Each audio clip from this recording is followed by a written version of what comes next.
We are live. Let me just do something. Ready? Play.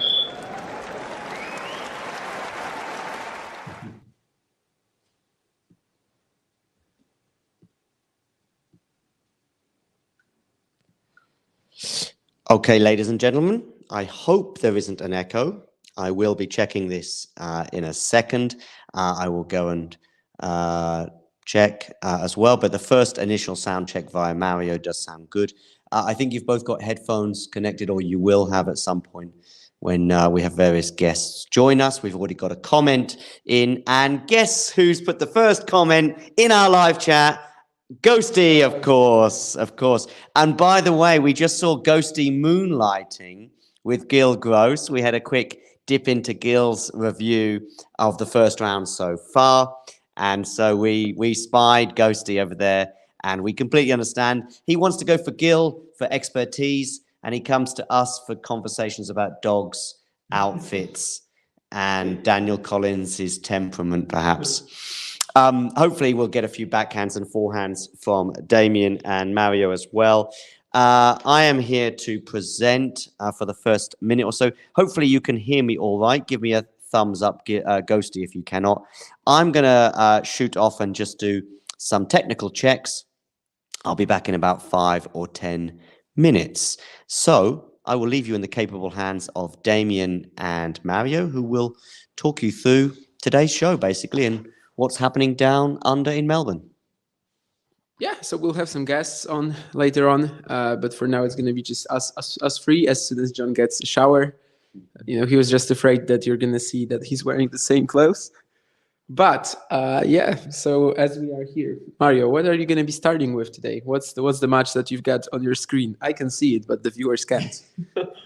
Okay, so we have Rublev team on the big screen. I have on my laptop Pavlyuchenkova against Kamila Georgi, which should be quite interesting to see how is Pavlyuchenkova after the long injury. She did quite well, even if she lost in Adelaide. And of course, Kamila Georgi can be a dangerous opponent basically in every match, but can also, it's a bit of an unpredictable tennis player. Yeah, given we have not seen much of them lately, I don't really know exactly what to expect. I think that Kamila Georgi is slightly favorite. So maybe she can win this in 3. Yeah, and you're right, absolutely, Ghosty. This is a ping pong table. As you can see, it is very multifunctional. You can actually use it both as a ping pong table and also as a green screen of sorts, at least. Yeah, and welcome Dominic Federer as well. As Mario said, we were gonna be watching Rublev team on the big screen for now. By the way, absolutely shitty scheduling to put them on John McCain Arena. Like, how is that even possible? Not to get them one of the main 2 courts, especially as much as like Farias and Zverev are on Margaret Court. Maybe they just don't like Margaret Court. Anyway, I am going to be juggling between 2 matches that include qualifiers. That's just what I like. One of them is going to be Zizou Bergs against Laszlo Djere, where I do believe that the underdog has a very decent chance to win.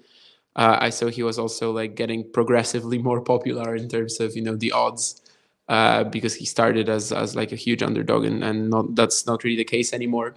Zizou came to Australia and had a flu at the end of December. Then at the United Cup, he was absolutely awful, but I think right now he's going to do much better. In the qualifying, he was basically improving with every match. This feels like a very big opportunity for him. It's still something he hasn't really done yet. Of course, Djere is not a great hardcourt player most of the time. It's still something that on the big stage he hasn't shown. Maybe I'm talking with Bergs.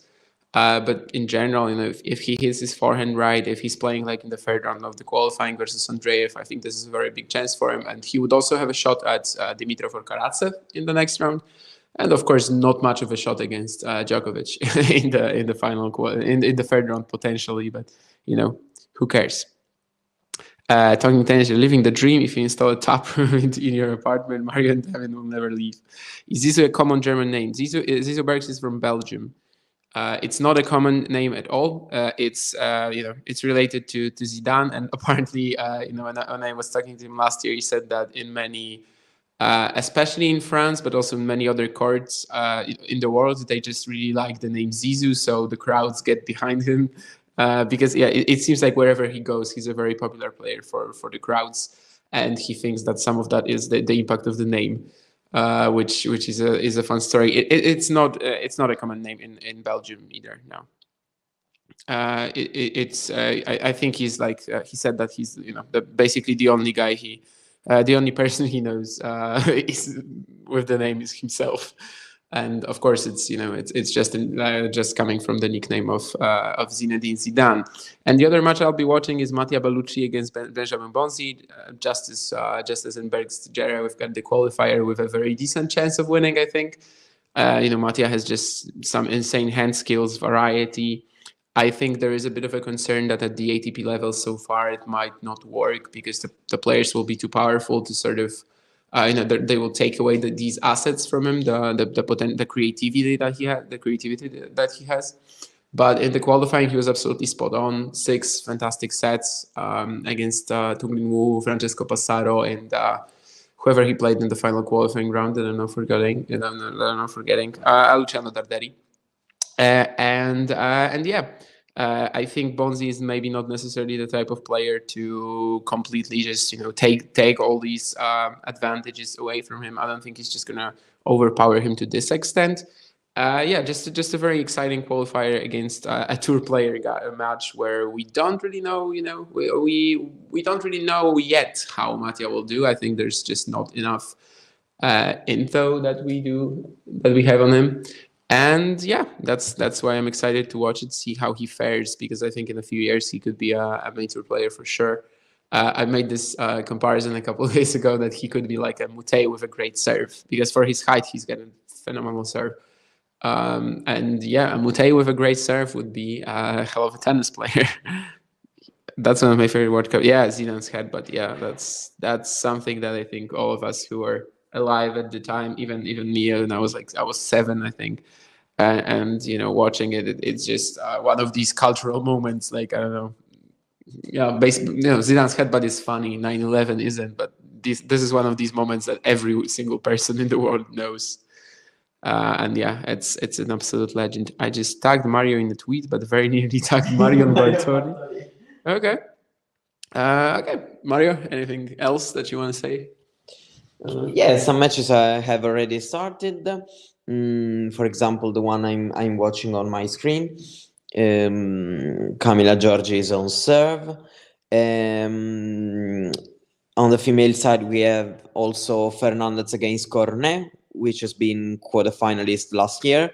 Garbini Muguruza against Elise Mertens, match between two good players that are not living a very, very good moment. Another quarterfinalist of last year, Kaya Kanepi.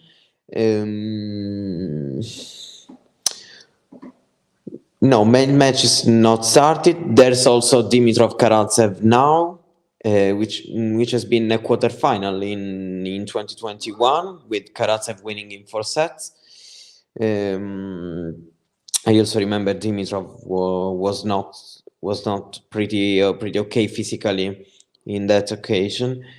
I have some issues with my laptop.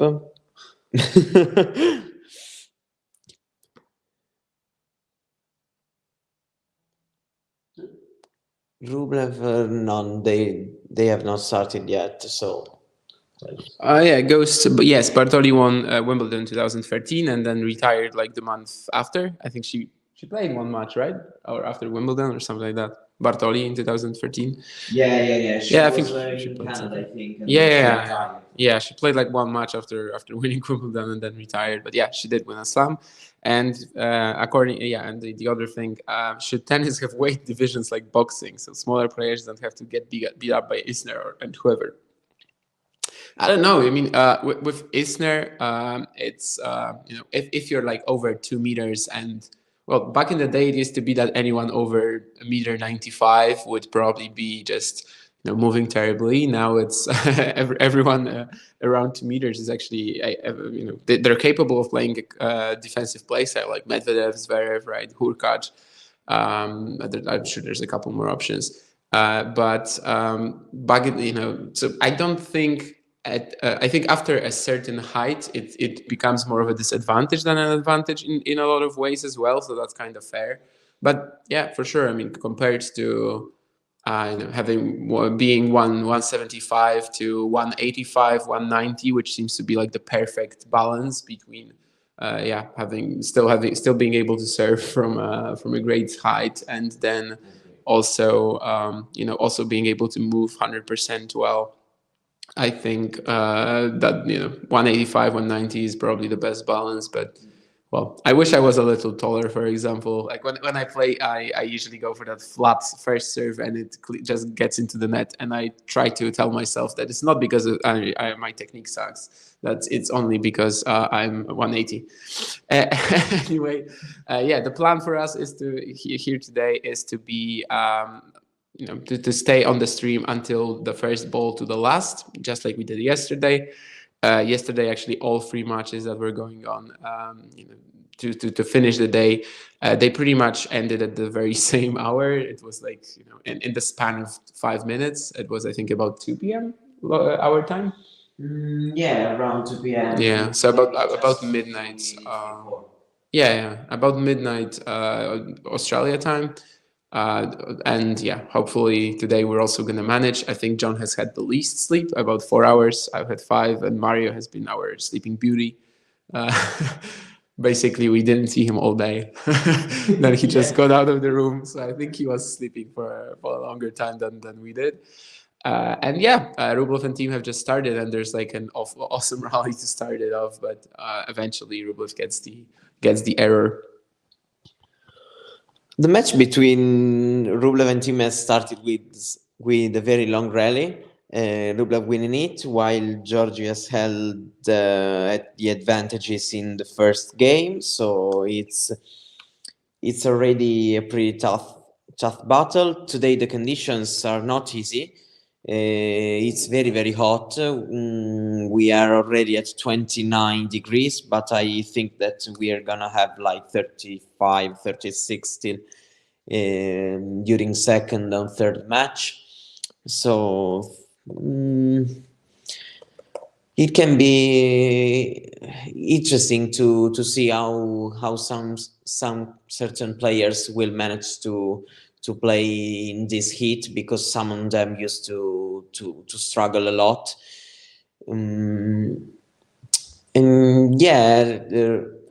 Rublev has won also the second point of the match. I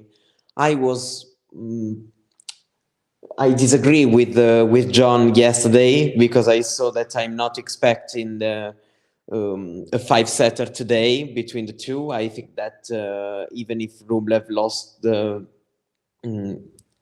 is this Australian Open cap and John Silk's house?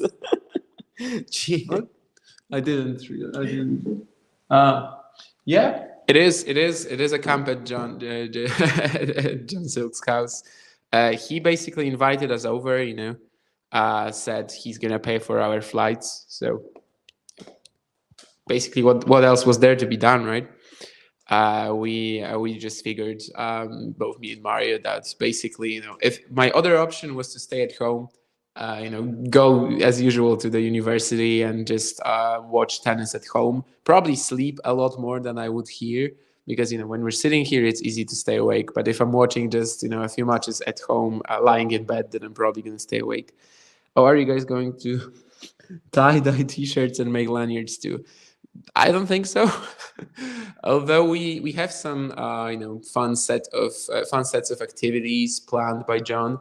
I've already had one of them because I arrived a day earlier than Mario. But basically we are going to go to like a pub quiz. We're also supposed to maybe have a tennis hit. So you're not gonna see it. It's gonna be off stream. Secret handshake. No, we haven't developed one yet. It's the first time we're seeing each other actually. Like we have never met in person either. No combination of two people here met each other before. So does John have an indoor tennis court? I don't think so. I think it's going to be more, some a rent sort of deal. But yeah, he has that ping pong table that we're sitting in front of, and we did again me because Mario arrived there later. But on Saturday there were a couple of friends of John's here, and we did play some table tennis. There was a round of around the table. There was one match of around the table. We also got a couple of doubles sets in. The winners had shots as a punishment / reward, because it's kind of hard to tell whether getting a shot is a punishment or a reward. Yeah, and Rublev is now putting more pressure on Thiem in the rallies, getting a backhand force. Well, maybe unforced error. It's like borderline. Mario, by the way, you mentioned the weather. Does John have a life-size cardboard cutout of young Boris Becker with a large heart encircling his head? Who is the food? What are you guys doing for food? Basically, I would say no one has really cooked that much yet. We'll see. I mean, I've cooked for myself a bit. You've got some pasta in the kitchen when you want it. Oh, I don't know if you could hear it, but John just said that he did some pasta, which is in the kitchen. I actually had pasta earlier today because I woke up after 2 hours of sleep, and I had to eat something, so that that sugar rush sort of is gonna get me back into bed. Sort of, yeah. This is like living at a fire station as firefighters. Yeah. It's basically like a sleepaway camp. I'm treating this as a holiday trip. I'm having fun. So what else is there really to complain about? The food. We're handling the issue. We're handling our stomachs. I think we're gonna do fine. John has been very kind to sort of pay for most of our food, so I think he deserves a lot of credit for that as well. And Mario, by the way, you were talking about the weather. John said pasta. Okay, Mario, you're talking about the weather, the temperatures that are going to be very high today. Do you think there's like a particular matchup on the schedule where that could be a big factor? I think that probably the second match is the worst. Probably it can be a factor for both Berrettini and Murray, third match on Rod Laver Arena. Or I was also thinking about the second match Kontaveit, who can be struggle with this heat. Mario, sorry. Who was asking about the food? Ghosty? Jane. Oh, Jane! She was Yes. worried about you. She thinks you win sequestered. Potentially, yeah. Sorry, Mario, carry on. No, my other option was to stay at home and work at home, struggling a lot more to stay awake, because when you watch alone, you struggle a lot during the. So for me, it's okay. Now we're seeing John with his teeth. Cleaning, my kid, not with my kid. Yeah. Cleaning. Yeah. You have to be fair. Nothing. George is up a break already, and Muguruza too. Cornet is up a break on Fernandez. So there's a little bit of drama already. Shardis, oh, what happened?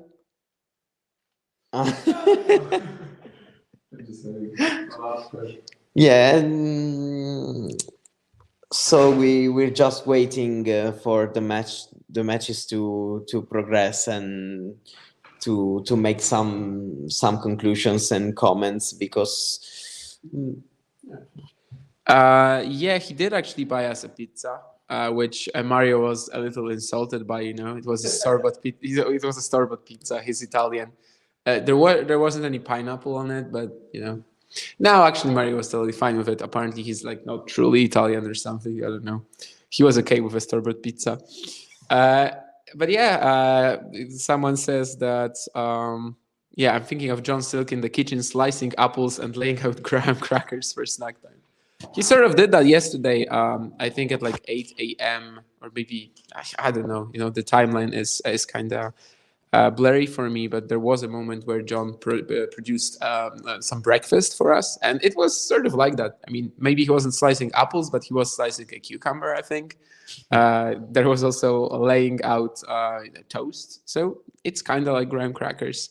And yeah, we haven't really drunk that much lager yet, but yeah, I think we do not need to form a union yet. I think he's taking good care of us. So don't worry about that. We have enough food. We have enough. I don't know if you have enough sleep. I don't know if you have enough energy. Yeah, that's the thing you've been deprived of. Yeah, but we should be okay to watch tennis today until 1 p.m. or 2 p.m. again. I think too. Oh, Rublev has missed an easy volley, but he still has another chance to hold his serve. Kamila George is up 3 games to love. Oh, is she? Pavlyuchenkova. I do wonder if with Pavlyuchenkova whether we're ever going to see a run like she had at the French Open ever happen again. I don't know. I think that was her. She got to the final in 2021. She lost in 3 against Krajinović. No, Pavlyuchenkova. I think, did I say Pavlyuchenkova? Pavlyuchenkova. Yeah. Yeah, don't worry. Yeah. She beat Zidansek in the semi-finals. Did I hear a conversation about Zidane while I was gone, by the way? Not Zidane sick, Zidane. Yeah, right? we did have a conversation about Zidane because Ghost was asking about Zizou Bergs, like whether that's a common name. He initially thought it was for Germany, but then for Belgium because he refused the flags. And yeah, basically we were saying that it's clearly not a common name in any country, basically. But I don't know if you heard that, but basically anywhere Bergs goes, the crowd is always like very much behind him, and he thinks that some of that is due to the name. That especially in France, they just love the name Zizou, and whenever he plays there, he's just always the popular player for the crowds, and yeah, it seems to be the case. I mean, everywhere. Whenever I saw him live, he's just the crowd theoretically doesn't have a reason to care for him more than for the other player, but after like 10 minutes, you have chance of let's go Zizou, let's go, and whatever. Who would be, and this is to everyone in the room, but also those in the live chat as well, who would be the Zidane? I've just seen this comment from Ghosty here. Oh, by the way, Ghosty, you're my sound guy in the US, so let me know that I'm coming through loud and clear, and at least I've got 1/3 of the world, or maybe a bit less, covered with my voice this evening. But who would be the tennis player if there was an equivalent of Zidane? Zidane being this graceful dancer. Perhaps Dominic Thiem, but I guess Federer, right? That would be Federer, Zidane. That works pretty well. I thought you were going to ask who would be the most likely player to headbutt his opponent. Yeah, I don't think that would be Federer. That might be Ostapenko. Yeah. Is there another Zidane that you know? I've never watched Zidane play football. Oh, and he played in Serie A. The headbutt, I guess you were, 4 when it happened? The 2006 World Cup. Anyway, he was a very... But you know about his style and grace and elegance, which is Federer, by the way, in so many respects. Yeah. By the way, most likely to headbutt an opponent, Ostapenko. Putintseva. Yeah. By the way, very unfortunate beginning to her name, not because of the Russian leader, but because of the meaning in French and kind of in Spanish and Italian with the first 2 syllables. I think the Russian leader is kind of worse. Yeah, could be. Could be. Might do a poll on that one. Connotation.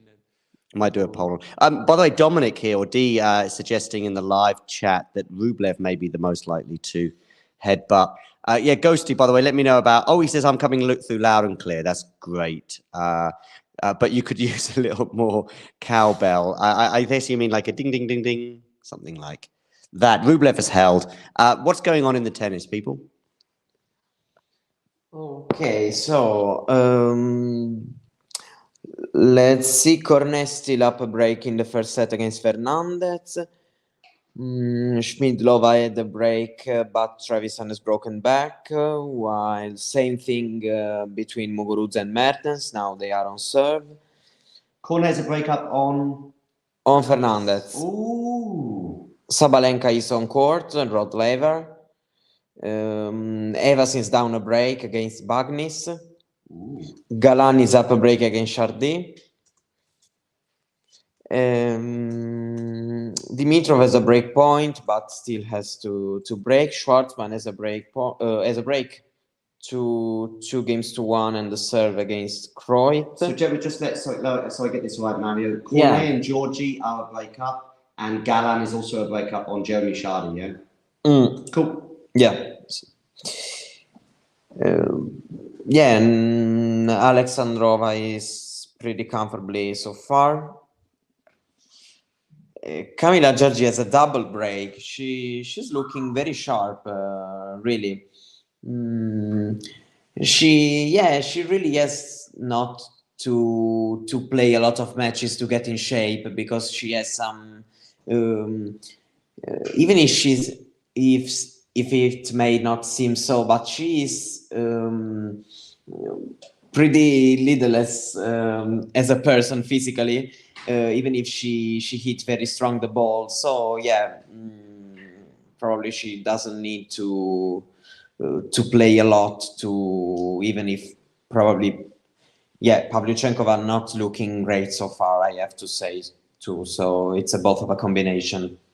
And what was do you know what was the reason for Georgie not playing since the US Open? Was it related to that that whole vaccine thing, or no? That hasn't stopped her from playing, because Pavlyuchenkova has been out from the French or something like that, right? I mean, so maybe even like earlier. Rome, yes, she won the doubles title, and then she ended the season. I did not know that. And Georgie has been out since the US Open, so we have a couple of players here who haven't played in a long while. I guess Georgie would be in a better match rhythm. That's kind of what we would assume, but it's definitely a match with a lot of unknowns. Meanwhile, the things that I've been watching, Bellucci had a few breakpoints to break, to get a lead over Bonzi. He has not taken them, but I think that's a pretty good sign for that this match perhaps should be competitive. Which I guess there was concern that maybe it's not going to be, but so far it's looking pretty decent for the young Italian. Bonzi, of course, has just been the runner-up at the ATP Tour event in Pune, where he lost to Talon Griekspoor in a match where both were looking for their maiden titles. And Rublev and Thiem are still 2-0. Rublev is going to serve. And it seems like Thiem is holding up pretty well so far, although Rublev is definitely like the more dominant player. The rallies Thiem's kind of on the back foot in terms of his positioning a lot of the time, but he is defending quite well, so he can I'll give you after. Okay, Thiem has just won the point with brilliant flick passing shot from the backhand side. No, I wanted to say that the difference between Georgie and Pavlyuchenkova is, of course, that Georgie comes back from a minor injury, while Pavlyuchenkova not only has ended their season in Rome, but she hasn't played from Australia till Madrid last year because of her knee. So practically she has only played in Australia and Madrid and Rome, nothing more. Georgie is okay. It's okay. She there has been that I'm not saying scandal, because really no one is talking about that even in Italy after the day when it comes out about the vaccine. But Yeah, she's not in dangerous except for the American event. So because she can enter the countries, so not. At least we know she's not vaccinated. She could have not taken a fake certification, but okay, that's my opinion. And we also have Jeremy Chardy playing, which is a nice sort of tie-in to Georgie, because he was well, out of all the tennis players, basically he was the guy who got very sick after receiving the vaccine, and he is actually, he believes that this was the effects of the vaccine. He basically couldn't even train, couldn't practice for a while. He was just getting tired, after 5 minutes of hitting. He's making his return after how long is Chardy been out? Like more than a year, right?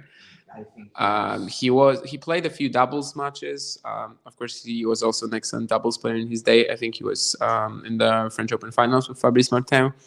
But he played a few doubles matches, so at least he got some time on the practice, not on the practice court, some time on the court before this event. But yeah, he has not played a singles match since the US Open 2021.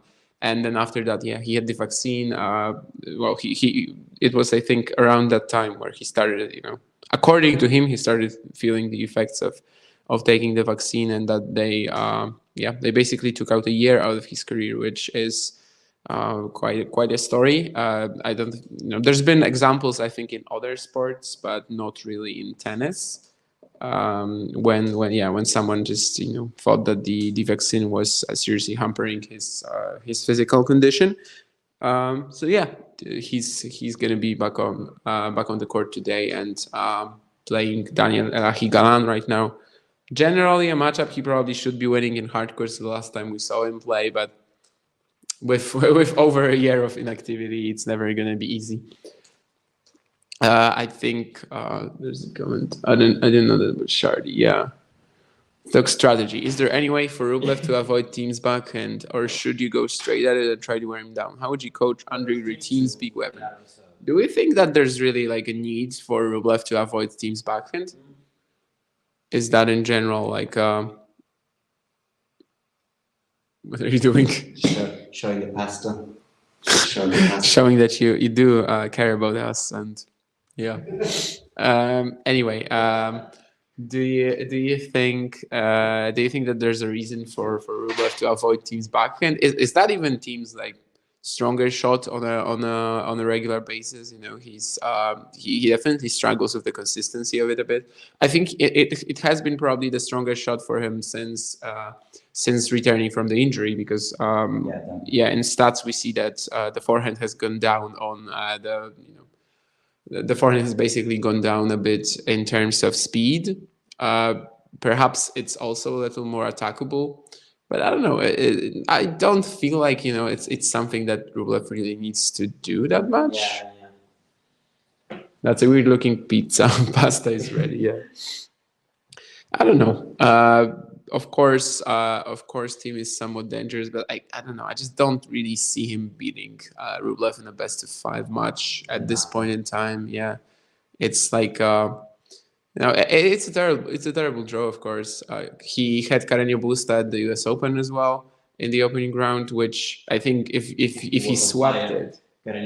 Yeah, and I mean, if we swap the matchups for Thiem, right? So he gets Rublev at the U.S. Open and Carreño Busta here, then we'd be talking about it in a completely different fashion. We're saying, okay, of course he has a chance against Carreño Busta. Hell, I think Kachin could have a chance against Carreño Busta. I don't think he's gonna win, but probably he could. He probably doesn't have a chance. I mean, yeah, kind of unlucky there, of course, but. Well, he is making some strides towards the good. So, yeah, I agree that surely since coming back from injury, Rublev's Thiem's backhand has been his best shot, and because the forehand went really down, even when his confidence was not so high. But to be honest, I think that even if Rublev's backhand is not as solid and has powerful as his forehand, he's still a good shot, and he can handle a rally in backhand to backhand with Thiem, in my opinion. But yeah, if she has to attack to come to the net, probably it's better to try to hit to Dominic's forehand, because you know, he has that shot. That's for example, that passing shot, or there is something he can find some confidence more easily in the backhand side, that's for sure. And now he's in trouble with the serve, 15-30, while Camila Giorgi has buggled. Oh dear. And Sabalenka is up a break. Okay. That these are the main. Do you want a coffee? Yeah. For example, as for stats, we know that Pavlyuchenkov has won 2 points on his second serve, not 2 out of 100, 2 points number.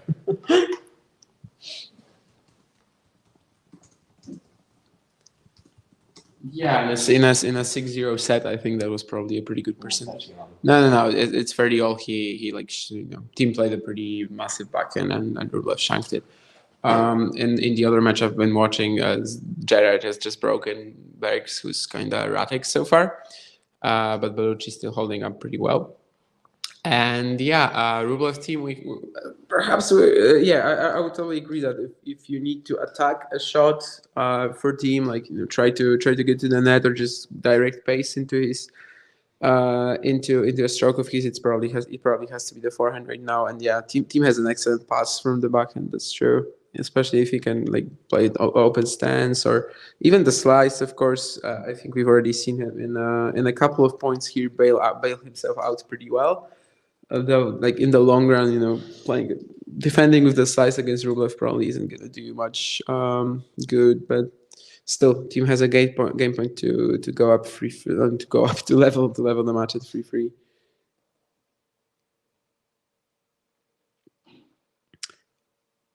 And this time we've had Rublev approaching to the backhand, which was did all right with it. In general, I think, though, you know, Thiem requires a lot of time to produce his strokes. Especially, I think right now he's so much better at it. But back in the day when he was breaking through to the tour, he was just probably one of the most awful players at passing shots, simply because he was always, you know, he needed that huge motion wherever the ball was, basically. But I think over the years they've done some, especially after he split with Bresnik, they've done some good work in allowing for himself, like, you know, giving him the right technical ability to sort of make the stroke more compact whenever the ball is shorter. If he's playing indoors as well, like on a faster court, Rublev has just missed a bit of a very makeable return to give Thiem another game point. But yeah, I think Thiem has gotten a lot better at playing off short balls, which, by the way, is a fun sort of a weird tie-in to Ginter Bresnik. So the coach that brought Thiem to fame, let's say, he's got this current protege, Alexander Shevchenko, he's been working for like the past 12 years. He's like a second father to him. And Shevchenko has a lot of the same issues that Thiem had, when he was breaking through the tour. He also cannot kill short balls effectively at all. He's just basically playing every single stroke as if it was 2 meters behind the baseline, which I think is also seriously limiting his potential for now. It seems like Bresnik is like a great coach to get you to the tour, but once you're there, you kind of have to look for something else. I don't know if that's that's just what it seems based on the Thiem example. I think especially in like 2018-17, it was a big conversation topic that Thiem should probably let go of Bresnik, and that's what he did. And I think he's made a lot of progress since. Fernandez has broken back, I see. Yeah, Fernandez has broken back, while Sabalenka is serving up 5-1. So looks easy job for her in this first set. And Evans trailed the break and now is up a break 3-2. Shardy having difficult life as I was expecting in this match. Dimitrov Karatsev are on serve, so it'll be pretty close first set. While here we are 15-all on Rublev's serve, and Thiem attacking now, but not so well with the forehand and easy passing shot. Yeah, just one reply, because there was a comment about like if you make the swing more compact, then you risk losing something. I can't see it anymore. Anyway, yeah, of course, I'm not talking about just playing a big ball of the ground or the way he plays his ground strokes on clay. But basically, in faster conditions, when you need to play a bit earlier of the bounce, or in situational shots like passing shots, Thiem just really used to be so awful at these. But yeah, I'm just talking about like having the option to, if it is necessary. Of course, not on every ball, because that would indeed take out. A lot of teams. What makes him as such a great tennis player, the sheer raw power on all his strokes, that kinda is still missing from his game at this point in time, especially of that forehand, as we were talking about earlier. And I think Rublev has game points to go up for free. There's still not that much happening in the two matches that I'm watching. As I said earlier, Jera is up a break, and Bellucci had a few, had another inroad at the Bonzi serve, but Bonzi's getting to the net quite well. But yeah, right now he passed him, and it's due set 3-3. So maybe there's still a chance in that game for the young Italian.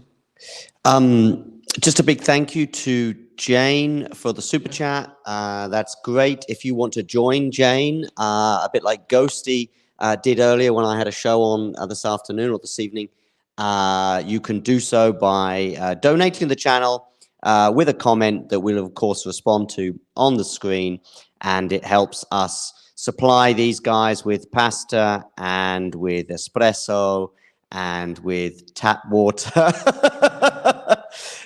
Etc. So it's very much appreciated. Ghosty as well, I know, made a donation this afternoon too, so I won't want to forget that either.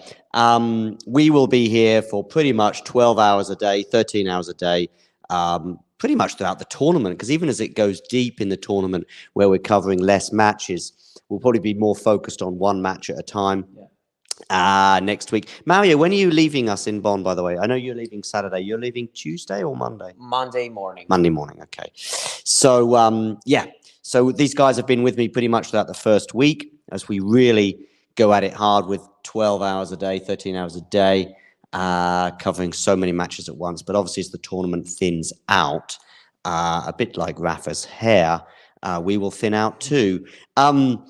Anyway, but listen, they're on serve right now. What have I thought in terms of the scores? Really pleased to see that Fernandez has got that break back, because I have her going far in my bracket so far that as one of my highlights on the women's side, I think I have Sabalenka to win it. But the next two people I highlight in my predictions are Fernandez and Krajicikova for going far, if you like. Just because I have Swiatek going far too, but that's not really a story. And Georgie is now up a break. Pavlyuchenkova yet to win a game there. Go on, Mario. Yeah, it's difficult to watch because she's winning few points to not. Georgie is looking very good, but Pavlyuchenkova seems. I don't want to say not ready, because in Adelaide seemed quite ready to play competitive tennis, even if she lost, but there were two close sets. So yeah, I'm a little bit surprised to see 8 games in a row from Camila Giorgi. I was looking at her as the favorite for this match, but not winning the first 8 games definitely. Yeah, Shelby Rogers is serving for the set, but facing a break point. Alexandrova has won the first set in her match. Kaikenepi is up a break. Trevisan, my good friend from the United Cup, sadly she lost the first set, so a spot of bother there for the 21 seed. Go on now. You got some thoughts, Damien? No, we were just talking about Trevisan yesterday, right? That I saw a Polish journalist speaker as a dark horse potentially. Okay. Which, just sounded so old to me. I mean, I there was a bit of explanation. He was talking about the United Cup. So I think he just probably watched the match against Sakari and probably doesn't realize. But I just had a higher sort of opinion on the guy. Rublev just blasted a pretty good second serve return against Thiem, and it's now 0-30, love 30 in the free for a game. I think Thiem was really wrong-footed as well, or yeah, doesn't seem like it's a physical issue, but that's kind of how it looked because he was just completely caught off balance. And there's a big chance for Rublev now, who I think has been the dominant player here, right?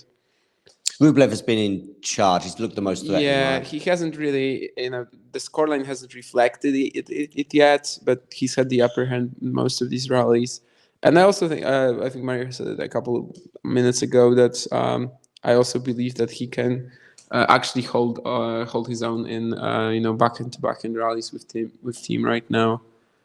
I think he can do that, although perhaps it's not exactly the most profitable pattern in this rivalry. And Thiem serves at 15-30, and now Rublev has also we've just seen a graph on the changeover that Thiem was returning Rublev's first serve from like 1 meter behind the baseline, and Rublev was doing that from 6 meters behind the baseline. But just right now we saw Rublev stand basically on the baseline to wait for the Thiem serve. So that's a bit of a tactical mix-up that he's done, and so far it's paying off. Yeah, 2 break points for Rublev. Sorry, 15-40 on the Thiem serve.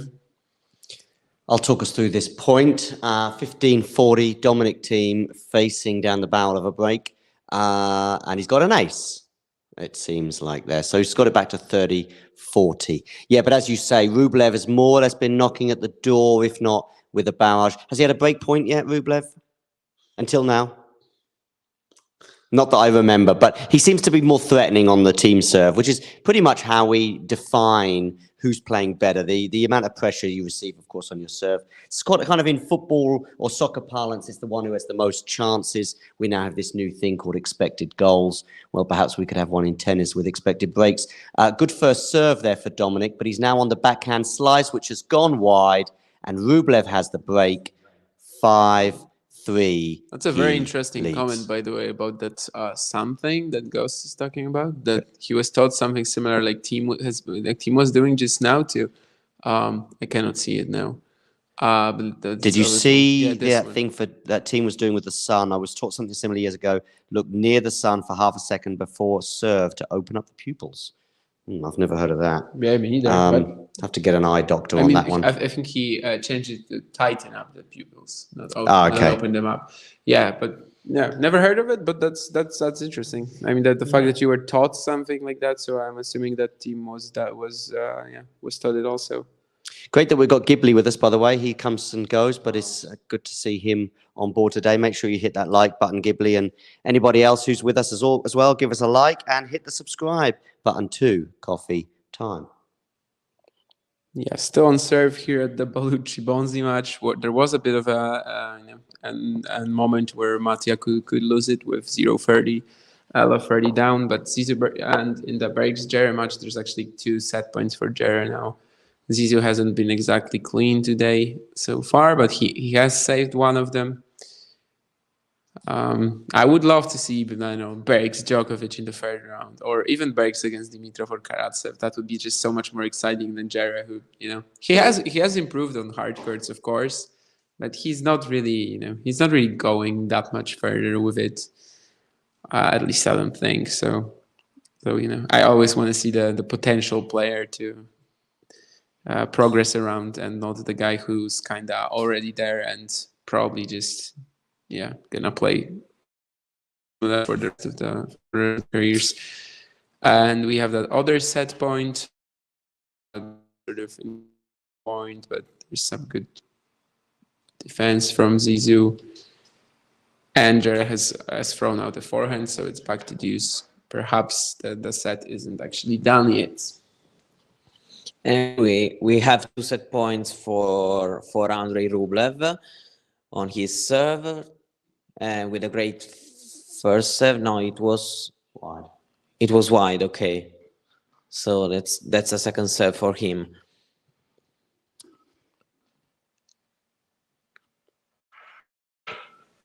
Thiem is so far as usual for him, but till now this kind of tactic is not paying so much. Rublev has closed the set 6-3, while Pavlyuchenkova is trying to be back on track.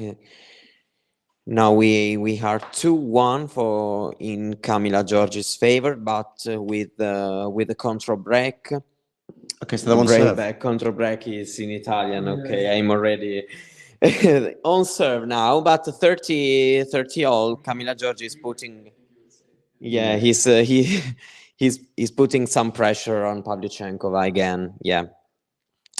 I don't think that for what I've seen so far, even if winning some games, I don't think that Pavlyuchenkova is going to be able to bring Camila Giorgi to a third set. But let's see, because no. Okay, we we have already another break point for the Italian.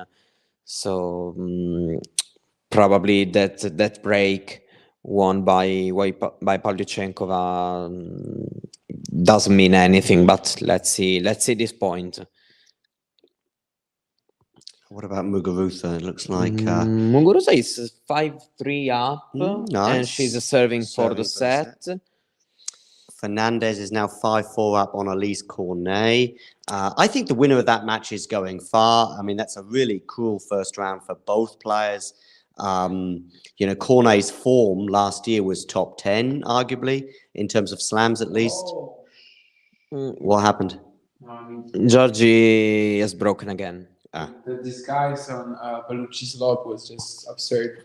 Like Bonzi is approaching the net a lot, and he just had a slice approach, and it seemed like just a perfect opportunity for Mattia to try to hit a forehand pass, probably a short angle, and yeah, I'm not blaming Bonzi for not knowing that was going to be a lob, because it was impossible. But yeah, that's the hand skills basically of Mattia Bellucci, and he has a break point. Which this match has been very competitive so far, which is definitely good to see. They're still playing here.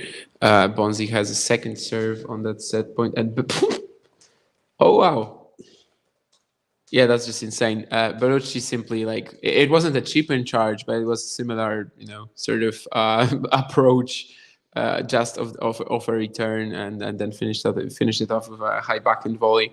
Bonzi was totally shocked, because most of the points you don't really see something like that from Bellucci, of course, but yeah, that's exactly what I was talking about. He's got like 100,000 different game plans, and Bonzi was confused by that. I mean, on a break point at 4-all, he suddenly plays this ultra ballsy return and goes for the initial for the volley kill, and Bellucci is gonna serve for the set against Bonzi. There we go. Muguruza serving for the set 2. A question, or I think it's a fairly obvious one, Ghosty, and I think you may even have a good idea as well. He's just basically saying Rublev more unforced errors than Thiem. Does that suggest that Rublev is taking more risks?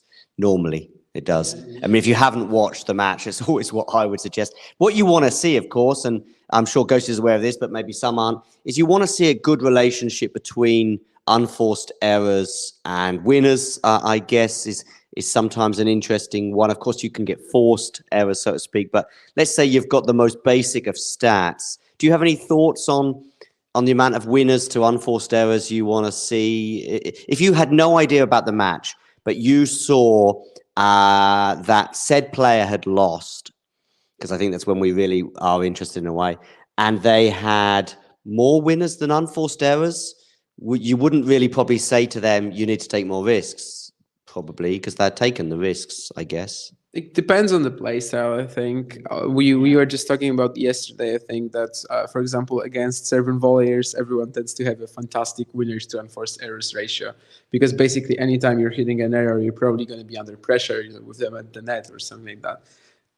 That's, of course, a very extreme example. But I think there are good unforced errors and there are bad unforced errors. Yeah. The way the way I'm usually playing, for example, I consider that, especially against better players, I just think that, as long as I'm trying to hit an aggressive shot, an unforced error is okay.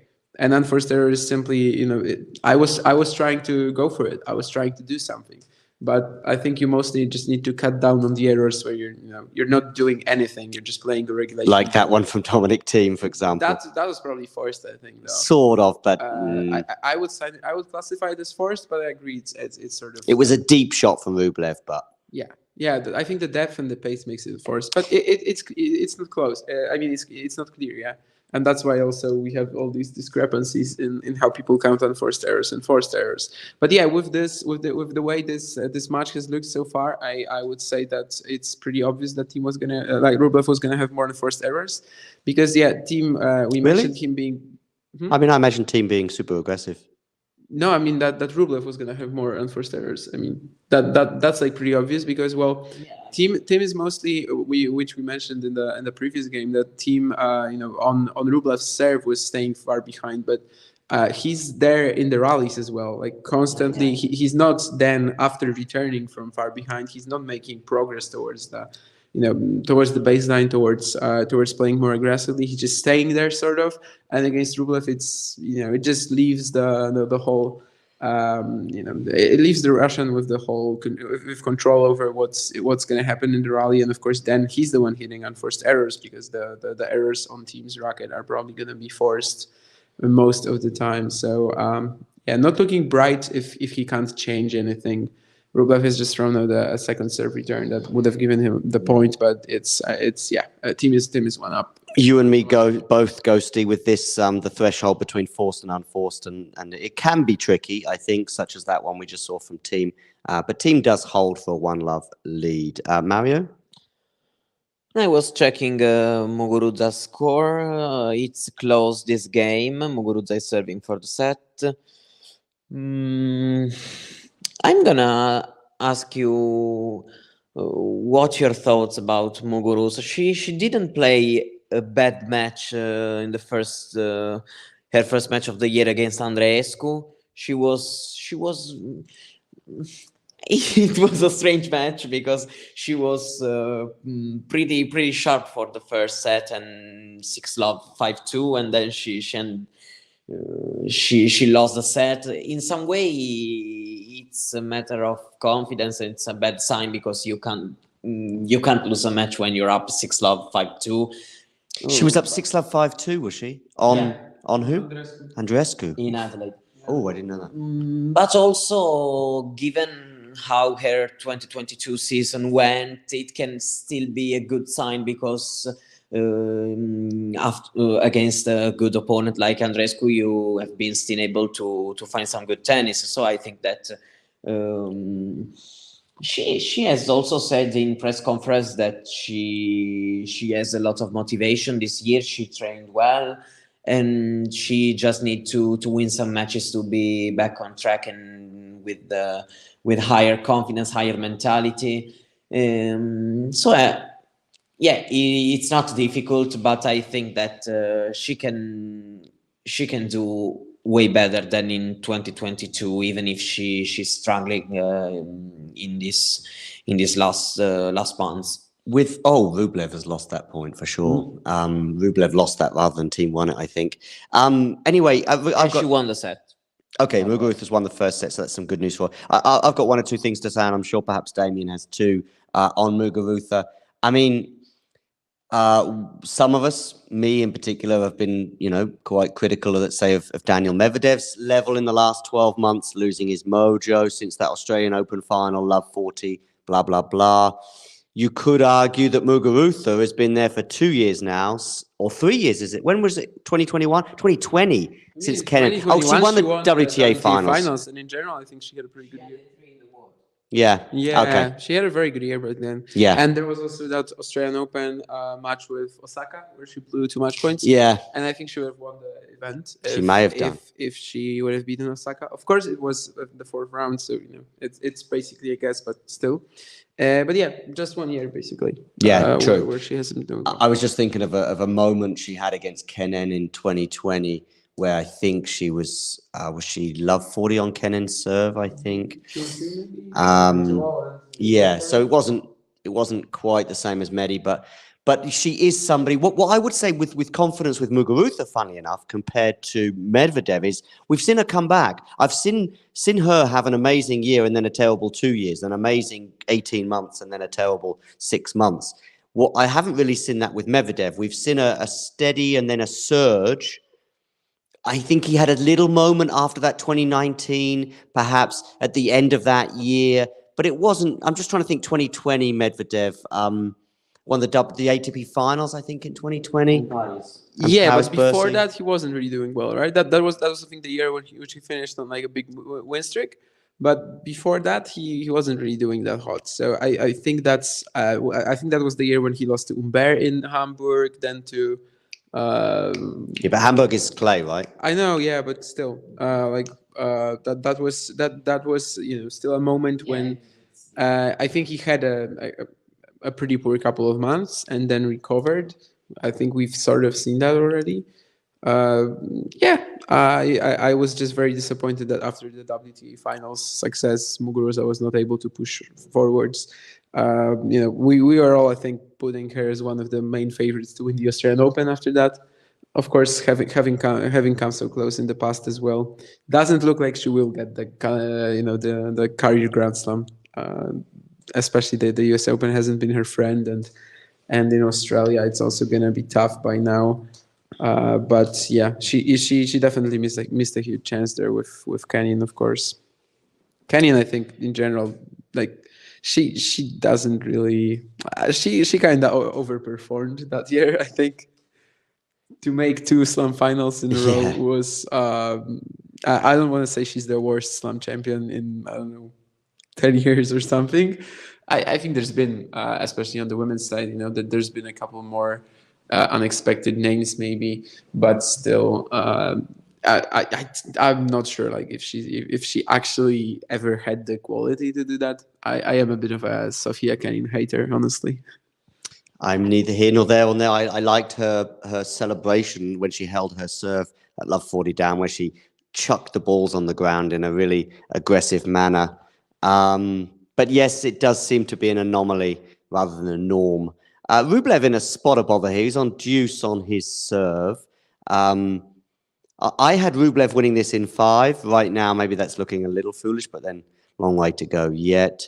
Let's take us around the grounds. I haven't really touched much on the men's side apart from this Rublev team match, but let's go very quickly through the women's and then we'll get to the men's. So Pavlyuchenkova is on the verge of losing, having just won 1 game against Georgie in total. 6-love, 5-1. In fact, Georgie has a break point. She might even close this out before I finish my next sentence. Rogers has won the first set against Hartono. Alexandrova is already through, possibly the first winner of the day. Fernandez and Cornet on serve at 6-5 in the favor of the Canadian. Who was Alexandrova playing? Like it was a potentially dangerous. Bonaventure. Bonaventure. He was in Auckland, not Auckland. The event where Auckland semifinals just a couple weeks ago, right? I'll come back to the around the grounds because we do have a break point for Dominic Thiem here at the beginning of the second set, lending favour for my 5-set prediction. Dominic Thiem certainly one of the. We had a question yesterday about some of the fittest players on tour, and certainly pre-form and injuries, I would have said Dominic Thiem was certainly up there. Goes big on the forehand, and he's still very much in the point. That's a good defensive shot from Rublev. Backhand to the forehand of Dominic Thiem. Backhand Andrey Rublev, a little tentative there, I think. But then he drops it a bit short from Dominic Thiem. But this is probably with Rublev slightly in charge of the point, I would say, right now on the forehand. But now Dominic Thiem dumps it into the net. Deuce. Yeah, I would agree with pre-form Dominic Thiem. I mean, the sort of intensity that he plays from the baseline, at least did, It was definitely so hard to maintain, and you had to have a certain degree of unbelievable fitness to do it. By the way, another tie-in with Bresnik's current protege, he pretty much plays with like the same, go for every single shot with full power from the baseline, even though maybe they're not exactly going for winners. It's like a power grinding style. The same was team was the same at a couple of years back, and I think you really need some insane fitness to pull it off. By the way, Bergs has just broken Jared to go up in the to love in the second set. Okay. The forehand fired up in that game finally. So maybe there's a match there too. Bellucci, of course, having won that first set. I'm not sure if I touched on that, but I definitely touched on him serving for it. Rublev now has got a game point with an advantage, so I will depart this particular match until unless a team gets another break point, perhaps. Okay, Georgie has won 6-love, 6-1. Alexandrova, as I touched on earlier, has won with the loss of just 3 games. Kai Kanepi has won the first set against the Australian Birrell. Shelby Rogers is up a set on Hartono, which I believe she's from the Netherlands. Fernandez has won the first set against Cornet. Boom, boom, boom. Trevisan is in huge trouble. I was going to say in big trouble, but I don't think it does it justice. She lost the first set 6-3 and is down a double break in the second. Townsend is serving for the match against Parry. Muguruza, as we touched on earlier, won the first set against Elise Mertens. That's funny because obviously Mertens is the seeded player, but it wouldn't have been that long ago where you'd have Muguruza as the seeded player and very much the favourite in that match, I would suggest. Sabalenka is up a set and a break. And that, I think, on the women's side is it. We have a nice stat on the average rally hit points between Thiem and Rublev. So Rublev basically staying on the baseline, on an average, his average positioning in the rallies is basically staying on the baseline while Thiem is 2 meters behind, and that's why we're seeing more unforced errors from Rublev. But that's why also he's pretty much been the dominant player, if you may, because it's 6-3. Of course, we just had two break points for Thiem, but it doesn't look like a strategy that will grant him the win here. In general, I think the 2 matches right now that are very for especially for a casual viewer, I think the 2 matches that are most eye-catching today are Rublev Thiem and Berrettini Murray, and I think both of them will be somewhat underwhelming. Could well be. With that, by the way, you've got 2 slam winners in Murray and Thiem, but they're very much the underdogs in their matches for obvious reasons, primarily injury and perhaps a little bit with age on the Murray side. Diego Schwartzman, by the way, has won the first set against the Ukrainian Krutik. I'm sure I'm butchering that name. Apologies to him. Dan Evans has won the first set against Bagnis. He was down a break, I believe, Mario, wasn't he? Dan Evans, but he's now won that first set 6-4. Yeah, he lost the first 2 games, and then she went pretty easily to this 6-4 set. Chardy's in big trouble. Galan has won 6-1 the first set. Dimitrov winning the first set against Dimitrov Karatsev has won as well. the first set in the tiebreak, yeah. We've got Damien all over Bellucci and Bonzi. So so I think that's it. That is it, yes. And this is going to get a little bit easier. With every day, it should get slightly easier to cover these matches. So there we go. At least it should do, but we'll see if that pans. Sabalenka. Oh, what's happened with Sabalenka? He's up a break in the second set. Oakley. Yes. So Fernandez winning that first set against Cornet. I'm very pleased with that. Fernandez, if she never gets to a Grand Slam final again, or even doesn't win a Grand Slam, I think that would be very disappointing, bearing in mind her age, her talent, and how well she did, obviously, at the US Open a couple of years ago. Actually, fully disagree. I think it's not repeatable. Like the way she was winning these matches, it was all such tough battles. She's generally a little underpowered. I wouldn't be shocked if she doesn't. I think Raducanu is actually way more repeatable. But she needs to get over a lot of issues first. That's for sure. She sure does. If Fernandez, I guess we're now at loggerheads on Fernandez, and I guess it basically comes down to her winning a Grand Slam. Come again? Basically, you and I kind of disagree. I think that Fernandez's talent suggests that there's a Grand Slam in her, and not winning one would be a big disappointment, bearing in mind her age. The thing is, in the women's game, I think anyone can have a Grand Slam. Out of probably like the top 30, 40 players, right? Would it be a shock to see? I don't know. Let me look at the list of players playing today, for example. There's a list of about, say, 10 players. Camila Giorgi. Would it be a shock to see her win a slam? Yeah, she won 1,000. She won 1,000. No, but right now I'd be shocked if she. Alexandrova. Or even in the rest of it. How old is she? How old is Camila Giorgi? 29. Yeah. So for me, Fernandez or Giorgi, it's no contest. I mean, of course, not impossible, but yeah, I'm just saying that it's. She doesn't run so much. She's dictating the play. Oh, I see. I thought you meant she just. I'm not going to run for this today. No, for me, Fernandez not winning a slam would be shocking and disappointing. Bearing in mind, I know what you mean in the fact that she got there on the basis of a load of comeback wins, tight three setters, and so on and so forth. I get that completely, but actually, I think it shows that there's a lot of mental strength there that suggests that should stand her in good there's stead. a lot of mental strength. There's just not enough game. Ooh. Well, we'll see. We'll see. We'll see, Damien. I'm joking. If she wins a slam, I will certainly be reminding you of this conversation. It's very possible. I mean, basically the thing I was just trying to prove with Giorgi and Alexandrova is that there's just a lot of possible contenders to win slams, and I think the best of 3 format is a big aspect of that, right? I wonder how the results of women's tennis slams would look if there was best of 5 as well. If that would make the favorites stand out even more as well. Probably it would, right? 1 or 2 people just surprised at Aslan not doing Aslan Karatsev. Just in case we're not sure which Aslan I'm referring to. The Lion. Is there another one? The Lion from... exactly. From the Chronicles of Narnia. So both, I think, Ghosty and Ghibli a little surprised at that. I'm not. What's the score? He just lost the first set 7-6 to Dimitrov. But I'm not, because Karatsev hasn't really done anything for about 18 months. He won Sydney a year ago. 12 months ago, and that was like the last huge run he had. I think Dimitrov Karatsev is like a total 50-50. They are both so up and down between sets, between matches. Ghosty is suggesting that Raducanu's run to the US Open final was an easier one than Leylah's. I mean, Leylah for sure. had... quality of the opposition for sure. Yeah, I don't think that the tennis was worse, but the quality of the opposition for sure.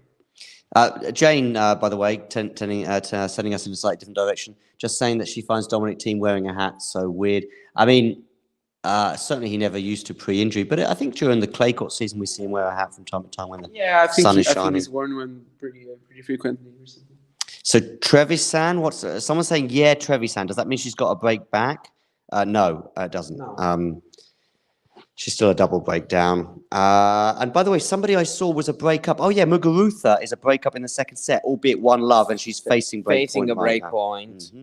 But still, we're not watching Muguruza, but the score seems like she's still playing a nice match. Yeah. Kanepi won the first set. Schmidlova now has to serve to close the match. Probably now I'm choosing Sabalenka on my screen. So Giorgi's done? No, Muguruza. Giorgi's done, yes. Just losing one. Just losing one game. Oh, I've got a new follower on Twitter. Jeannie Ferretti. Thank you very much, Jeannie. I'm probably saying your name slightly wrong, but thanks for the follow. Feels like it's been a while since I had a follower on Twitter. So Mertens. I'm celebrating. Who's back? Who has? Mertens. Okay, so they're 1-1. But still, of course, she's up a set there, Muguruza.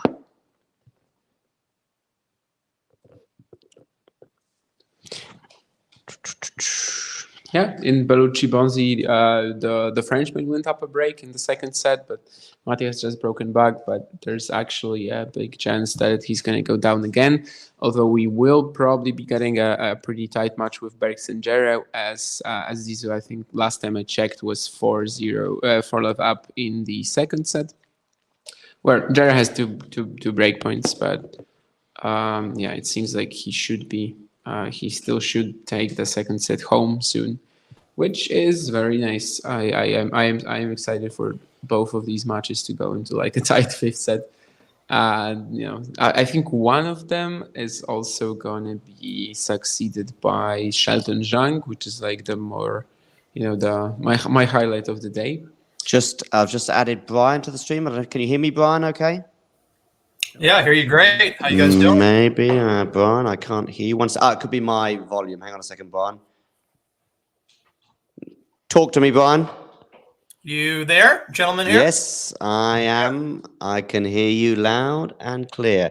Brian, are you watching Rublev Thiem? That's the match I've watched the most thus far. I have an investment in Rublev, so it's a very important match for me. And I'll tell you what, I got a little scared there. Game 1, set 2. Excuse me, I'm sorry. Yep. Game 3, set 2. Okay. 1-1, and Rube had a chance to break at love 30, and you finally saw tonight frustration out of Rublev for the first time. Really got mad. We talked about that on your podcast about 3 weeks ago. Haven't seen much negative, body language yet from Rublev. That was a tough one to watch, but he held down love 15, wins 4 consecutive points. So I like his chances. I like what I'm seeing here. He's winning all the long points. Team is checking out a little bit early. So it looks good if you're a Rublev fan or backer tonight. I think he's going to close this out. Yep, I would probably concur with that. Certainly right now we've got Rublev at 15-30 on the team serve, so things are looking good. What we'll do, Brian, is we sort of go around the matches, and I'll probably come back to you every 2 or 3 minutes for an update, particularly if I see a break point or something sensational. But great to have you on board for the next couple of hours. Yeah, I'm looking forward to it. I've never had a chance to talk to the other gentlemen, and hopefully we enjoy going around these matches. I have my iPad, my phone, and the computer for ESPN+.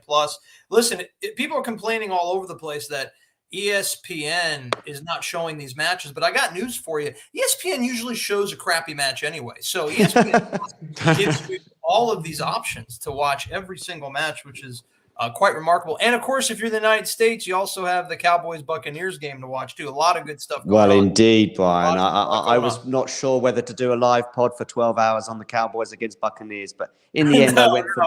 We won't talk about that much, but it is a massive sporting event here in America. No problem. So that's Monday Night Football, right? Well, it's the playoffs, and it just happens to be the final playoff game of the weekend. They always do that. The first weekend of the playoffs, they offer a Monday Night Football game. This will be the final Monday Night Football game of the year. So everything else will be Saturday, Sunday. Things hottening up there. They're certainly hottening up down under. Rublev is on a second break point. If he breaks, Brian, I'll come back to you. What's going on with Bonzi, by the way, Damien? Yeah, in Bonzi Bellucci, as I was talking about earlier, Bonzi had a love 30 opportunity to break again, but it's actually gonna be, let me see it. There's another lob, but this time not as successful. So it's still deuce, but they're sort of going even. But Bergs is 5 love up on Jera in the second set, so we're definitely getting a third. Well, we're definitely getting a third anyway, but we're definitely getting a level match there, which is very good for me. I don't know if if I have an investment in Bergs or I'm not a backer, but I'm perhaps my investment isn't as strong as Brian's in Rublev, but I would still love to see a close match here and the qualifier winning, because as I said earlier, I want to see the potential players win, not the established guys. John Blom in the umpire's chair again. By the way, John Blom has spent more time on the phone than a taxi coordinator, I think, in the last 24 hours. He was on the phone constantly during the Nadal match yesterday, obviously with disappearing rackets being the issue. Team has saved those break points. Rublev dumping one in the net there, Brian, and he gave a look rather than real anger, but just sort of looked. I don't know who he was looking at, but... Yeah. Vicente probably. By But the way, here's Lucas Miedler and Alexander Edler and Team's coach in Team's box, the Okay. Austrian doubles players. Go on, I Brian. wonder if there was. I think the storyline after that point is that Team, I think, requested a physio. After at 30-40, I think Team went up to the chair umpire and he was holding some part of his back. And luckily for Team, Rublev didn't do anything to make him suffer. So it was just a great 2 first serves for Team. But we may see a physio come out for Team right now. So Rublev, We are fine though. Mario, what are you watching? Now I'm watching Garbiñe Muguruza against Elise Mertens, even if now we are at the changeover, and they're showing a bit of Caroline Garcia press conference. Now we're back. They are on serve in the second set. Mertens up 2-1, but Muguruza has won the first set 6-3. Schmidlova won.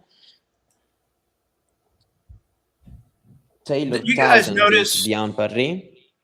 Do you guys notice in this Muguruza match how slow she looks? Even though I think she looks fit, but she also looks slow out there. There's something she has to win this game. Like this is the game that I think puts her in a really bad spot if she loses. I think trouble will come down a break, and I think Mertens will cruise from there. But hopefully, I'd love to see Garbiñe win this match.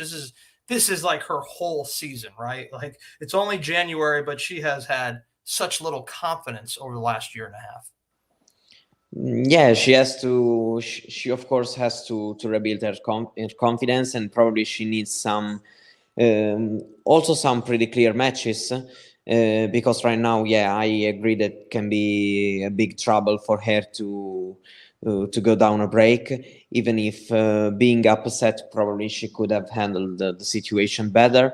Yeah, I think she looks better in this first match than she was in 2022, but she still has something to adjust, in my opinion, to be fully competitive against the top female players. By the way, is that a ping pong table behind you guys? Everyone is asking about that. Indeed, It is a very multifunctional ping pong table. By day we play table tennis if we're not sleeping, and by night it serves as a green screen. So yeah, it must be nice being young to be able to place a ping pong table right in the heart of your housing. I can't pull that off with a family. Brian, I offered basically anyone who wanted to come over to Germany and hang out for a week and basically live in my living room, occasionally getting some sleep and living off pasta and coffee, the opportunity to come over here. But I only had a very limited budget. So basically anyone outside of Europe, I just couldn't afford to swing them in here. And Brian, probably I'd have to get you in. I'd have to get American football on the TV. I'd have to get all sorts of things to appease you and your partner, no doubt. I don't think she'd be particularly happy if I hijacked you and brought you over to Europe to cover tennis for a week or two. So Probably anyway, not. We're all here at Talking Tennis Towers. Our team is off in the treatment room. What are your thoughts on this right now? Are we going to be seeing Thiem come back, Brian? I think we will, and I think it's actually a pretty good move for him to just really, slow down any momentum that Rublev has on his serve, because Rublev has had some routine holds. There's been 2 murky holds for Rublev, but the others have been at 40 love or 15. So he's probably hurt. I think this is a legitimate problem, but I don't mind, if your team, this is a good tactic here. Slow it down. Rube is serving now, so now he's going to have some time to think about this. Slow down the momentum. I think he'll come out. It's the Australian Open. I mean, look at Draper last night. I mean, he could have probably, shut it down, but these guys aren't going to shut it down unless it's a major injury. Mario, anything to tell us that's going on the women's side? Okay, Muguruza is a bit of trouble in this game. Sabalenka has 2 match points to go through the first round, to qualify for the second round. So let's see if she manages to 6-1, 5-4, so it can be 6-1, 6-4, just like Goff, just like Sakkari. 6-1, 6-4, while just started the match between Linda Fruvirtova and Forlis.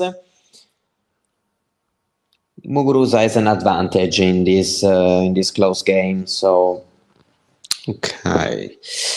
Anything else going on? What do we need to know about? Let's have a quick look. I'll glance around the Can I say something about Go on, Sabalenka? The first set Sabalenka played was the best tennis I've seen out of her in a long time. Very good stuff. No foolish mistakes on the serve. No unforced errors that were egregious. I like Sabalenka's path. She has a good draw. I mean, it sets up pretty well for her. She's not in that Iga quarter. She's not in the Pegula quarter. I think Pegula and Iga were the toughest, 1 through 4 seeds. That's pretty obvious, right? So Sabalenka's got a nice path. I wanted her to come out and whip some butt, and she did that today. She's man, from the baseline, I don't know if there's anyone stronger. Maybe Osaka, 2 years ago in her prime, but man, Sabalenka is just money from the baseline. It's just the yips. The yips have to go, and the yips they be getting better. I like what I'm seeing. Both me and John actually picked her to win the title, so I think we very much agree with you there. I think a certain problem around there though is the fourth. If Bencic gets there, like that's the thing that sort of stopped me from going all in on Sabalenka in this event. So of course, there's Mark Petchey's dark horse, which is it was like a bold pick to win the women's title, my bold pick, which is just crazy. Yeah, let's just start talking that Novak Djokovic is our bold pick. For the men's title. His bold pick for the French Open will be Rafa. Bold pick Djokovic for Wimbledon. I mean, really, it's the second favorite, I guess. I think she's the second in the odds, right? Brian. Yep. Sabalenka. Yep. Yeah. She sits as the number 2 player on the board. Absolutely. By quite a bit. Is Pegula number 3? I haven't looked at the latest odds. Those change, pretty much every 6-7 hours after results come in. I haven't looked at the futures market whatsoever. I only have one. They showed it yesterday, and I think it was Jabeur at number 5, and who was Pegula third, and 4th was. Yeah, I think Jabeur being 5th was a surprise for me. Yeah, because I'd have her even lower down. Maybe Sakkari was there. So let me talk about Sakkari tomorrow. Go on, Brian. This is where I went to school, NC State University, fellas. I played tennis there, and we have the greatest freshman to ever come on board in the history of our campus, and she's playing Sakkari tomorrow. Now, I don't know if she's ever going to get to campus because I think Diana is a star.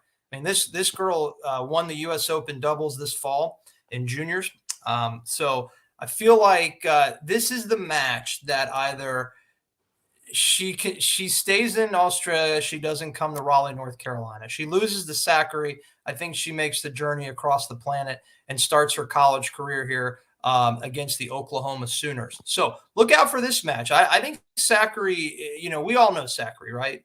Definitely someone who can fall apart easily under tension, start spraying balls, but she's also capable of just wiping this girl off the court with power. So that's the match that I'm most excited about tomorrow, biased because of her being an incoming freshman at NC State.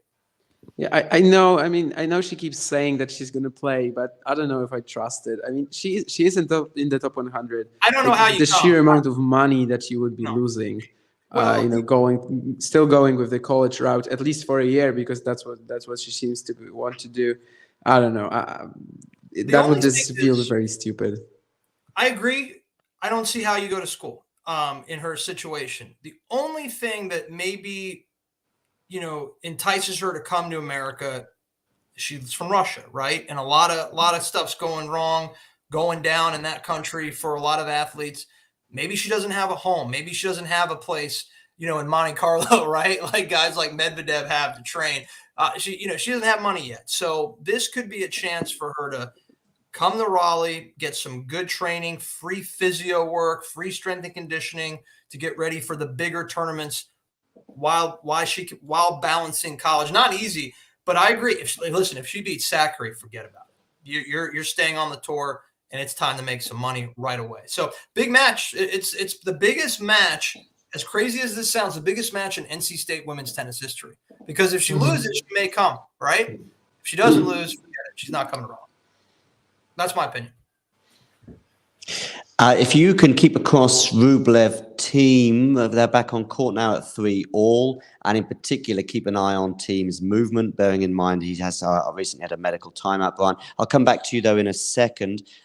Some breaking news that may be of absolutely zero consequence, or it may be something more sinister, is that Nadal has cancelled his midday practice.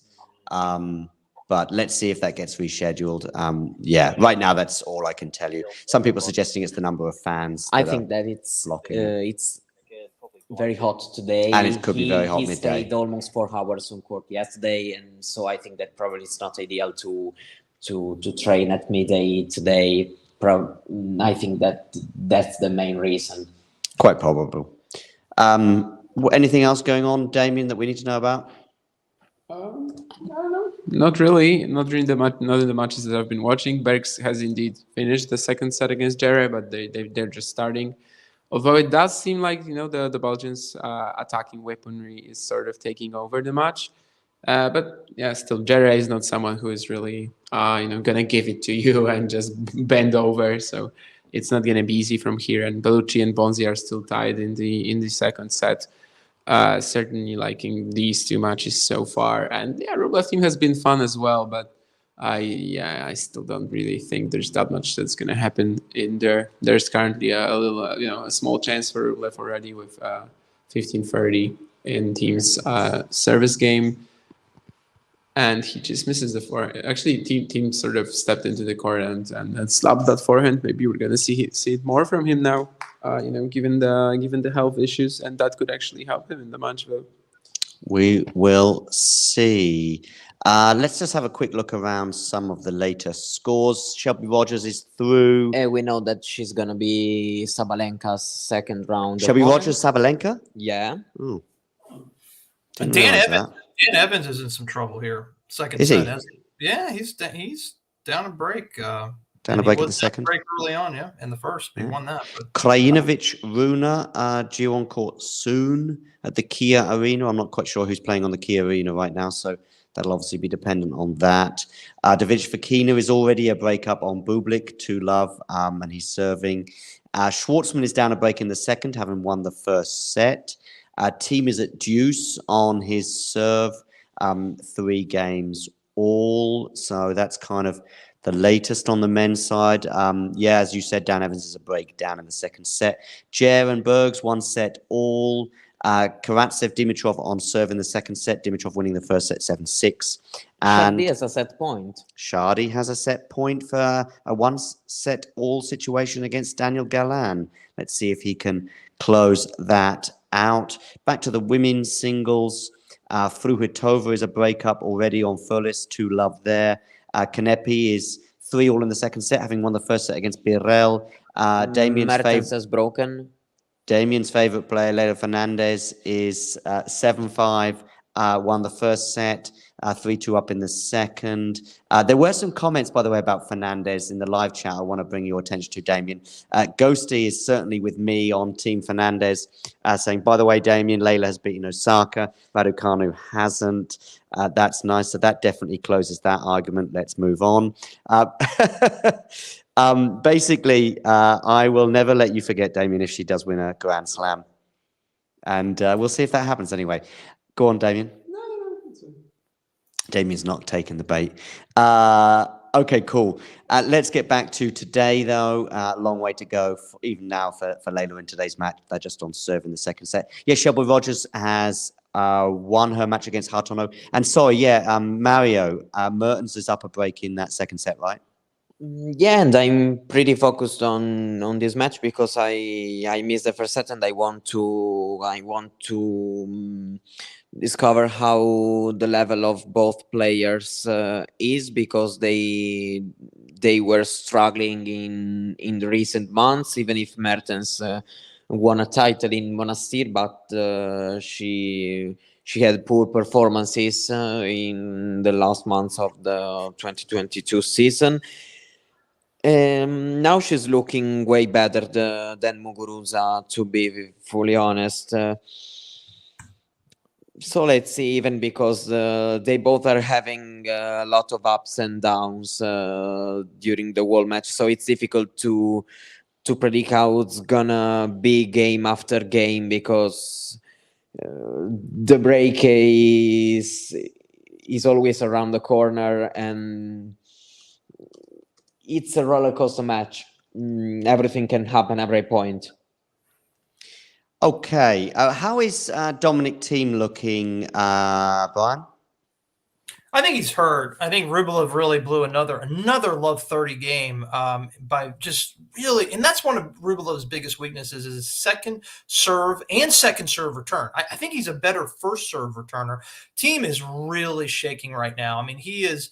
If Rublev can keep the ball in play for 8 to 10 balls, he's going to win probably 80% of the points, I think, moving forward. But Rublev was missing really poor shots at 3-all, at 15-30, then at deuce. So Rublev just has to stay the course, make first serves. And what you're seeing now is Rublev, kicking in his first serve, and he's kicking and he's missing his second serve here on a terrible double fault. So I think Rublev is not handling this situation as well as you'd want him to. Knowing that your opponent's hurt, I think it's put a little pressure on him. And it's not playing that aggressive. So, Damien, do you think that's a thing, right? Players getting distracted by injuries on the other side of the net. Of course, it's like the toughest possible situation. You know you should win. You're basically gonna win, but then your level goes down. Yeah, it's like a very classic example that happens all the time, and well, it's very hard to deal with on a mental level. By the way, Bonzi has just broken to lead 5-3 in the second set against Bellucci. Actually, Matteo double faulted to hand the break over to the Frenchman. So there's going to be a level match there as well. And it's really starting to look like that Bergs is is starting to just he's just tuned into his game, and now Jared doesn't really have that much to show for on the courts right now. But yeah, as I said, I'm still not really ultra confident as well. The Serbian is just such a consistent and solid opponent that keeping that level is going to be a requirement for Zizou. But he does have 3 break points to go up a break in the third set. Fernandez has broken, and I've got Alex on Facebook. Mario wants to know what is happening with Garbiñe Muguruza. Yeah, as I was saying, it's a bit of an unpredictable match because the previous 2 games, Muguruza looked all over the place, missing so much, and then immediately she's played a very nice game, breaking back. So yeah, you can see that she has practically no confidence, but she still is able to find some good points and be not consistent during the match. A lot of ups and downs, but she's still able to play 3-4 straight good rallies, and that's enough for today so far because she won the first serve. And she's on serve in the second, so not so many problems, even if she was down a break till 5 minutes ago.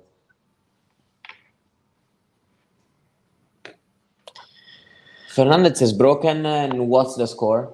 Fernandez is 4-2 up in the second set, so she's 7-5 first set.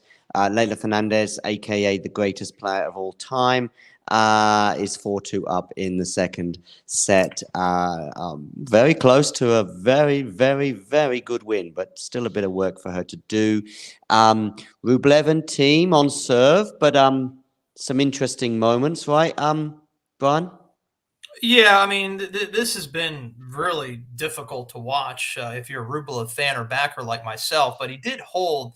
I'll give you a stat here. Rublev winning 82% of first serve points, 46% of second serve points. He's got to make his first serves, bottom line, because his second serve is just no threat whatsoever. Thiem just chipping it away and making Rube frustrated. So I think Rube comes through. This injury is playing effect. Listen, if it gets to 10 balls, it's over. Thiem cannot hang for more than 10 balls, but Rublev is just very foolish over these last 3 games, and hopefully he corrects that. This is a huge game because if he breaks here, I think it's lights out. Second set's over. I just don't think Thiem has it in the tank to go 5. Thiem has to win this in 4. Thiem knows that. So this is it. I mean, this is, you can almost say this is for the match right here at 4-all if he gets broken. Yeah, I mean, his second serve is not a threat, but it's not like Thiem is getting like any advantage after that anyway, right? It's no, just but gonna he's go to neutral basically. He's putting it in play, and he's just getting. Oh, do you see the stat on the screen right now? Do you have it on your feed? Because we just saw a comparison between Thiem's first serve speed post the medical timeout and pre-medical timeout, and it went down by 30 kilometers an hour. That's Yeah. 169. It's not doing too much, Thiem. It's Rublev that's hurting himself. And this is a huge point here with Thiem down love 15. It's love 30 now once again. So this is the 3rd time this set that Rublev has had love 30. He has not converted yet. So this is it. I said this is for the match. This is the match right here. If Thiem breaks, and if Thiem gets broken, Rube holds, forget it. They're not going 5. And that was a frustrated backhand there from Thiem that he put wide into the tram line. Yeah, he's hurt. I mean, there's no doubt he's hurt. He was holding his back at, I think it was 1-all, perhaps. It was such a pity for Dominic Thiem. I mean, seems to be he was just sort of starting to put a consistent run, at least in terms of matches and not having an injury. I don't remember him having an injury in the last 6 months, for example. I think he might have cut short his 2022 season, but it seemed like, oh, that's a great winner from Rublev, right? It was. Yeah, and again, here we are, love 40, but Thiem is going to win this point. So big pressure point here coming up. Yeah. I don't know where you are in the feed, but I think I'm slightly behind you, but all good. Rublev with a big winner there for love 40. So you're at 1540, are you? I'm at 1540. Rublev misses a backhand that my son makes. So you can't have that. And he's looking at the grip, doesn't get it, but another opportunity. Can't squander this one, because then you know that Rube will just lose his mind. Yeah, indeed. But yeah, those stats that Damien was touching on regarding Dominic Thiem's service speeds, pretty damning. Regarding about a sort of 10, 20, 30% drop, was it? Something like that. It was 30 kilometers an hour anyway, drop, I believe, on this first serve. So what's that, maybe higher, 15%? No. Yeah, 30 like out of 190. Yeah, exactly. So about 15%. 15% drop since the injury, 30-40. So Rublev has one more break point. He does, but unfortunately, it's not going to get him the break. This is unbelievable. So it's juice. It is due. So it was a really good first serve by Thiem. He deserved that point. So Rublev hasn't really the last 2 points Thiem deserved, but at love 40, Rublev gave him an easy unforced error. That was unfortunate. So let's see what happens here. This is a huge point. Yeah, good one down the tee, as you say. Deuce. So that's something for Thiem to clutch at. We'll see how this pans out. Mario, you got something to tell us? No, yeah, I was looking at these break points. Thiem saved, and yeah, I think it's a pretty big occasion, pretty big chance for Rublev, because if he manages to go up 2 sets to love, it's practically ended. Given also the fact that probably Thiem is struggling with his back, and so I think that. Yeah, it's not fundamental, but it can be really, really important to put 1 foot in the second round for Rublev to break now and then close 6-3, 6-4, and it can be virtually the Mertens is in a big trouble here. because Muguruza, who won 6-3 the first set, is 4 games all, and now deuce pushing Mertens to deuce on her own serve. And yeah, she's not looking that bad, given how we are getting used to watch Muguruza. It's a pretty nice performance. Brian, I think you've got something to tell us that's occurred with Rublev and Thiem. Yeah, bad unforced error by Thiem, bad footwork. That's probably the result of being injured. And I think if Rublev makes his first serves here, it's lights out. Just give me 3 first serves at least out of these 4 or 5 points, and probably going to win this. So yeah, I mean it's a good start. If you're, like I said, if you had a Rublev tonight, who I thought I know you're not a betting guy, but the betting market was really shifting towards Thiem. You saw a lot of money come in late on Thiem, as far as the number drop, the Rublev number drop. So I had so I went the other way against the market. With you saying that, Brian, it reminds me of sort of election night, or perhaps a horse race, but certainly election night, where suddenly the last minute, or the load of money goes on ex-politician, and they probably know something we don't. Well, on this occasion, it doesn't look like they did, because Thiem is struggling, but of course you could never have predicted the injury that he seems to have incurred. There's a question in the live chat, regarding whether we'll see a retirement from Dominic Thiem. I suspect no, because it's I don't know if it depends. Basically, the key question is he going to make things worse by continuing? We can't possibly tell that, but bearing in mind, he's 95%. It's not quite the same as the loss of movement that we saw from Jack Draper yesterday, albeit that conversely, Jack Draper's issue, of course, was cramps. You're not going to end, your 2023 season by continuing with cramp, but you might do yourself serious damage with a back injury.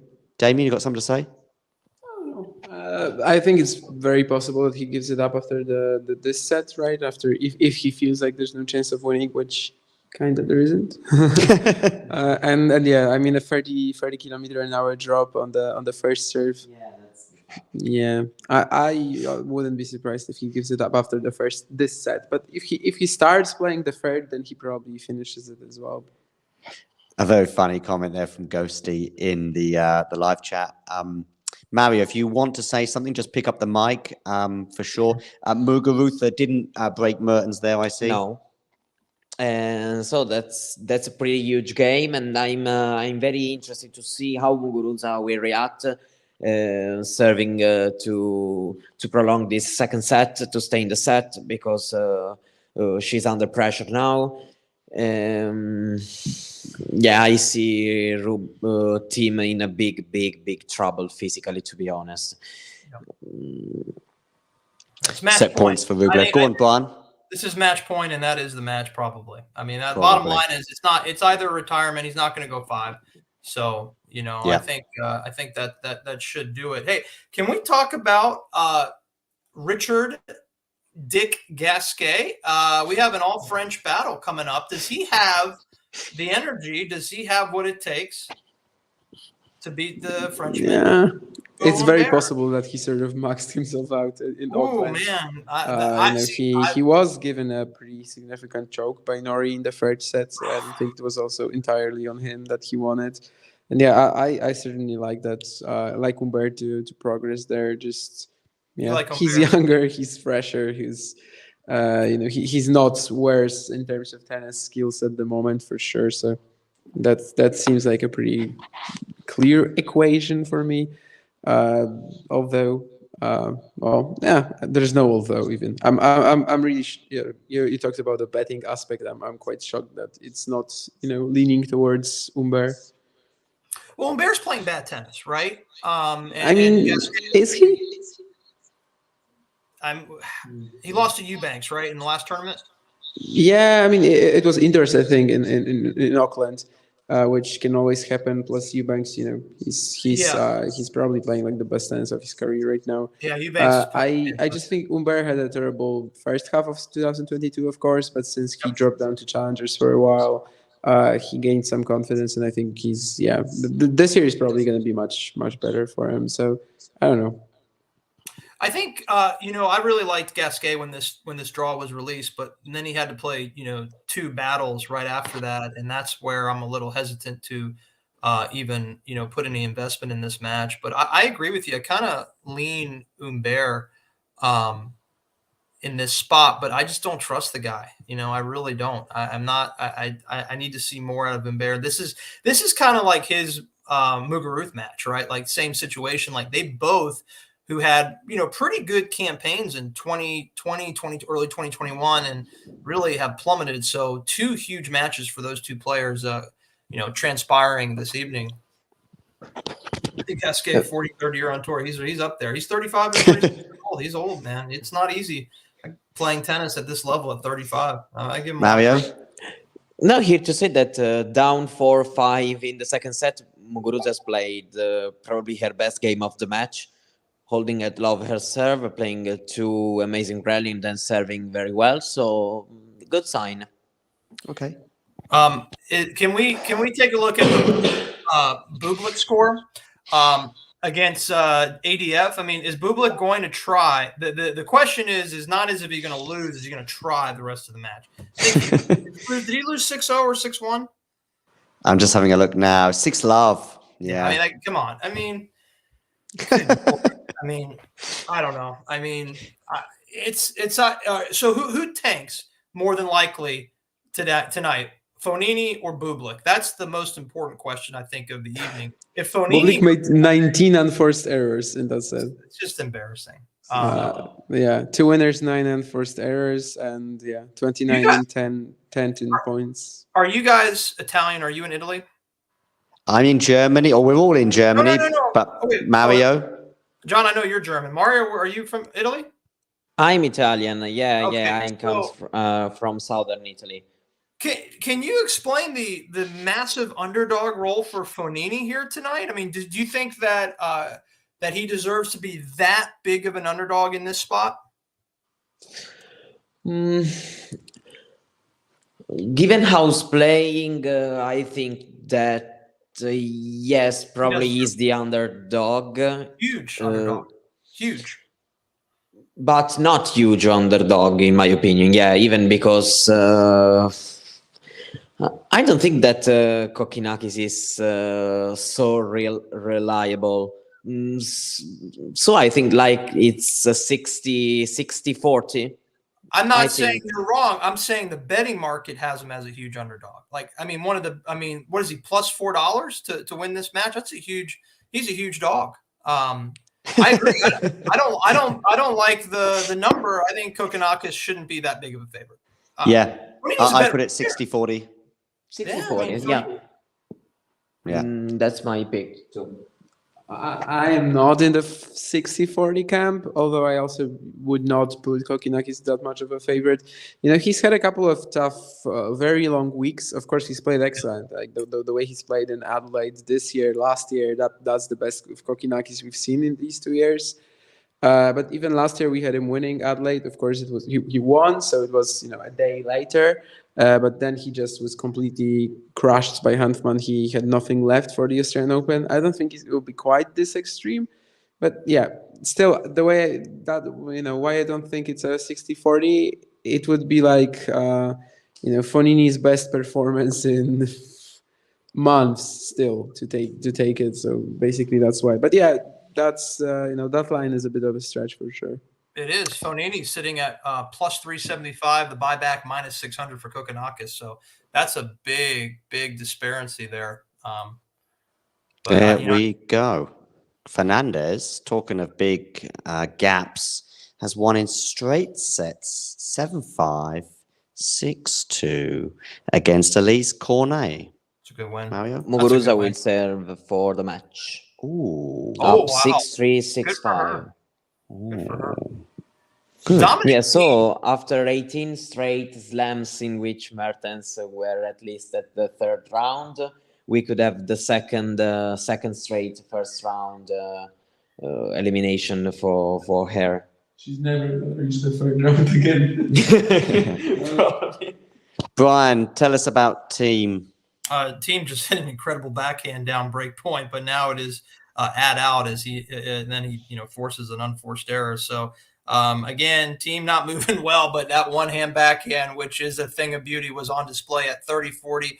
He's serving a second serve right now down add out, and this is where Rublev, man, you don't have to be a hero here. You just got to pull him off the court and start the point from there. You don't need to rip a winner here. Backhand from Rublev, pretty solid. And here we are. We're in the point, and Rublev hits another unforced error. I mean, it's just, I don't get it. I mean, it's not hard. Rublev. I mean, listen, he's going to win, but like he could have made this a lot more simple. A lot of people on the Fognini or Fonini bandwagon. Ghosty there giving the Italians some love as well. Yeah, Rublev now Thiem on deuce, and yeah, Muguruza is serving for it. Just have a look at that. So she's 6-5. Love all at the moment, but I think you're watching it, Mario. Yeah, Muguruza. Yeah, I'm watching this match. Muguruza played two very solid games to hold at 4-5 and then to break. So yeah, now we are in the rally. Mertens is dictating the play now, and Love 15. So not the ideal start. I'm gonna put on this Muguruza match because it could be major problems if she gets broken here for the rest of the way. I just don't trust her mental toughness right now. I want her to win. I just don't trust her. Yeah, I know exactly how you feel. Yeah. But we'll see. It's a big opportunity. Great serve. Great serve, yeah. Right down the tee. That takes guts. That takes guts. And Thiem I'll holds. keep an eye on Rublev Thiem to see if anything happens here. Who won that first game in Thiem holds. Okay. Yeah, down 15-40 and add out. Thiem holds. Just a lot of easy unforced errors, but hey. Good for Thiem. Anything to say, Damien, about the men's match you're watching, or anything else in particular?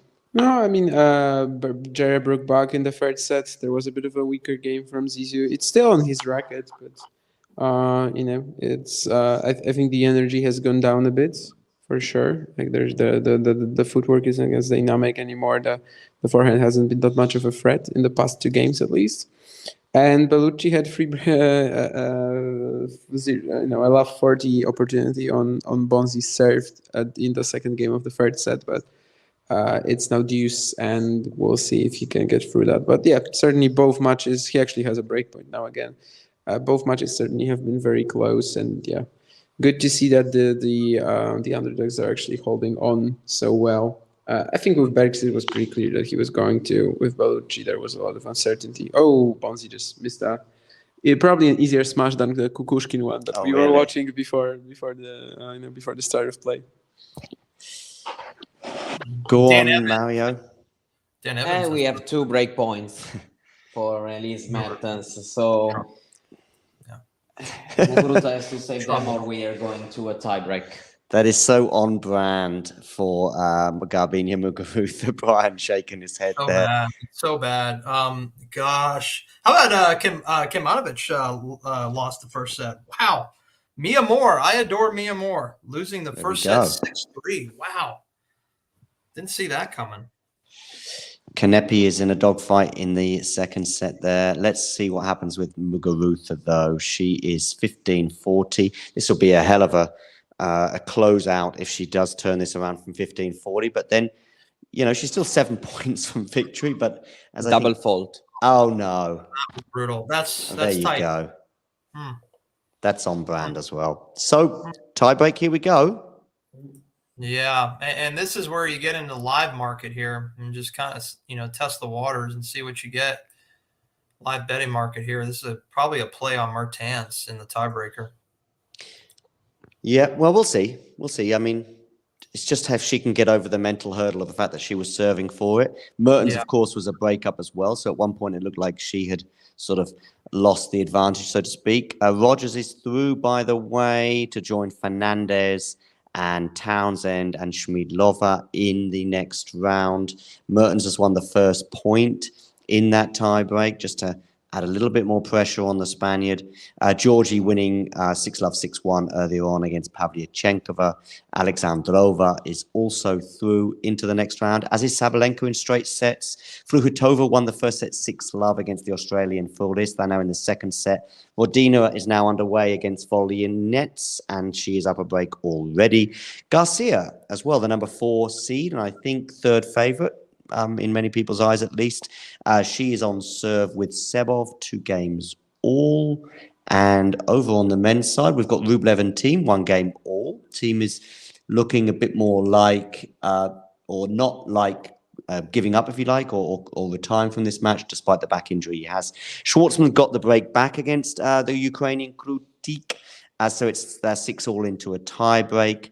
What else is going on? Evans and Bagnis are 4-5 on serve, with Dan Evans serving.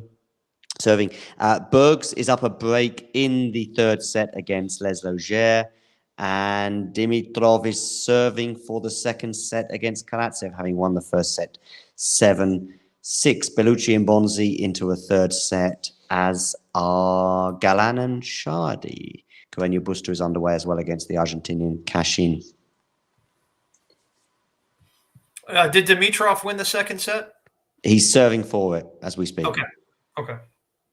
And Muguruza Mertens. Mertens has a mini break. She leads 2-1. Is Muguruza looking nervy, Brian? I thought she played an excellent third point there to stay alive in this tiebreaker. I think 0-3 would have put her in a bad spot. No, she's playing okay. The first, I didn't like her return on the first point, as you probably saw, a forehand slice that traveled out. But the last 2 points were well-contested points. Go on, Mario. No, I agree. I was bad thinking about what he was saying, and now a poor forehand to. Yeah, that was bad. Yeah. 1-3 now. So she's still just the 1 mini break, but 3-1 lead for Mertens. Mertens wins this set. Are you then edging towards Mertens? And I guess the betting markets, she's now 4-1 up. So, yeah, what are you thinking, Brian? Yeah, I think the betting market will probably put Mertens at close to -200. I would imagine if she wins this set, as she rightfully deserves to be. I think we've seen these collapses way too often from Muguruza. So I'm looking at it as a play on, even at the $2 price or lower. I don't see Mugu recovering from this. We'll see. Go on, Damien. No, just to say that Mertens is not in bigger form than Muguruza, to be honest. So, winning the tiebreak probably could be a good confidence boost for her, but I don't trust Mertens neither, to be honest, given how they're playing recently. So it's pretty even, in my opinion, the situation. Still just the 1 mini break. Muguruza getting back to 2-4 on her serve. Go on, Damien. Yeah, I just wanted to say that there's a breakpoint for Rublev here now, which could end the match, which has already ended, and he does do it. And he's got it. So he's a break up in the third. There's Rublev. probably not that no point in continuing for Thiem really, but if he wants it, he'll play. Anyway, there was a moment in Rublev had 2 break points. He took the second one, and on the first one he missed the forehand, and he just got so angry. In a match that's basically already done, in a match that basically there's no chance he's losing right now, which is kind of fun to see. That was probably his biggest outburst of the match so far. Listen, if Muguruza holds this service point for 3-4, then things can get a bit interesting for Mertens. Oh, what a shot by Mertens. You got to. Oh, there we go. Sorry about that. Oh, wow. 5-2. That is a clutch backhand angle right there. My goodness. I mean, it's trouble here. You see trouble ahead. I do see trouble here. Yeah. You're a music fan, Brian? Sure. How can you not be? Well, indeed. Some people don't like. My father doesn't like music, which is odd. He also doesn't like pizza, which is like saying I don't like sandwiches. I mean, it depends on what you have, right? Maybe it's just. I assuming your father is German. Is pizza? No, I'm from the UK, by the way, Brian. Oh, you're from the UK. I just live in Germany. Well, is there pizza in the UK that's legitimate? Legitimate. I know there's pizza. I thought the original pizza was in the US, by the way. That's where it originated, right, Mario? It comes from the US pizza. Yeah, US, yeah. But I like the Neapolitan style the best, more so than what we have here. But yeah, I mean, you gotta like pizza. If you don't like pizza, you ain't living. Indeed.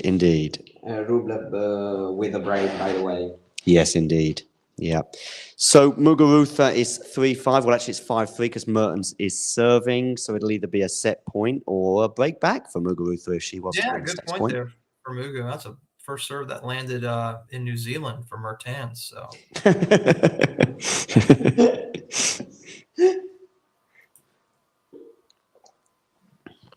Yeah, I have no stake in this. I'm just waiting to this third set. If it gets to a third set, nothing here right now. Pulling for Mugu. Yeah. Really am. Yeah, nothing against Mertens, but I'm pulling for Mugu. Venezuelan born, by the way. Muguruza was born in Venezuela. Yeah. Mm-hmm. And that's out, and that's trouble now. Yep. So is that 6-3 Mertens? It is 6-3 Mertens, yep. Deary me. 3 set points for the Belgian.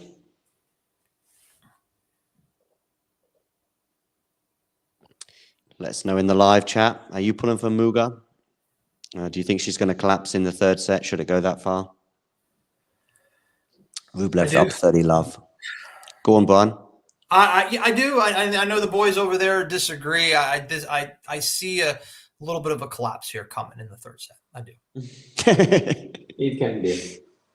It can be, but this is what champions are made of, or even just people who get to second round at slams are made of. Yeah, she's a champion. There's no doubt. And the betting market doesn't love Mertens. Right now, we're sitting at almost even money for the match. So how do you like that? Yep. I mean, she's not won this second set yet, has she, Mario? She did. Yeah, she did. Yeah. She has won it now. Okay. So it's 1 set all. Okay, 1 set all. Yeah, I would probably just towards Mertens, but only because of momentum. But I wouldn't be that sure of a collapse from the Spaniard. Birel and Kanepi are into a tie break. So that could be interesting. Obviously, Kanepi wins the tie break. She wins the match. Any other live matches on the women's side to talk of? Garcia is on serve against Sebov and Fruchvirtova. She said 2 break points. Who, Garcia? Yeah, I thought she was under a bit of pressure on her serve. Yeah. Let's have a look over on the men's side. Maybe Kanepi's not going to lose that set anyway, but we'll see if that pans out. Rublev is up a break, and he's got a game point for a 3-1 lead. Schwartzman has 2 set points for a 2-set-to-love lead against Krutik, which obviously having been break down in that set is quite big. What are your thoughts on Schwartzman, Brian? I think time has passed Diego. He had an amazing 2020, early 2021. I love him. He's just so awesome, right? For what he's able to do. Do I have a lot of faith in Schwartzman making a run anywhere outside of Paris? No. I don't think much of Diego right now as far as being a contender, to answer your question. I think he's a second, third round major guy for quite a bit of time moving forward. I could be wrong. I hope I'm wrong, but not a lot of faith in Schwartzman. If you have to give me his draw, I'd be curious. I remember I saw it. I just don't remember it. If you want to pull that up, I'd like to see the path. Damien, Zverev does he play Zverev in the third round? I mean, normally they kind of play at the same time. Because I think that's why we were talking about Zverev having such an easy. Yeah, of course it is. Yeah, but I mean Schwartzman is not beating Wolf in the second round or Thompson. JJ Wolf has a tough match tonight. Like Jordan Thompson. Yeah, that's a good match. In this form right now, he might even lose to Krutik if he loses that first set. Honestly, he was also injured recently in the retirement against Brooksby. I think what was like a hip injury. I can't remember. Yep. But no, I don't really see him progressing past Wolf. Honestly, if it's Wolf beating Thompson, because Thompson with that grinding can probably make JJ overheat. So the 2021 Australian Open semi-finalist Karatsev is in big trouble. He's down 2 sets to Dimitrov. Of course, that is the match of the Australian Open semi-finalists. Yesterday, we had the match of the Australian Open winners on the women's side, with Azarenka beating the 2020 champion Kenin. What else is going on? Galan and Shardy are a set all, as are Bellucci and Bonzi, as are Bagnis and Evans. Many might be surprised to see Bagnis win that second set. Any thoughts on Bagnis and Evans, Mario? Well, I'm just following the score, but yeah, I'm a little bit surprised, but Evans is not a monster of consistency, so it can happen to him to have a down during a match. I still expect him to win, and I'm surprised but not shocked. Let's say this. Mm-hmm. It's a bit of a similar case like Korea Fujovic yesterday, where Fujovic should have no business getting into any sort of trouble with Korea on hard courts, and it's the same here with Bagnis and Evans. Although I guess Bagnis at least has a decent serve. Korea has like nothing for a quicker surface. Ghosty there saying in the live chat, it's hard not to love Diego, but I'll withhold judgment until the clay season. Yeah, I like what Brian said, really. He's kind of a second or third round of a major, and that's where he seems like he's stuck, and it does feel like a bit of a Groundhog Day for him, and I don't really see any end in sight to that situation. Ghosty here asking, I don't know anything about Birrell. What's her story? Can anyone give me some info on Birrell? I've got shakes of the head. I've got looks of confusion from Damien. I was hoping that someone in the room might be able to help. Mario, can you say anything about... Mario's quickly looking at his phone. She made the third round at the Australian Open once, right? Like a few years ago. I think she was, yeah, something like that. I remember too, but yeah, that's like it.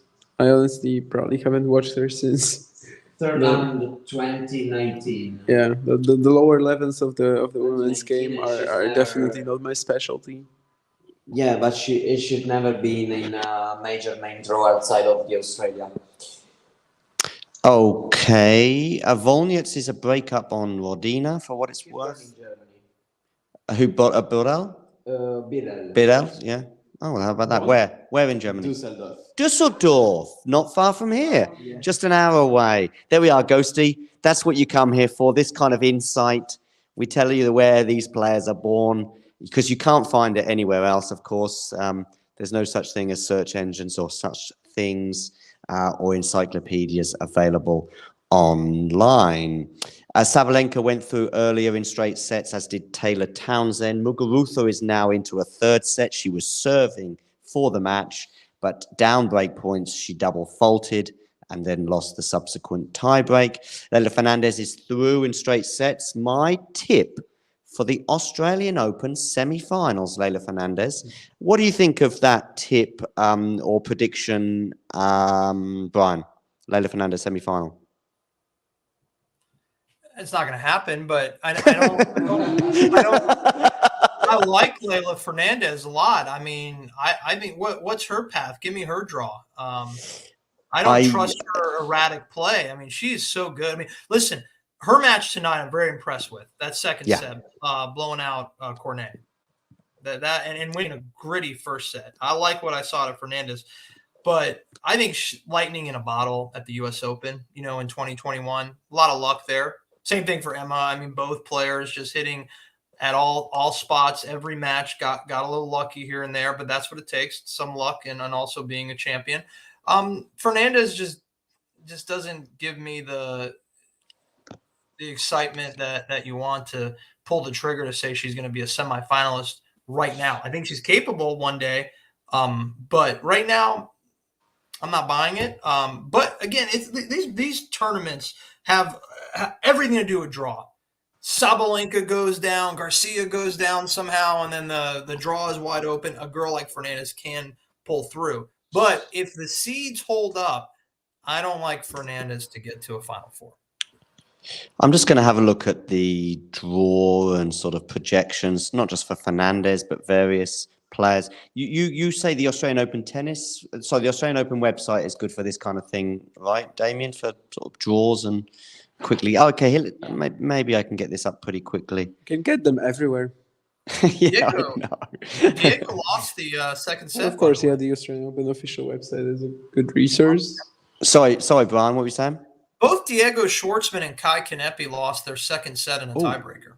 Okay, so that's 1 set all for both of those players.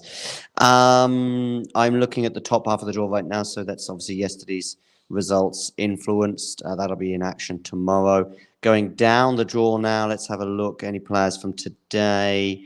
Teichmann Dart, was that yesterday, wasn't it? Yes. Schneider Sakari 2. Let's have a quick look, go further down. So Townsend is going to be playing Alexandrova in the next round. Leylah Fernandez is... Ooh! I don't know why I've got her in my semi-final. Do you know who... She's going to play the winner of Garcia and Sebov in the second round. So I backed Fernandez to beat Cornet and Garcia back-to-back. Right. You don't like the French, do you? But I think that... I think if there was a bracket for her to emerge... It's that 65 through 95, right? That's the placement. That's the weakest side of the draw is line 65 to 95 or 96, whatever it is. That number 4, Garcia and Kudermetova, number 8. There's a lot of holes there for someone like Fernandez, but she's going to have to beat Garcia, right? If she beats Garcia, then you got to be a little bit excited about your prediction. Yeah. Yeah, I mean, I think Garcia is a favorite to win that, but not super heavy. But I'll give Fernandez a puncher's chance there. In the battle of the mullet against moustache, also known as JJ Wolf against Jordan Thompson, they have just got underway, and it's 1 game all. That's a tough match, and I watched Thompson at the Delray Beach Open last year beat who did he beat? Dimitrov. He's solid, man. He's just one of those guys that you don't want to face. He's always going to give you problems at times. JJ Wolf, very erratic. I don't know. I don't like that match from a betting perspective, but I'd like to see it as a fan. It's going to be interesting to see. Muguruza won the first game of the third set, so she's held there. Mertens now serving. Collapse averted for now. Garcia is 40 love up on Sebov. They are on serve. The winner there will play Leylah Fernandez in the next round because she won in straight sets against Alize Cornet. Sabalenka also winning in straight sets today, as did Taylor Townsend and Schmidlova. And Kanepi, as you said, Brian, she's now into a third set, as is Schwartzman on the men's side. Rogers winning in straight sets earlier, Alexandrova in straight sets, and Camilla Giorgi 2. Back to the men's side, I saw somebody in the live chat talking about Dimitrov and Karatsev. They're into a third set. Dimitrov, though, up 2 sets to love. And Les Leger has won the third set against Bergs. So he's up 2 sets to 1. Bagnis and Evans are on serve in the third set. They've shared the first two sets. Rublev, by the way, is very, very close to sealing this. He's 5-1 up in the third set. So that one could be just a few minutes away from concluding. JJ Wolf and Thompson remain on serve. Shardy is up a double break in the third set on Galan, and they are 1 set all. Still Krajinović and Rune have yet to take the court. Pablo Carreño Busta, some might be thinking that he would find it quite comfortable against Cashin today. I don't know if you've got any thoughts on PCB against Cashin, Damien? Honestly, it should be a matchup that Carreño Busta is winning easily, but I'm not really sure about his form at the moment. Of course, in 2022, Cashin made an insane jump on hard courts included. But then again, it's not the US Open again. He's not getting Holt and whoever he beats in that first round as well. Jesus, I can't remember right now. But yeah, I'm just saying, just before this, just before this week, Kachin lost so easily to Lestienne in Auckland. he definitely Baena, yeah, of course. Baena, who was retiring after this was the penultimate match for Baena. He also decided tiebreak, yeah. But then was retiring after the US Open. He played Davis Cup only after that.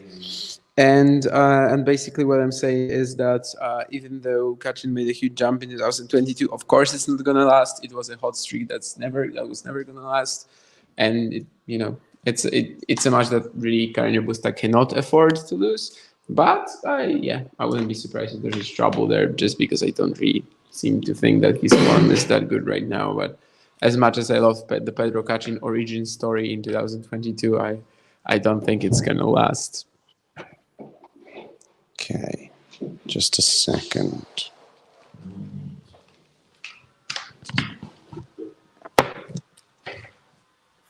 Kai Kanepi down a break in the third set. Surprise there. No.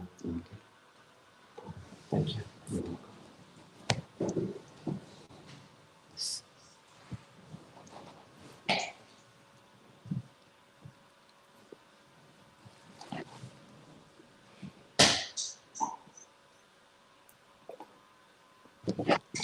And we had Jarego 2 sets to 1 up on Bergs in the meantime, since I think being 3-1 up in the third, Zizou was just really off his game.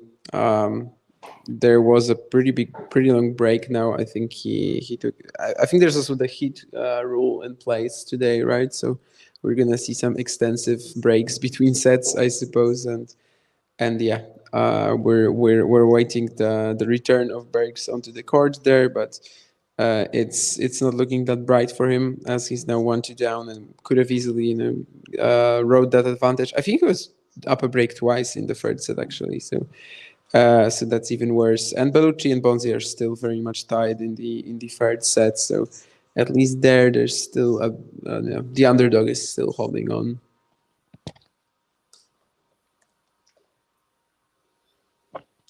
Your man Rublev, Brian, is close to doing this in straight sets, 5-2 up on. He's trying to serve it out right now, albeit it's love 15, or he's just aced. I haven't even watched the Rublev match in the last don't worry. 30 minutes. Yeah, I mean it's kind of one of those things. What about Muguruza? Is that the one you're watching right now? Yeah, I am, and again, this is really tough to serve on that side. I think the sun is just right in the face of the players on that side of the court. Huge point here, down love 30, and that is, I think it's out, and that we got major problems for the Spaniard. Yeah, major problems here. I think it's confidence. The ability is there. It's just mental, right? Are you thinking to yourself of all the ghosts that went wrong in 2022 and late 2021? If you're Mugu, maybe. I mean, we're all tennis players. You think about it's a mental sport, but Mertens, I think, will emerge here. But great swinging forehand volley there by Mugu. Is Conchita Martinez still her coach? Yeah, as far as I know. Okay. I haven't seen her in Australia, but I've not seen anything to suggest otherwise. Of course, Conchita Martinez probably would take some of the credit for her return to form after a year or two in the doldrums. I think she hired Martinez, and then sometimes these things can be coincidental, but sometimes otherwise. I think we look at something like a similar thing with Rafa when he hired Carlos Moya. Team has just gone long there, and it's match point Andrey Rublev. When or if or probably when he does seal it, I'll let you all know. Muguruza is 15-40, so Rublev trying to save 3 break points. Go on, Brian. You hate to see this with Dominic Thiem. It's like there was a little bit of momentum towards the end of the season in 22, but this is derailed with perhaps another injury and a beatdown by Rublev. Got to give Rube a little bit of credit. He didn't really show his crazy card today. He had chances to, especially in the middle of the second set when he had so many opportunities to really blow him out, and he did not. But, hey, a win is a win, and I think this was the match that I wanted to see the most, and it really didn't deliver because of the injury. But I think Berrettini-Murray could be that match that the people want to see, the old guy versus the new guy, kind of what we just saw with Thiem and Rublev. So you have an Italian versus a British battle here on this podcast, and then you're going to see it pretty soon. I think very soon, right? Berrettini Murray. Yeah, I think in the next hour or so. Maybe a Yeah, bit that's less. 4 o'clock schedule, but you never After know. Garcia Sabov. Okay. Yeah, probably in the next 45 minutes. If she does it in straights, 45 minutes. Deuce Muguruza, Yeah. well done. Showing a bit of steel. Very good. Yeah, team Yeah, cutting team. a sorry figure there. Bless him. Make sure you hit that like button. And if you're new to the channel, subscribe. Nice to have quite a few people on board today. Yes, he did, Ghosty, as I think I've got it up on the screen for you. Rublev wins in straight sets. And now Muguruza's at game point. Well, this could be a big hold. This is huge. Yeah, go on, Huge. Brian. Yeah, huge opportunity here. That kind of shifts the mental toughness over to Mertens, but then as I say that, a double fault sucks. So now we're back to deuce. But man, I'm pulling for her. Like I haven't made a live bet. I'm just really want to see Mugu come through here. Indeed. I've just read Ghosty's message again. He's saying, so team won, right? I think that's a little joke on behalf of Ghosty, but good to see you back as well. I'm glad that Jane enjoyed my mullet versus moustache reference. A bit disappointed that neither Damien nor Mario sort of chuckled even one little tiny bit at my mullet moustache comment regarding Thompson, and just thought it was very irrelevant and dull and boring, right, Damien? Yeah. I'm proud. I appreciate it, quietly. Okay. You were smiling on the inside. Actually, yeah. I don't know. Does JJ even have a mullet anymore? Not anymore, I don't think. Right? No. I hope Thompson still has a mustache. Me Because, too. Well, he looks really disgusting with it. Honestly, the Minor was even worse, right? When he was trying to grow one. Yeah, Johnson and Thompson at least look like something with the mustache, and the Minor just looked really weird. Like if a 15-year-old starts getting his first facial hair. And, but I don't think Wolf has a mullet anymore. Although it's a shame actually that he doesn't. That was such a nice, not that he really needs anything to be memorable, but it was a nice sort of quirk. If you said to me, I've got a friend called JJ Wolf, I would imagine him to look just like JJ Wolf with the mullet. That's exactly how I'd imagine. And by the way, if you had a friend called Jordan Thompson, I'd probably go, has he got a moustache? I don't know. They sort of seem to fit that for one reason. Oh, and Mertens is broken, Brian. Yeah, I saw that. I'm watching Wolf Thompson and then Mertens back and forth here on ESPN Plus, and just to let you guys know, Jordan Thompson has a full beard and mustache going. Oh, okay. Looks good. Has some sunscreen on, kind of like my boy Mike Russell does when he watches his matches in the stands for Taylor Fritz. And JJ Wolf's mullet has kind of been trimmed around, so we don't have really either one of those dynamics going for these guys. But JJ Wolf looks pretty good early. We'll see what happens. What's the score there?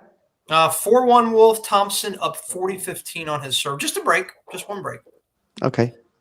Just one break for Mertens, but obviously with how that match has gone, it's I put on a very sad, solemn voice because obviously Muguruza was serving for the match, couldn't serve it out, double faulted, handed the initiative to Mertens. She took advantage of that. She strolled through the tie break, and now she's a break up in the third.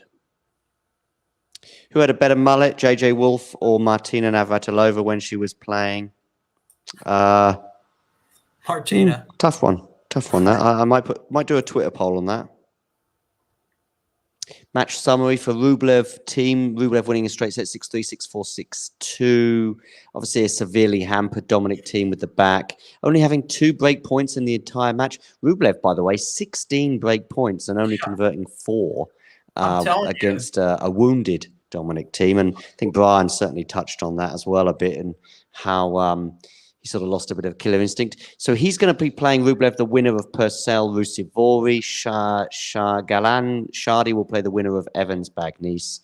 And Kudla Safilin are in action later today, as are the Frenchmen of Gasquet and Humbert. I think Emil. It's really looking like Rune and Rublev have to play, right?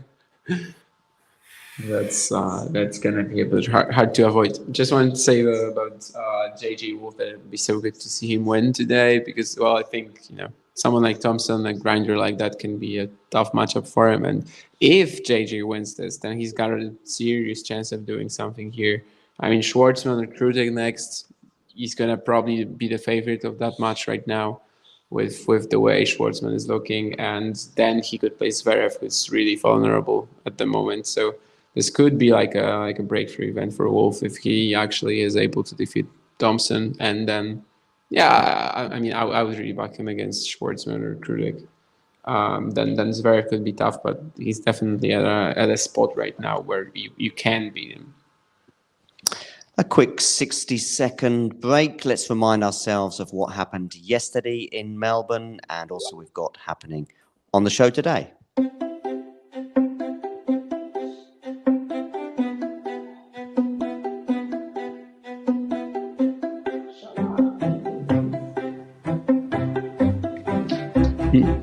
What? Sound is unbearable. Oh, sorry. No, mine. Is it loud? Is it on?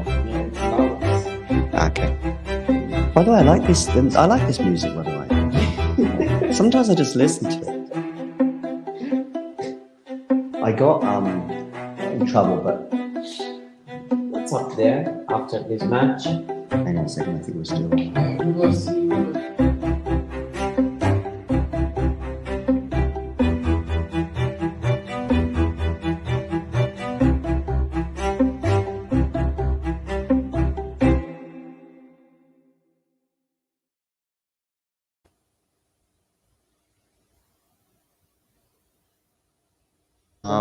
Back now. Great. Anything happened in the last 60 seconds? Mertens, let's have a quick look. What's Mertens going up to, Mario? 40 love. Indeed, she is. Rublev has beaten Thiem in straight sets. What are your thoughts on Rublev at this tournament, Brian? How far have you got him going?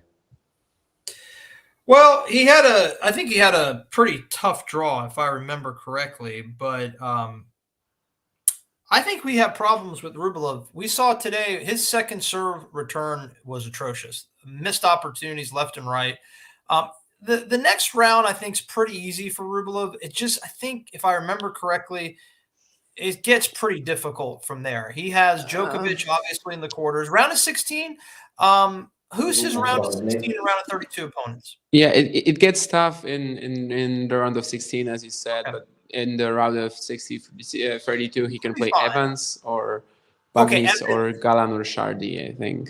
Yeah, Evans is his, 17 through 32 seed, so you got to feel pretty good about that. Daniel Evans right now not playing good tennis.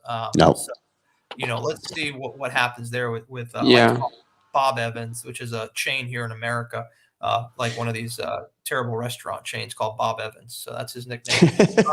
But yeah, I mean, I think Ruby, he'll get there. He should get to the round of 32, and then the round of 16 matchup. Did you mention who his 9 through 16 seed was? I can't remember. Oh, it's Holger Rune? Yeah. Oh, that's tough. Yeah, I mean that's no picnic there. Now that Kyrgios is out, I mean, Yeah. pretty good path for Rune, right? To the fourth round. Absolutely, yeah. Should be a fourth round match between them, really. Rublev has the crappiest round of 16 and quarterfinal matchups by a mile. True.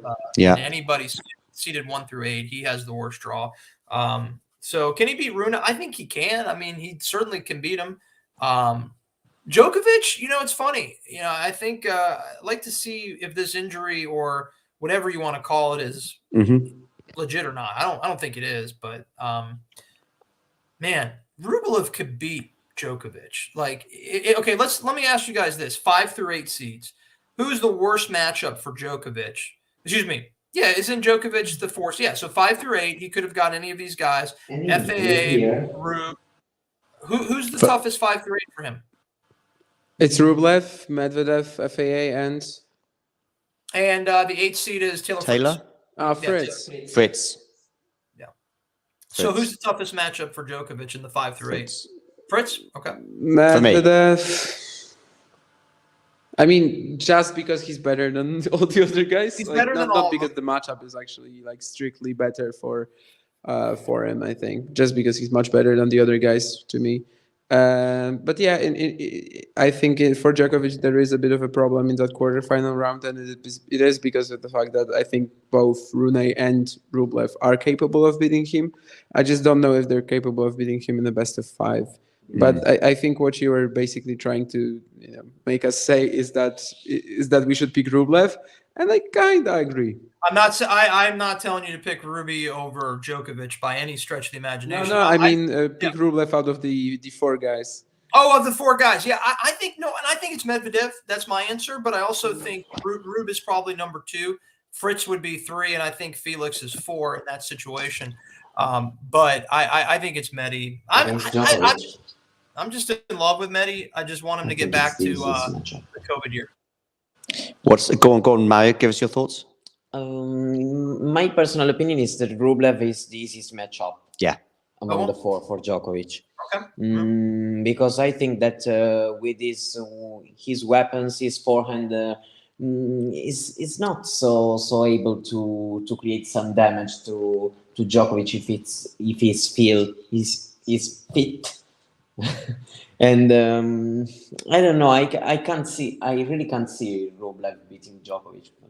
I think that Medvedev and Geraliassim can be big threats to him if they have a big day with serving well. If Felix serves well throughout the whole match, can create some more difficulties, in my opinion. But I don't know. I can be wrong.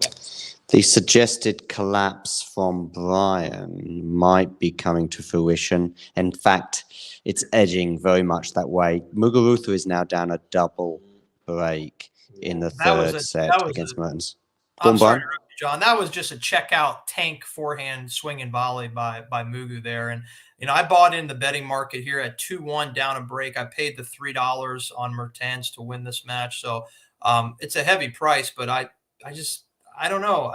Sometimes I'm right. In this case, I think I am. This was a situation where I saw a collapse coming. It's just confidence, right? I mean, it's just, she had every opportunity to, wrap up that set. And we see this a lot in women's tennis. We see it a lot. We see the quick collapse. Now, it's not over because, Mertens can get broken very easily. But I like Mertens' chances here to wrap this up 6-2 or 6-3. Yeah, and Jera is already up break in the 4th set against Bergs, so that kind of looks like it might be heading, getting finished soon. A little disappointed there because he definitely made, he definitely had a couple of moments in the 3rd set, being up a break twice, where it seemed like the weaponry was just too much for Jera. He just wasn't able to maintain that. At least it's not done yet, but the last couple of games, especially, it's not looking bright. Bellucci and Bonzi are still very much tied in the 1st set, though. So at least there's a match there. I think after Bergs Jera, it's Zhang Shelton. So this is like the matchup of the day for me. So I guess I'm excited. I'll see it soon. Yep, so Mertens double break up 4-1. Make sure you hit that like button if you are joining us today. And if you're joining us for the first time or just if you're new in general, make sure you subscribe to the channel. Oh, by the way, I saw a question in the live chat a little while ago for you, Brian. Yep. Let me come back to it. It was from Ghosty. Where was this question? Oh, here we are from Ghosty. This is for you. Can you ask Reza if he knows how NC State was able to recruit Schneider? Well, we have a great coach that has a pipeline to Europe as good as anybody in this country, Simon Ershaw, who's from the UK. And he has recruited some great Americans, but we have some great Brits that have come over to play at NC State that have done some really some damage here. I actually had a chance to hit with one of them over the winter break. She played mixed doubles in Wimbledon this year. Gosh, and now of course my mind went blank. Let me look her up. She's a pretty good player, man. She can strike the ball as well as anyone. I need to look up her full name. But yeah, to answer your question, I mean, it's all about who you know, and do you have a pipeline to these coaches at these academies? And sometimes the magic works, right? The right people, the right people, and that's how you get a player like her. It wasn't easy. Nell Miller, who transferred from Texas Tech. I played with her about 2 weeks ago. She played in mixed doubles in Wimbledon last year. She's a Brit, and we have great players. We're the number 3 team in the country. So I hope she plays, but Ghost of Vidas Gerulaitis, I don't know if she's going to actually come to campus. Tomorrow is the big day. Sakkari on display. It's going to be interesting. Ghosty expressing his gratitude there. Damien, looks like you have something to say. Basically, there's on the North Carolina State Athletics YouTube channel, there's a short video called "The Journey from Russia to Raleigh" for Diana Schneider, which I watched like a couple of months ago. Okay. But the guy whom you mentioned, so Simon Earnshaw. Yep, Simon Earnshaw. Yep. Earnshaw, yeah. He basically says that someone, he gets this a lot, that people, you can watch this like 3 minutes, Ghost. But anyway, the Simon Earnshaw just says that someone recommended her, Schneider to him, basically saying that, my daughter's friend, plays tennis and she's really good. And he was like, yeah, okay, I'm sure, because, he gets this a lot, right?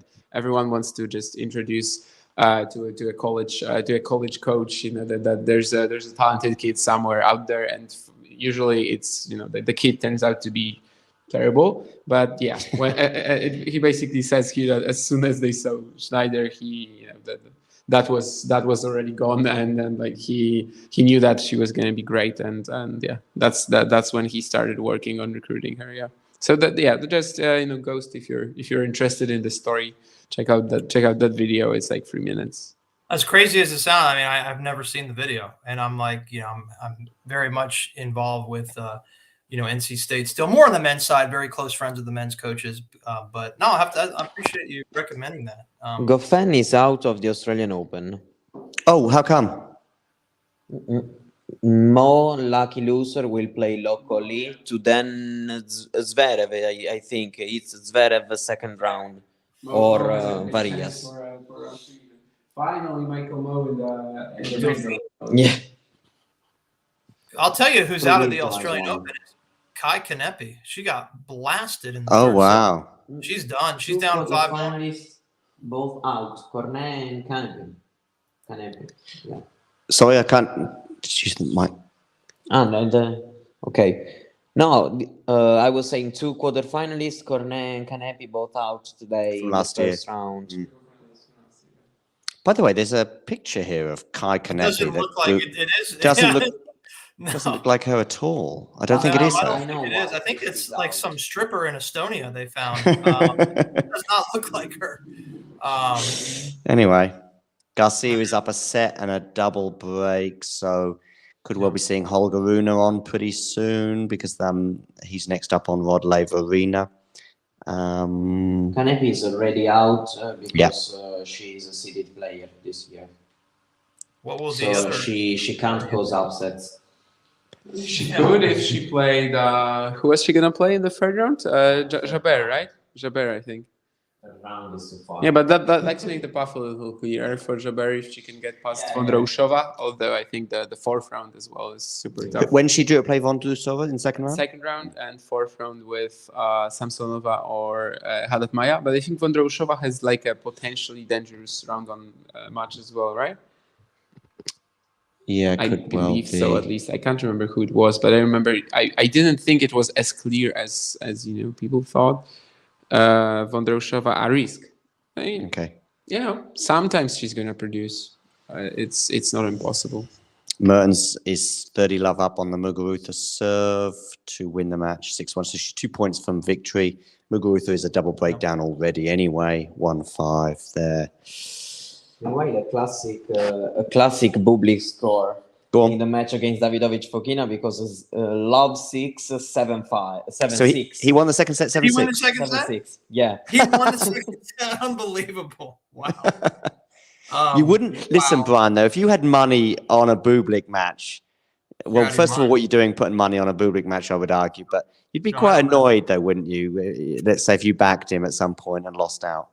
Yeah, I stay away from a couple guys. He's one of them. I also stay away from RBA. I don't ever have a good beat on Bautista Agut for some reason. Like I thought he was going to roll Kwan in the finals 4 or 5 days ago, and he didn't. I just don't have a good read on RBA for some reason. But I stay away from the Bublik market. That's for sure. I mean, that's a remarkable turnaround. That really is. I mean, that's just got to be so devastating for Fokina to Bublik's one of the biggest tanks in the history of the ATP Tour, and just couldn't get it done. Schwartzman's made a nice comeback here, by the way. 4-1 in the third.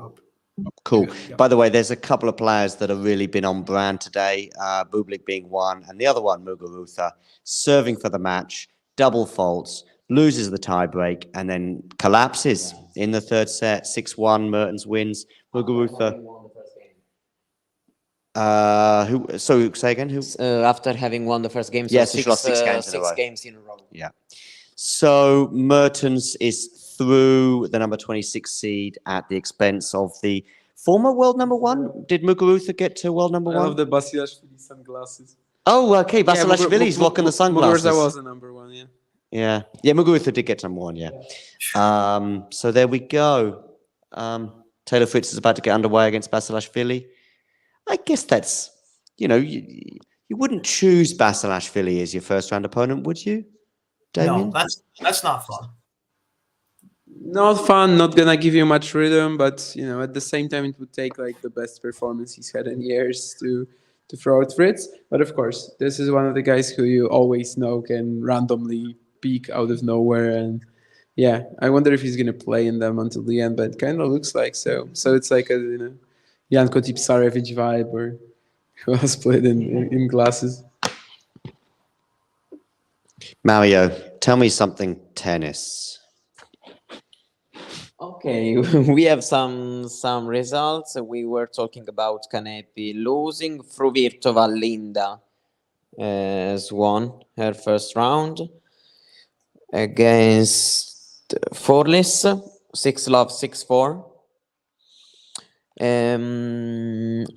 Carreño Busta is, after having won the tiebreak in the first set, has taken a nice lead over Kachin. 3-love and 34. He has a chance for a double break lead.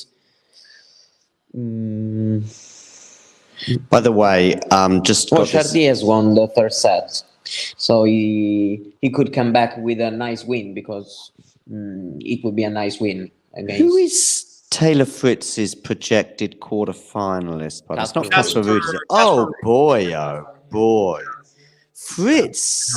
I mean, if he doesn't make the semi-finals, Berrettini or not. He's Berrettini. Okay, yeah, I think he'll beat Ruud personally. 50-50 in my opinion. No. How many I sets? don't see Berrettini so consistent. What was Ruud, Berrettini to reach the quarterfinals. And I'm not talking about the matchup. I'm just talking about reaching the quarterfinals. The matchup probably is this 60-40, but for me it's 50-50 to reach the quarterfinals. Yeah, they did. Berrettini won easily. Yeah, although Ruud, of course, won last year quite easily in New York. Just got the Fritz section up, at least to the quarterfinal point. And again, this looks very, very favorable for the American. I mean, Basilashvili in the first round. Popperin, I think I went for to beat Seng. And then it could be Zhang, could be Kecmanovic. Maybe in the third round. Yeah, it's a nice section. It's a very nice. Well, basically, you get Zverev and Schwartzman, and that's at least to reach the quarterfinal, it's a nice section. Yeah. So Fritz, I mean, to be honest with you, it depends on Berrettini, I guess. I think Fritz would rather play Ruud as well. Personally, I think if Fritz has the choice of Berrettini or Ruud, he's choosing Ruud. I think that he's going to be favorite against both of them, in my opinion. Yeah. But I'm just saying that it's 60-40 against Berrettini, depending on how he's playing. By the way, of course, Scott, if he's watching, will be thinking, what are you all talking about? Andy Murray's getting to the quarterfinals. We'll be stopping Taylor Fritz. So Andy Murray, he's a tennis player from Scotland. How many sets does Andy Murray win tonight? None. I thought you were going to say like 1 or 2, and then I was going to come in with the 0. No, yeah, 1 tops. Is that fair? Yeah. Well, yeah, That is fair. I think it is. Does Shelton win tonight? I have no clue. Like this is such a tough matchup, honestly. Of course, Zhang is not someone that's just gonna, let him get just. He's not gonna let himself just get overrun by Shelton. He's not gonna just let him play that explosive attacking lefty game. He's got the power to stand up to him. I just wonder if Zhang is actually in that sort of 2022 form anymore. He hasn't started the year that well, but in general, I think it's super close. Very excited for it for sure. Both guys were so enjoyable in 2022. I think Zhang in general, in the past, perhaps in the past few months, even when he was playing so well, he was often losing to guys who could actually just don't let him control the flow of the match that well. Because since he gained so much confidence in the summer of 2022, he was just blasting the ball from. So much confidence, just blasting the ball almost every stroke, basically ending in a pummeling the ball down the line. And even when he played like that, I think he was really kind of struggling only with the guys who could stand up to that power.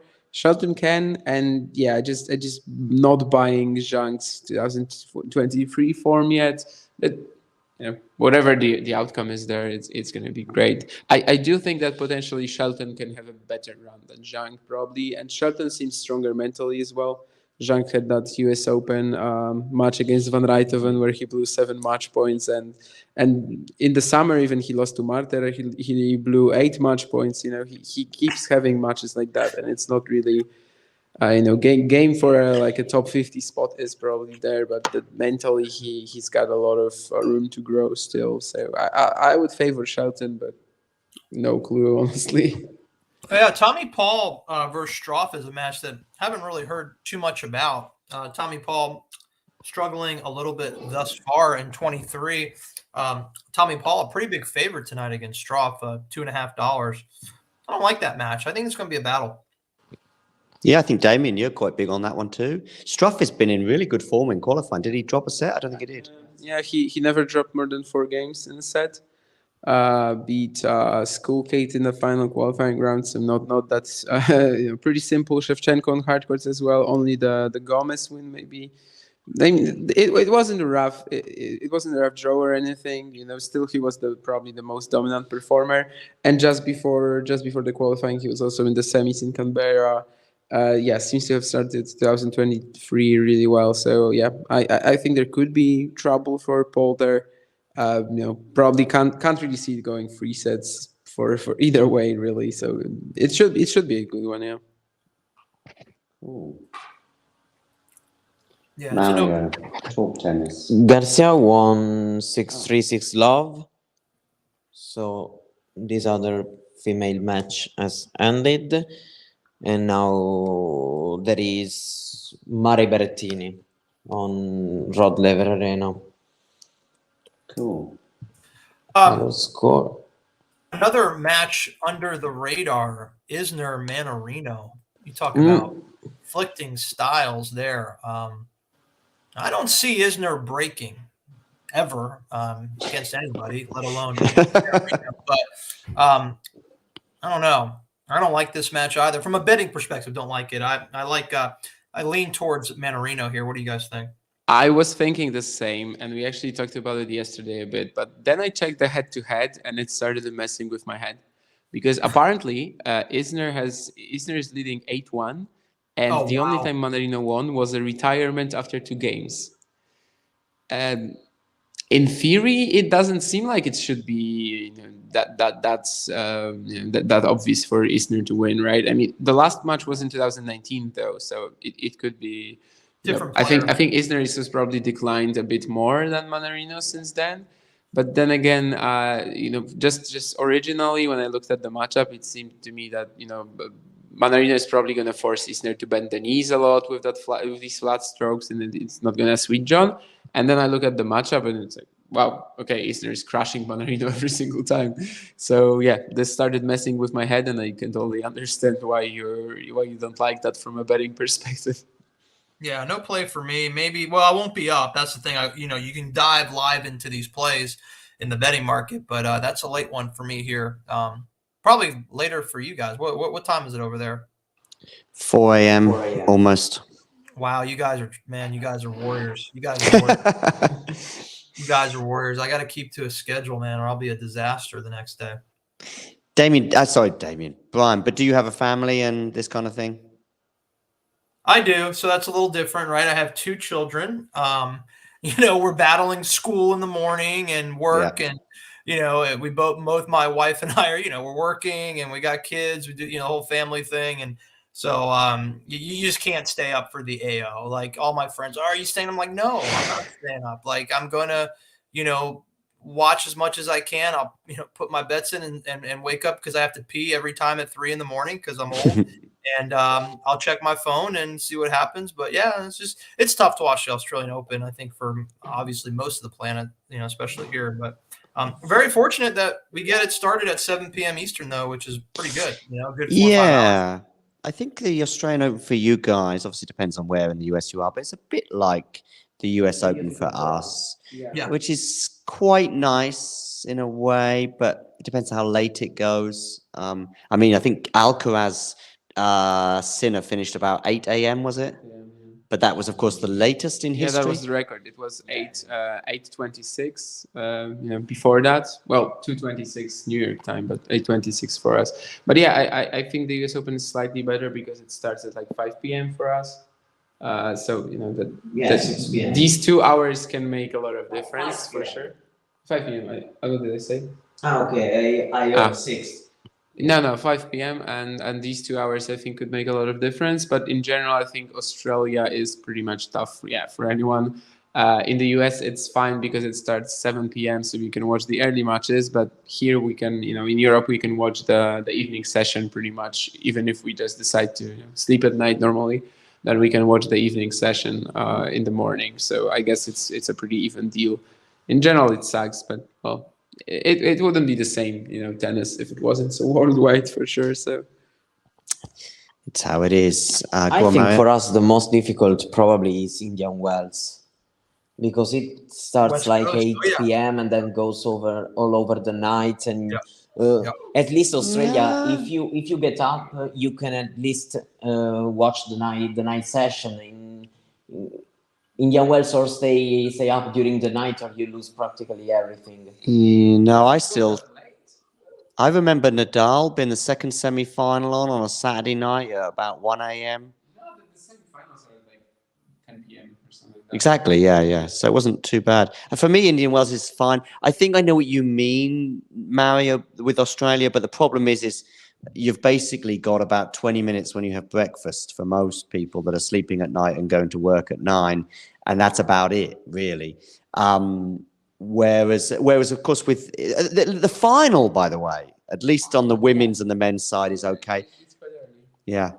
I think that the worst thing for me, for sure, is Australian challengers or ITF events or whatever, because the Australian Open starts at 1 a.m. for us or at midnight, and then it finishes in the morning. So you can still catch something in the morning even if you're not, even if you're going to sleep normally. But then if it's a challenger, it's pretty much going to be finished by the time you wake up.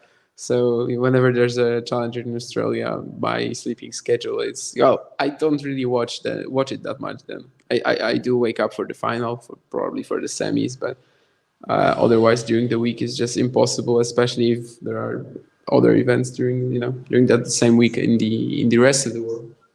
Taylor Fritz is facing 2 break points here against Basilashvili in the third game. JJ Wolf won the first set against Thompson.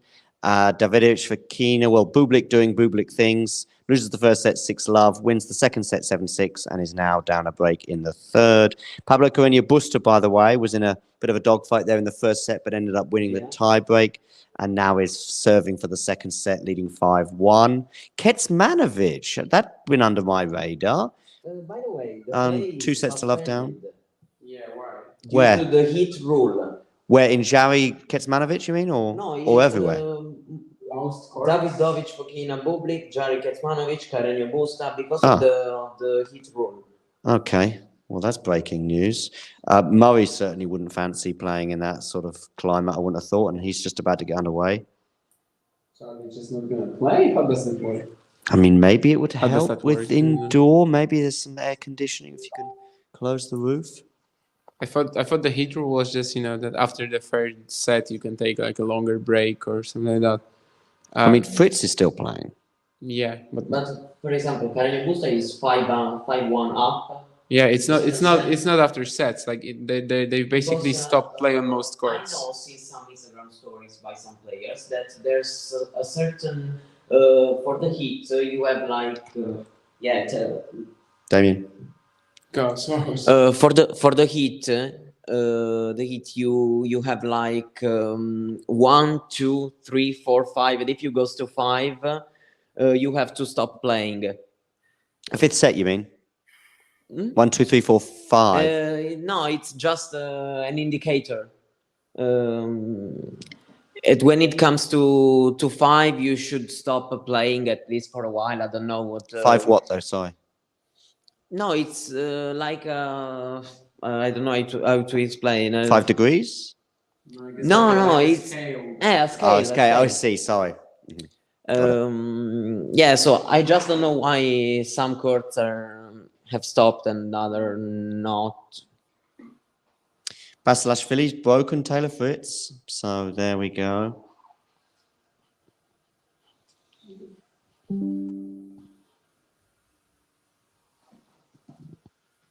Yeah, maybe they're stopping even here. I'm trying to catch up here on the live betting market as I'm listening to you guys. Anything to say on that front? There's some interesting opportunities. Nothing that really stands out here. You have don't really have any opportunities to take anything that I really like. So no, nothing intriguing here. I don't like any of these buybacks as underdogs. Yeah, Schwartzman is in a heap. Yeah, a lot of these matches are on break right now. So yeah, the only one that I think is definitely happening is Fritz Basilashvili. Yeah, they've been pulled off the market. You can't bet them right now because of the break. So not a whole lot here, except the Cowboys are dominating the Buccaneers, if anybody cares. Yeah, go on. What's happening in the American football? Because we've got no tennis to talk about. So tell us what's happening. Yeah, Dallas coming in to Tampa Bay as a 2.5-point favorite, up 18-0, and about to score another touchdown. Tom Brady likely in his last game as a Buccaneer. A lot of rumors say that he'll be leaving this team, maybe going to the Las Vegas Raiders. I don't know if any of this makes sense to you guys in Europe, but do you guys follow the NFL in Europe? It's pretty big out there, though, isn't it? Hey. Go on, Damien. I mean, No. I basically have no clue how the rules even are, like what the rules are. I just the way I think of the NFL is just more commercials than actual playtime, and so many breaks, and even in terms of how they advance through the field. But you can probably hear even from what I'm saying that I just don't know anything. No, most people, I would say, in Europe just have no clue about any of the big four sports other than basketball and hockey, I would say. Baseball and American football, most of us don't even know the rules. That's fair. No, I get it. What can I ask? What your tennis background? Where did you guys play? Pro, college? Well, I don't know much about. Go on, Damien. Myself, not really. I started watching before I started playing, and I just play, recreationally. I think we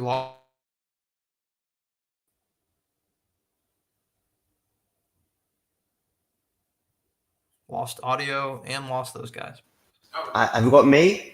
I'm here. Can you hear me? Can you hear me? All right, cool. Well, at least I've got me for a second.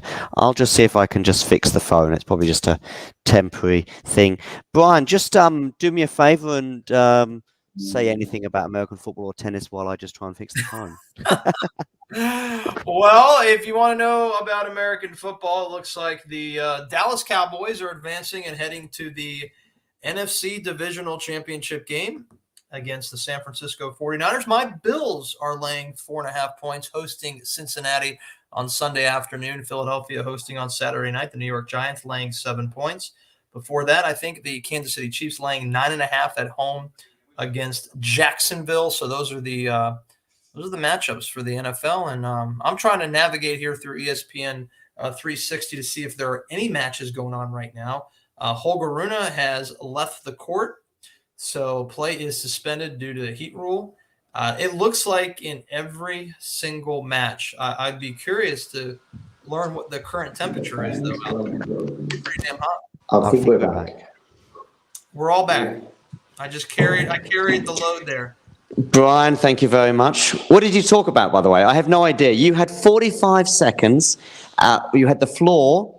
You had all of our viewers in the palm of your hand. I did. What did you or will it forever remain a secret? No, I told them how great I am at basically everything I do here on your now. I gave them the NFL playoff matches. Nothing too spectacular. They're all Fair four enough. matchups for next weekend. So we went off air, or at least a couple of us did, for 45 seconds or so, as has most of the tennis in Australia. Mario, can you just pass me the remote control? Because we have a little thing on the TV to fix. Looks like only Galan and Shardy are still So playing. even Fritz of Fritz and Basilashvili? Basilashvili are also interrupted. So Oh dear. Tell you what we'll do. We'll just have a 60-second break regarding the results from yesterday. We'll play that now.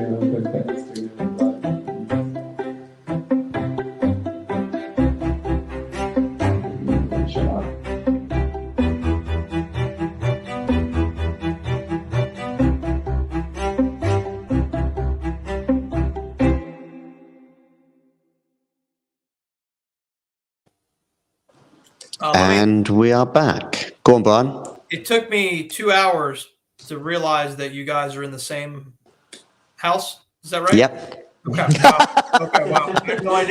I had no idea. So you're all in the same house, but I mean, are you close by? Obviously, Yeah. you're getting I'll show you how close we are. Hang on a second, Brian. Okay. Wow. This is 3, this is scary. 2, 1. Hello. See, I mind is. There you go. You went from one country to the other. I thought in a matter of 3 seconds, like a time traveler. Okay, so this is Germany, right? All Yep. three? Okay. So we have a Brit. We have 2 Italians. Is that right? no, I'm from Poland. You're from Poland. Okay, see, I'm way off there. All right. By the way, my mixed doubles partner that I play a lot of tournaments with is Polish. She played at NC State University. Great player. I think before we went off air, actually, Brian, you did ask us about our tennis background. Yeah, Go on, go Mario. Tell us about your tennis background. Okay. I started following tennis in 2011 when I was brought to Rome. I didn't know literally anything about tennis, and I was brought to watch the final in Rome, which was Djokovic won against Nadal.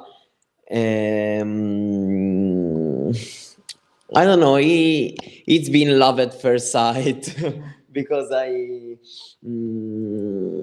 progressively I started watching more and more matches and understanding how the tour and all the rules and all what happened in this world. And And I also played some tennis, and then I decided that I wanted to leave watching and talking about tennis during quarantine, when I fought against depression, and I found in this kind of stuff of job, or the way to refine myself, and to to recover, and it's still working. Let's see if for how much. Good. I think many of us enjoyed the fact that tennis was able to continue throughout the pandemic. I say throughout, there was a couple of months where it was absent, but the empty stadiums, yeah, sure, we want to see full stadiums, and I want to be traveling around and visiting as many of these tournaments as I can, but I was really pleased that we managed to have that Australian Open in January 2021, for example, and also the US Open a few months before that. And yeah, I mean, we obviously lost Wimbledon. I found that probably the hardest was losing Wimbledon. I mean, it's obviously the only major we lost, but that was kind of an empty thing, and just thinking this is the first time it's happened since the war, I believe. I believe the only match, by the way, that is currently happening is Wang against Pliskova. Yeah, am I and I right? can actually tell you what's going on. Go on, tell me. So when the heat stress scale reached 4 and their heat policy came into play, that meant that the singles players could take a 10-minute break. Women between the second and third set, and men between the third and fourth. So what we sort of knew that. And then when the heat stress scale reached 5, the play is suspended on all outside courts. This means that it actually continues only until the end of an even number of games or the completion of a tiebreak, and no new matches will be called to court. Besides, of course, the free courts with the roofs are getting closed. And okay. They're going to play soon. So the roofs will be closed, air conditioning cranked up. It's not like a timeout. There's no time, that they're going to be able to come back unless the heat scale doesn't drops below 5. They're not going to be allowed to come back on the outside court. So presumably Wong and Pliskova will stop in a minute or two as well. It's just that they haven't. Unless it's on Margaret Court, but I don't know. That is on Margaret Court, yeah. Yeah. Then they've already closed the roof. Yeah, then it's just going to be indoors. And the same for Berrettini Murray, who are just coming onto the court. It's going to be indoors, and Fritz Basilashvili is they're going to return indoors as well. Cool. So we've got Wong and Pliskova on the screen, and we'll have Fritz and Berrettini up soon as well.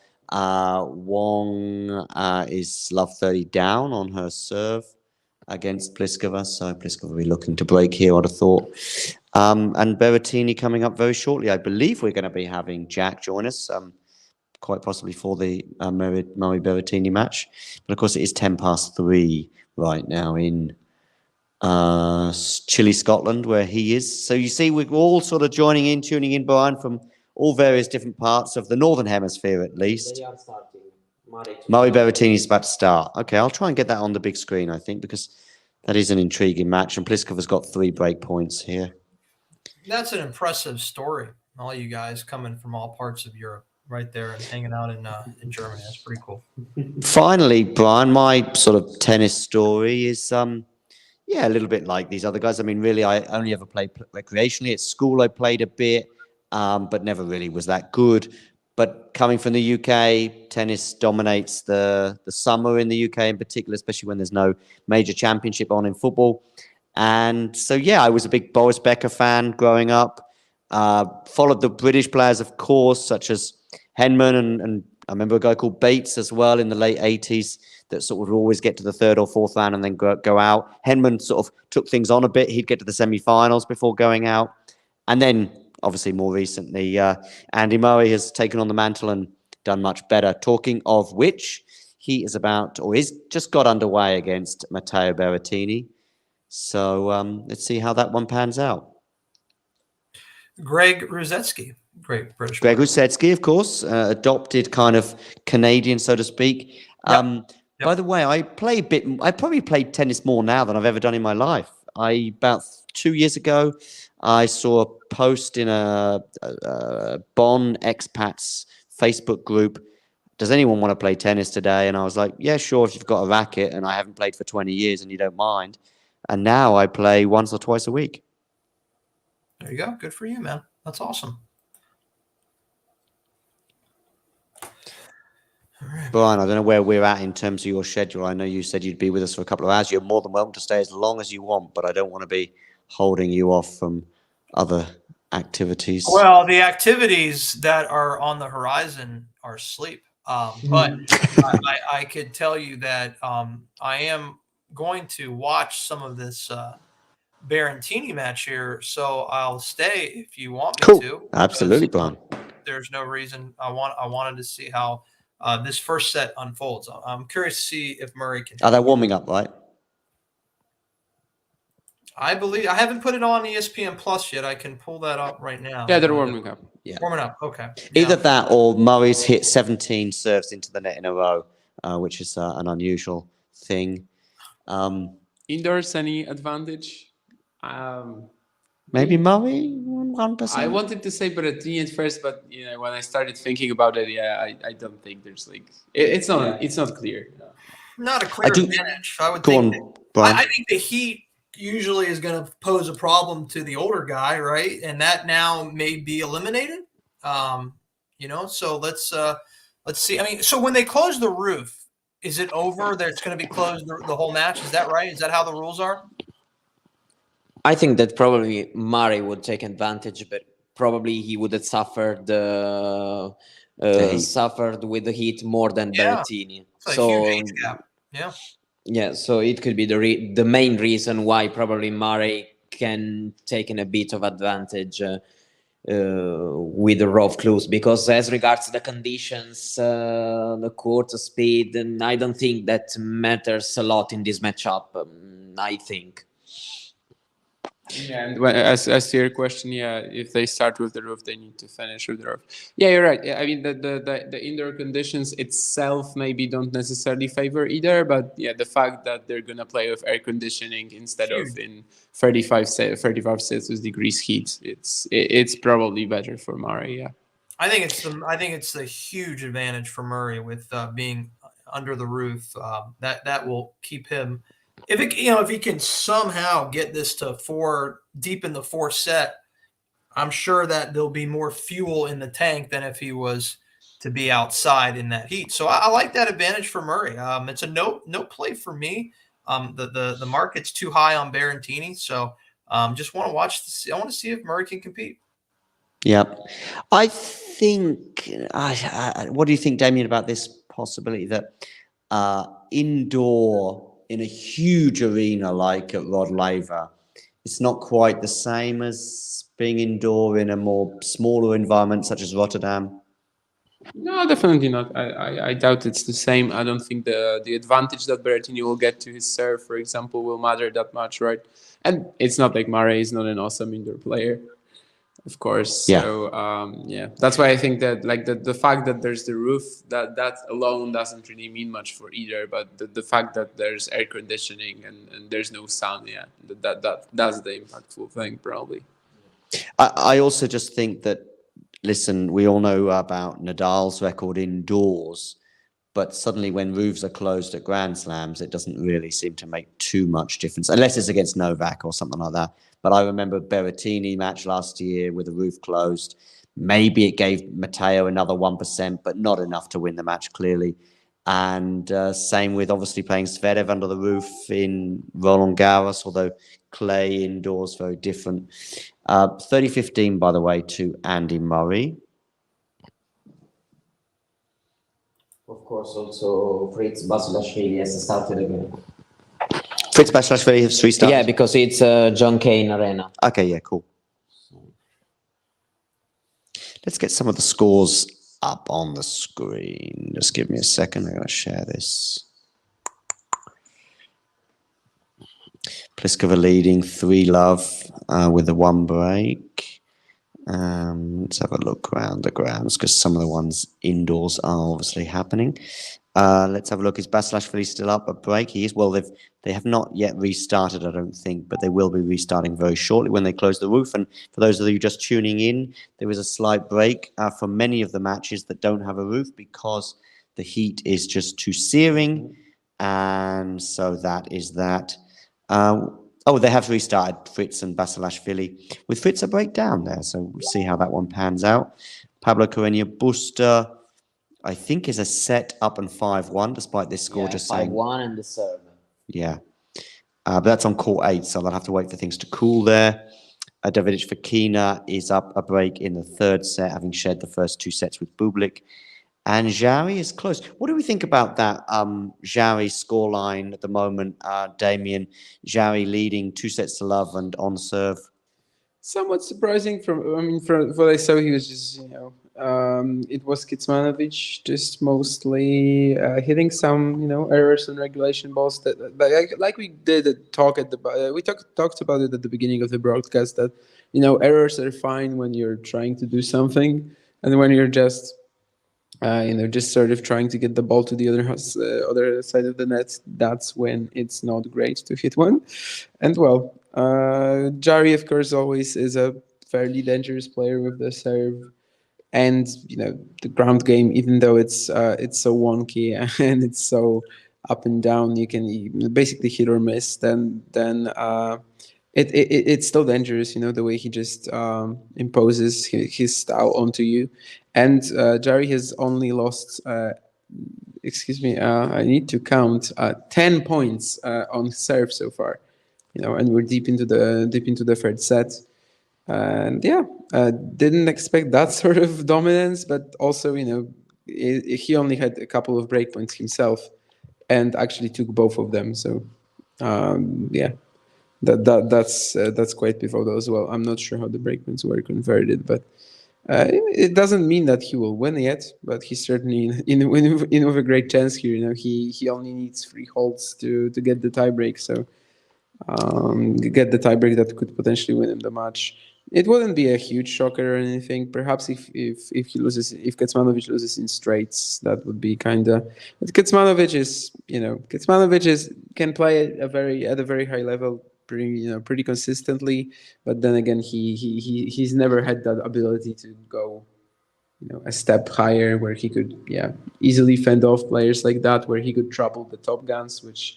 He is definitely something that he's struggling to do, and even though he's a seed, we probably don't really treat him as like a serious dark horse candidate. Murray leads 1-0, by the way. Nice, comfortable hold for the Scot. Talking of Scots, I wonder if Scott and Jack and 1 or 2 other people, friends of the show, will be tuning in. Berrettini goes long, so it's love 15. Basilashvili had a bit of pressure on Taylor Fritz for a potential double break, but in the end, Fritz held. So 3-2 there. It'd be very interesting if Basilashvili was to take that first set. That would make things interesting. Probably more so than anything else, because I would just start to think about Fritz and losing in New York, which I think was in straight sets. Was it in New York he lost? 2 calls? I think 4. 4. Yeah. 4. Or was it 5 even? Did he go 2-0 up? No. Anyway, but I just think that would be an unusual pattern. But, a long way to go yet, and may well get this back on serve and in a couple of minutes from now.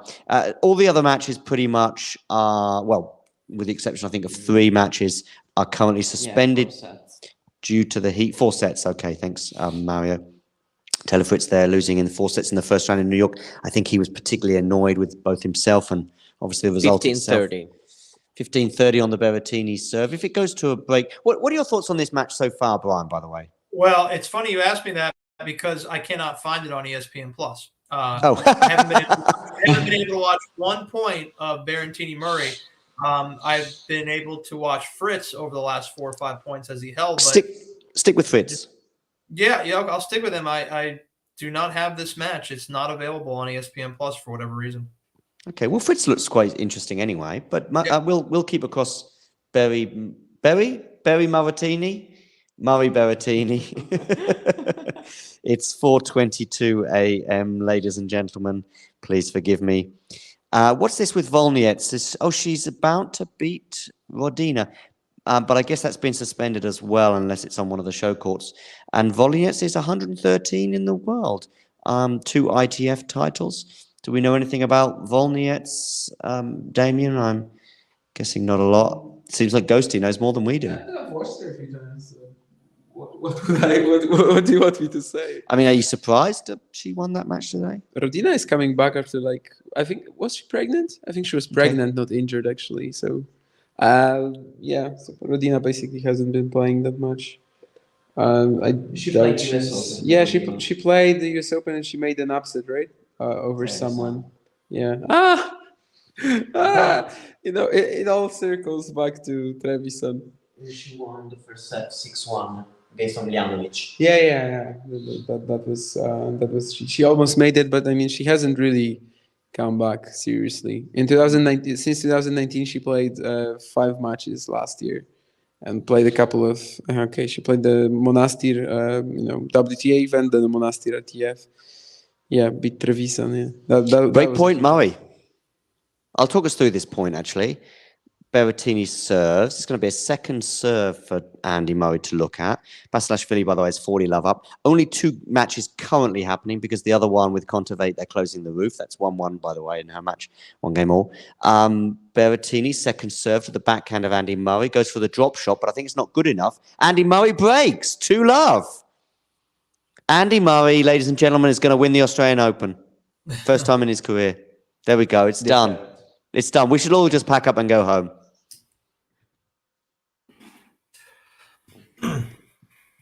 What do you think about Taylor Fritz, Brian, and some of the comments I was making? He's a breakdown 4-2. That defeat in the first round was a real shocker in New York. Yeah, I think listen, you're the top American. You're going to the United States. You're playing against an American kid, right? I mean, stars did not align for Taylor Fritz in New York. So much pressure. I mean, I think you kind of get a chance to see what pressure is like. I know there's so much debate about break point. Was it good? Was it not good? I'm okay with it. I thought it was fine. I thought episode 3 with Fritz and Zachary was very good. Fritz is going to be fine. This is a very tough matchup. This is not a first-round matchup you want anybody, right? I mean, I'm very impressed with what I'm seeing out of Baz.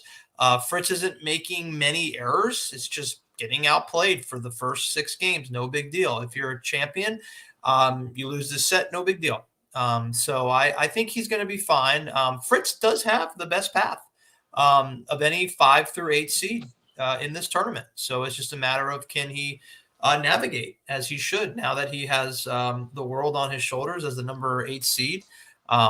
Again, I'm not seeing anything really off with Fritz. He just probably had a bad game that I didn't see the game he got broke, so I don't know what transpired there. But so far, so good. He's up 30-15 serving, and not a whole lot to worry about if you're a Fritz fan.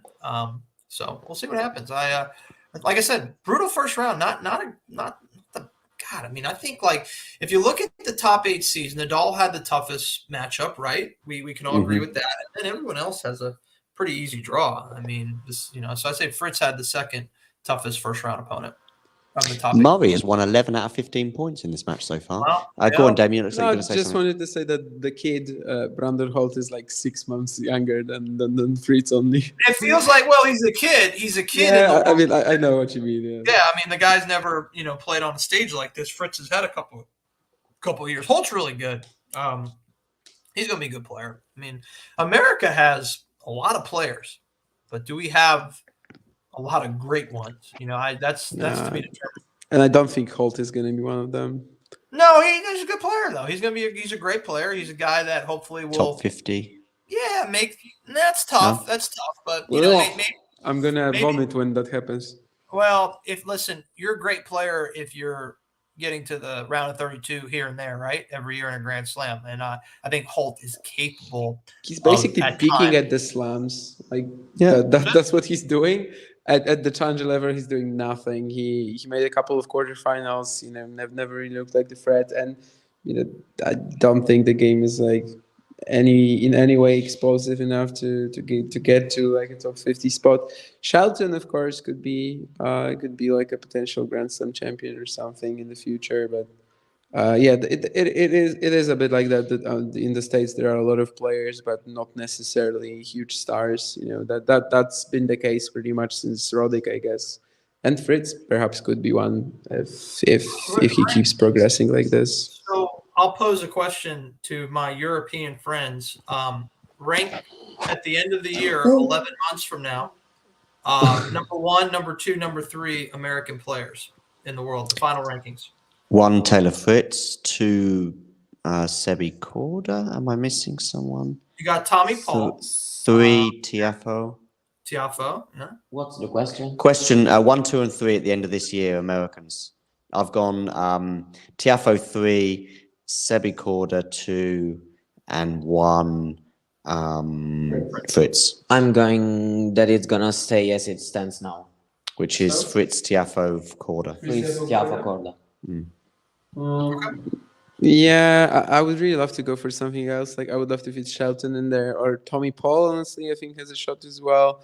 But given how Korda started the year, like if I was asked this question 5 months ago, I probably wouldn't have said Korda in my top 3. But yeah, right now I think I would have to stay with Fritz, Tiafoe, Korda as well. Yeah, probably Fritz, Tiafoe, Korda rather than Fritz, Korda, Tiafoe. But yeah, I think Paul will come close. Wouldn't be surprised if Shelton comes close, but I also wouldn't be surprised if he gets a tough first year on the tour. Just sort of has to grab the experience, and it's gonna take him a while. Yeah. Murray, by the way, sorry, Murray having won all those points I mentioned was 40 love up, but then he ceded that advantage. Berrettini got it back to deuce. And now Murray has a game point for a 3-love lead. Taylor With Fritz. a classic second serve on the backhand. Sorry, Brian, I don't know if we interrupted you there at all. Yeah, Taylor Fritz +2 in this game, love 30 now, so a chance to break. Andrey here tweeting, friend of the show. Murray celebrates with some intensity, winning the first game of this match on his own serve. Might not seem like much, but getting broken in the very first game of the match can be a huge blow and sets the tone early. Well, he's setting the tone right now. He's got a game point here. Is he going to go 3-love up? Let's have a look. They're exchanging backhands. That does seem to be an obvious thing to do, although backhand from Murray, slice wide. So it's deuce. Lendl looking cheerful. Okay, let's talk about Taylor Fritz, though, because as you say, it's love 40 now, Taylor Fritz. Looks like he's on the verge of breaking Vasilashvili. And he does. He does. And he does. Yeah, Bash is just making a lot of foolish mistakes this game. A double fault at love 30, unforced errors leading up to that. And like I said, Taylor Fritz may have had a bad game. I didn't see it, but overall, the last 3 games prior, he was fine. Just Bash was hitting better shots, making plays. But there is Michael Russell, former University of Miami Hurricane buddy of mine, good guy, the coach of Taylor Fritz. And we are at 4-all, and I think Fritz is in a good spot here. Of course, we all know the biggest disappointment regarding the closing of the roof and the heat. It's not about advantages going one way or the other for the players, but I guess Vasilashvili is no longer wearing the shades. No, he's not.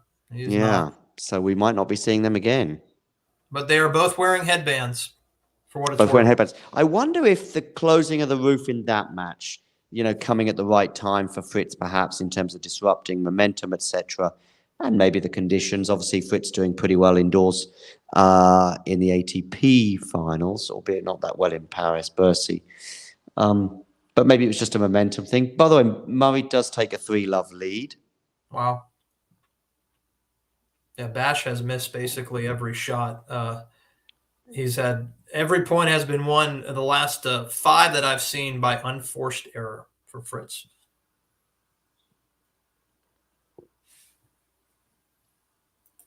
Zidansek Jabeur still to come, as is Carballés Baena against a young Serbian who's much fancied ahead of this tournament called Novak Djokovic. What time does Djokovic play out here on the East Coast? Is it pretty like a 5 a.m. kind of start time? 4, I'd say. 4:15. Isn't that the last slots of the day? 4:15 Eastern Standard Time. Yeah, New York. If you assume that's the match... Yeah, that's the most optimistic. I mean, yeah, that's like like super optimistic. Yeah. I'm just saying that they always say like 9 a.m., 10:15, but 10:30 usually, I think. Okay. If it's a women's match, or best of 3, whatever. Yeah. Anyway, around 4:30, yeah, something like that.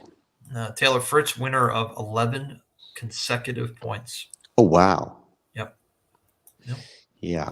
Now he's just a game away from winning that set. By the way, it's a bit of chat in the live chat here. Go on, Mario. You're going to say something?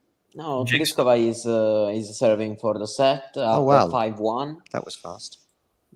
Yeah. And that's it, because There's only 3 matches happening. Yeah, indeed. I think we're probably a little bit closer to answering why Rafa's practice was shut down as well. But yeah, just Ghosty getting involved in the chat about American players. I mean, there are 7 or 8, if you like, in the mix, shall we say, for that sort of top 3 role. If not this year, then certainly in the near future. He's mentioning Nakashima and Shelton and Brooksby as well. Damien, what do you think about Brooksby? Do you seriously think that Nakashima and Brooksby are going to progress much from here? So you, I don't know. I'm not sure. You mean you don't see them being top 10 ever, for example? It's going to be pretty hard for them, I think. Like, Brooksby has such a weird game that's both a benefit and already also proving to be a bit of an issue. Like, as soon as he got to the main tour, I think he was a bit of a factor, but then he was, sort of, I think it was sort of even, I would say, figured out that, well, he anticipates really well, but he doesn't actually move that well laterally, and then you can really move him quite easily. Games like that, I think, do have a certain cap on them. And as well, Nakashima, that's the reason why I wasn't thinking that Nakashima could really beat Nadal. He's just not explosive. He has that great backhand, of course. He has improved a fair bit, especially on the forehand side, the effectiveness of killing short balls, the clay game especially, which I think is really something that other players should learn from. The fact that he wasn't shying away from playing clay, but even though he didn't feel right on it at all, he kept driving to Europe, playing challengers in Split, Belgrade, and stuff like that. And then eventually it's giving him some benefits, but the track of progress for Nakashima I don't think is really sharp from here or anything. So I would say only Shelton really has a chance at being a true top player from there, and of course Cornet-Fernandez, TFO as well to an extent. But Murray goes long there, so Berrettini got 2 game points for his first game of the match. Fritz could make things interesting as well. If there's a set point there, I'll certainly be coming to you, Brian. But we've got a fairly big question here from Ghosty, and I think it might well take a few minutes for us all to address. He says, is there a chance that once Nole retires, and I assume he also refers to Rafa in this same bracket, because he says once these greats are gone, and of course we lost Roger recently, can Alcaraz, for example, fill that void? In other words, are we going to get somebody anytime in the next decade or so that ends up winning 20 plus Grand Slams? I think no, because this is not the norm. The norm is, for great players, Agassi, Becker, these guys getting 5, 6, 7, 8 slams. The abnorm is Bjorn Borg, Pete Sampras winning more than 10 slams. And then you have the phenoms that win 20 slams. If there's a player on tour right now, and I'm thinking of Alcaraz, particularly as he can, win slams at least 3 of the 4 events. If he goes on to win more than 10 Grand Slams, that'll be a hell of an achievement. I think I asked you recently, Damien, actually, whether you went plus or below 10. Yeah, I was too. And I think I went below 10, did I? I mean, basically 10 is the real borderline. Brian, what just quickly, what do you think? Above or below 10 Grand Slams for Alcaraz? Well, he's got just 10 more to hit the over, right? He has 1. Yeah. He's how old? 19? Yep.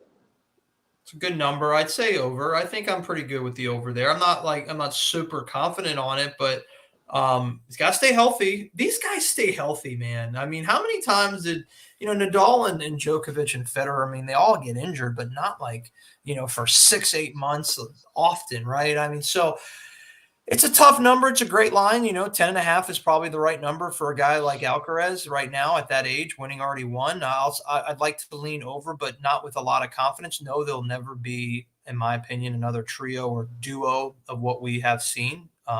and I don't know if it's Alcaraz. Brian. I don't even know if Alcaraz is part of that. Brian, what has happened in front of your very eyes? What am I looking at? Oh, Fritz? Yeah. Yeah, I saw that. Yeah, I mean, Fritz lost 2 points in the last 15. I mean, it's just total collapse right there. So I don't think you had to worry too much if you were a Fritz fan or backer. He was fine, just one little break. But yeah, I don't know. I mean, I'll say over 10.5 slams for Alcaraz with a little bit of confidence. But no, we're not going to. In my lifetime, Mario.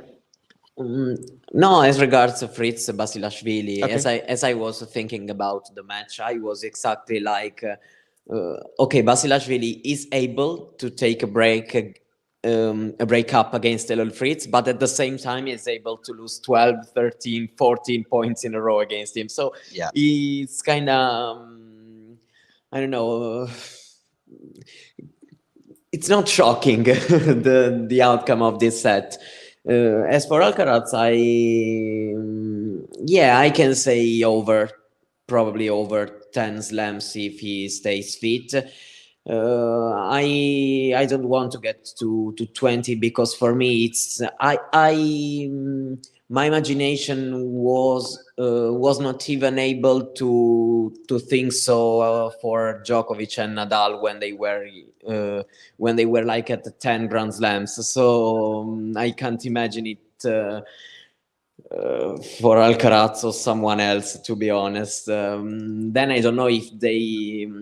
Yeah, because for me, it's like you said, it's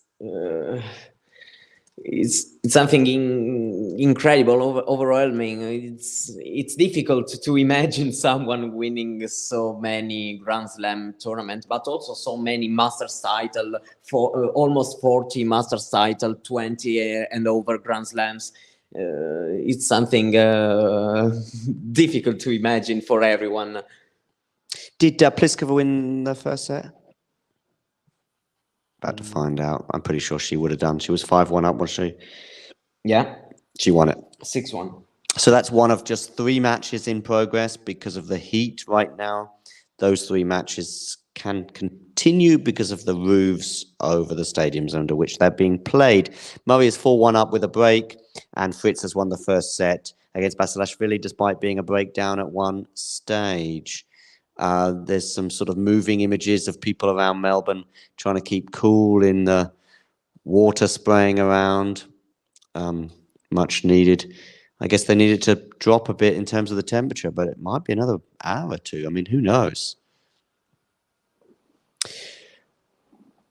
There's a question here as well that could well take a little bit of our time to answer from Ghosty. I guess it's kind of based on some of the comments I was making about phenoms and people winning over 10 slams being unbelievable. And I think did I put people like Becker and Agassi and the great. The thing with Agassi is, of course, 4 of his 5 slams come across the 4 different slams, which elevates his. Sampras never won the French, never really came close. I think got to a semi-final. Go on, Mario. I was not in their when they were playing, so I may be wrong. But looking at all the stats, etc., I can't say that Sampras has 14 Grand Slams, been number 1 in the world for so long time, but. I think that Agassi ended close to him in people's imagination and in a lot of also young player named Agassi and what he achieved, also winning the gold medal, all the 4 slams. It's a pretty good achievement. And who else? Nadal has also the gold medal too, and they're not so much players that can be featured in this list. Slams and a gold, yeah. I do think probably in the pantheon of tennis greats, Sampras will be above Agassi just because of the sheer number. I think it's 14-5. 8. It's 8 for 8 for Agassi. Oh, okay. My bad. At 14 for Sampras, yeah. No, I mean, it was pretty clear that, before the big three, Sampras was the GOAT. You could argue about Borg. You could argue about Laver, but they both have like some certain. I mean, Borg won 11 Wimbledons. And before he retired. Roland But Garros. we can't really, give someone praise for something he didn't do, right? What do you mean? Sorry.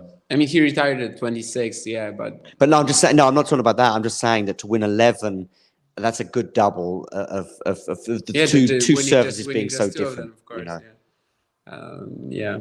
And Laver, of course, if he was able to play slams between 62 and 69, it's very possible to have even more. But I think in general, like the common perception was that Sampras was the GOAT before.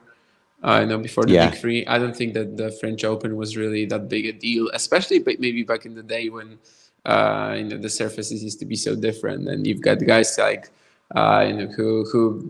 Thomas Muster, who was barely winning matches at Wimbledon, skipping it most years, and winning French Open. Now it doesn't really happen anymore. You don't really have specialists like that most of the time, at least not at the top of the game. You can't really get to the top of the game while only playing well on one surface, basically. I think that it's not that close. But what was the question, Ethan? I'm not sure, because you said that there's a question related to something that you said, and then because I'd said something about I sort of started, I think, with sort of 5+. Basically, it starts with will Alcaraz will there be another 20+ Grand Slam winner anytime soon? No. That's my short answer to that question. Will Alcaraz reach it? I would suggest no, because just statistically it's very unlikely. But I will address this one, which is probably even easier for me to answer, which is Ghosty saying, what is the threshold for great in tennis, winning 3 slams? I would say no 3 slams. I think it depends. Agassi reaches great because he won 8 slams across 4 different majors and a gold medal. Somebody else could win 5 Wimbledons and that's it. It's unbelievable. And they're a Wimbledon great. But when we start thinking of greats, I mean, we can't have 57 greats in the history of the sport. You've really got to be looking at just half a dozen, I guess, and therefore 3 Grand Slams is. I mean, Daniel Medvedev has won 1 Grand Slam, and I wouldn't be surprised if he does win 3 at some point in his career. But I doubt I'll ever be putting Daniel Medvedev in the pantheon of greats. Probably someone like Boris Becker is a nice sort of threshold, if you like. I think he won 6. And I think he probably just scrapes into the great conversation and probably over the threshold. I think he won it across 3 slams. Did he win Australia and the US as well? So I'm not sure if he won the US. Australia for sure. Australia, definitely. He won 3 Wimbledons, I'm going to say. Yes, 3 Wimbledons. Then what, twice in Australia and once the US. So right. That's a nice spread. So that's my threshold for greatness. Never won a clay title, right? Right. But 6 Grand Slams, that's my threshold. No, it's not my threshold because you can win 5 across all 4, and I think then you're in the great. For me, it's important to be number 1 in the world at some point in your career. Yeah. For me, it's a huge difference. So Marcelo Rios is in this conversation too? For me, for example... Number 1. No, he never won a slam. Okay. For me, for example, there's a huge difference, even if 3 Grand Slams, between Murray and Wawrinka, in the perception and in their role in tennis history. Thinking about this recent years, in my opinion, because you have also to think about 2 gold medals, 14 Masters titles to 1, the ATP finals won, well, number 1, year-end number 1. So it's not. Murray's close. So it's not only for me. It's not close. So Murray's a great. No, greater than Wawrinka. Way greater. Yeah, oh yeah, sorry, yeah. Greater. No, but I'm just saying, Murray or Becker, I'm probably erring towards Becker. 6 Grand Slams, both world number 1s. Yeah. But Becker winning at 17, unseeded at Wimbledon, coming from nowhere. But of course, then you've got the uncountables, the charisma, the how did you feel And so, yeah, how do they make you feel? By the way, let's get back to the present. But I love those questions. Ghosty, thanks very much. I know he's sort of talking about Sampras not endearing himself to the fans. I remember that very well and thinking to myself, I could never get on board with Sampras. I know some people could. But 2 break points. Yeah, exactly. Let's get back to the present anyway. Berrettini, yeah, 2 break points, 15-40 on the Murray serve. I will be coming to you in a second, Brian. I know you've taken a back seat in the last few minutes. So I'll be certainly coming to you in terms of Fritz and anything else you want to talk about, to be honest with you, including American football. But let's see how Murray gets on here. He's in charge at this point. He wins it, so it's 30-40, saves 1 break point. After this point, I'll be coming to you, Brian. So that could be in a few seconds, or who knows with Andy Murray and ability to lengthen rallies. Good forehand winner there from Andy Murray. He's got to win this first set, right? If Murray loses, I mean, when you're the second favourite in a 2-horse race and you lose the first set, yeah, it's not done, of course. If but we're assuming that the fitness is not going to be an issue, then no. Then I would. Are we assuming that though? Kinda. If it goes to 5 right now, we're not. We're favouring Berrettini, right? If it goes to 5, I mean, it depends on the nature of the match. To see how he looks in the fourth. Yeah. Okay. Well, anyway, Berrettini is not a monster of fitness. no. Better than Murray for sure, but Murray's hell. Well, he's saved off 2 break points, and he's now got a game point with advantage.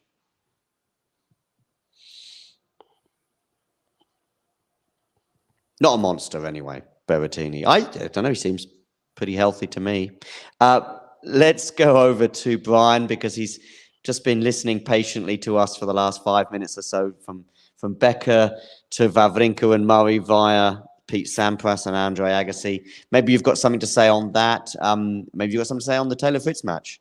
Well, listen, I don't know how you guys are much younger than me. I don't know how old John is, but I know the guys over there across the hall from you are much younger. So I grew up with Sampras and Agassi.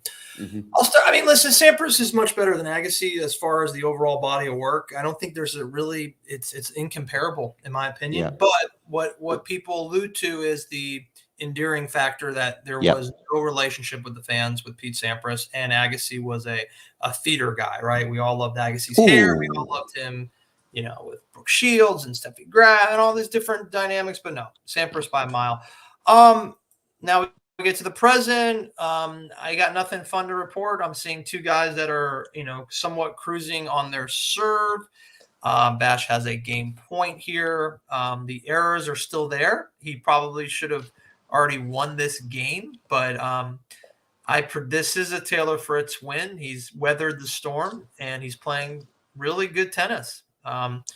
This would be a nice win in 3 sets for him to just keep the momentum going. That's a missed opportunity there on a return, but we're on serve here in the second set. So we shall see. I like Fritz to win this, I think, at this juncture, probably in 3, the way he's playing. Yeah, makes sense. And I think it's a very good point as well regarding Agassi and the love from the fans that he got. Just having a quick look at probably a pre-tournament press conference from Djokovic. Yeah, from the pre-tournament. Plenty of success that hopefully can continue this year. Yeah, so that's his pre-tournament press conference. Yeah, just another thing on the Agassi thing. Yeah, it was just much more popular. There was the whole not wanting to play Wimbledon, not wanting because he thought that the grass was for cows, basically. He had unusually for an American, seemed to be doing much better on the clay. I remember as well, in terms of his character, the outfits he would wear in Paris were very garish and certainly not befitting of the grass courts of Wimbledon in terms of the white. And then he turns up in 92 after having this hate-hate relationship. There was no love. It was a hate-hate relationship with SW19. And he turns up with 0 color. Not, it had a night tick and that was about it. And actually, this is a time when actually a few players were having a bit of color. They always had white, but maybe a quarter of the shirt would have a bit of flashes of color. Can't have that anymore. They sort of put a stamp on that. And he decided to reverse that and go the complete opposite way. And the way he won that tournament and endeared himself to the London crowd, beating Ivanisevic in the final, who was also very popular, but Agassi's game was the antithesis of Ivanisevic's in terms of the return and the rallying technique and being able to bring his sort of clay court game, arguably, to the grass courts of Wimbledon and conquering Wimbledon at a time when no one with that style of game could do it, as well as conquering the crowd, means Agassi will always have a warm place in my heart, at least. It's a top 5 Wimbledon moment of all time. Quite possibly. Finals against Ivanisevic, that was an incredible win. And I love that Ivanisevic got it back and won his championship several years later. But Agassi in Wimbledon was a fascinating story in the late 80s, early 90s. And I was lucky enough to be at the age to kind of, watch it and be entrenched by it. But come on, Sampras is the greatest tennis player of all time, leading up to these 3 guys that came on board, in the early to mid 2000s. I mean, it's not even close. Like the 80s and 90s. Like, I mean, Borg could have been there. You can make an argument maybe there, but Becker, Edberg, I mean, no way. No way. Not Sampras. No. I'm just in. You could only really make an argument about Borg and Laver, I think, to buffet Sampras. Yeah. That's it. And but there'll never be another trio of what we. I mean, I don't think there will be another trio of what we've had been lucky to see over the last 15 plus years here. But then, if you only have one at the level of Djokovic, Nadal, and Federer over a sustained period, the thing was Federer had it for like 3 or 4 or 5 years, and then obviously couldn't keep going because Nadal and then latterly Djokovic were in the way, and so on and so forth. That if we just have one, if Alcaraz is just streets ahead of anyone, well. But I don't think he's going to be the only one. What's You're thinking Brandon Holt, aren't you? Jensen Brooksby. Jensen Brooksby. I have one tournament that I shared with Roger Federer. Played in the Orange Bowl together. You played? I did. Yeah, played in the Orange Bowl. Right. The one he won, or no, he didn't win that one. No, it was the next year he won. Yeah. He's a year. He's a little bit over a year younger than me. Yeah. What's happening with Pliskova? Sorry, Mario, you're my Pliskova person. Yeah, just give me the score, and then we'll get back to Murray because he's serving it, trying to serve out the first set. 6-1, 3-2. 6-1, 3-2, yeah. Just really, there wasn't anything phenomenal happening there, so I wasn't too concerned. And Fritz was a breakdown, so that was kind of interesting at one point, but that's lost a bit of lure. But let's see if Murray can serve this out. He was obviously in a bit of trouble before on his serve. I think he faced 2 break points and ended up rolling back the years with a winner down the line. I think it was a backhand winner down the line. It was a really good one, passing shot, I believe. And he's up 15-love, so he's 3 points from winning the first set. Is it 5-3 or 5-4? 5-3. 5-3. Okay. Yeah. Basilashvili and Fritz remain on serve in the second set. Fritz winning the first set. If those of you tuning in are wondering, why are you only talking about 2.5 matches, Pliskova being the half? It's because there's just no other tennis happening right now. And why is that? Not because it's raining. The complete opposite. It is searingly hot and therefore too hot to play sport in outdoors. Some might even say it's too hot to do much in at all, really. And therefore, they're having a break until the temperature cools. But these 3 matches are being played under the roof with air conditioning. We did suggest that might favour Andy Murray. He's up 30-love after a forehand error from Berrettini. Bit off colour at the moment, the Italian. It's too hot to watch, let alone play. Ghosty wants to know more about the Orange Bowl story. Listen, I'll tell you what. We'll address that at the end of this game with Andy Murray. I'll leave it on the screen so I don't forget. There's not much to it. I lost his first round of qualies, but I'll give you the lead. What was the score? I don't have. I was actually a pretty good match. I think I lost to a guy from Jamaica. Okay. I don't remember his name. I know he's from Jamaica. I think it was like 4-4, 4-3. Nothing fun. Nothing great.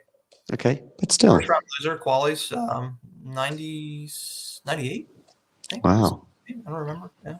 98, yeah. Okay, Murray has 3 set points. 40 love. Berrettini dumping a backhand into the net, as only Berrettini can. Yeah, 40 love, Andy Murray. So, and an ace from the Scot. And talking of which, Good performance so far, by the way. from Andy Murray, have you got any stats for me, or No, Just the eyes, just the watched eyes. And, my The eyes will impression is tell you. that he's playing a good match so far. Listen, I'm just going to take a picture, I think, because they're going to probably put some stats up on the screen, and I'll probably tweet that out there and then share it with That's it. both We of have my a break. followers. We've got someone called Mike has just joined us, by the way, in the live chat. He's in Denmark, where it's at 5 a.m. Yeah, Holger Rune's match has yet to start. So you're in good shape, Mike. So I'm glad you've joined us. Oh, hang on a second. More aces than Berrettini. I missed it. Doesn't matter.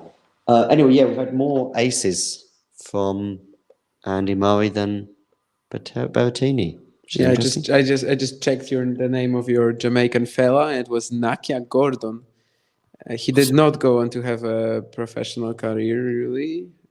He found his name? Yeah, I don't even know who he is. you have an ITF profile, so that's why with your results, that's why it's easy. Oh, really? It's been a long time since I played an ITF event, man. I'm I getting mean, old. it's only 2 junior events, I think. So Okay, yeah. the guy only played 1 professional match in the qualifying of that Jamaican guy in the qualifying of a challenger. What's that guy from? I lost to him. He was actually seeded in a lot of tournaments. I lost to him in a challenger. He coached a lot of the women's. Is it Dimitri? Let me see. So in the pros, right? In the pros, yeah. I played Okay. I played 3 challengers before going to college. Oh. Yeah. Okay, no, not challengers, but okay, ITF events, like futures back in the day. Okay, you played Dmitry Tursunov? Yeah, I did. Yeah, and I actually was up 3-1 in the first set, I think. Yeah, 3-6-0-6. I didn't win. Then I didn't win another game. Yeah. That's crazy, though. Okay. Yeah, that was up 3-1. Yeah, I remember that. The Georgian guy was Georgi Margishvili. Okay. Yeah. This is so I played these challengers right before college, and that's when I learned right there when I'm like, oh God, there's no hope for me in pro tennis. I just want to get my college degree, and that's it. And it's tough out there, man. No joke. These guys that do it every week, I give them a lot of credit. It's unbelievable what they do. Yeah, Tursunov. Wow. I mean, you were telling us your Roger Federer story, and maybe you should have been telling us your Dmitry Tursunov story. Yeah, I know, right? That's funny. Oh, hang on. You played Tursunov, did you? Tursunov, yeah, Oh. in 1999 in a qualifying draw in Vero Beach. Brian. Futures event, and Yeah. led 3-1 Yeah, I was in up the first 3-1. set. I was up 3-1 and lost 3-0. Brian, how many years have we known each other for, and you've been keeping this under your hat? Not that many years, but yeah, I don't know. I don't, you know what? It's funny. I don't talk about it. I don't talk about, that much in the past because at the end of the day, it doesn't matter. But yeah, I played them. There you go. Let's talk about the present, and we've got a certain Scott who has just joined us. Hey, I'll tell you what. Before you introduce Jack, I'm gonna bow out so Jack can take my spot, and I'm gonna try to watch the end or watch the middle of this match in bed. So, guys, it was a pleasure. I had fun. Good luck with everything you're doing, Jack. You're gonna take my spot, and enjoy it, John. Thanks for the invite. Brian, it was an absolute pleasure. Go on, Damien. Thanks, Brian. Likewise. Take care, guys. You be well. Hey, I want you to look up my Polish mixed doubles partner because she's a badass. All right, it's Asha Naborska. All right, Asia, you spell it like Asia. Naborska, Nalborska. She played for NC State. Call her Joanna, but it's spelled Asia, Asia. She's a badass, great tennis player. One of Polish's used to train with Iga's sister all the time. So good player. So good night, everybody. Good night, Brian. Bye, Brian. Yep. Take care. Jack, Might have one or two questions for you. 15-40. Wait, before I say anything, I might need to come in and out because I'm pretty sure my mic's going out the computer. So It is gone out. Yeah. Come back. Give me 2 seconds. No problem. Sorry, man. 15-40. On the Berrettini serve. I have Murray in second round in my brackets. I think I've got Berrettini in the quarters. I got Fritz in the semis. So. Yeah. Go on, Andy. Oh! No, we're not supposed to be supporters on this channel here. We are neutral observers, of course. Jack, are you okay? Not a neutral observer. I don't know if that makes me ineligible to be on the show, but oh my god, what a shot! This is such a good time to join as well. You know, well, or is it the worst time? I've probably jinxed the whole thing, haven't I? Let's see. What has happened for a set and a break? What have I missed? I guess you didn't see the first set, right? No, I didn't see any. My eyes are bleary. I'm very sleepy. What on earth have I just missed? That backhand pass was incredible to break.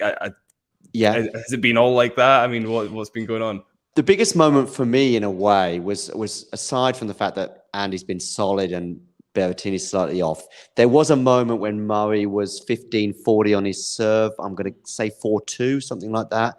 I think it was 4-2, 15-40. And he did roll back the years with a backhand pass that went down the line. But it's not true, 20%. What's that? The current no, win it's not prediction. 80% for Murray. The win predictor we're just looking at. I don't know if you saw that win predictor, Jack. I did. Why would they say that? Don't know. It's silly. But yeah, so you've missed basically the whole of the first set. But yeah, he just took his chance. And by the way, he was under, I think his first game was a bit trickier. It was a tricky hold for Murray. Holds 1 love. I don't think he faced any base points, but it was a tricky hold. And he really gave it 40 love. What? No, first game was pretty comfortable. Oh, was it? I just remember him doing a big fist pump. After the break to love, yeah, he was 40 love, then deuce, and then held the serve. Yeah, so he got an early break and just hung on to it, but he was under a bit of pressure.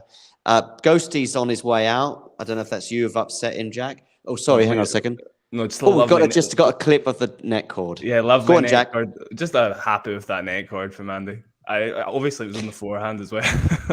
Look at Ivan Lendl as a bundle of joy. Peace out, Ghosty. How's the forehand been? Has it been trash or has it been okay? From Murray, fine. Okay, good. Very good signs. Maybe that's Lendl finally having some sort of effect.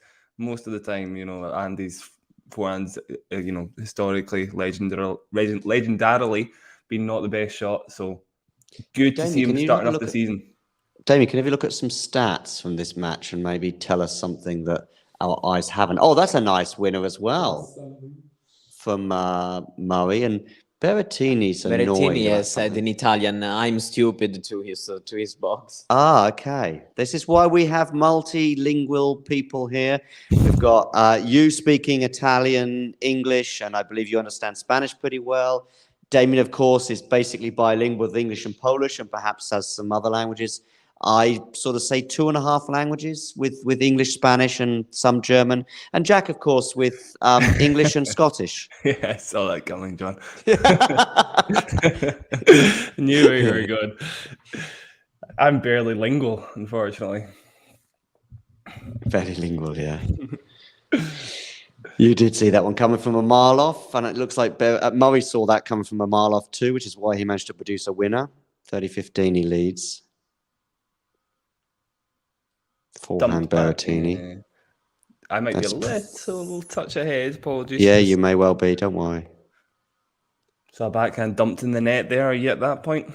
Yeah. 30 all, right? Yeah. Yeah. Yeah, you might be a few seconds ahead. I'm pretty sure you will be, especially as we're watching with a, what do you call it, a stream. That's what you call it these days. I'll try and rewind. Hopefully that'll... Yeah, maybe. I'll talk us through the 30-all point, and that might help you get to the right point. Goes down the tee, backhand return. Murray comes into the net. He's got a smash, not an easy one, but it's a winner. 40-30. It was a tricky smash. He's pumped up. He's pumped up, but he was pumped up winning that first game, even if it was 40 love up. Yeah. I saw Andrey tweeting about that. Good smash there. But Berrettini's... What's going on, Mario? It's a poor performance so far, but I don't think there are other kind of issues. I think that it's just a bad day so far for him, and Murray's been solid so far, I have to say. Not many mistakes in crucial moments, while Berrettini has made few not good choices, and not really solid with his forehand, like Murray we holds. have seen now. Yeah. Yeah, I guess when it comes to the stats that you asked for, I would say that Berrettini putting in 74% of his first serves, but just winning 65 or now 67% of them is kind of surprising. I mean, even though the indoor conditions should theoretically help, just a bit, they haven't done it so far on his serve. And there's a very big lead for Murray as well in the 0-4 shot rallies, which also we would usually assume are going to go Berrettini's favor.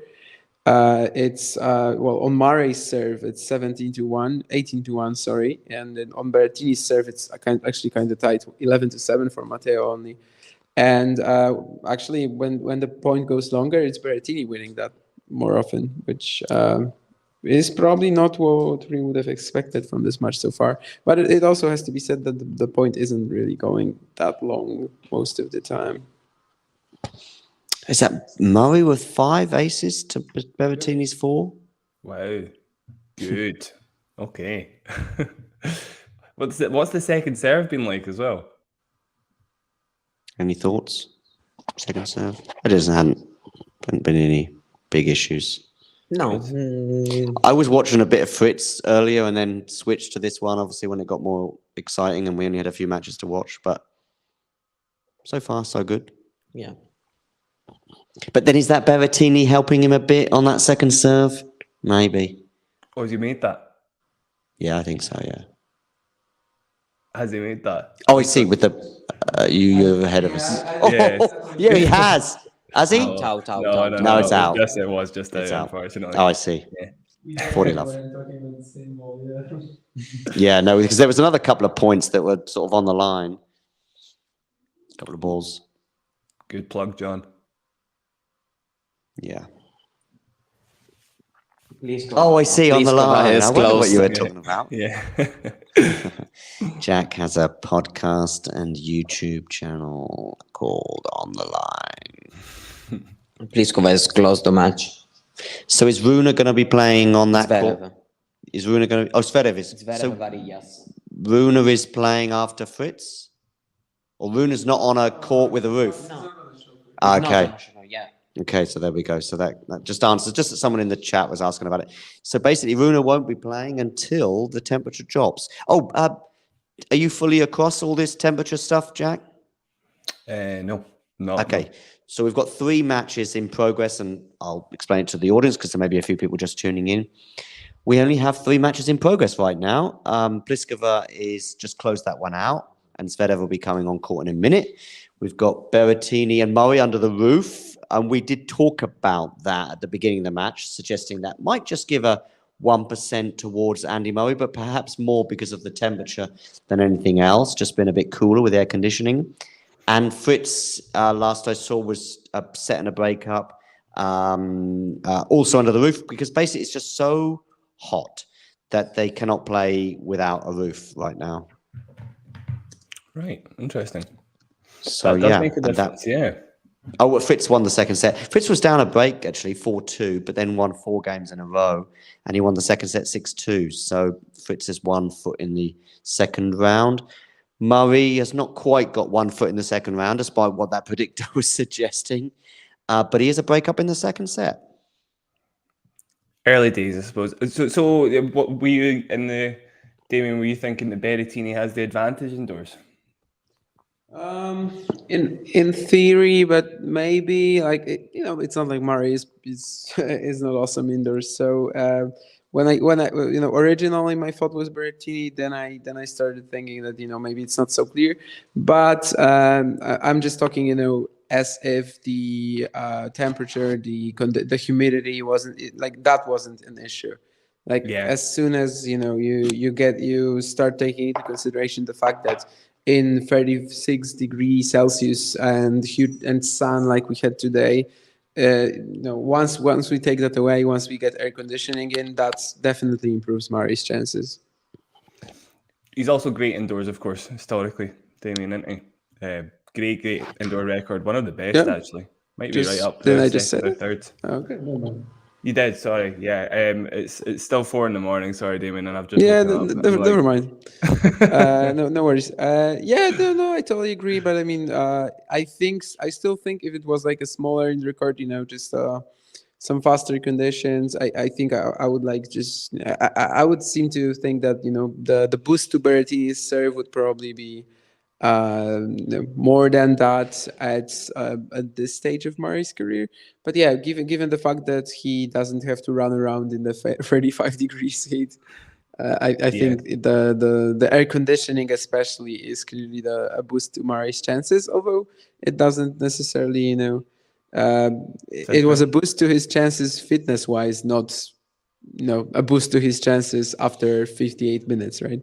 Yeah, exactly, and nothing really technically either. Although on the other side of the net for the slice, I would imagine it probably affects that somewhat, right? I've not seen many rallies yet, but I would imagine the slice sort of sits up indoors, which actually is advantage Andy, and that could make a big difference. I don't know. I've not watched enough of the match yet to be able to tell you. Probably the fact returns are just going in court. Last time Andy and Berrettini played, there just wasn't enough going back in the court from Andy's side, so there must be a huge improvement to the return for Andy. But I'll watch a bit more and observe and try and be a little unbiased.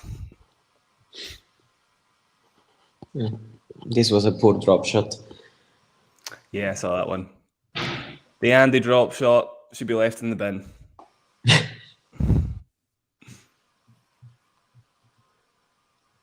15-all. We were a bit behind in the live score, right? Just in front of us, but try and keep the audience up to date with where we actually are. Great serve from Andy out wide. Again, serving for Andy.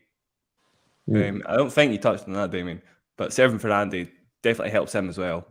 He always needs a little bit of a boost just to finish points a bit more easily indoors. He has got a good serve. People forget that. He just, is not what is characteristic. It's not what characterizes him, right? He's got a really good first serve though. So indoors, it does actually give him a little bit of a boost. Yeah, and I have to say that he's serving well throughout the whole hour of play so far, and this has helped him also when, for example, he had to face the 2 break points in the first set. So yeah, he's serving. I have to say better than Berrettini, who's not serving so. Maybe percentage is high. You were saying the first set, but not so much. So much precise with the first serve as usual, and it could be as you say, first serve percentage for Andy is normally the most important thing. And if it's over 60%, I'm normally pretty happy. 68% is healthy numbers for Andy. Berrettini is on 7, although I don't trust Google sometimes, actually. I'm going to double check that. Google stats are probably the least reliable of all the tennis stats in the world. No, I mean, he is at 76, but in general, it doesn't really tell you that much, right? Because you can, it doesn't take into account what sort of what you're going for basically with the first serve. Are you going for big targets? Are you going for just to be ultra precise and get that spot serving right? I mean, it's.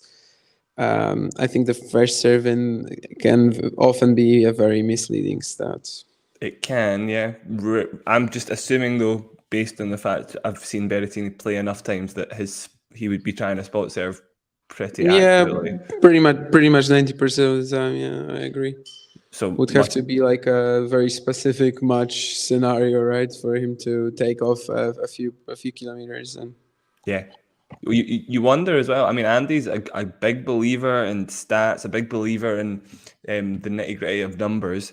You wonder if Berrettini or if Andy did his homework after the last match, and maybe Berrettini was serving to one side more than the other. Maybe he gave himself the advantage in the first few return games, basically. I just wonder, because I think he broke serve once in the US Open match over the course of 4 sets. It was an absolute, can't swear. It was bad, though. So, great to see him returning there. Oh, great forehand from Berrettini. There you go. There's a bit of impartialness, right? Was very nice, though. It's flashy, but there need to be like a laser like that. I think this is one of the shots where a couple of games ago he missed a serve plus on forehand like that, and we were like, terrible shot. And this is on the line. It's basically on the line. On the line. Nice, yeah. Damien. Thank you very much. So what you think? Maybe Berrettini feels like he's got the Andy effect, right? He's got to lick the lines every time when maybe he doesn't have to. Yeah, exactly. I mean, it doesn't have to be that sort of a low percentage shot, and yeah, I just noticed the contrast that last time this sort of shot didn't go in, I think some of us were like, oh, what a terrible stroke. Yeah. 3-2 with a break. Oh my god! I feel like I'm in a fever dream, by the way, because I was absolutely, well and truly certain Andy wasn't winning this match. I just thought there's no way. I was at probably my rock bottom Agreed. in terms of Andy fandom. I was just like, I'm sick and tired of seeing him lose. He's probably going to lose again. I was considering not even watching it. And here we are. He's setting a break up. I mean, it's amazing that this guy... Oh, here we go. So I'm probably going to wax lyrical about Andy. I'm going to get really excited. And then, sure enough, he'll probably lose from 2 sets up. He's not even won the second set. Let's just calm down. Get watching it. I'm going to shut up. Let Andy do his thing.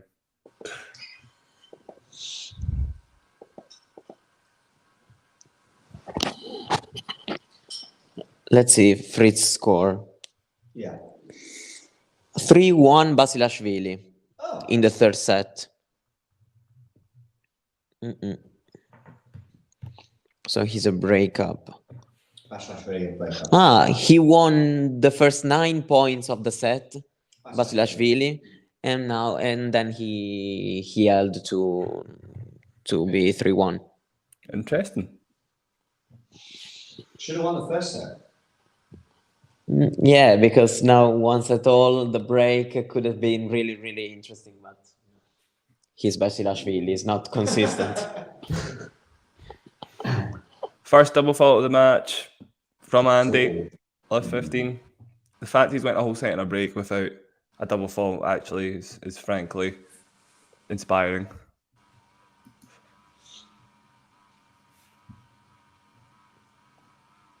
And now we've got another second serve. Right, here we go.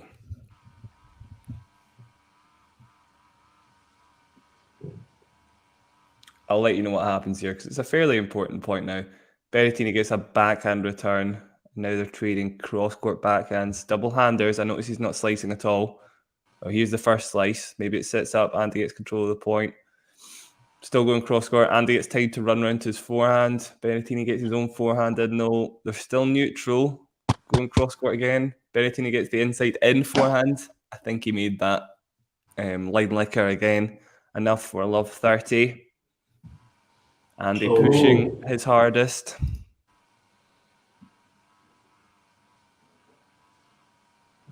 Good point. I noticed, there was tons of double-handers in there. That's completely different from the last time they played. Could be something completely different in terms of whom. So who was slicing so much the last time? Berrettini?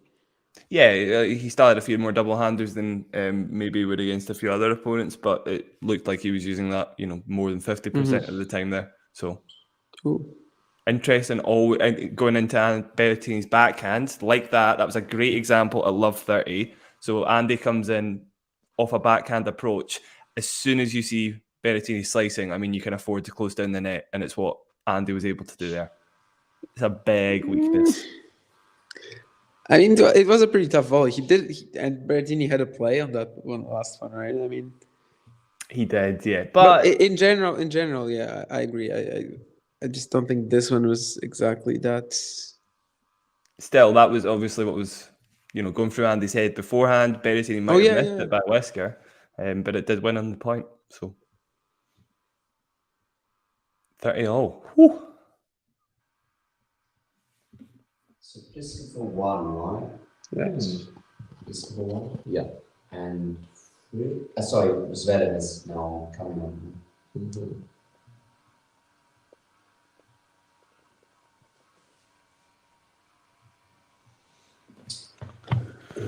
Right. Big point here. Willing to talk through it. 30-all.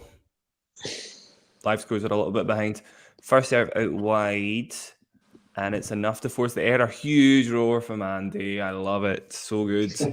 40-30. Woo!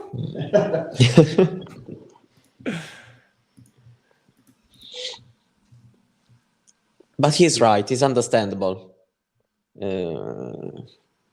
It's a huge match in Rod Laver Arena. It's a great chance for him to show up and to play a good match, to try to live a memorable night here.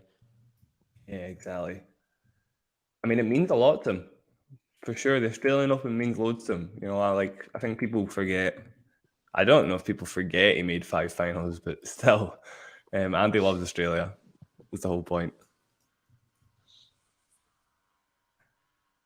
If Andy did win this, and he has held, by the way. Let's go, big let's go from Andy. If Andy did win this, it would be Kokkinakis or Fognini. Why? Somebody stop me looking ahead, please. Don't know. Again, just get carried away.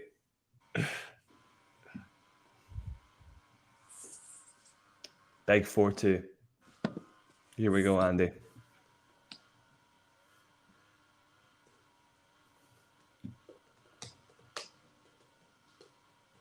Mario, I assume are you managing to stay unbiased in this matchup? Are you neutral regarding this match? Yeah, I'm neutral. For me, it's totally okay, regardless of the outcome. Okay. Is that because you just don't care for Berrettini, or is that because you like Murray? Yeah, do they balance out? Both. Both, okay, yeah. To be honest. No, I mean, it's not a kind of tennis I enjoy watching so much. Berrettini's game style, to be honest. Murray, I have to admit that I have great memories, and sometimes. But for me, it's even for me, it's okay. Both winning this match. I'm enjoying so far, and I'm also happy that Murray is playing at a good level, because they're showing us an interesting match, because it's now interesting to see what's going to happen, because Berrettini is improving, I feel. At least in his service games, he's doing better now. So it's a good match so far. Yeah, you just want a good match, Mario. I get that. Fair enough. I just want a 6-3 set and a bagel, if I'm being honest. Great hold from Berrettini, but will it be enough? He's down 4-3 in the second set. Andy's last hold, emphatic from love 30 down.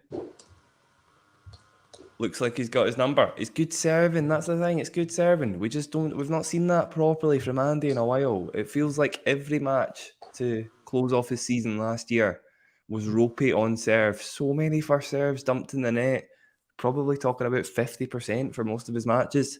To up that to like 68% was what it was the last time I looked at it. That is, I mean, it's great. It's just that's an Andy of old thing to do, which is amazing.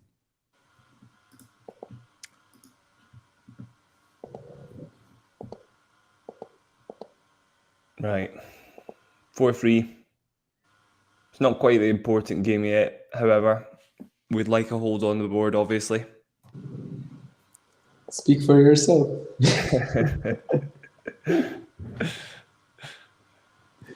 Fair. No, I mean, I mostly just don't really care about the results. I honestly didn't think this match was going to be at all enjoyable. If it was going to be like a 6-4, 6-2, 6-2 Berrettini. Yeah, that's what just, I thought as well. Yeah, in general, there were these two matches today that for the casual viewer, I feel like were the most attractive. So Rublev Thiem and Berrettini Murray. I got what I expected totally from Rublev Thiem. Maybe not what I wanted, but what I expected. But here I'm actually, I'm enjoying this so much more than I would if my prediction sort of came out right. Yeah, so, of course, this is actually interesting compared to the match that I was envisioning. There you go. Yeah, exactly. From an impartial point of view, Andy's won over the impartial folk with his performance. Normally, if Berrettini's winning, right, it's pretty quick tennis, to be fair, in the not the best possible way. 15 love from Andy, by the way. Won the first point there in this service game. Obviously, your chances of winning a service game go up by about 25% if you win that first point. Second serve from him, though.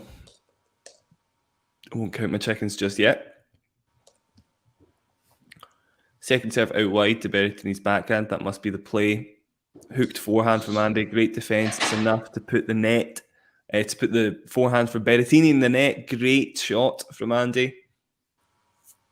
That's something you don't see from players that often, by the way. Second serving to the backhand. Like, a lot of people just happy to roll it in, give the other person the chance to run around it if they do really want their forehand. And he's got good control over his second serve when he's not double faulting.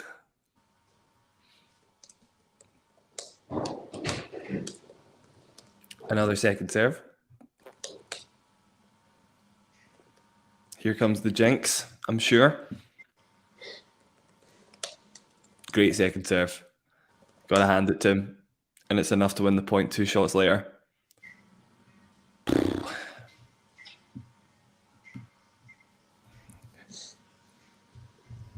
I bet one of you can tell me how many times Andy's lost from 2 sets up. I know it off by heart, obviously, but any idea?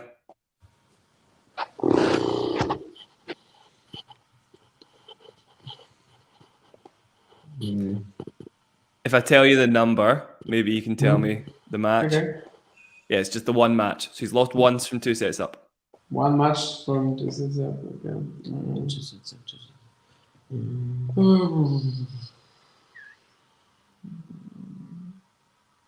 Poor volley from Andy. Just pushed it.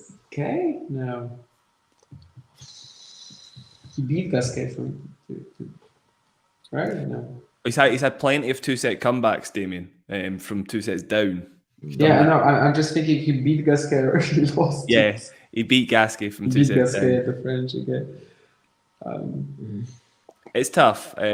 I'll tell you. I'll put you out of your misery if you like. Don't tell us the opponents. Tell us like a hint first. I don't know, the year or the tournament. Yeah. It was early on in his career, so it was quite a long time ago. Yeah, I think it might be too tough for us, but let's try anyway. It's maybe too hard. I don't want you thinking too much because it's very difficult. I'll tell you, it's Wimbledon if you like.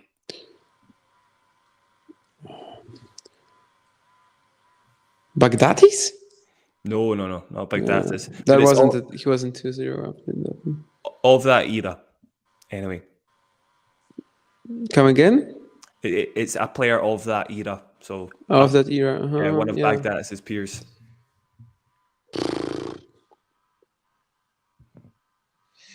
Yeah. I mean, I'm pretty sure if you tell us, have some recollection of it, but It's Davydenko. No, Nalbandian, sorry. Nalbandian. yeah. Get us too mixed up. Davydenko at Wimbledon, that would be tough. Nalbandian at Wimbledon, okay. No, never would have guessed that, honestly.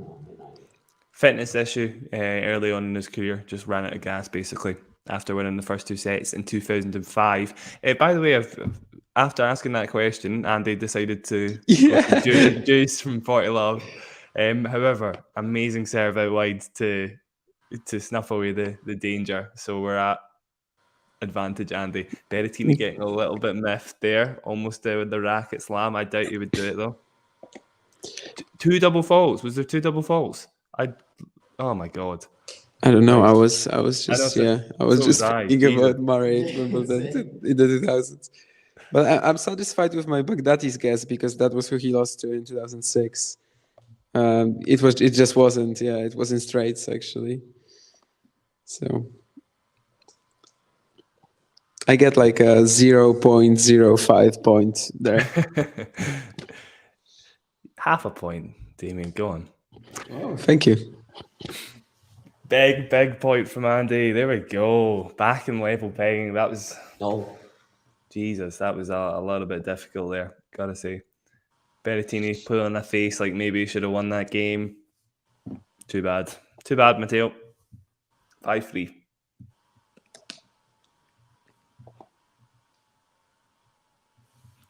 I gotta rewind. Need to see if it was 2 double faults.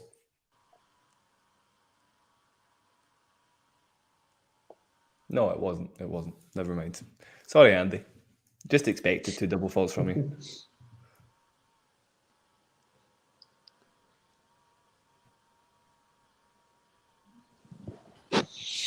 And the match, I have to say that is pretty quick so far, even in timing. If Murray manages to close even 6-3 and 6-4 in 1 hour 25, 1 hour and a half, it's a good timing for him to even to try to battle for other 2 or 3 sets. Yeah, definitely.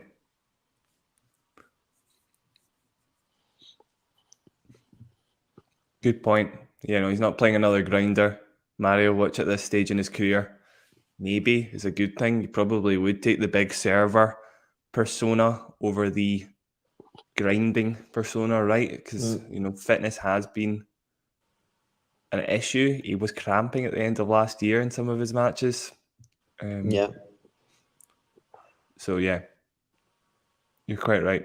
And he's always been good against big servers, obviously. You know, just putting that return in play isn't what the big servers used to. His record against Isner, Karlovic, Anderson, all those guys that are like 6'8" and over is ridiculously good. I think he's lost like 2 or 3 matches out of the 30 he's played or something like that. It's ridiculous. Yeah, but like the losses, you know, at this stage of his career, these losses have been more frequent, right? Like the one he had to Isner at Wimbledon. Yeah. Tried to block that one out, Damien. You're quite right. However, in fairness to him, that is, you know, if they played again, I would expect Andy to win. It feels like that was a flash in the pan because I don't think there's been many other losses to big guys besides that one. I can't think of another one anyway. There was one to Ranic, I guess, but actually he's not that big. He's big serve, I guess. He's still quite a good mover on his best day.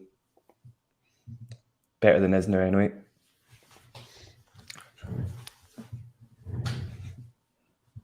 Good point from Andy there. Again, starting the point off with a great return. Chipping away at a game that probably will go Berrettini's way, but he's hanging in there just in case. Again, great return deep. Neutralises the Berrettini serve +1 right into the corner. Andy's on top of the point now with a backhand cross. And it gets the error from Berrettini's 2-hander. So 30 all.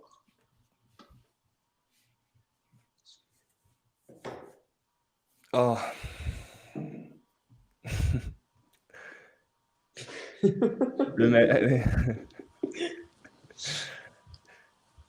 I'm trying to commentate on it, but there's also emotions bubbling in the background, so it's quite tough. Oh, it would be so good if he won this set, though. I shouldn't have said that out loud, but set great, point. Yeah, great return again from Andy. Just getting it so deep in the court, and it's enough to neutralize Berrettini's forehand every time, and the serve, obviously, more importantly. Break point, set point. This moment will be remembered, and I'll be playing it over and over again if it comes back to haunt me. Here we go. Berrettini first serve. Down the tee, but he's missed it. Little anger there from Berrettini. Second serve. Berrettini tends to go central with his second serve. So let's see if he does that here. He doesn't. He gets to the Andy backhand. Deep from Andy. Very deep. Drop shot now. Why would you do it? Yeah, breaking again. Come on, Andy. Jesus Christ. Here we go. I think I heard Jesus Christ. And Basilashvili has won the third set. 6-4, so we're going to a fourth set there, while Zverev has started like 2 minutes ago. Okay. Cool. 2 sets to love lead, guys. Woo! Here we go. Yeah, and there was also a "Why did you drop shot?" from Jack, after which Murray still won the point anyway. No belief in the drop shot, I'm afraid, Berrettini. We've dubbed it the plop shot in the Murray household. I'm going to stay in the background, actually. I think my mic is off, but it doesn't matter. Oh, hang on a second. Yes. Maybe my mic's on. Anyway, I'm just going to stay in the background. Keep going. Apparently, there's no play on outside courts until at least 5 p.m. Melbourne time, which would be 7 a.m. Our time, I think. So, Jesus.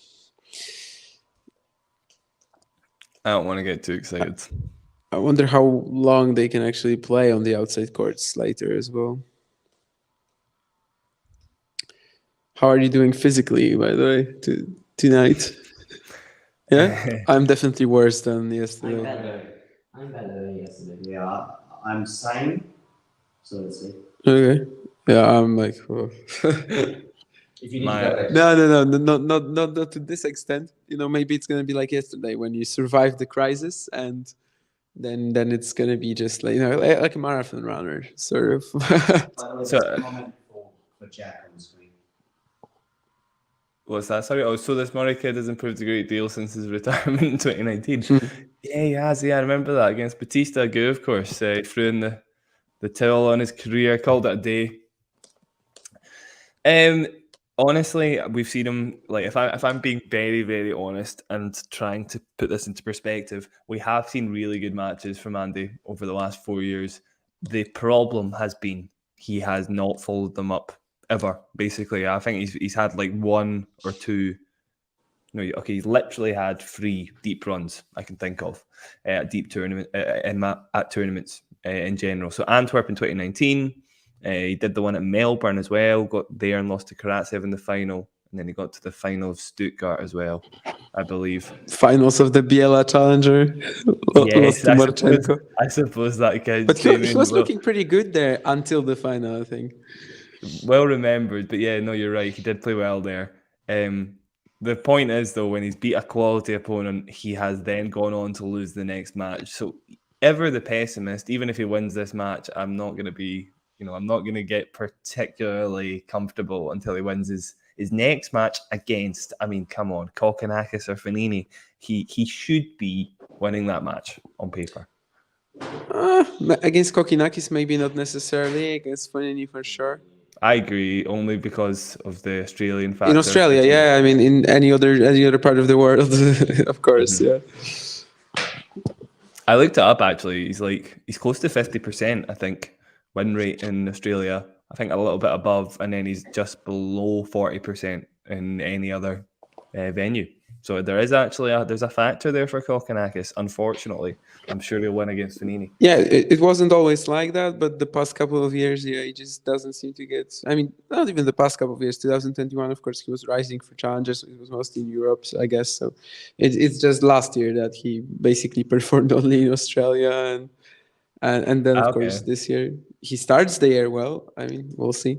I suppose actually, now I'm saying that, Damien, like a title in Adelaide is probably 100%. You know, that's going to raise your win rate to about 50% when you've only played. Yeah. 20 odd in your. He's had good runs in Miami a few times. Of course, the Federer win. Also, last year he was in round 4. Yeah, I remember that.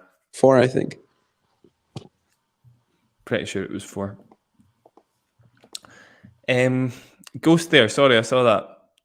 I did. Obviously, I used some sort of spirit to get Andy winning here. I thought it was a necessary thing to do in this case. He just. I honestly thought he had no chance of winning this. I'll say it again. Like I was probably at my rock bottom as an Andy fan. So I had no belief in him.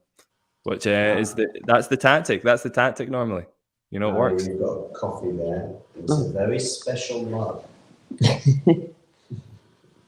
I enjoy it. It's not Napoli, but it's okay. I've noticed they're both off court, actually. I might just take a second. You've piqued my interest, John, because I think I need a coffee myself. If you just give me 2 seconds, guys, or my eyes are not going to stay open. So I'm checking Zverev's score. Nothing happened. Basilashvili Fritz on serve in the 4th. And definitely it's been a tough first round for Taylor Fritz. Yeah. What are we thinking about Djokovic's draw? I mean, pretty easy, right? Question? It's also good because it's like progressively. He starts with Carballés Baena, then he gets I don't know. In the Pablo PCB 4th round. Yeah, 4th round, and Pablo Carreño Busta. I know that he's not in really in good shape, even if today is playing good. Dimitrov probably 3rd round. Yeah, it's doable.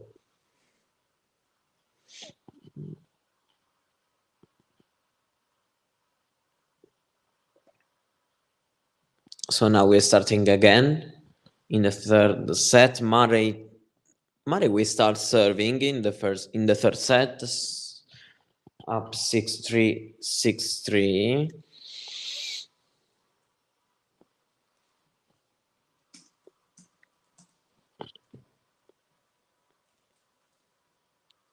So they're playing again on the other courts from 7 a.m. Our 7 a.m. Okay. So we're gonna have more matches to talk about.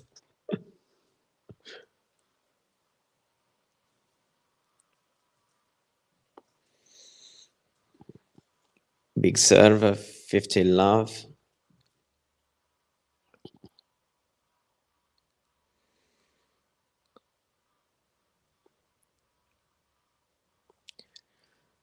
What should Berrettini do in order to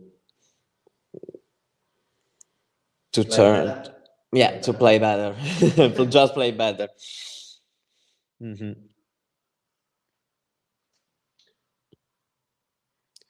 Probably he needs to return a little bit better. There you go.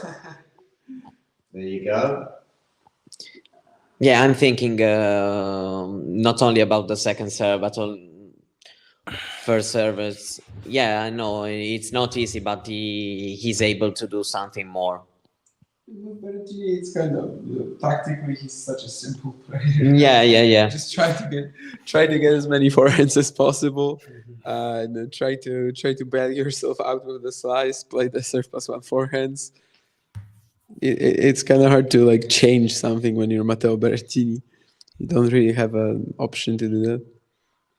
Well, you think Most he's of going the to time, at least. No. Definitely, he's- definitely don't go for, I guess, for such low targets as he's doing somehow in these, as he's doing a lot of the time in these Murray service games, I think. It does feel like, no plan B, right, Damien? Come again, because I didn't have my headphones in. I didn't know that you were already back. I was just saying, no plan B really from Berrettini. Yeah, he's just such a simple player. That simple patterns, but just maxed out. He's good at them. Of course, he's amazing at them. But then when he needs to change something, it's kind of hard to do that. I mean, what is he gonna do? How is he gonna make sure that he hits more forehands? He's already trying to do that. He's already positioning himself so that he does that. Like, how do you change anything? I don't know. The genius tactical change that Berrettini is going to make is hit the forehand bigger, Damien, which is not going to work. Yeah, that's not necessarily good for him. Yeah, if he starts hitting the forehand bigger. I think some of it maybe could centre around his serve, but I honestly, again, I don't think he tends to change it up. I think he just likes to mix up his spots. There's not any more thought about it than that. Just keep the other person guessing. There's no thought about open up the court. There's no thought about forehand, backhand. Having watched quite a few of his matches, he tends to go 50% on either side. Big hold from Andrey, by the way. Getting a lot of joy on that wide serve to Berrettini's forehand. Wonder if there's a bit of improvement for Berrettini to make on the block return.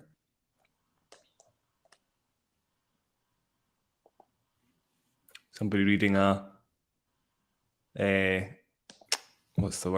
program that says Andy's number 49 in the world. I do believe he's dropped a fair bit down the rankings, having dropped his 250 Melbourne points from last year. I think he's now number 66. Yeah, number 66 in the world. Oh, love that graphic. Look at that. So for viewers that can't see that, on the juice side, Andrey is right up at the baseline on second serve return. On the ad side, he is a couple of meters back on second serve return. Why would that be the case? I don't think we saw that that graphic actually. So it's a tough question actually. I've not got the answer to it immediately. I'm trying to figure out why. What was the side where he was further back? Second set there. They were saying for the second serve. Yeah, second serve. But on what side was he further back? The ad side. The ad side. Okay, let me think about it. Berrettini has been broken in the first service game, both in the first and in the second set. So let's see if he can hold in the first game of this third set, because otherwise it will be pretty difficult to imagine a comeback.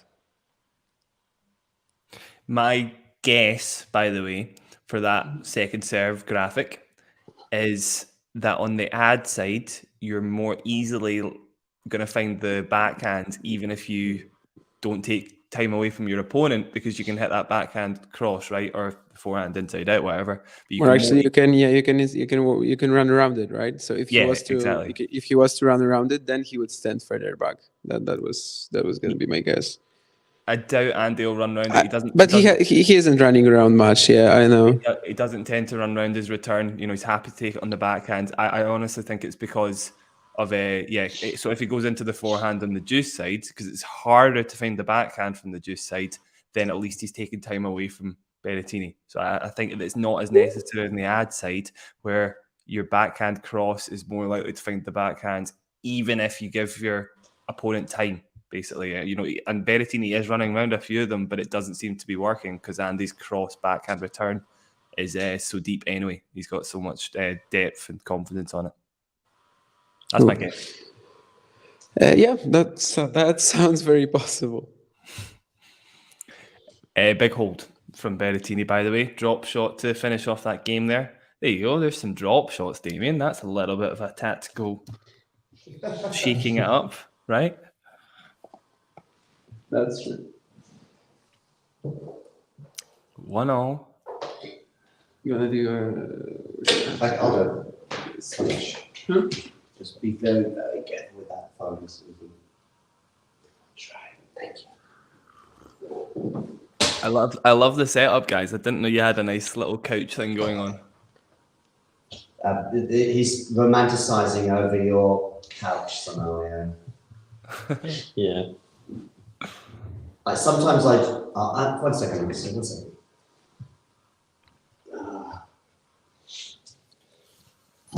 Sometimes I join them in the middle, like so. A rose between two thorns. Murray's up 15-love, by the way. But I'm just taking a back seat for now. So these guys continue. What match have you got on there, by the way? That's not the Australian. Oh, okay. he's got challenger Polish match. football on. No, he hasn't. Oh, football. I'll leave you again anyway. Just don't forget to pick up the mic. Yeah, I'm watching the Australian Open round one. Jakub Mensik, Alexander Richard. Yeah, sure. Although Richard was in the Australian Open, just fell in the qualifying. Why are you watching that, Damon? Why not? I don't know. It's old news, I guess. No, I'm just joking. I mean, I'm watching Richard's next match. Oh, Round one of a challenger in Nonthaburi. Okay, cool. Fair enough. 30-15 to Andy. Not seen. I don't know. Well, you said there was break points in the first set, but every game I've seen so far, for some reason, has been fairly comfortable. No break points in the entirety of the second set, right? So, very unlike Andy.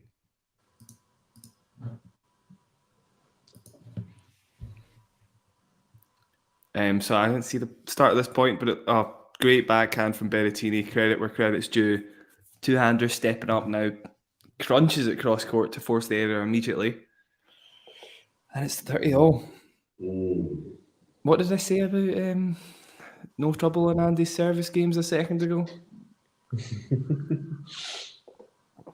Here we go. Big point coming up. Andy's go-to so far has been the big one out wide. Will he go there again? In the juice court, I should say. Andy's first serve down the tee, though. Maybe catches Berrettini off guard because it's floated back.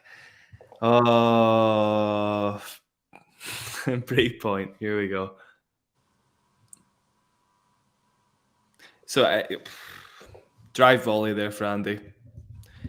Every single time I see Andy go for a drive volley, and ironically a smash, given his greatest rival, I flinch.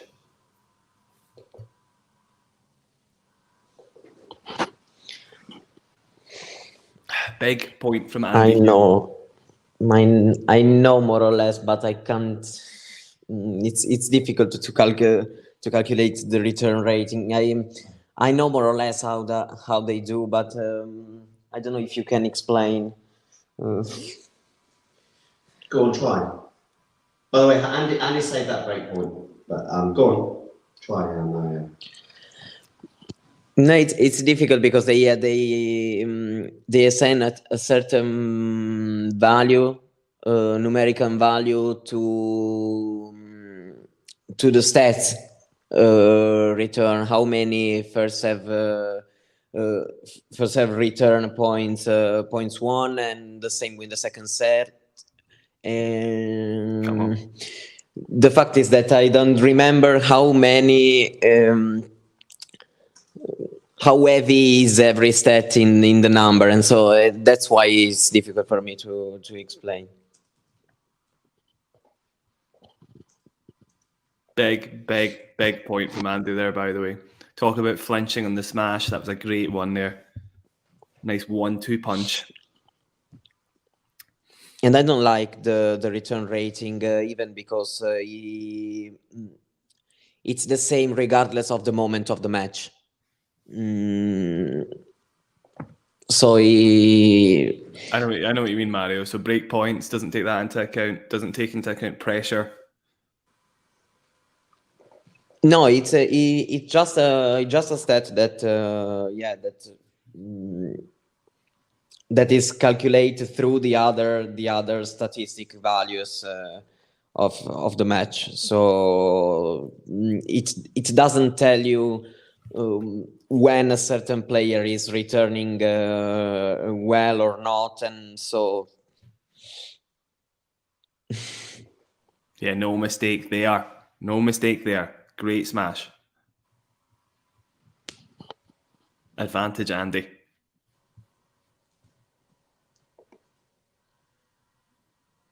I mean, if he'd messed that up, I'd probably went back to bed. Maybe Andy too. Maybe, yeah.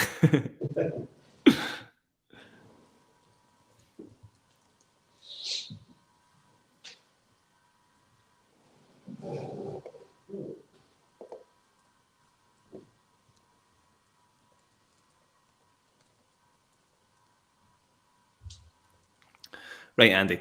Second serve, advantage. Close the game out.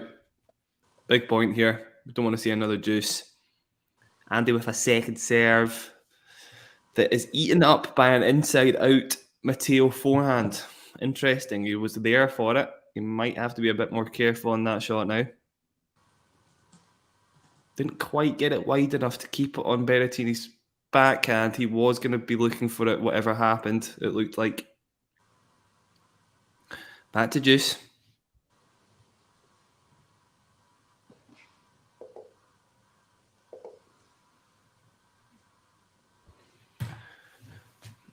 Andy first serve down the tee, missed by a mile. Second serve though.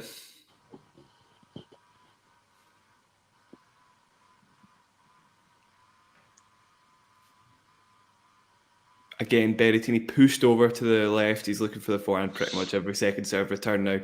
Locked in a rally though. Berrettini gets a look at a forehand. That was poor. And I like it. Yeah, you were sort of, praising Murray's second serve placement not long ago. No, it doesn't seem that sharp in this game, but it looks for now it's not going to matter, at least if he moves this point. It looked like it on the advantage point, but he still got it quite wide, in fairness to him. It was just... Yeah, when I saw the replay, I also was like, okay, it wasn't as poor as it seemed. Yeah, that's true. Yeah, that they just showed us a very meaningless stat of pressure points won. I saw that 19-4 apparently. Yeah, 19-4. Yeah, fair enough. I mean, it's not meaningless. That's not what I meant. But I mean, it's just kind of hard to say what actually belongs in the category or not. What should be included. But anyway, 19-4 is a pretty rough comparison for sure. The problem, Damien, though, is that most likely the majority of those pressure points will be on. Yeah. So he's more likely to win most of those points. Yeah, you're right. And he's the one having shaky service games. It's just when Berrettini's been broken, it's been quite. It's the 15, and it's one pressure point. Yeah. So stupid. You're right. It's a stupid stat. Great hold. I didn't praise that enough there. That was a really good hold. And in fairness, there's some truth to the pressure points won in that Andy has been getting out of all those service games unscathed. Still to be broken, which is great.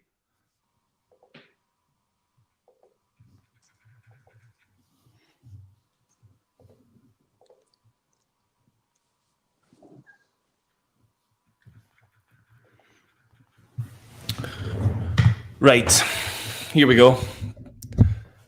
Chance to pull ahead, chance to take the match by the scruff of the neck. Berrettini still looking a little loose. There's been the odd good forehand, but even the odd good backhand.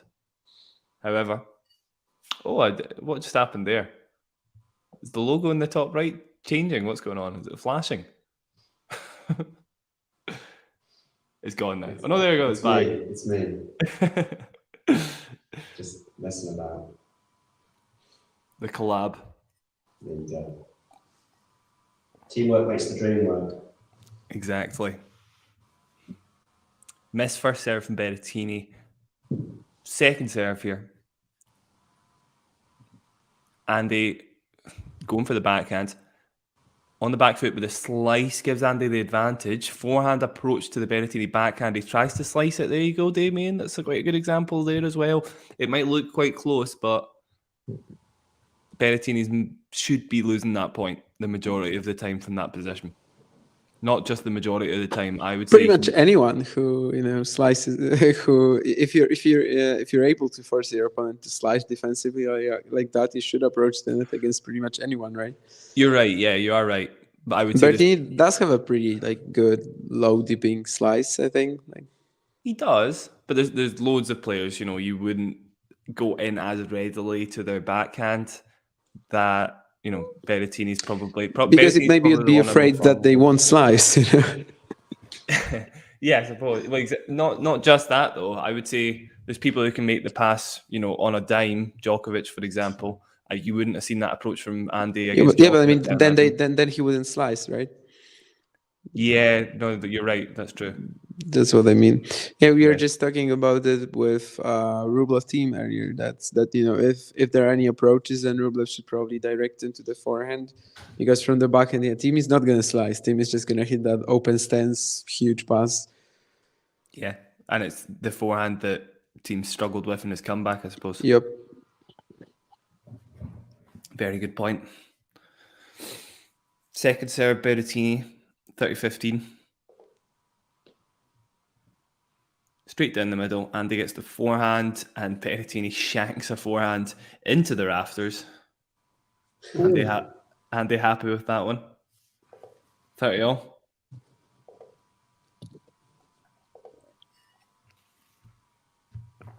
Lovely catch.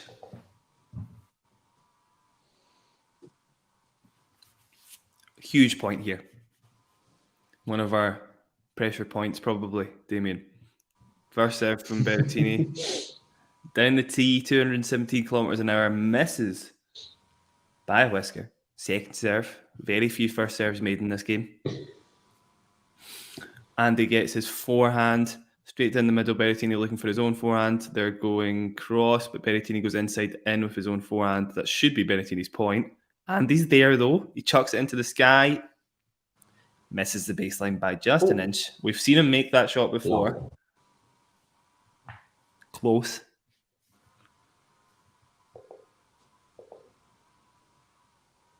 I was expecting him to make that, I'll be honest, guys. That was not on as well, I gotta say. 40-30. Still light in this service game yet. Berrettini goes big down the tee. Andy's there. Berrettini looking for the forehand all day long. Hasn't hit a backhand yet in this game. There we go. First one. They're going cross court. Slices. You've only got one winner in that dynamic, right? Berrettini pushes the slice wide, and Andy is now deuce in Berrettini's service game. That's not a surprising stat that's just flashed on the screen, right? That Muguruza will leave the top 80 after the Australian Open.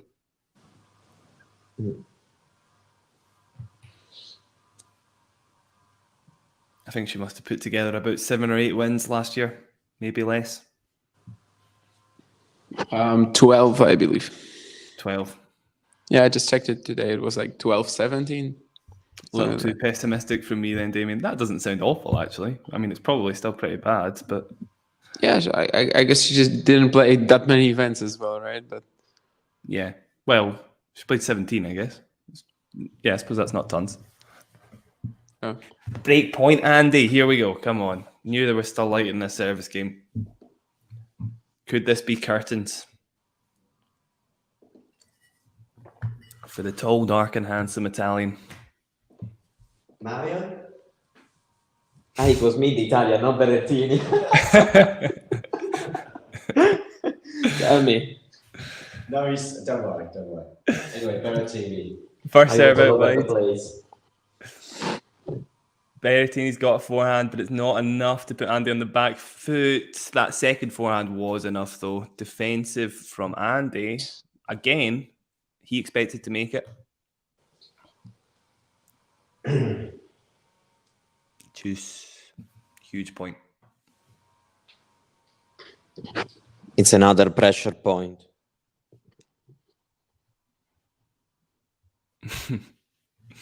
Yeah, Berrettini's going to up his tally, right? If this service game goes on any longer.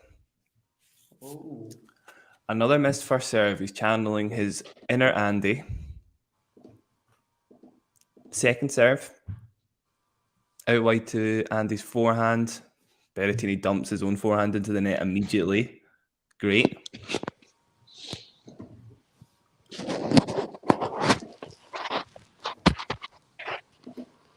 Break point number 2 in this service game. Sorry, I'm taking over a bit, guys, but I'm fully invested.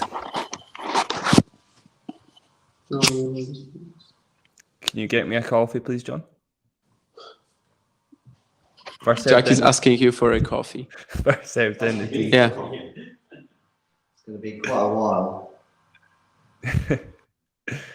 That was Andy out. missed that Oh. return. Are you kidding me on?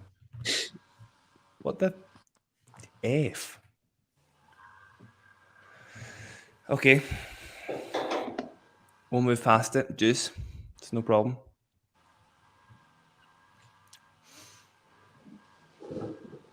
I'll talk us through this one as well. First serve out wide to Andy's forehand. He only just scrambles it back. Drive volley from Berrettini. Andy misses the backhand pass by a fair margin. It's a very difficult shot, but again, we've seen him make that one.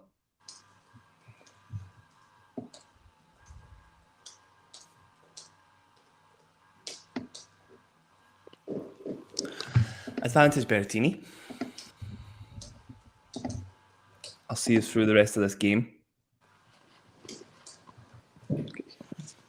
First serve, out wide, and he scrambles it back. Oh, that's so funny. Berrettini Oh my God. dumps a forehand into the net. What's so funny, Jack? What's so funny? Sorry, my bias is showing a little. But I did say that at the start of the stream. Unfortunately, No? I'm fully Team Andy in this one. Yeah, that was a bad forehand miss, put it that way. Big serve out wide from Berrettini, though. We like to see him still fighting, don't we? Big missed return from They didn't mean that. The gritted teeth. By the way, 4-all in the fourth set. Fritz Basilashvili. It's getting tight. I like that from Ghost. Yeah. Oh, yeah, I'm sure it would make a great American. 2-all. Big hold from Berrettini.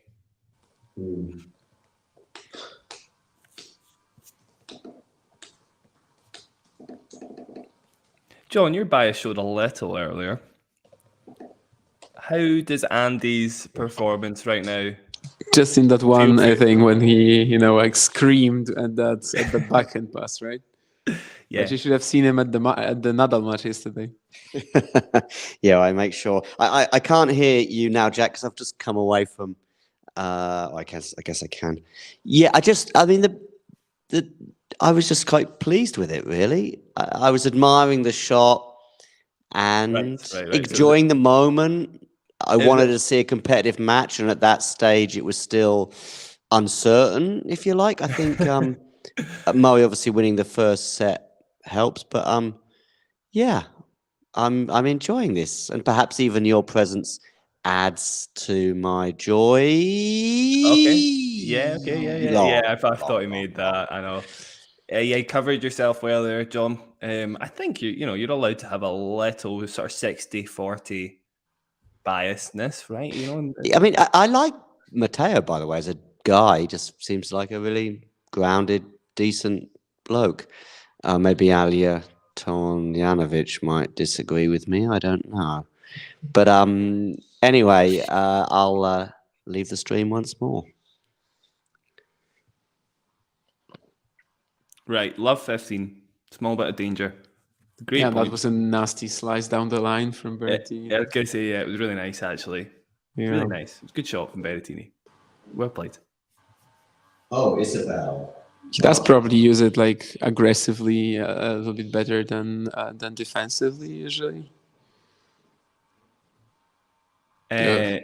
Crazy forehand there from Wild from Berrettini. The forehand's been pretty trash, actually, which is great news. I see that. Yeah, I am aware.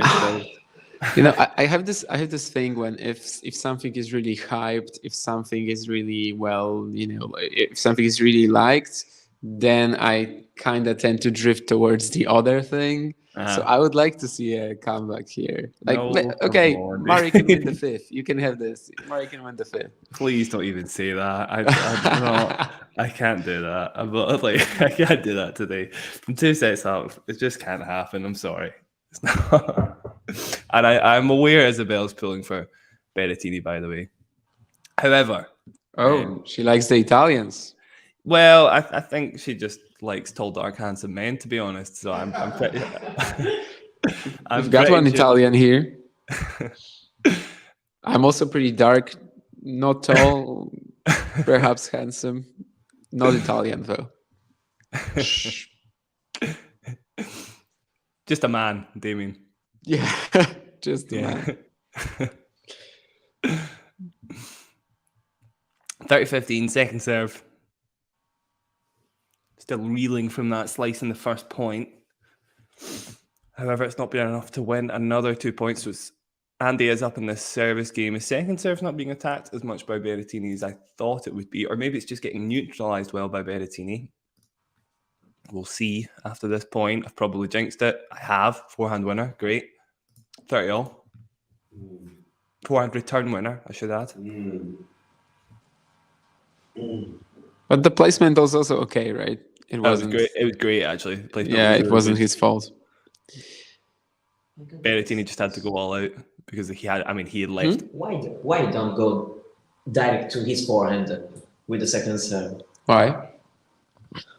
I'm thinking, why don't go directly to his forehand with the second serve? It's too much. It's not about unpredictability, Mario. You're probably not going to catch him off guard unless you place the second serve perfectly down the tee. You're just giving him what he wants, basically. That's a very nice slice backhand pass, by the way. Oh. 2 seconds ago, I said that he probably uses that slice better, you know, on attack than defense, and yeah, now he does that. A bit of both, right? Yeah. Break point. I already know, unfortunately, but I'm not spoiling. You already know what? Oh, it must have been quick. Okay. First serve. Hopefully goes in here. Out wide. Great. Surely. Come on. Great forehand. Berrettini's on the back foot. He's still on the back foot. No, come on, Andy. Oh, well, break Berrettini. It was inevitable, right? That we were going to go to a fourth set. If your 5-set prediction comes true, though, Damien, I'm holding you personally accountable. So if Mario would finish it in 3, are you getting back to bed? Like, what are your plans? No, I'll stay up, definitely. Oh, okay. So up, yeah, then it could go 5. Like I would feel, go 5. you know, I would feel bad about it if I was actually stealing sleep from you that way. But you know, if you're gonna stay up anyway, then yeah, let's go 5. Have you? You guys haven't been to sleep No. like tonight, have you? No. Okay. Since about 2019. Yesterday we streamed for 13 hours. Wow. And today we are currently on over 5, and yeah, it's probably going to be another 13. Although I'm assuming that all matches won't be finished today with the heat rolls and stuff, unless they want to play like until 3 a.m. Local time. Then that would be for us 5 p.m. something like that. Yeah. What were the other matches? Okay, Fritz is deuce when Basilashvili is serving to stay in the match. 5-4. 2 sets, 2 points, 2 points. And Fritz has been pretty close to breaking several times in this fourth set. Zverev has to face 2 break points, 4 games all. That's the second time in a row, I think. Yeah. So it's, He had the 2 break points too. oh, did he? Yeah. But also his service game was a lengthy service game before. Fritz has a match point. Okay, just keep us up to date with that. Yeah. How did you mention all the other scores as well, Mario? Do you know, I've not seen any of the matches today, so it might be good just to go through a few of the other results for people who haven't heard them. I've got no idea what's happened today. Yeah, Rublev and Dimitrov have won against Thiem and Karatsev 3 sets to love, and Jer has beaten Bergs in 4 sets. And that's all for the men's, because the other matches are suspended because of the heat. I'm going to put a video together, maybe, and play it, like a 1-minute video. Basilashvili has saved the match point, while Varillas has broken, and so he'll serve for the first set up 5-4. Damien, WTA, we have plenty of results. Fernandez beating Cornet. Muguruza losing again against Mertens. Georgie has dropped only 1 game against Pavlyuchenkova. Yeah, that's fair. Garcia 6-3, 6-love. And now she'll face Fernandez in the second round. So it can be an interesting match. Karolina Pliskova has won 2.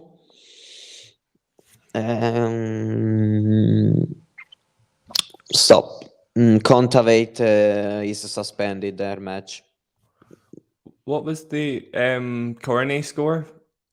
Mario, what was I know Fernandez, you said Fernandez won, but what was the score? 7-6, 6-2. 7-5. Oh, 7-5, yeah. Great win. Great win. And yeah, Damien, do you mind? I think we said Bergs was going to beat Gere. Was it yourself that I was talking to about that, I think? Yeah, I think so. No, he had his moments. There was a spotted 1 set all when he was up a break twice. But and yeah, for like a half an hour, I would say that the attacking weaponry was way too much for Jere, but that did not last. Yeah, a little disappointed there.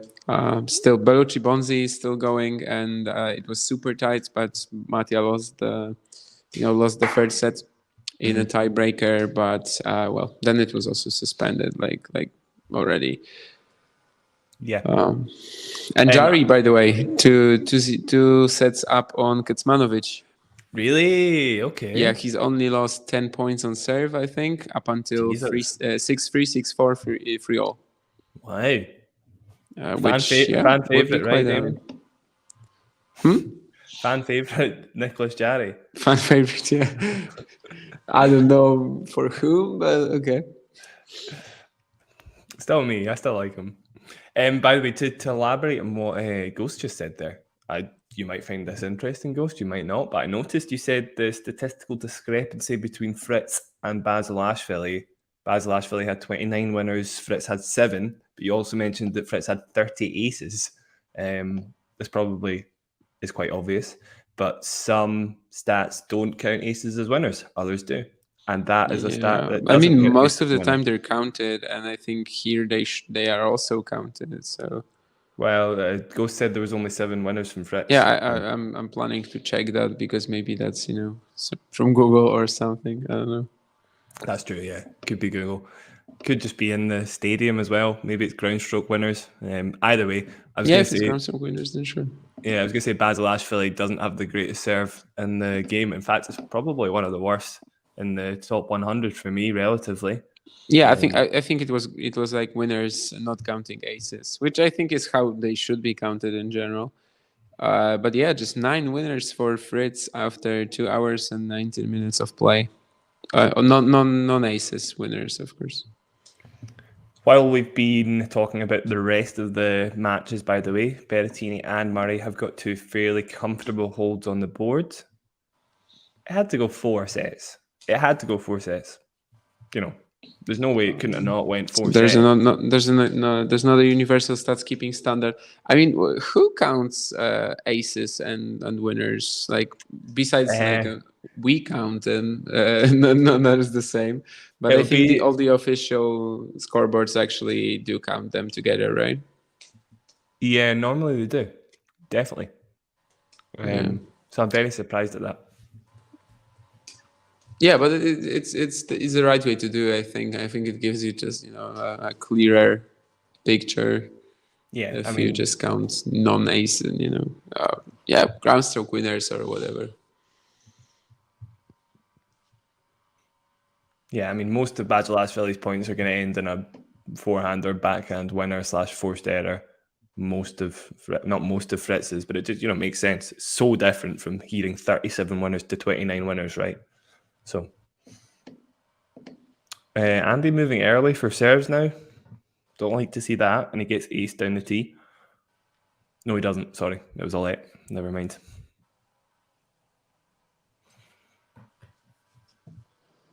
So, Berrettini, he doesn't land the serve. So, I mean, this isn't a big point, sorry, but I will just talk us through a couple just to let you know how this serves game starts. If it goes confidently, then we can talk about something else.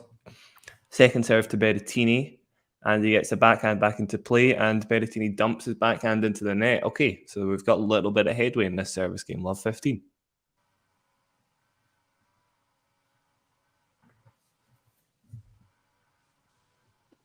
Do you guys think that Berrettini is playing badly, or do you think that Murray is making him play badly? I think it's both, because Murray, especially in the first and the second set, has been very, very good in crucial moments and in important points. I'm thinking especially in that I think 7th game in the first set, he was 15-40 down. It could have been important for Berrettini because he could have gained a lot of confidence breaking back in the first set. But yeah, Berrettini has made a lot of mistakes, especially with his forehand at the beginning of the match. So I have to say both. Yeah, I just pointed there because Jones showed his partisan status for the second time. When Andy missed that ball, he was like, "Oh." So I think I heard that in the background. Andy he did. Yeah, I did. Andy let a so poor as well after that backhand dumped into the net. And then regarding your question, I wouldn't say that Berrettini has been particularly poor. I think there are definitely matches where the serve and forehand are doing more damage. The first serve in particular, I think we're getting a lot of rallies, and I'm not sure everything is related to Murray just getting a good read on the return. Although the stat that you mentioned, the graphic that we didn't get to see, when I'm looking at it right now, it's still very much the case. Like, it's clearly a very conscious tactical effort. So that's kind of interesting, and it seems to be working out fine. Just 2 points ago, he basically got into he played like a loopier backhand return and got into a longer rally. And he also, I think, had a return in that game from the outside where he just stepped into the backhand and also got a weaker return from response from Matteo. So I don't think Berrettini is as poor as I think some will probably paint it out to be. Should he go on to lose this match? Yeah, should he go on to lose, or even if he would win. People would probably say that in the first two sets he played crap and then he improved or something like that. So far I'm not sure it's really happened. Yeah. Big Berrettini ace, by the way, out wide. Fritz has won. 6-4, 6-2, 4-6, 7-5 against Basilashvili, while Zverev has a break point in the 10th game after saving set point.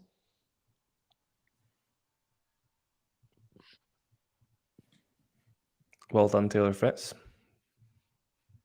Good win after getting dumped out in the first round in New York, right? I'm sure he was quite keen to make amends for that loss to Brandon Holt. Yeah, and with the draw that he has, landing in Ruud's quarter, you gotta take it.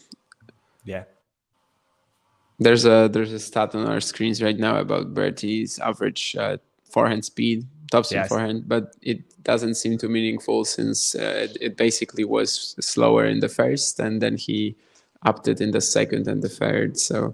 And it was literally 2 kilometers an hour between the second set and the third set. The only thing it shows us that there's a big difference between the first and the second and third set, but it wasn't particularly more effective in the second set than it was in the first. So yeah, still feeling. Isabel is asking. Yeah. Saw that from Isabel. No, I'm feeling pessimistic. I'm pretty sure this is going to be third set Berrettini. I kind of feel like the fourth set is going to go his way. I think Damien's prediction is going to come true. I do fancy Andy in a fifth set, though. I don't touch wood. I've got a table made of wood here, so I'm touching it over and over again. He has a very good record in 5 sets and obviously has only been beaten once from this position in his career. So this would be the icing on the cake of Andy's rubbish post-hip surgery seasons if he were to lose from here. Yeah, and is what John's saying is true? Were you ever feeling confident when it was 6-3, 6-3, 2-0? I've not relaxed, put it that way. Okay. Definitely. But I mean, if I had to put my house on it, yes, I'd still back Andy, definitely. John, come on. We've recorded a few shows together. I saw some different rooms of your house. It's a pretty nice house. I mean, you have to be confident. You have to be pretty confident. You're right. Quite right, John. Damien. Jack, are we living here in a couple of weeks? Yeah, if you come before Saturday, you can still catch me. If you come before Monday morning, you can still catch Mario. So feel invited. You got a spare couch, John? Oh yeah, there's spare space. There's maybe couch under a ping pong table. Yeah. Yeah, you can probably sleep on this couch, but the problem is that if you're gonna start feeling sick while we're streaming, we're not gonna be able to go to your room because this would be a room. Yeah, it's not ideal. Yeah, can I retract that bit? Is that too late? Don't want to lose the house. Good hold for Andy, by the way. One more chance in this set to keep it alive. It's not like Berrettini's serving's got much better, but he does look like he's playing a little better from the back of the court, playing with a bit more purpose. Honestly, that translate that playing with a bit more purpose is probably just looking for the forehand in every single point. Basically, he's been doing it on the second serve return a lot, putting himself in audacious positions on the court to get that forehand. Yeah, that's true. He wasn't doing that to such an extreme in the opening 2 sets. Yeah. Yes, has won the first set. Love that. This is like Cornet-Fernandez again, and what else was the match? Bagnis Evans. Varillas. Yeah, but I mean Varillas on clay. Of course, he can beat Felix, but Bagnis Evans and Cornet-Fernandez, where it seems like on the surface kind of works both ways, but on this court they shouldn't have a chance. Almost, Andy. Almost a good hustle. Didn't quite get there, though. Great play from Berrettini. Slice approach. Misses a big first serve. Twice there, by the way. And although Berrettini didn't make the first serve, managed to find his Berrettini's backhand with aplomb. Second serve. Andy gets his backhand. Berrettini on the forehand inside out. Andy has found the backhand though. Back to Berrettini's forehand. Andy with one of his trademark hooked forehands, but Berrettini just gets it back. Manages to get it to Berrettini's backhand and he slices it into the net. 15-0. Well played. Good point. Love that hooked forehand from Andy. I also hate it sometimes, but love it. That get from Berrettini was pretty awesome too, right? I mean, he was of course, as usual, he was so far out in his backhand corner. Yeah. And still made it, but yeah.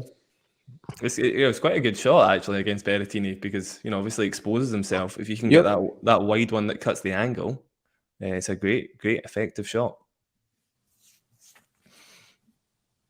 Second serve, 15-0. I'll talk you through this one. Andy gets his backhand into play to Berrettini's slice backhand. They're trading cross court into Berrettini's backhand. Andy goes inside in early with a forehand though.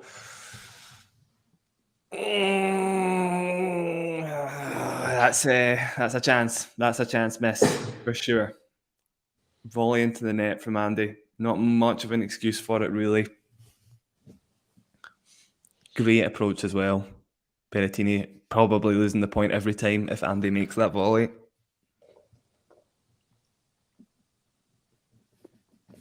Surprised I didn't hear John in the background there. Staying impartial. I'm on the phone. Oh, okay. I was going to say. Can you see me? I cannot, no. Ah. I mean, I was going to say the lack of reaction must mean he was doing something else. Yeah. 40-15 to Berrettini. Mm-hmm. How many service games has Berrettini lost from 40-15 up in his career? Probably very few.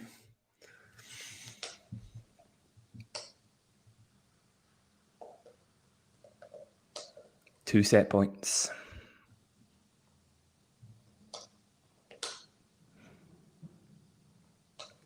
First serve to Andy's backhand. Can't make the return. And it is set to the Italian. 2-1.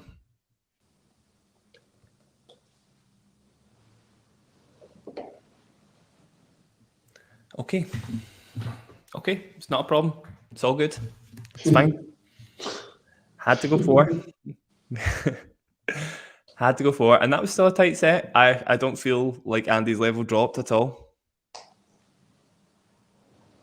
Which is the important thing. Because I remember when they played at the US Open, the periods where Andy was playing badly were poor. So the fact his level at least has been maintained is very, very reassuring. Total points won. There you go. 3 points in it, as to be expected.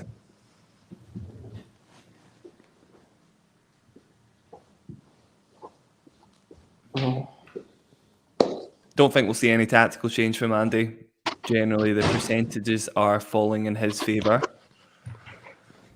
Yeah, we shouldn't really. I mean, yeah, it wasn't like Berrettini came up with something, extraordinary in this set. He just hit. Basically, I think that if Berrettini, we actually have this shot on the screens right now. If we end up seeing Berrettini win this match, I think that slice pass at Freddie in the second is like a very good turning point. Very good point. Yeah, I mean that was about as extraordinary as it got, right? And if Berrettini can make that shot again in a pressure point, then he deserves to take it to a fifth set. But yeah, Andy will be willing to play non-risky tennis. Because as I say, he's looking the favourite to win the fourth set for me. From a totally unbiased and not jinxing point of view. We're professionals, of course. We don't have favorites. In fairness, Damien, I came into this one not hosting and said from the start that I was definitely but that you got me here for a little bit of entertainment value. You know, I'm not here to tell you that I like both players equally. I'm here to tell you that I'm fully supporting Andy in this one. It's one of his last Australian Open matches ever, right? So that's why I'm up at 3 a.m. Isabel says that she never tries to hide her bias. Yeah, I guess if you have one, I think you shouldn't really. Sebastian Baez. That's Jeffro. I think that's more. Jeffro can have his own Sebastian Baez. Yeah, he definitely doesn't hide his bias. Yeah. Yeah.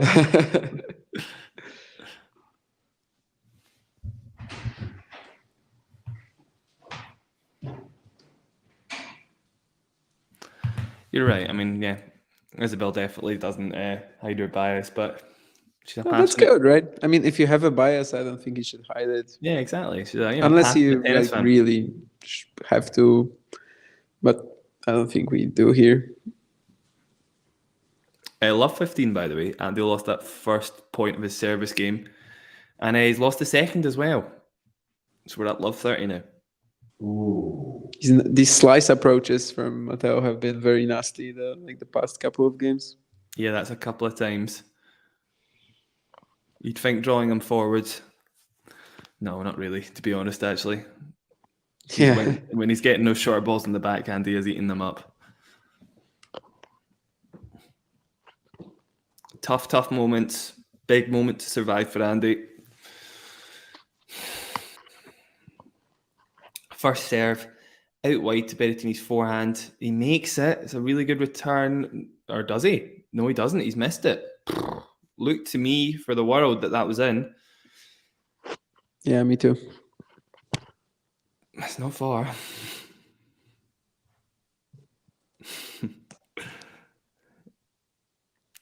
Andy reacting in the same manner as everybody else there.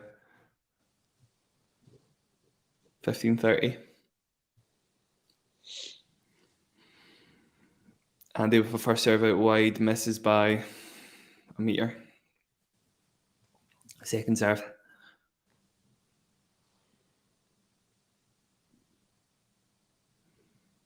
Andy's second serve. Yeah, he tries to catch Berrettini off guard with the one closer to the middle. It kind of did. It's not what one on the point. It was a dumped double-handed backhand into the net. But still, Mario, he's going for your tactic there. He did change it up a little bit in the second serve. I mean, it's good to change a little bit, and I think that when Berrettini goes to the backhand side to hit the forehand, it's more dangerous because you open up the angle, Mario. Right? You've got yeah, that's a fact. Yeah, more court to enter. Is that in? That is in. Okay, great lob from Berrettini. He's got another forehand. He's not done enough with it though. Andy gets it deep enough to keep the rally neutral. Great slice from Berrettini. Must have stayed low. Great slice from Andy. He's pushed it long. Berrettini pushed it long. Massive let's go from Andy. Massive let's go from me in my head. 40-30. Zverev's reacted. 3 games to love in the second set. Yeah, what did we say about that match, Damien? I mean, there's no way that Zverev loses that match. I think you said Varillas had won top 200. He's never won. He's never defeated a top 200 player on hard courts. Oh, he hasn't. Sorry. So the highest ranked one was in qualifying, right? 200 and 201, I think, and 206 he beat, and one of them was in the qualies. Galarno, I can't remember. I think 206 Galarno was, and he also beat Uchiyama 201 at some other event. Yeah, there you go. Yeah. But I will say that, I think Murray should probably use Mario's tactic from time to time, especially now that Berrettini is choosing such extreme, positioning himself so extremely to hit that forehand of the second serve return. Come on. So loads to say there. He did use Mario's tactic, Damon. So you were right there. Went into the Berrettini forehand again, and you're right. He didn't get enough pop on it. Didn't get himself up in the rally. Managed to get a good approach going though, Berrettini, and Andy kept the backhand low enough that Berrettini missed the volley. So it was a very clutch shot there to close out a very tight first game that was scary.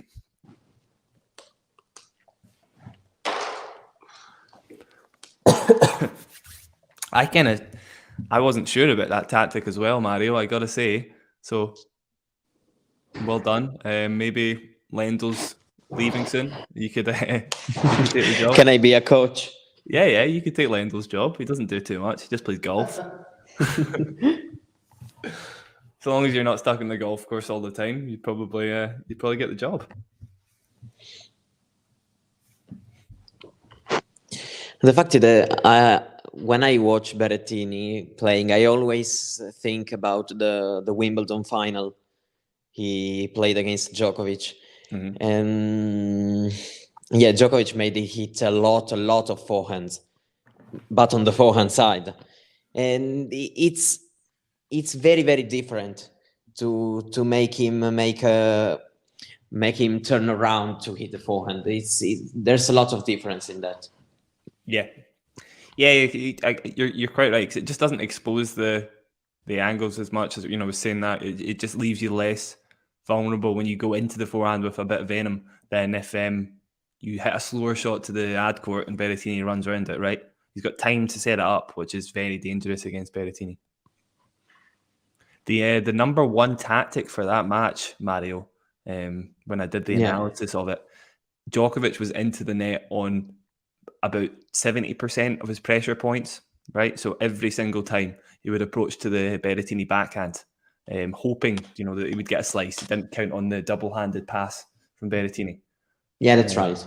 Yeah, so we've seen a bit of it from Andy. It's not going to work as well on hard court, right, than it would on grass, obviously, but it is a great tactic. Just when Berrettini's under pressure, ask him to make the two-handed pass.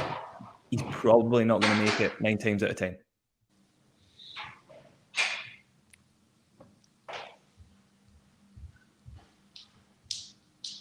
$15-all, by the way. Great scrap from Andy to win that last point.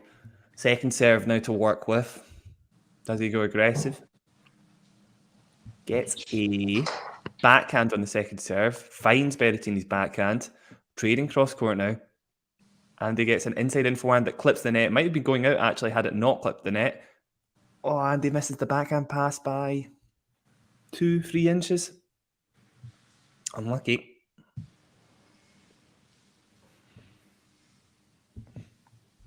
Although, yeah, he should have been losing the point from there every time.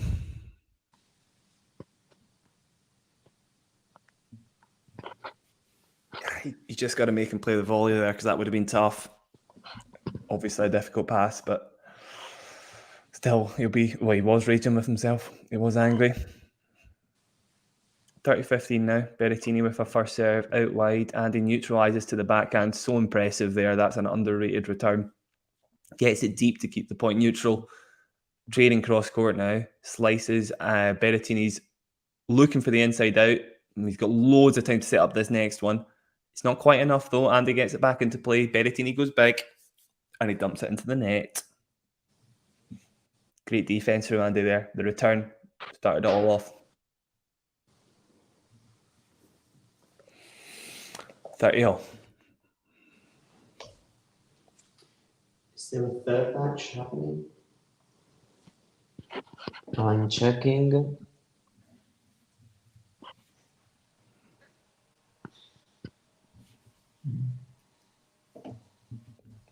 Right, I'll let us know what happens in these few points while Mario looks up those scores.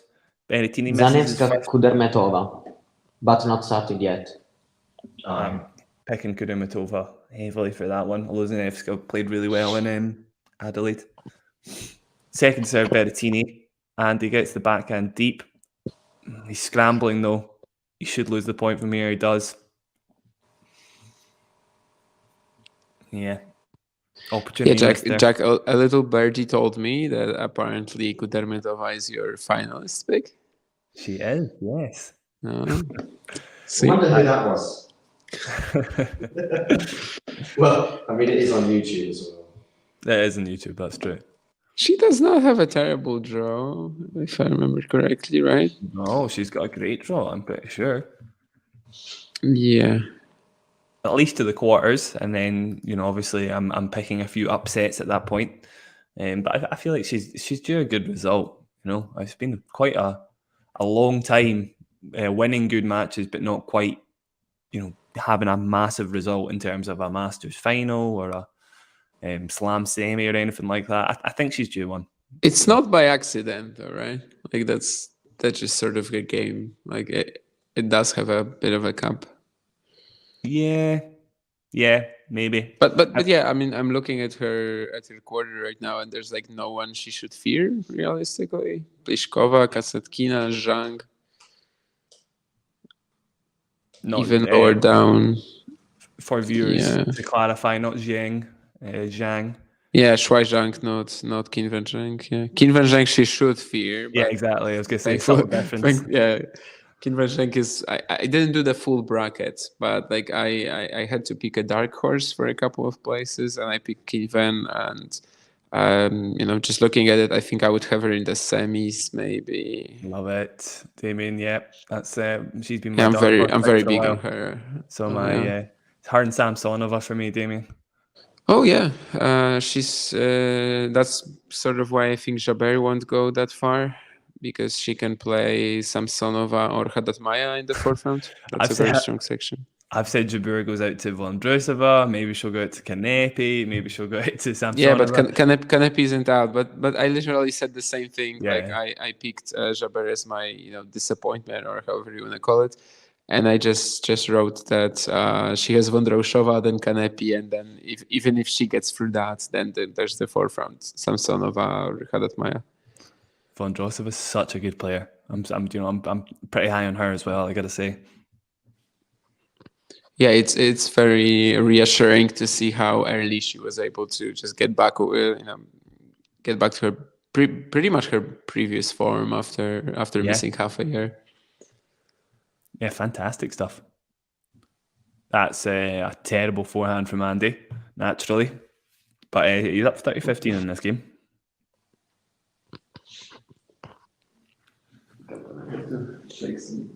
Find some clothes. What's everybody else saying on Twitter? The classic? Oh no, okay, no. He's just saying he's happy that Patrick Mouratoglou said he'd be missed at this Australian Open. Quite a normal thing for Kyrgios to be saying. That's odd. Great forehand approach there from Andy. Again, going to the backhand slice. We were talking about it earlier. Really good way to put Berrettini under pressure at 30-15. It worked there. Got the backhand forced error. Very little Berrettini can do. Besides that 1 point, obviously, that we mentioned earlier, where he did make the slice pass, very little Berrettini can do when he's in that position. And Andy closes out the game to 15. Berrettini looking at his camp glaringly.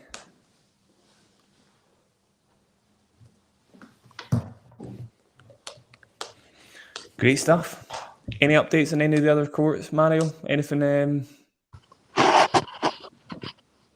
Tell me. No, I was asking you. Sorry, I was just wondering if there was. Okay. Any crazy updates or anything worth mentioning? No, it's just started the other match. Kudermetova. Cool. Zverev is 4-love and 40-love in the second set, so it's pretty business work for him in the second set. Cool. Yeah, we have some interesting comments from Ghost, though. So first of all, what do y'all think about Bibi's chances? I think she's got a fantastic second round against Buxa. She should really be progressing there. Beating Buskova in good style is, of course, a great win as well. Buskova can be so nasty with how solid she is, and yeah, I wouldn't, as a Pole, I wouldn't feel confident going into Świątek Andrescu at all. And yeah, as soon as she can get past Iga, it's basically everything is open for her, right? So Yeah. Wouldn't put it past her to even win this event, of course, but it's a very long way. But yeah, I figure we'll see that Świątek Andreescu third rounds. They both have pretty easy matchups tomorrow, so that's gonna be one of the highlights of the round. Yeah, I'm going to balance that out a little bit, Damien. I'm not as confident in Andreescu's chances against Świątek. I think just based on a few of the matches I've watched her play recently, she's put it together in quite a few of them. But then she had that loss to Garcia comes to mind at the US Open, where Garcia just blew her away. She does have her off days more frequently nowadays. I think it's been a while since she's been able to consistently, put together a run like her US Open run, obviously. So I'm not as confident in her day in, day out, to be honest. So I'm sure we'll see her in the third round against Buxa, obviously, once she beats Buxa. But against Świątek, I don't think so. Yeah, I guess I just don't believe in Świątek that much, Yeah, fair enough. The Niemeyer match wasn't the greatest, was it? It wasn't the most emphatic. It was quite ropey. No, not at all. I mean, you could even argue that Niemeyer, for like the majority of it, was probably the better player. But she won. She won the key points. It was very Djokovician in a way. Yeah, if that's an adjective we could sort of coin. And just enough said, really. But I still don't really think that she's capable of winning the slam on this tournament on the Melbourne courts. Although they do seem to be a little slower. I think a lot of people have already said that. For her, that's good. If it was played in Sydney, she definitely wouldn't be winning. That court where she played Pegula at the United Cup. Yeah. And Ghost also said that he thinks Samsonovas were overrated and doesn't understand why she's a darling of tennis critics and streamers. I can elaborate on that. Obviously, Ghost. Obviously, the forehand speaks for itself. We all know Samsonova's forehand is the stuff of legend. There are times where it can go a little bit ropey, but the potential is there that when she does put it all together, the forehand is going to be obviously the leading weapon there. It's incredible. However, it doesn't just come down to the forehand. Her serve is great, and it's one of the most varied serves in women's tennis. For me, she hits the slider incredibly well. The kick serve is loaded, and she's got the flat serve to boot. I don't think there's many other players that can get all three of those serves as well as she does. Particularly the kick serve is so heavy, very difficult to attack. So she does tend to find her forehand more so than most off of second serve returns, first serve returns, of the opponent's first serve returns, I should say. Yeah, I totally agree. And still, she's been able to win to 500 tournaments on grass and on hard courts. So. Yeah, and there are still margins, so I think that the potential is there. I totally agree with what you said.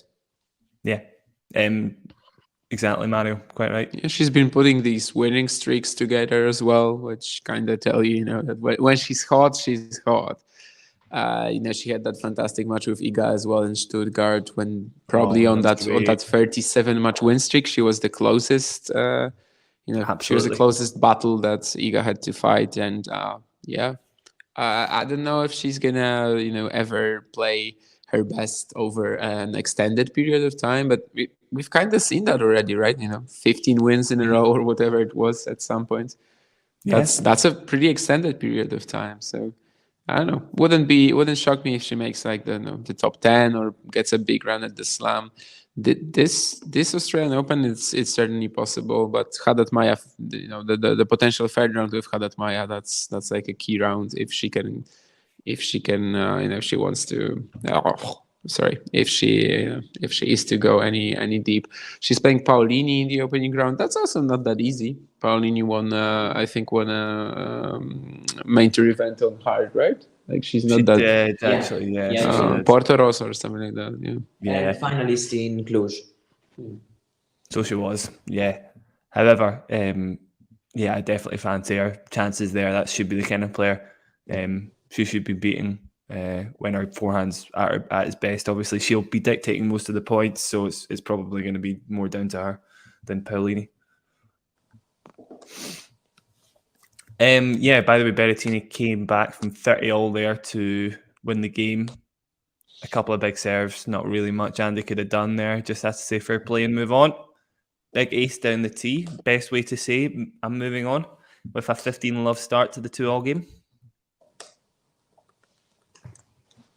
By the way, pretty random fun fact, but Fritz, the 31 aces that he hit today was his career best. Really? And the previous best was 26, also against Basilashvili. Really? So I guess it kind of begs the question whether maybe the Georgian is just tanks some service games, as he probably usually does. He does that sometimes for sure. Mm-hmm. And the previous best was actually in 3 sets because it was a best of 3 match in Dubai 2021. Right. Wow. At the slam, the most he's hit was against Djokovic in that famous abdominal tear match.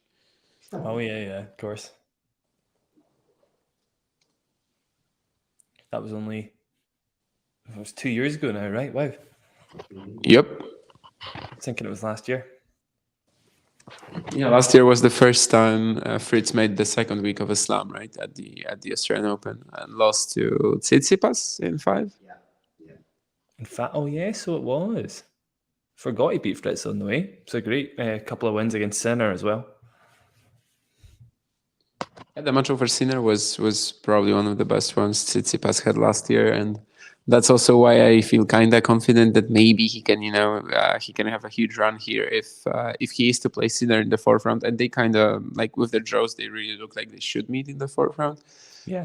And initially, I was really scared of picking Tsitsipas there and picking him to the final, which I did.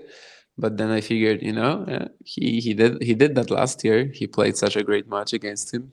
That was the best match he played last year. For me, that was the best match he played last year, relatively. Yeah, possible. Yeah, so good.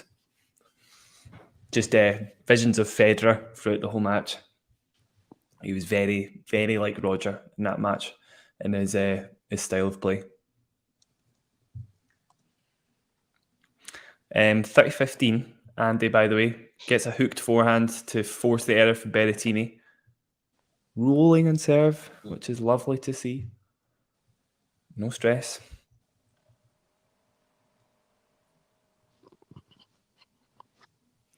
Kicked the game off, by the way, with a backhand approach to Berrettini's backhand, I should say. Again, forced the error. We saw the 1 out of 10 that you would expect Berrettini to make in the 3rd set.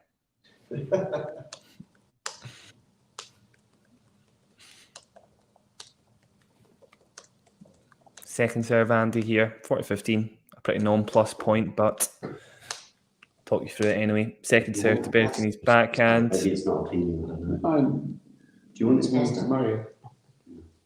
I ate earlier today and I don't think he did. So I think he had some pasta. Oh, he ate something. Yeah, when we had this. I don't know this. Okay. Then A little bit loose from Andy there. Yeah. But I don't know, I just figured that maybe. Yeah, we all ate about. Okay. When I was asleep. Yeah. Fair point.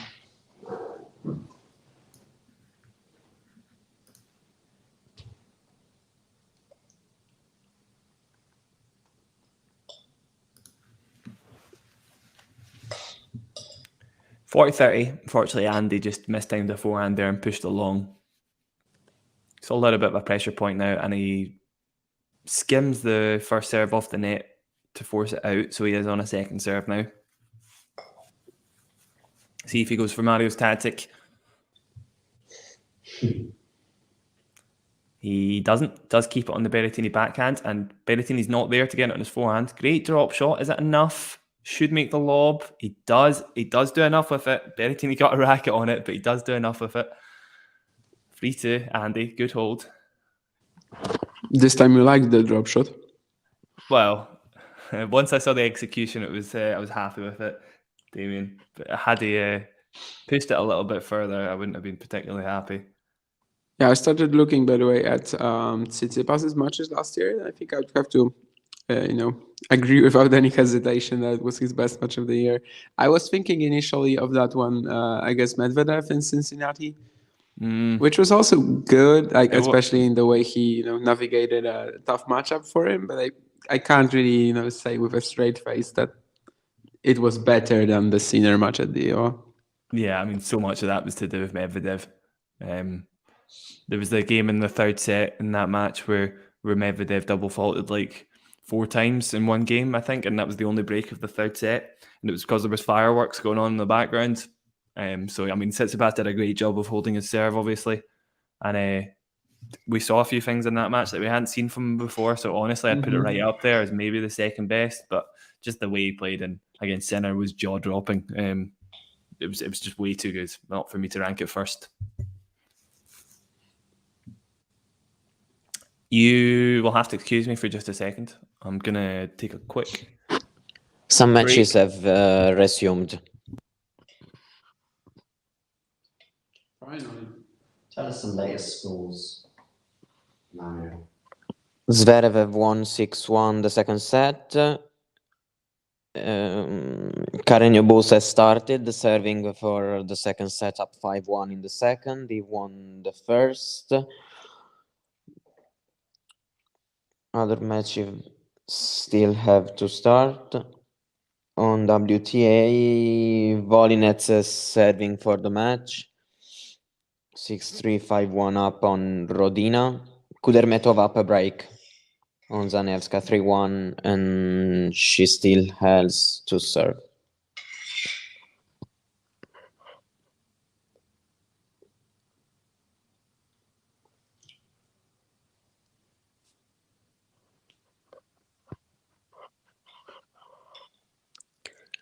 Now Berrettini has to serve down 2-3. It can be an important game. Let's see how he manages to serve.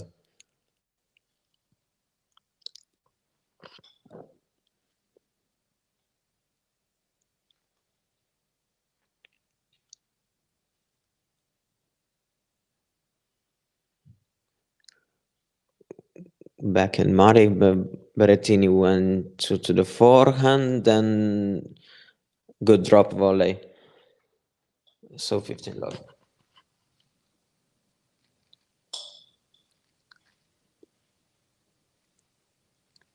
Zverev has break points in the first game of the third set, so he's broken. So 1-love with a break in the third set. Davidovich, Fokina, and Bublik have started again. Davidovich up 2-love in the third set. 1-set-all situation. Wolf and Thompson. What is Murray pissed about? Have you... No, that was 3 minutes ago. I don't know. We are watching on mute, so it's kind of hard usually.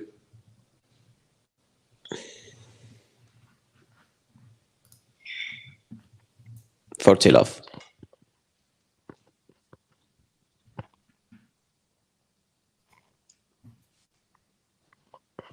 So it seems a pretty comfortable hold for Berrettini here.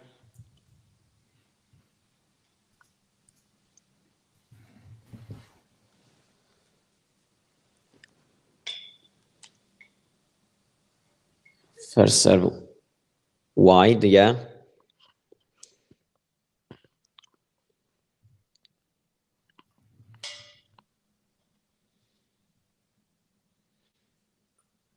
Serving volley. Volley winner. Second serving volley. Oh. It's a 40-love tactic right there.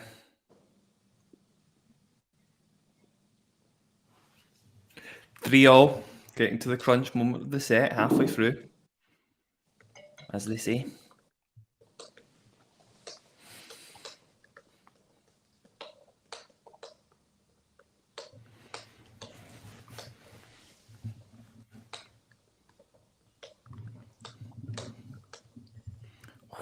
I'm absolutely freezing here. Don't know how cold it is over there.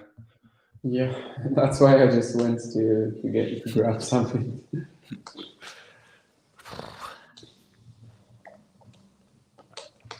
Right, 3-all. super important Andy gets this game off to a good start, because these are the crunch moments that he'll be expecting to win. Gets the first serve out wide.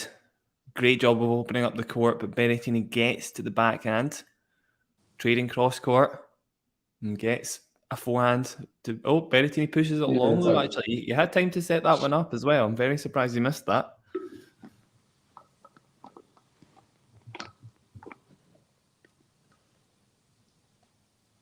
Great hustle by Andy there. 15 love.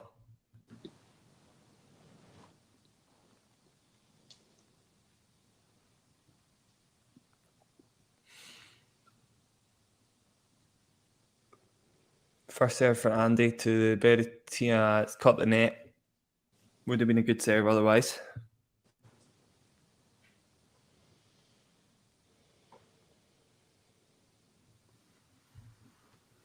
And again. This is going well. Andy with the first out in the tee. Yeah, he's just pushed a pretty erratic forehand out wide there. All good though. 15-all.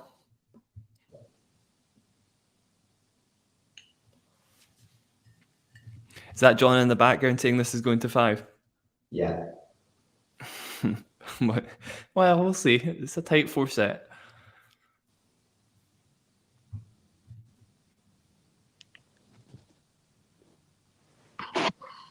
Big up, John Silk.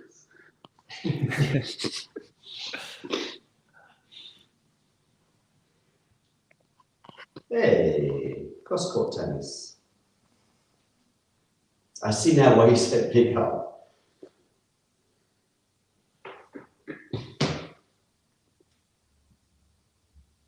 Right, second serve, Andy. Berrettini does run round it to get his own forehand into play. Andy with a great slice down the line. He's on the front foot. He's got a forehand to put it away. He does put it away emphatically. Yeah, literally flirting with the lines a little bit there, but I've just turned my mic on. So, yeah, I'm just off stream at the moment, putting a video together. It's about a 45-second video that's taken me about an hour and a half to do, by which time there'll be a bunch of other results. Anyway, yeah, I'll dip out again. excited to see it, John. Your handiwork.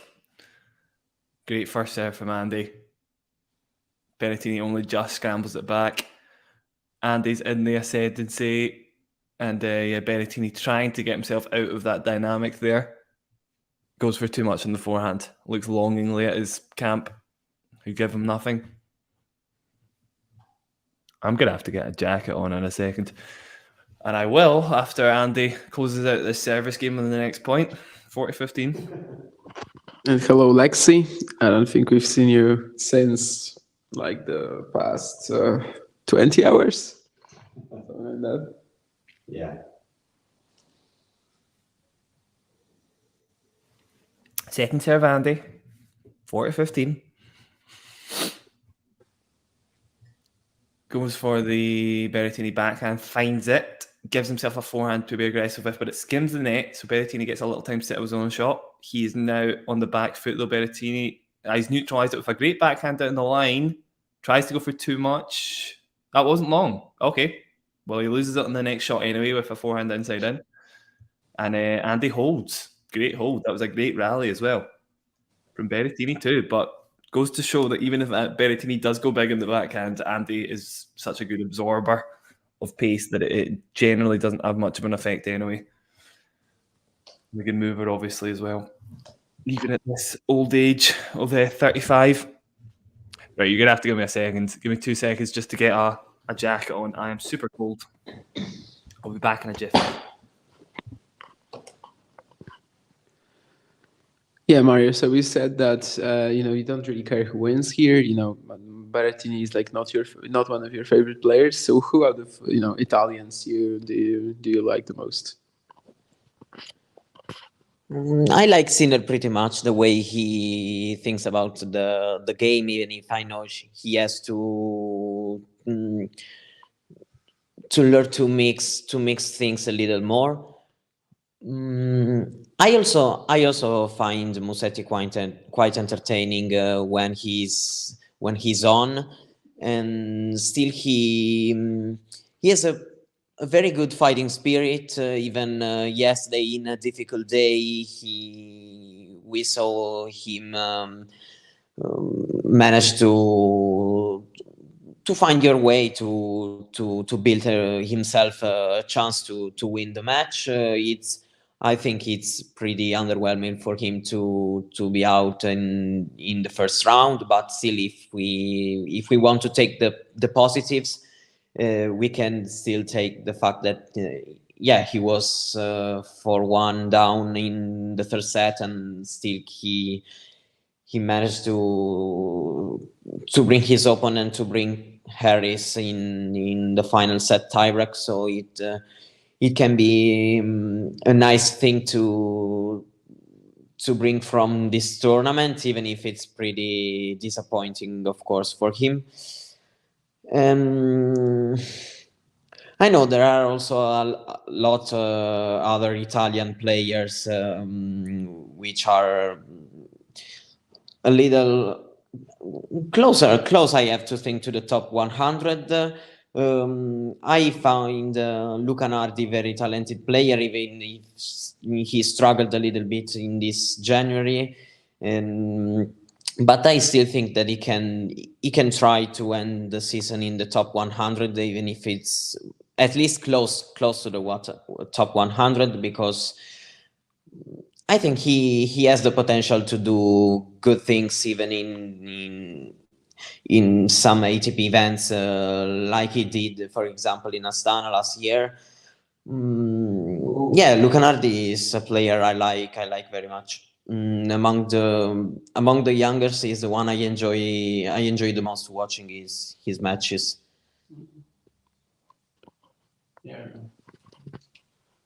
Yeah, we've had a fantastic point from Berrettini there with the inside in forehand, but he is fairly love up on the Murray service game. So I didn't expect Andy to take the first two sets. Is Matteo okay? Yeah, it's nothing physical. He has improved a fair bit, I think, from the first two sets, Berrettini, I mean.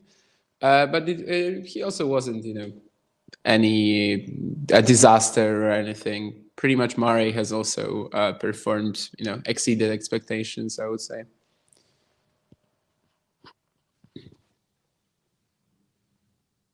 I just shouted at there we go. There's my comment coming up there. I had to... Sorry. It's okay.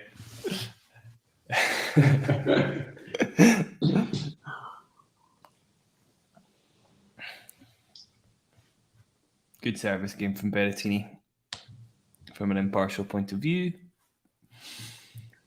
Looks like it's going to be to love here. Yeah, I asked that earlier, Alexei, and having watched the match for a fair while now, I think Andy's playing great. I think quite a lot. I think it's more to do with how Andy's playing, honestly, and I'm not just saying that as an Andy fan. I honestly think it is more to do with how Andy's playing. Putting returns in play against Berrettini is so important, and you will find that you can win quite a lot of the baseline rallies if you neutralise that first serve. And there's not many players that can do it like Andy. Yeah, we've definitely seen cleaner displays from Berrettini. There's also been times when his forehand is just more of a threat. I don't think it's really it's rarely killing neutral rallies here, Perhaps it's just the court being kind of slow, and indoors doesn't even necessarily have to make it faster, I think, in such a on such a court, especially as in the sun it would have been probably quite fast. So yeah, I don't know. It's interesting actually, Damien, because there's historically Andy quite likes a fast court. He benefits from just faster conditions, just a little bit more zip in his shots, which that's true. Sounds ironic considering we all know he's a bit of a grinder. But in this matchup, it probably benefits him a bit more because it's Berrettini's serve that has the most advantage on a fast court. So in this matchup, particularly a slow court's probably advantage Andy. Marco Torres Salas, Sabankova Varias versus Zverev.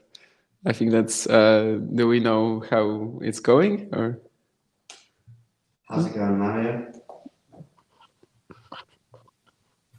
So Zverev has still the break, but he has to face a break point in the fourth game, 2-1 up. Okay, interesting. And Varias has broken 2 games all in the third set. Yeah, Marco asked that in Spanish, but I hope he was able to understand it. He also says, saludas desde Peru, saludas desde Alemania. Very good. Saben cómo va Varias y Zverev. Yeah, just how's it going? Yeah. No, wait, I was about to speak French. Is that no? I was going to say écossais. Just ignore me. I'm not going to pretend I can say anything in any other language. Escocia. Scotia. Okay, so I was close. Not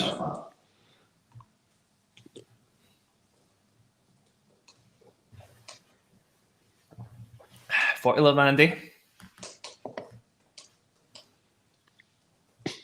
Big serve out wide. 1-2 punch. Bob's your uncle. Easy enough. 5-4.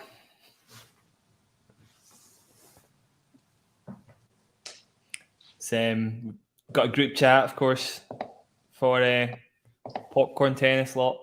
Claire Stanley of Murray Musings. Currently having a heart attack.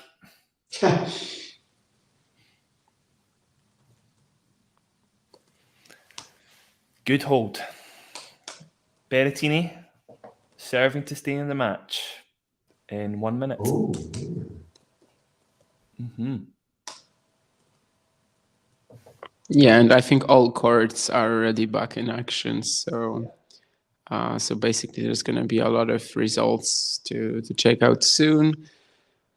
So far, probably nothing has really transpired. Nothing is coming to an end. Shardy is 2 games away from beating Galan, but it's still on serve in the fourth set. Dan Evans has a break point to go up a break, and then 2 sets to 1 up against Bagnis. That I guess we expected, right? Yeah. And also Bublik is up a break in the third after that crazy first set when he had 19 unforced errors in a 6-love defeat. But now he's close to being 2 sets to 1 up. Jari we'll see if he serves out. I mean, if he gets to the tie break in the first set with Kecmanovic. We've got a comment from Lexi there. Who are we rooting for this match? I'm actually supporting Berrettini.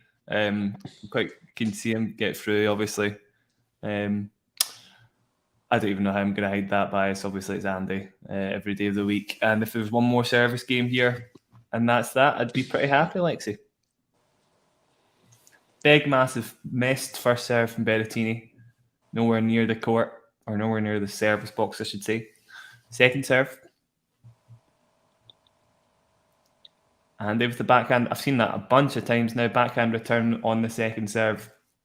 Berrettini is trying to get his forehand to do some damage, but it's doing nought. Backhand down the line from Berrettini. Got to say fair play on that one. Very, very well played. Fine. There's going to be a massive gap on that side of the court generally. Andy maybe not doing enough with the inside-out forehand, to be fair. If you are going to run around it, you've got to do quite a bit with it. Especially Andy, who isn't, he doesn't need his inside-out forehand. He's willing to trade on the backhand most of the time.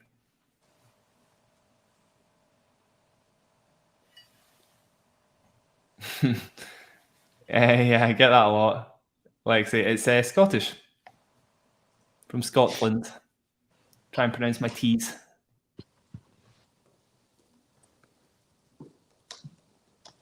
Marco is saying that he's he expects a 22nd Grand Slam from Novak Djokovic. Yeah, it's pretty much the consensus for us here as well. Would be a big shock to see someone else claim the title. I've also started watching Shelton and Zhang, and the Chinese has had the break point already, and he will have a second one actually. But on the first one, Ben was just in with a very gutsy serve and volley approach. We'll see if he does the same. It could be a right tactic against Zhang, I think.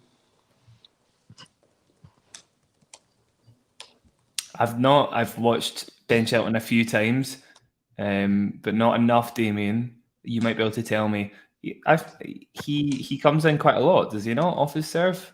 Obviously, it's big enough, he's a lefty, right? And can open up the court. Definitely not a crazy, but he does. And he just did again, but he loses the point. Zhang got like a pretty short return, and Shelton's half volley wasn't good enough. Zhang just chased it down easily. He comes in a lot, sometimes it's forced with the quality of his serve, right? But in general, I would say, he definitely stays behind more, and at first he tries to get that big forehand in, and then maybe follow it up to the net. Yeah, right. But generally, going forward with every single stroke is what he tries to do. Yeah. Right. Okay. 40-15, by the way. Great service game for Berrettini to stay alive here. Tiebreak, maybe.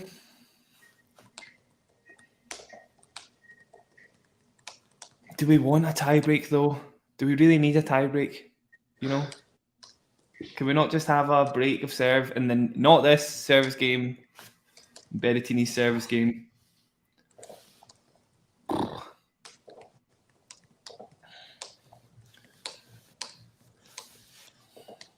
Yes, Ghost, I agree. Shelton does have an aggressive style. Damien, how many parallels do you draw between Shelton's game and Draper's game? Shelton and Draper? Not much, really. I've said it a few times before, I think, but I believe that Draper is just drifting towards a completely different play style. Like, right. He is not as reliant on the serve and the big forehand anymore. Right. He defends very well. He moves so well around the court now. He resets rallies with the loopy forehand topspin. I don't think Shelton is going to go towards something like that. Even though he probably, at least at this stage of his career that he is right now, when Draper was where he was, he probably wasn't moving as well. But Shelton is a bit better in that. But I think he is always going to be more about that explosive, dynamic, going forward. While with Draper, I think he's really just turning into an all-round baseliner with an option to blast the ball. And that's why I don't really see that much of a comparison. Although of course I think it was a good idea for Nadal to practice with Shelton before the Draper match, because that's probably the closest you're gonna get. I just think Draper is right now, even and probably even in the future, I don't think he's gonna be playing as aggressively as he was when he was 2 years ago or something like that.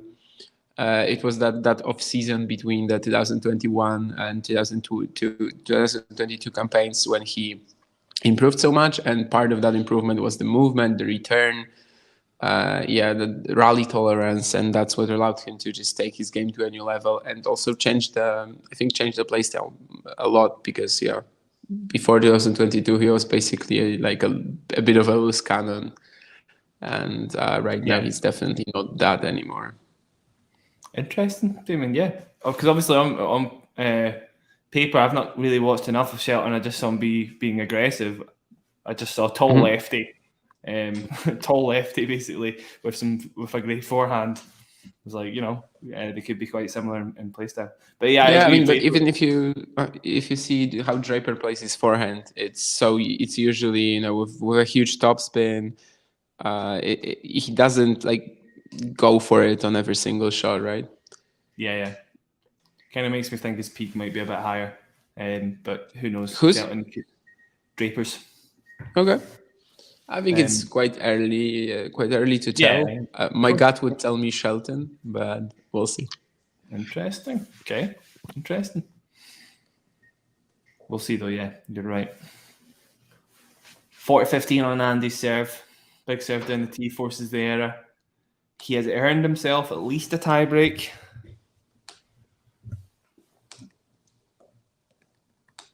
Ghost says, I like loose cannons. They're fun. Loose lefty cannon.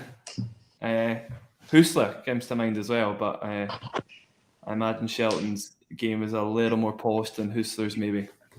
Martin Damm, maybe. Junior, of course. as well.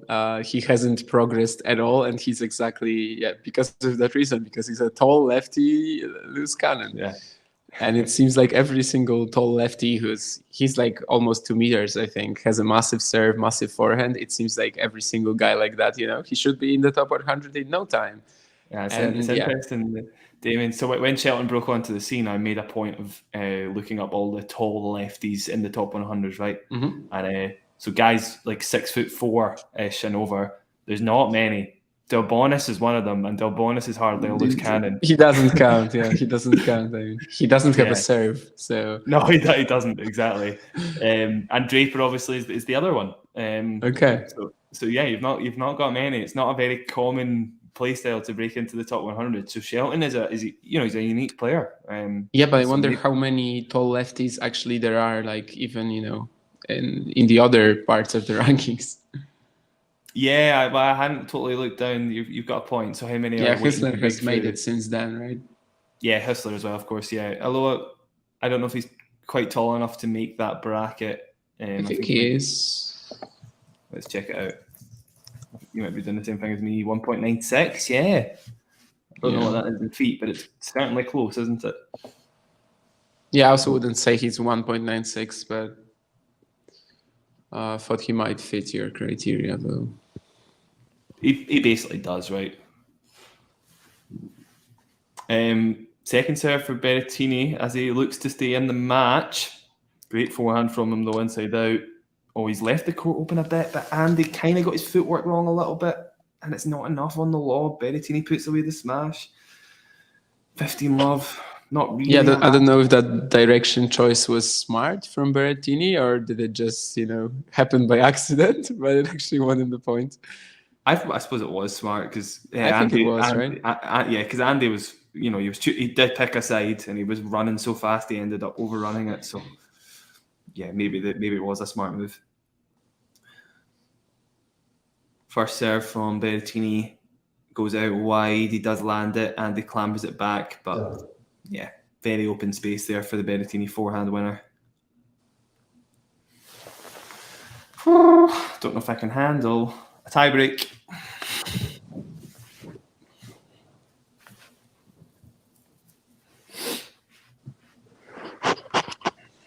Shardy won against Galan, 3-1. Great win for Shardy. Great win for Shardy, I would say. Just protected ranking, of course, for Shardy. Rune is on court. Yeah. 4-2 up in the first set against Krajinović. Zverev has a break again in the third set. Very good point from Andy there. Stepped in for the forehand return, got it to Berrettini's backhand before he could say Andy Ammo, and he missed the backhand. 30-15.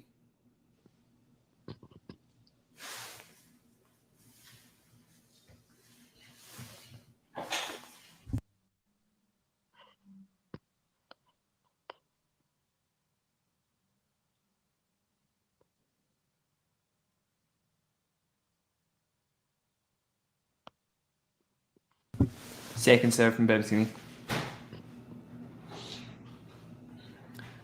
Andy gets it to the backhand, manages to find the forehand inside out, so he's on top of the point. Back to neutral though, didn't quite do enough with the next shot.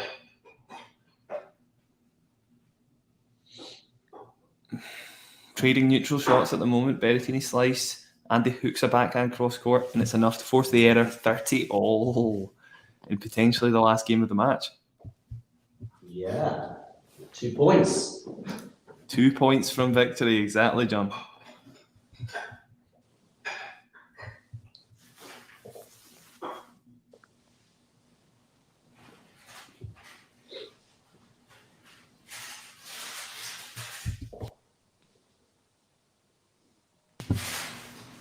This is huge. I'll talk us through this next portion of the match because it could be crucial. First serve, absolutely crucial for Berrettini here. Oh. 221 kilometers an hour down the tee, ace. Can't argue with that. 40-30, fine.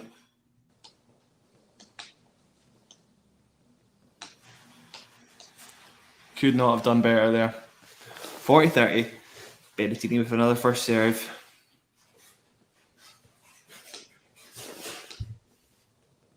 Gets out wide, yeah, and forces the error immediately, so we're going to a tie break.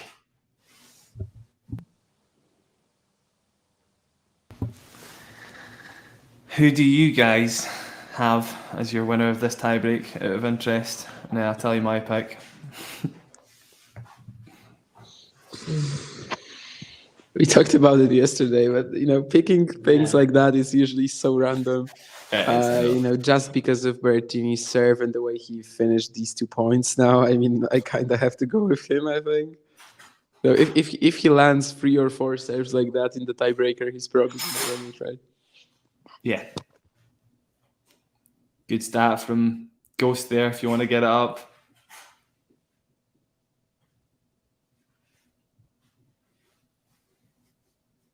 Great record. I'm actually surprised Berrettini's played as few as that relative to Andy.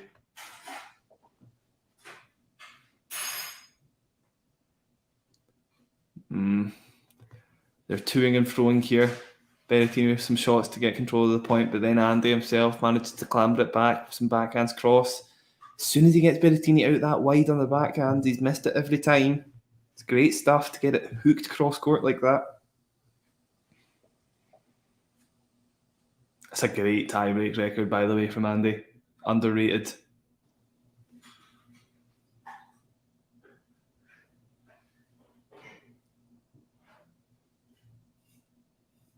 More than just a statistical edge for sure, Ghost, but just in terms of who's playing better, I still think Andy's got the edge here.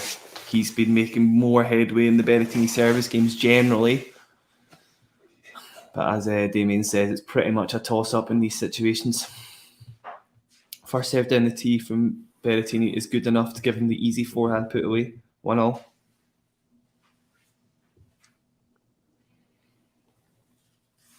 Fine. Fair play. It's good enough.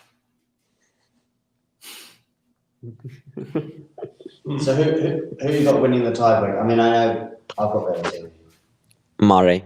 Yeah, I said Berrettini as well. A few months ago. Well, that's If I feel like Murray wins the tiebreak, otherwise Berrettini wins the match. Oh, come on, Mario. Let's not say that. First serve from Berrettini. He skimmed the net with his first one there. I think Andy will probably want to cover the tee after the ace in the previous game. However, he's not ready for it. And the first serve down the tee forces the error, so we're now at 2-1. I gotta say that Mohamed Layani, that goatee happened, or didn't it? something like that is disturbing. I know, yeah, it's a bit of a weird look, isn't it? Yeah, I think it was a late from Berrettini, by the way, so we are still at 1-1, sorry. Great news. Berrettini first serve down the tee, this time he lands it again. Great news. Wasn't enough though. Berrettini absolutely nailed the next serve. And it's 2-1, unfortunately. Yeah, Berrettini with the nod, fine. Andy's just got to take care of business on his own serve.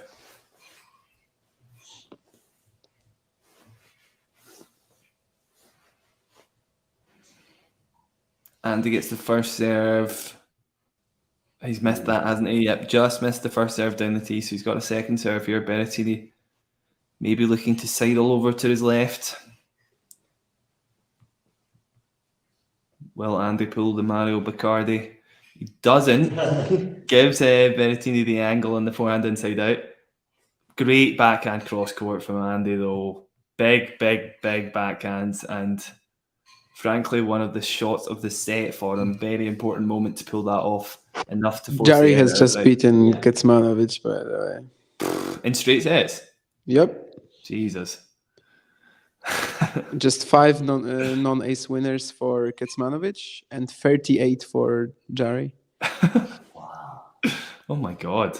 He lost 13 points on serve, no break points faced. Jesus. A great serve from Andy, gives himself a chance to get up in the point. Not enough though. Another chance again. Berrettini clambers it back, and Andy buries the ball in the top of the net there.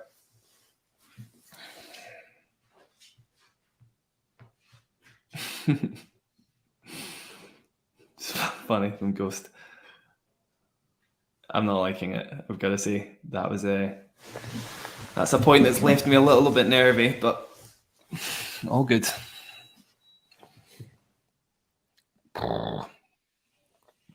Right, no free points for Berrettini, ideally. They've all been free so far on serve.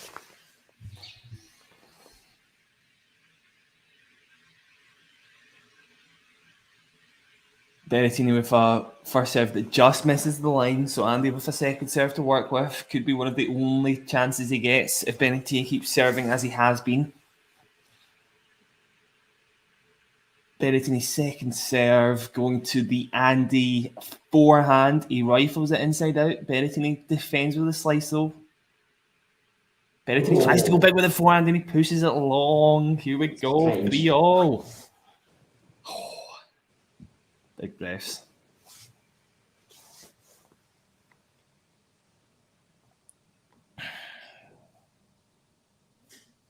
Rune 6-2.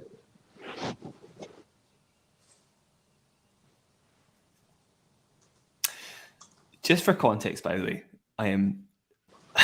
This is 3-all in the fourth set of one of the biggest matches of Andy's previous 4 years. This is it's not fun.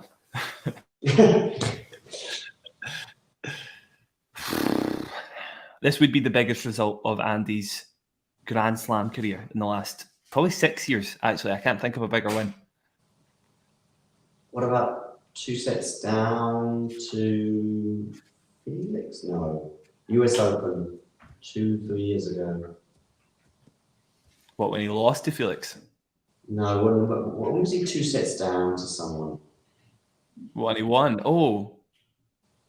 Nishioka? 2019? Yeah, Nishioka. Yeah, but Nishioka is obviously a great player now, but you know, he was outside the top 50 at that point, and he kind of played like it at that point in his career. It was the manner as well. Yeah. Down. This feels bigger in terms of ranking, in terms of where it would put him in the draw. Well, in terms of a second week, maybe. John, let's just get through one. Let's get through 1 point at a time first, I think. Only 4-3 to Berrettini, by the way. Second serve for him to work with here. Second serve to Berrettini's backhand. They did keep it wide enough. Andy with an amazing backhand cross court, and then rushes in as soon as he sees Berrettini slicing. Forces the error immediately. Great awareness there that his backhand was good enough to come in off of the back of. 4-all.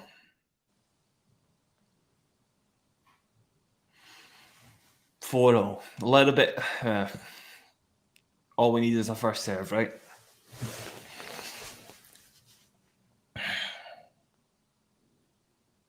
Andy first serve down the tee, gets himself a +1, but it's fairly deep, so can't do much with it. They're at neutral, really. Andy looking for the forehand inside in. Oh, it catches Berrettini off guard, but he does defend it well enough. So we're back to neutral again. Berrettini now for forehand cross court. Is it enough? He rifles a backhand cross court. Oh, Andy just on the back foot there. Hooked forehand cross court of the defence. Andy still on the defence.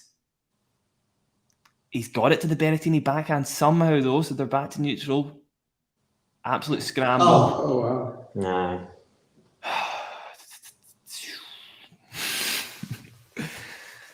Yeah, but Andy lost the backhand. Joe there, unfortunately, was not expecting that, I'll be honest.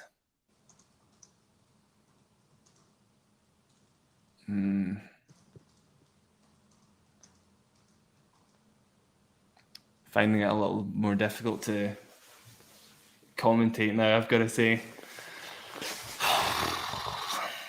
Too much exasperation.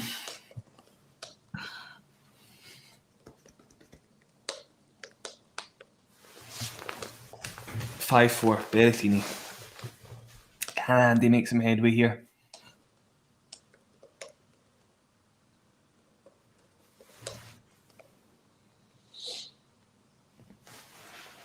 Berrettini's first serve out wide to Andy's backhand. Should be good enough. Andy makes the pass. Oh my fucking... Oh, sorry.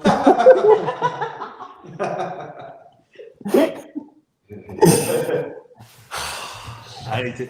Oh, Jesus, I need to cool down. That's any contract I could have made with ESPN in 10 years gone. Lendl's not getting up. Oh, Jesus Christ. I thought that was good enough. I'll be honest, guys. I thought it was good enough from Berrettini.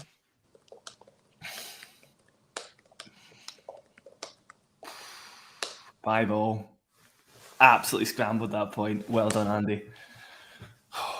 First serve down the tee, though, from Berrettini is way too good. Set point, Berrettini.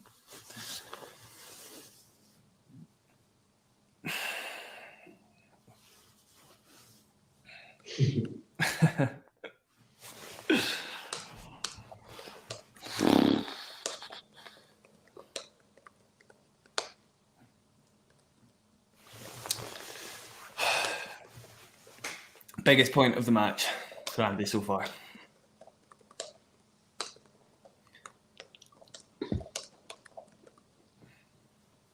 Steps up for a first serve. Can he make it at least? First serve, no, misses the first serve out wide, unfortunately. Second serve in the ad court.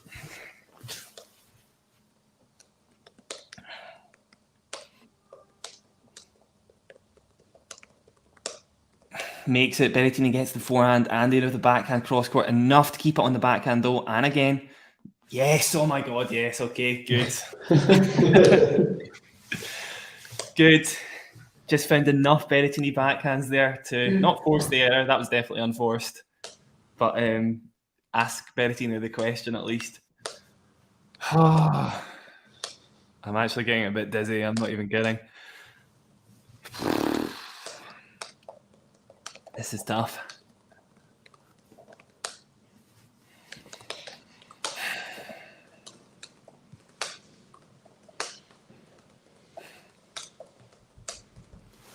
Six all in the fourth set. Set point saved from Andy.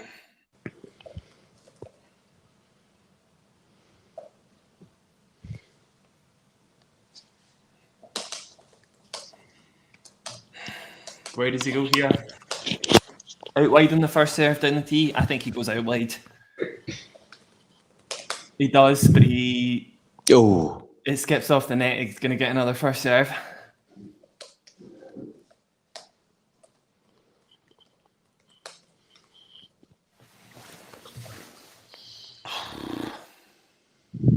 I think he'll try the same thing again.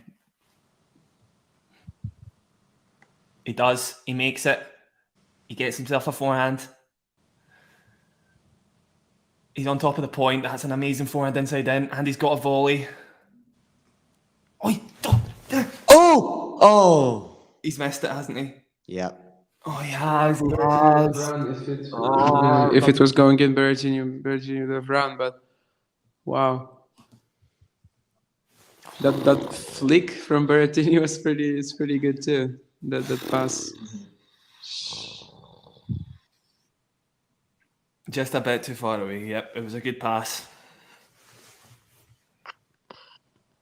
Yeah, a fair bit away from the baseline there.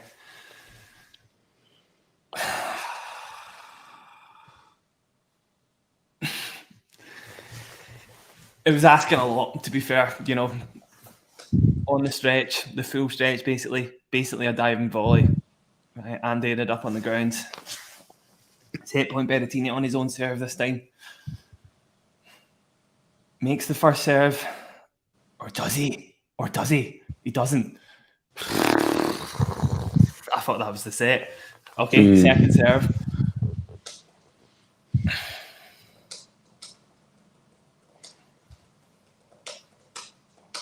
And he gets the backhand into play. Berrettini looking for his forehands, leaves the court open. Is that the slice is pushed long? How about that? The slice is pushed long. I thought, honestly, I think there was a certain degree of being indecisive there with Berrettini. That I think he was initially planning to hit it topspin, and then, it's good. The face says it all. That plays good though. When you leave the juice court that open and you don't go into the space and the opponent's expecting to run there, it's quite easy to get caught off balance, which looks like that's what happened with Berrettini's slice there. 7-7. Oh my God, 2 set points saved. Set point or match point? Good serve from Berrettini, but is it enough? Andy has a look at the pass, and again, no, come on, are you kidding me on? Set point.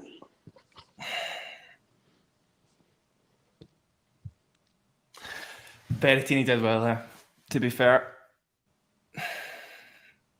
A bit of blood on Andy's knee. I saw that, yeah.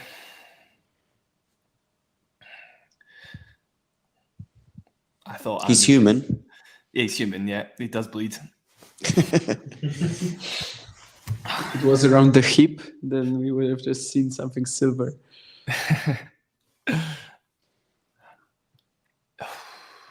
8-7.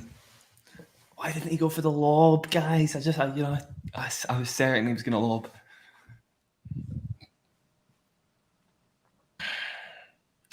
No, I don't think that's a good idea, Ghost. I trust in Andy's spot serving enough. Saying that, second serve now. In the ad court again. Third set point.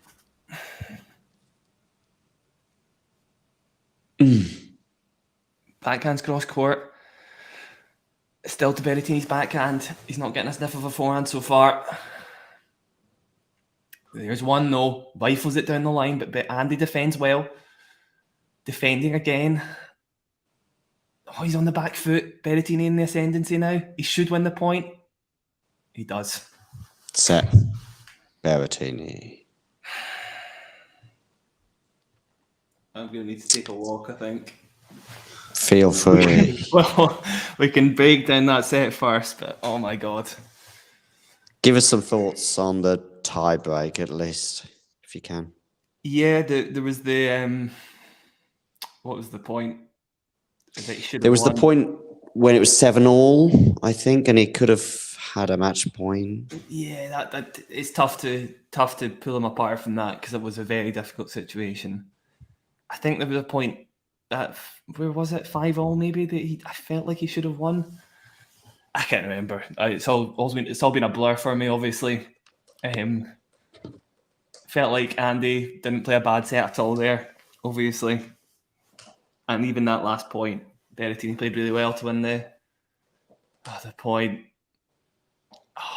I don't know how I would handle a loss from 2 sets to love up. I gotta say, hey, this is difficult. Dan Evans will serve for the match, by the way, against Bagnis, 3 points away currently.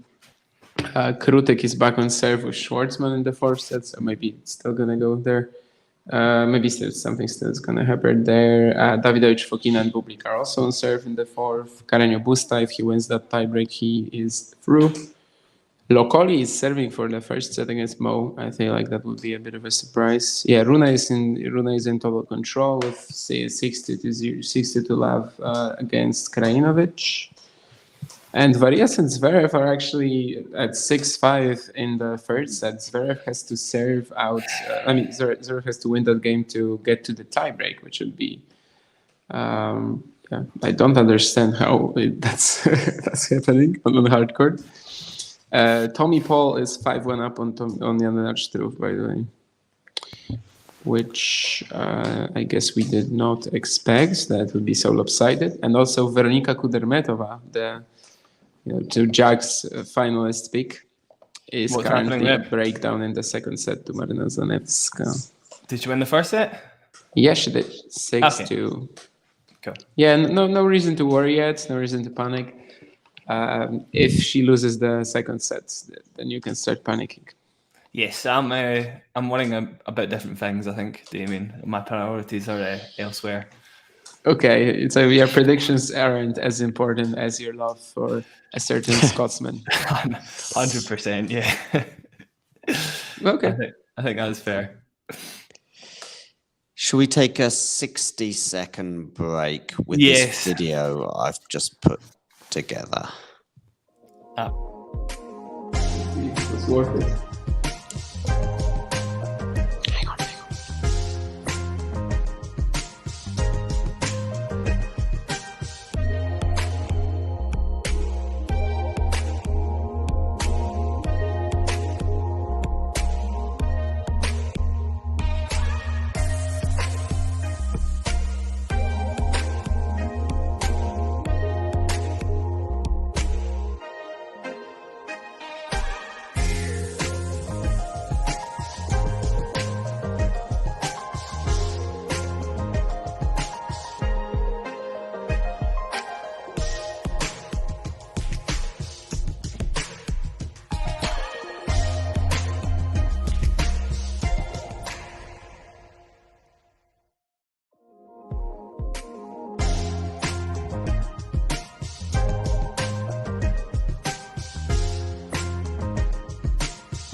What's happened? Yeah, John, we can't hear you. Now you can. No, I can. Yeah, sorry about that. So did you go for a walk or Yeah, breathe or yeah. look in the mirror and a pep talk? Yeah, I looked in the mirror and I said, Andy's gonna win this match. I channeled. I don't know if you know the story from the US Open in 2012. Yeah. But channeling my inner Andy. There you go. Remind us of that story and give us some inspiration ahead of the fifth set. It's very relevant, of course, isn't it, John? What am I talking about? Yeah, because of course he led Djokovic 2-0 in that match. He dropped the next two sets. At the change of ends in the fifth set, he looked in the mirror. He basically said to himself, "I'm not losing a fifth Grand Slam final in a row." He went out there, won the last set 6-2, and the rest is history. First Grand Slam of his career. First Grand Slam for a Brit in 75, 6 odd years, whatever it was. Something like that, yeah. Can you give us some scores, Mario? Yeah, because Varillas has taken the third set against Alexander Zverev. So what's the score? 1-6-4, 1-6, 7-5. So Zverev is 2-1 down? Down. down, and Carreño has won in straight sets against Kachin, but 2 tiebreaks, 7-6, There we go. 6-1, 7-6. Still a nice job, even because the tiebreaks, it works. Okay. The tiebreaks were not so close, I have to say. Ed won in 4 sets, 4-6-4, 6-4, 4-6, 6-4, 6-4. Dan Evans, and so Dan Evans is near Rublev in the draw. Carreño Busta will face Bonzi in the second round.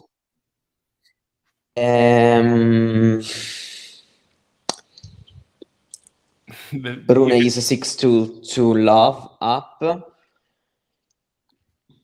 Paul has taken the first set against Struff, 6-1. And Shelton has dropped the first set. Zhang has won 6-4 the first set. That's a good first set for Tommy Paul, winning that 6-1 against the informed Struff. Okay, I'm telling that Zverev was 30 love up in the last game and in the third set, then did 2 double faults in a row and 30 all, and then lost the other 2 points and lost a set. So rough times for Zverev.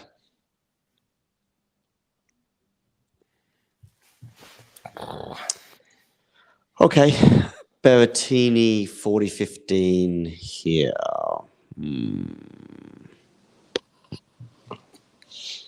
Go on, Damien. No. I'm just taking it. I will say something in a second, I suppose. Or I guess I can say it now. So yeah, as Mario said, Zhang has taken the first set against Shelton, and yeah, Ben is just not making any impact on returns so far. Zhang is just blasting the flat first serve and pummeling whatever comes back. Basically, he's also absorbing pace pretty well, really making it hard for Ben. But there is gonna be a break for Shelton. Zhang misfires a forehand on the fifth shot of the rally, and Shelton will have a break point. First one in the match.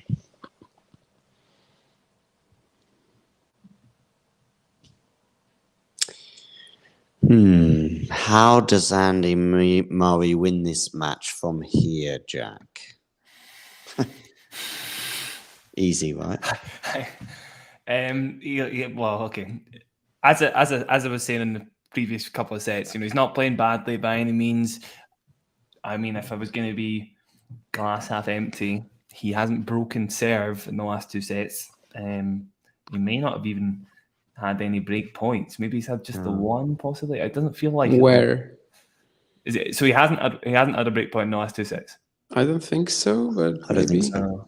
No, in that case, yeah, difficult to be positive. However, he's not playing badly by any means. At least it would take his level dropping off a cliff for it to be one-sided, definitely. So it should still be tight at the very least.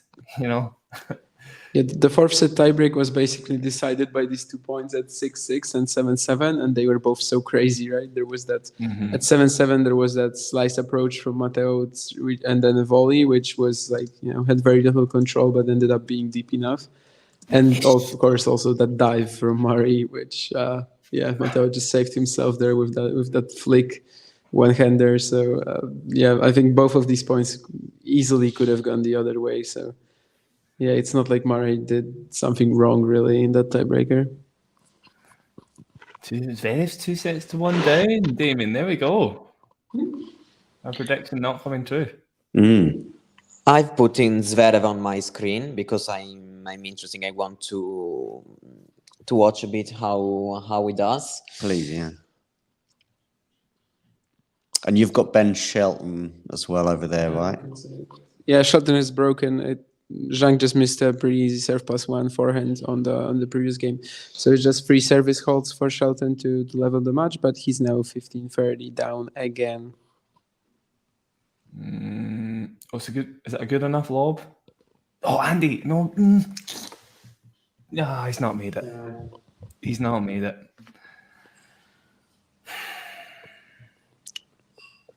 Not happy Who with we predicting? Shelton, Zhang, Damien. What were we thinking with this? Before the match, Before I said Shelton. I think there was a question from Ghost earlier about this match as well. And yeah, before the match, I would have said Shelton, but it was super close. Right now, having watched, most of it, I would actually be leaning Zhang. I don't think Shelton is doing quite enough on the return. He has broken, of course, in the second set, but it was mostly just some random errors from Zhang. Although I will stand by what I also said earlier to Ghost, that I believe mentally Shelton is probably far stronger. So if it goes to like a fifth set, even though he has less experience than Zhang, I think I would probably then lean Ben still. I think I would also much rather see Ben in the next round. Just think he can do more in the event, and potentially he's a more promising player. What a volley! What a volley! Oh, He missed it. yes. He's made it. He's made it. I think He's made it. Great control. Great control. Come on, that's a good point. Look at that. Second serve points won there flashed up as well. I mean, Yeah, I couldn't quite see it. It's that. Well, that's how it's felt. 67% won for Andy. It's not like he's getting annihilated in the second serve at all. And then Berrettini conversely on 40% or so. So Yeah, 41, I think. yeah, so very, very good stats for Andy. Yeah. And then surprising watching the match. Andy with first serve out wide, 40-15. It's unusual for Berrettini to put a backhand into the net. There were a couple of breakpoints for Murray in the third set. Oh, okay. And they were like, virtual match points almost. It was 2-1 Murray in the third, and then he had 2 breakpoints. Can't remember anything. Hardly match points, I guess, Damien. Oh, Damien's gone. Oh, no, he's back. Hardly match points, I guess, because Berrettini did end up breaking.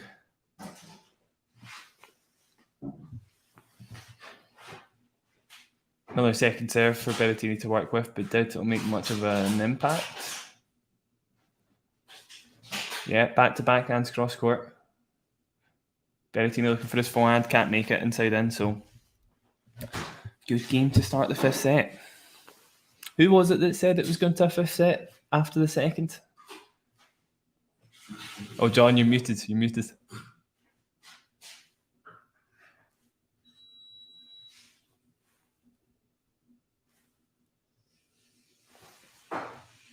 Says you're muted on the... No, still can't hear you. Says you're muted on the thing, like the talking tennis thing.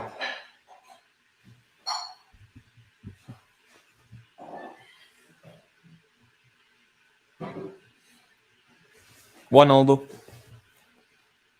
John will be back in a second. Still nothing. And Damien, Mario, I assume you can hear them through your mic. Or is it me? Is it me? No, I don't think it is.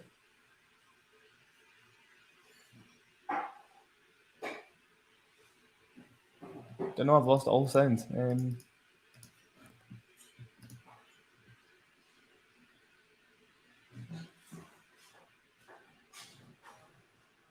Nothing at the moment. Can you hear me? Well, you can hear me, obviously, right?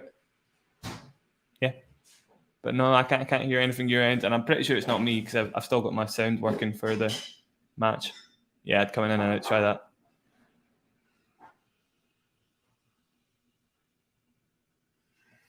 Yeah, Ghost can only hear me as well. 15 love, Berrettini. Poor point from Andy. Cheap forehand. 30 love.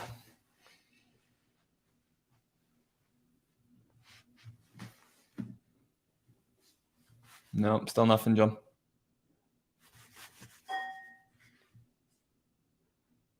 I mean, it's... There we go. We'll see if... Can we hear Damien and Mario now? Still can't hear you, John. No, nothing. Nothing. Very odd.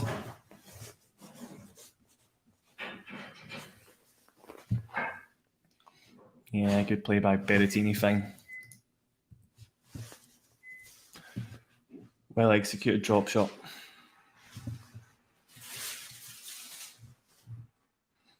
Looking like an easy hold. 40 love.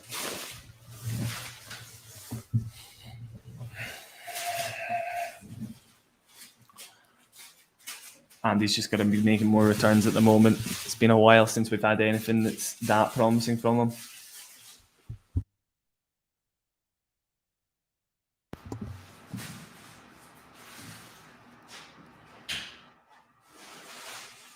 (2-1) Berrettini. Easy hold for him. Sorry for the feedback. I think it's too early for chips and salsa. I'm pretty sure it's just cereal. Yeah. Or toast. It's looking like toast.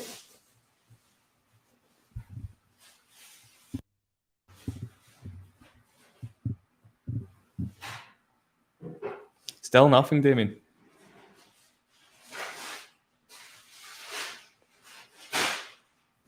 Yeah, plenty of rustling, you're right.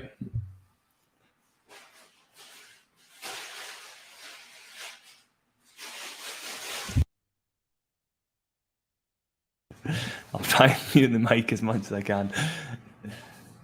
Yeah, we're seeing the other scores there. We already knew that. Zverev's down 2-1. Varillas playing probably fine. I imagine it's more to do with Zverev than it is Varillas. As we were saying earlier, Varillas has never beaten a top 200 opponent on a hard court, so this would be a big win, injured or not. But yes, the focus is back to Andy, down 2-1 in the 5th set. Very important hold here, if he can make it.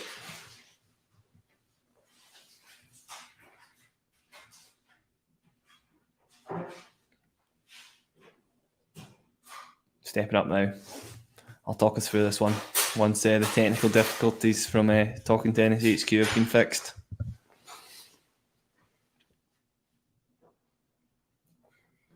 Here we go. Something's coming back. We can see that. Right, Andy with the first serve. Out wide, misses it. Second serve now. Creeping towards the 5th hour of this match, by the way. Second serve to Berrettini's forehand. Must have caught him off guard because he missed it by a country mile. 15-love. Good change up.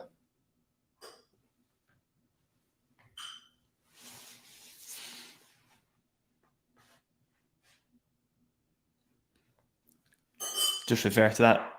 The 5th set record, even if I can find it. Probably very, very positive for Andy, I would imagine. Not sure about Berrettini's. I'll just get it up now. Although it's never really relevant, is it? Depends how the rest of the match is gone. And at the moment, I guess the momentum is with Berrettini, though again, Andy's not playing badly by any means. Saying that, he gave to Berrettini 2 looks at a forehand, and the second was enough to force the error, so it's 15-0.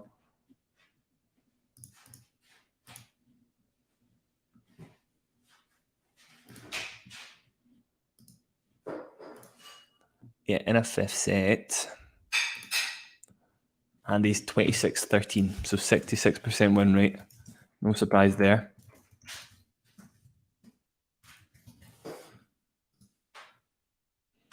Great first serve from Andy. Enough to force the error again. 2 cheap points. 30-15.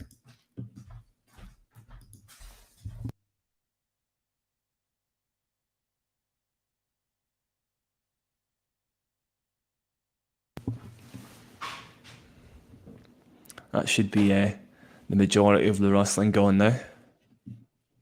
Hopefully it doesn't come back. Berrettini 7-1 in 5th sets. Oh my God, okay. Well, that's promising, isn't it? Jesus. Didn't know he was that good.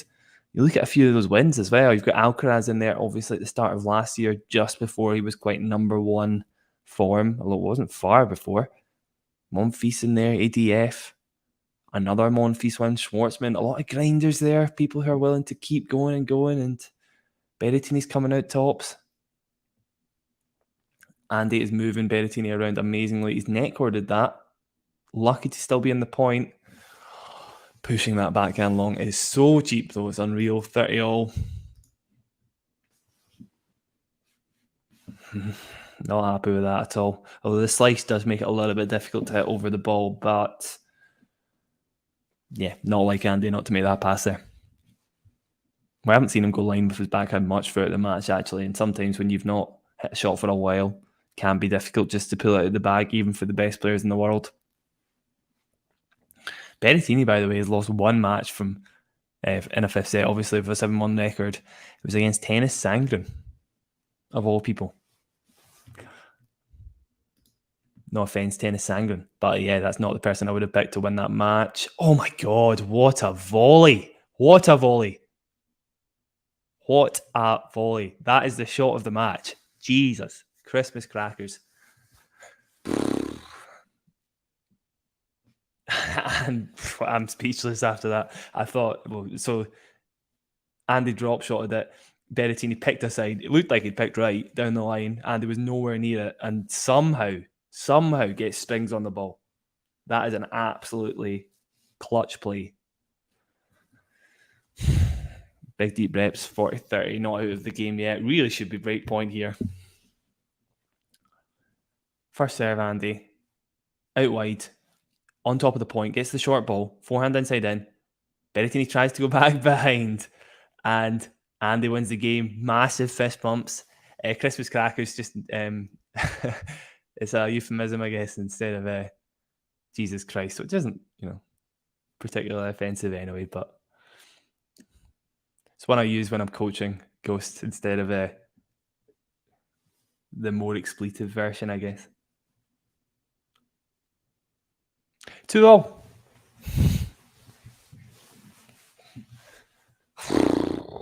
Great game for Andy to hold there. Seriously, really, really happy with that. I realise now that there's nobody else in the chat at the moment. It's a little imbalanced in terms of the bias. Apologies for that. It is now the Andy Murray must-win show for the time being. I'm sure they'll be back in a second. Berrettini with a first serve. Down the tee. Yeah, he's been hitting that spot well. I'd be interested to hear Andy's win rate when Berrettini does go down the tee in the juice court, because it's been very one-sided for the last set and a half or so.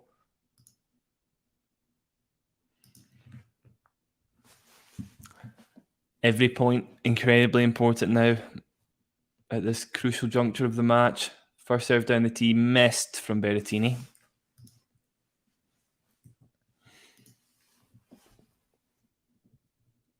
Andy with the second serve to work with. Feel much more confident about Andy working with the second serve than Berrettini, of course. Andy... Oh, that must be Berrettini's first double fault of the match. It was. Can't recall a second. I was correct. It's interesting. Obviously, Andy's only hit the 2 double faults, but Berrettini's second serve is very reliable, generally. Part of that is because he doesn't take any risk on it, though. And that's... I guess risk isn't really merited against the returner like Andy anyway. You can't really attack the backhand. You can't attack the forehand.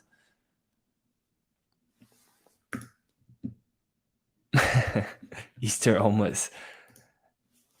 Yeah, there's a degree of patience required for coaching Ghosts, so it's rare. But when I let out plenty of expletives when I'm actually angry. 30-15 after an ace from Berrettini. Great return from Andy. So good. Slice up the line, though. Good enough to defend. Goes for the drop shot, Berrettini. Andy's made that, but he's nowhere near the court. Way, way off court. Kind of just got a little bit off-footed there. Not sure what he said there. Something about his movement, I guess.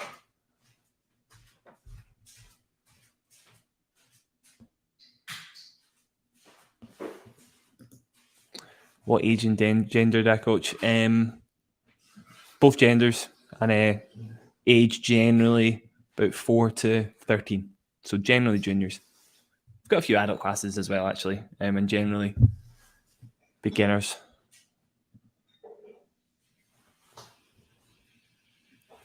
Easy to lose patience with the adults as well, of course, but I normally keep it together. Second serve for Andy to work with, but a little bit too fast into the body. Andy couldn't quite move out of the way in time, so 3-2 to Berrettini. Easy hold for him.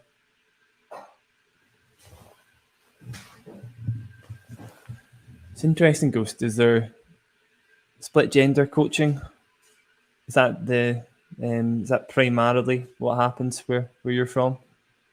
Because in Scotland, it's very, very rare you'll get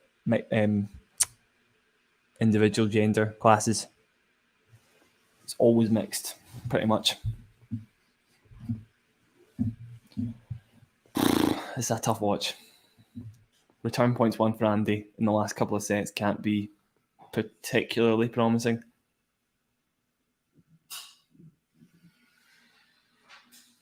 It's my tummy rumbling. I'll need to get some food at some point. I'll have to wait till after the match. I'll be pretty expended.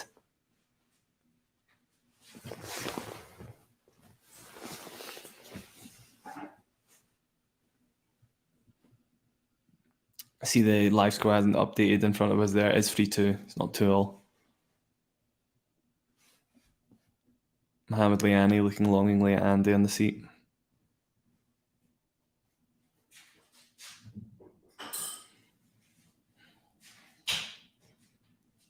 Of course, if it does go to 6-all, every slam is exactly the same now. Fifth set tie break at that point. 2-10, I'm pretty sure. So it's a super tie break.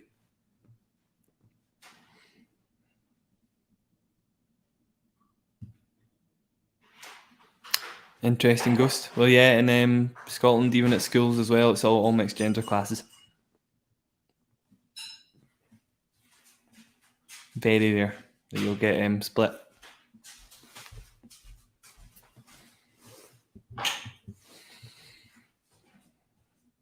Right, 3-2 to start. Andey with a first serve out wide to Berrettini's forehand, tries to block it back, but gives Andey the aggressive forehand, which he does very well with, by the way. That was a great forehand. 15-love.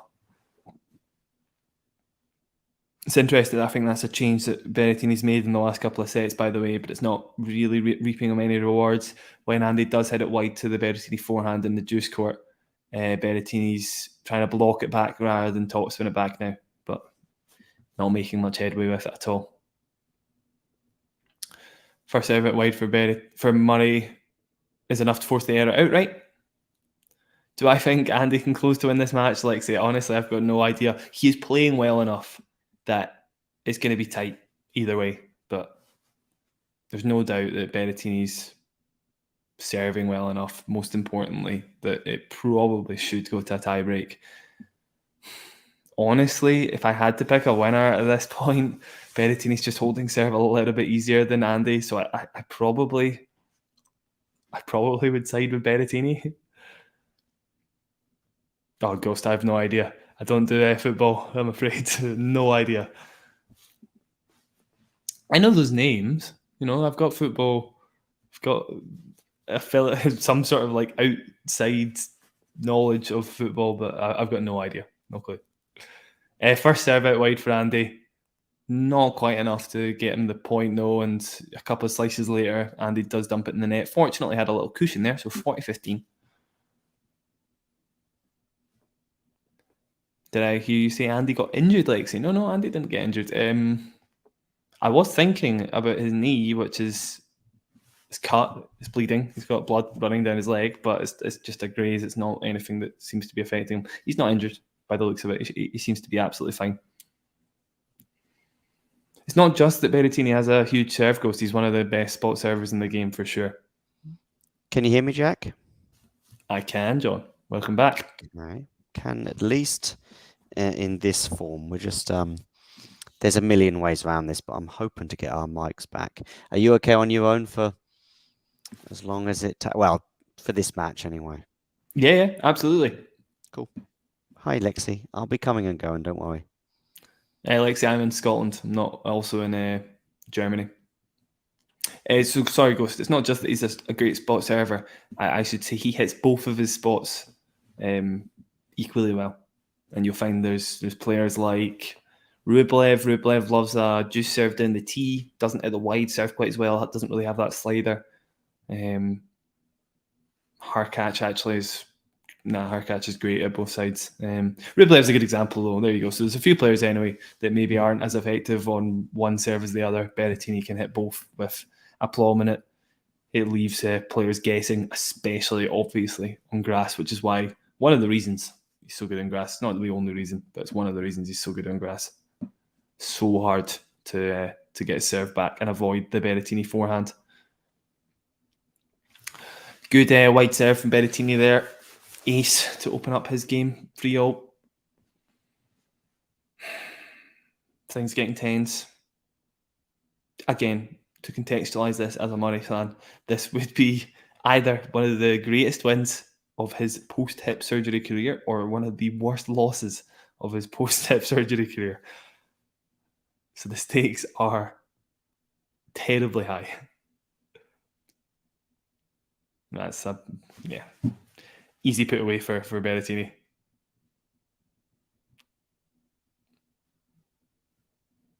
like I said, I don't know if you're laughing at my misfortune or what you're laughing at exactly. Could be that. 30 love Berrettini. And they're having a really rough time on this side. On the juice side. Yeah, there's another ace out wide. 40 love. If it's not Novak or Rafa, Alexei. Steph. Steph's my other picks. I've got Steph in the final. I think his draw is very kind. I think he is playing very, very well. He was playing really well at the end of last year and seems to have carried on. Australia also, he seems to love it. Almost a home slam for him. He says tends to get very, very overwhelming support when he comes here. I guess because of the large Greek population in Australia. Easy hold for Berrettini coming up, I think. Andy fighting at 40 love though. Tries to go down the line with the backhand. Again, he's barely hit that shot this match, so does miss it unfortunately. So we're at 4-3. Andy trying to hold to stay in the fifth set. So like so you've also got Casper there, Rublev, Korda, or Kecma. I hope that's not Kecmanović because he's just lost. Could be, but anyway, Kecmanović just lost to Nicholas Jarry. If it is that player you're talking about, Casper. Yeah, I'm not 100% sure about Casper, although he does seem to have been stepping it up every time it's a big slam match, right? Obviously, making 2 of the 4 finals last year. Yeah, maybe. I'm yet to see anything convincing from him in recent times, so it's difficult for me to back him. And then Korda, Korda's great. I mean, Korda's improvements over the last half year have been insane. He's officially the best returner in America. Obviously, they've been a little bit weaker at returning over the years, and he holds his serve well enough. So he's going to be very, very difficult to beat if he continues that upward trajectory.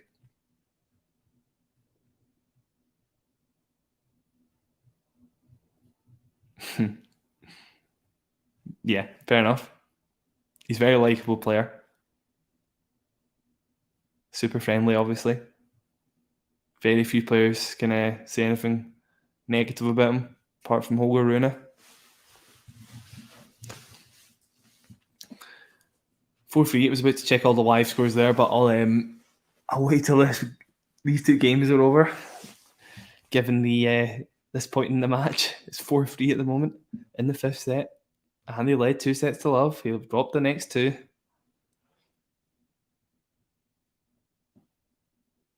First serve from Andy goes to the Berrettini forehand. Gives himself an aggressive forehand. Is it enough to win the point? He gives himself another aggressive forehand. It's over his head. Oh, he's made the lob. Berrettini's made the lob. The point's neutralised. Berrettini goes down the line with his backhand and it's enough to force the error. It's not a point Andy should have been losing. Good lob from Berrettini in fairness, and backhand down the line was also great. However, Andy constructed the point very well with the first 3 shots. Wasn't enough. Love 15. Andy's got to focus here. Super, super important that he doesn't let this slip. First serve down the tee. Berrettini tries to block it back and he nets it. That was cheap because it wasn't that close to the line. It was about 170 kilometers an hour. Easier to go big down the tee, by the way, than it is out wide, given the height of the net. So that was a surprise. That was a surprise. Cheap point, all things considered. 15-all.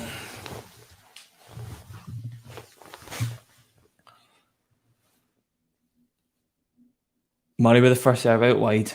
Gives himself a backhand to be aggressive with, but nothing he can really do. Berrettini goes big in the forehand inside in, and he misses. Love it. I am alone, Isabel. They were having technical issues. I think they still are having technical issues. Able to get the comments on screen, but yeah. Struggling with the mics at the moment. It's all good. You can focus on my suffering a bit more easily. First serve out wide for Murray. Straight on. No, it's out. Never mind. Great. Good. Was feeling a bit nervous at the start of that game after the first point, but Andy brought it back really well. Thanks, Isabel. Appreciate the support. Though I know who you're leaning towards. But still. Andy, 40-15, wants to tidy this game up. First serve out wide. Berrettini with a decent return. They're going cross-court backhands. Berrettini down the line again. Oh, Andy with a great, is it in? Great defensive forehand. So good. Beautiful, in fact. I think some people would go as far as to say great defensive forehand. We've not seen a whole lot of it.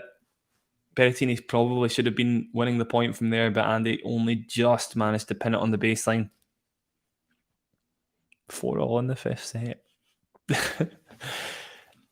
Again, in like the biggest moment of Andy's post-match, post-hip surgery career. I'll need an easier way of saying that. But yeah, this is probably the biggest moment. Stakes could not be higher. 4-all.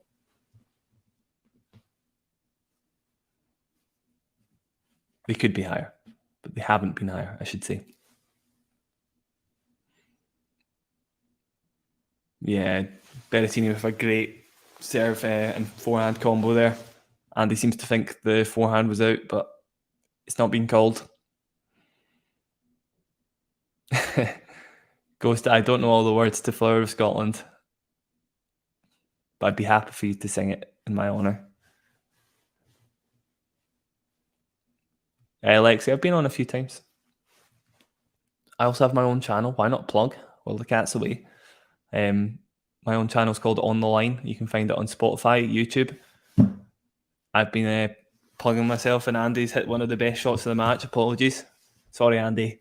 He tracked down a drop shot and managed to just flick it past Berrettini cross-court with his backhand. Very, very nice.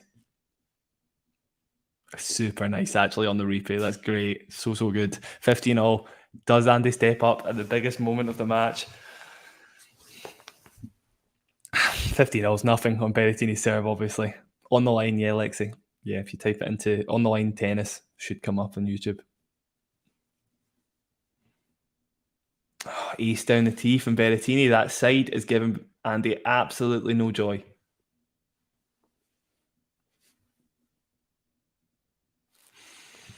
The juice side, I should say. Berrettini's having so much fun hitting aces down the tee against Andy at the moment. Can he make any headway on the ad courts? First serve from Berrettini is an ace. Hard to hide my disappointment to that one, I gotta say. Too many aces going past Andy at the moment, but really nothing he can do but wait for a tie break. Keep stepping up in the bigger moments just to get there. Maybe Berrettini buckles in a super tie break. He's not got the best tie break record compared to Andy. Another ace, 3 aces in a row. For goodness sakes, Matteo. 5-4, Andy serving to stay in the match.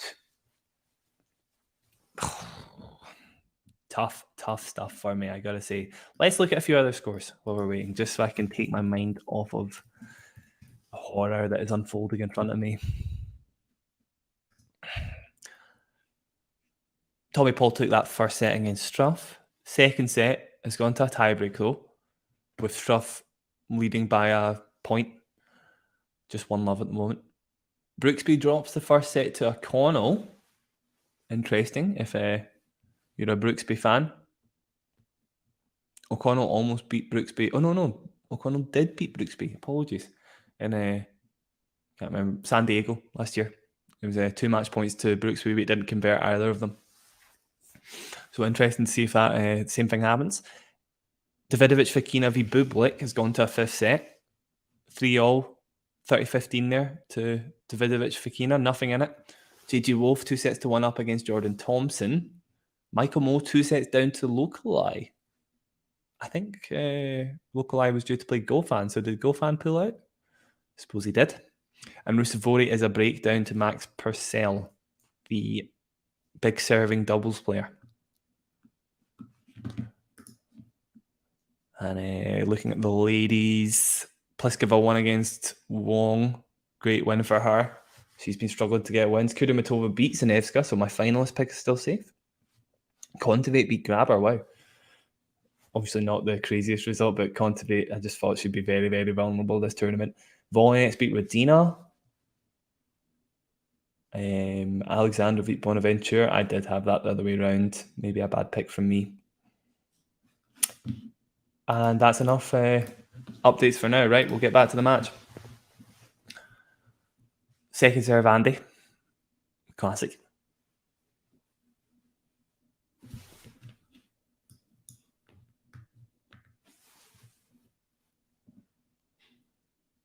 Second serve down the tee. Gets it to Berrettini's backhand. 2 shots later, Berrettini misses the backhand. Great first point. Really well played. Keep going, Andy. Come on.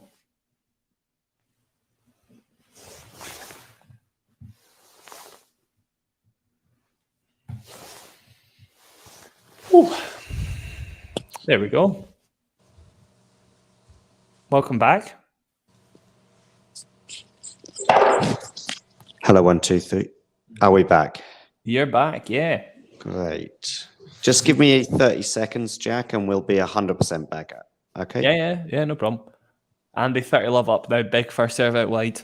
2 great points to start off this service game, this crucial service game.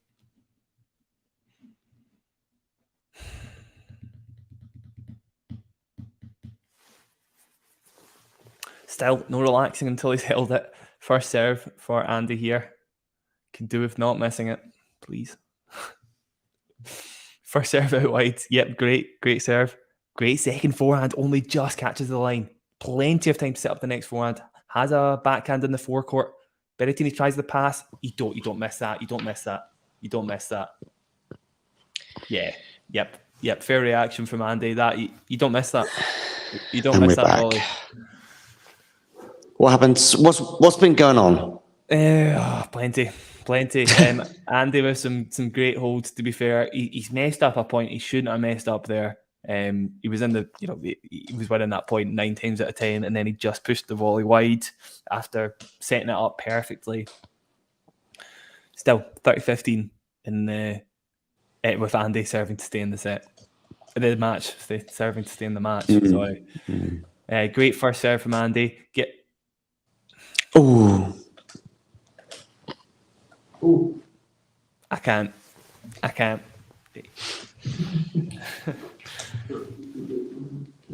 You don't miss that forehand either. 30-all. Tension, 100% tension. I mean, he's barely missed a forehand like that the entire match. Good to be back. You did great, Jack. Thanks for keeping the ship going. That's all right. Above water. Don't worry, it was easy enough. Had plenty to talk about. A big moment here as Andy pushes his first serve long at 30-all. It's a second serve at 30-all. 5-4. Oh my god. Second serve goes to the Berrettini forehand. Andy's defense. Match point. He went to the forehand with the second serve, Mario's tactic, but it didn't work out. No, but that's No, he didn't. He didn't. To be fair, it's just Berrettini ran that's around not. it. We were mostly talking about the deuce side, I think. So Yeah, no, yeah, we were talking. No, we were talking about the ad side. the ad side. Sorry, yeah. I don't know how to speak during this one. I'll try. Match point to Berrettini. Andy, please don't miss your first serve. He's made it. He's drop shotting. Oh my god! Oh my god! Boy. Oh my Murray god! messed it up. Oh my god! But he got away with it. There's no way Andy should still be in this match. Wow. There's absolutely no way Andy should still be in this match. Oh Jesus! That drop shot was just Horrible. yeah, possibly one of the worst shots he played in this match.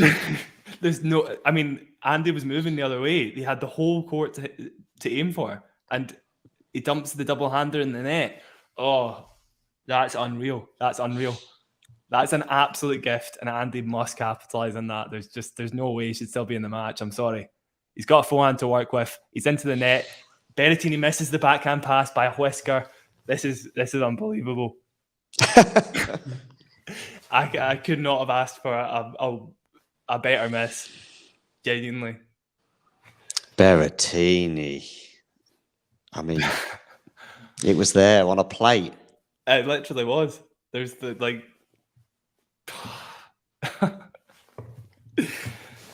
Oh. Advantage Andy. Somehow Andy's still in the match.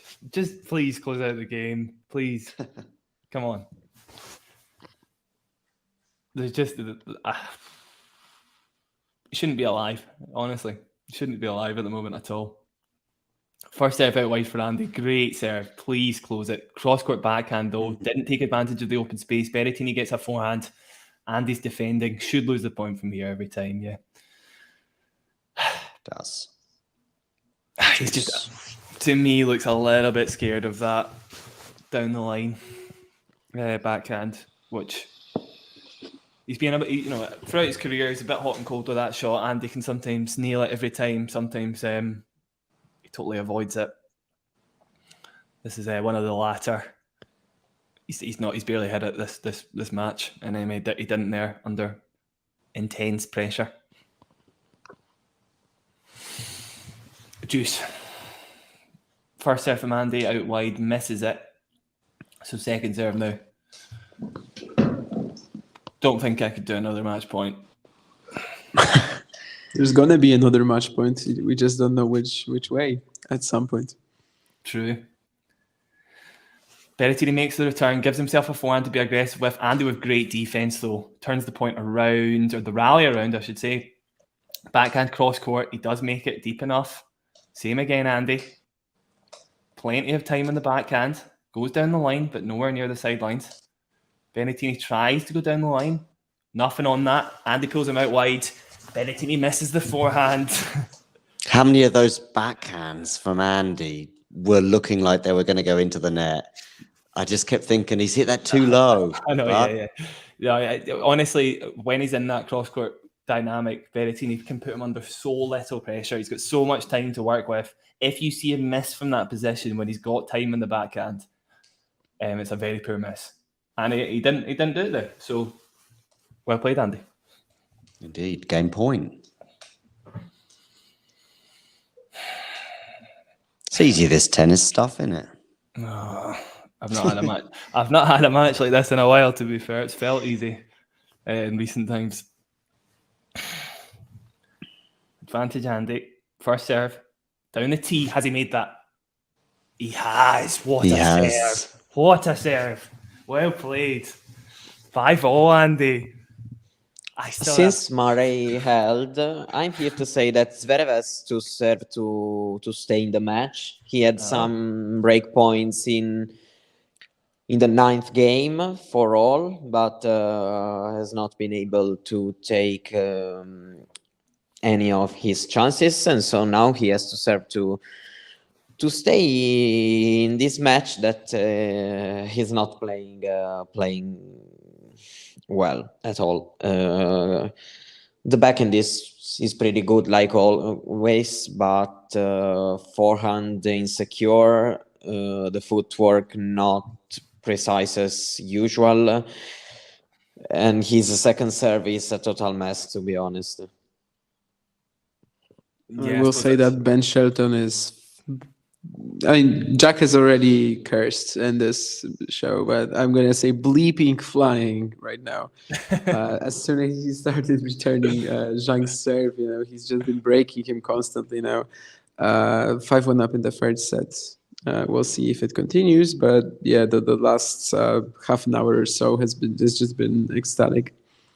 Yeah, and back to Berrettini, who's serving to go up 6-5 on Murray. Yeah, Berrettini played like 3 amazing shots there in a row, by the way. So fair play to him. Andy defended the first 2 so well, got it so deep, and then Berrettini nailed a forehand inside in from the furthest possible corner, basically, in the court. 30 love, Matteo Berrettini. I'm still reeling from that last game, honestly. I don't know if I could take anything like that again. I agree, Lexi. Don't do that again, Andy. Maybe long? No, it's not long. No. Still on the point.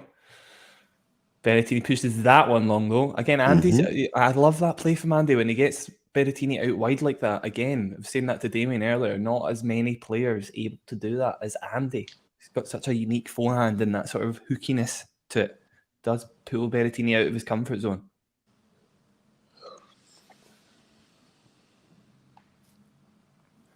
$30-15. Just Andy was also up 30 love, by the way, in his previous service game.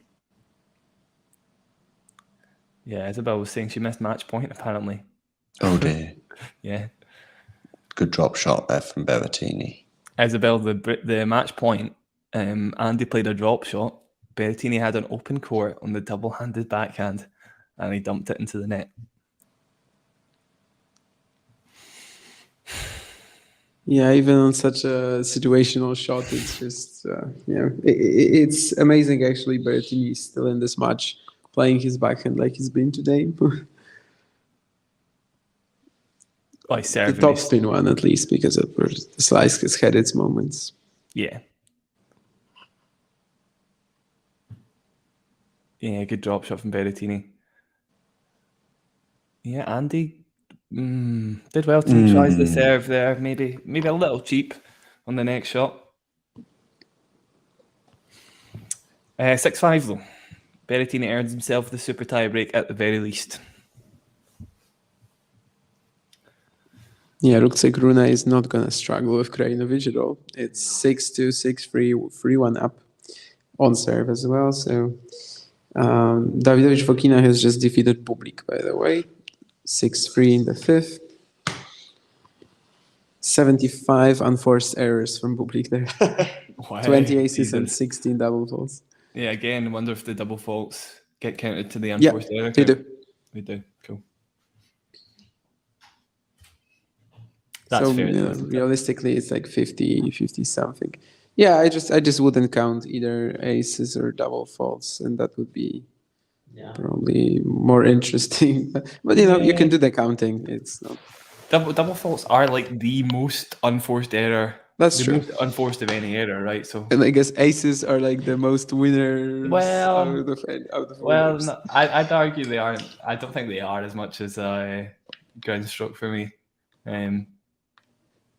Yeah, because it's more impressive to hit a winner when you don't have full control over the ball. Whereas it's it's very poor when you miss when you've got full control over the ball on a double fault. Paul is also two sets to love up on Struff, although the second was a very close tiebreaker. Actually, okay, Struff didn't have a set point, but it was 8-6.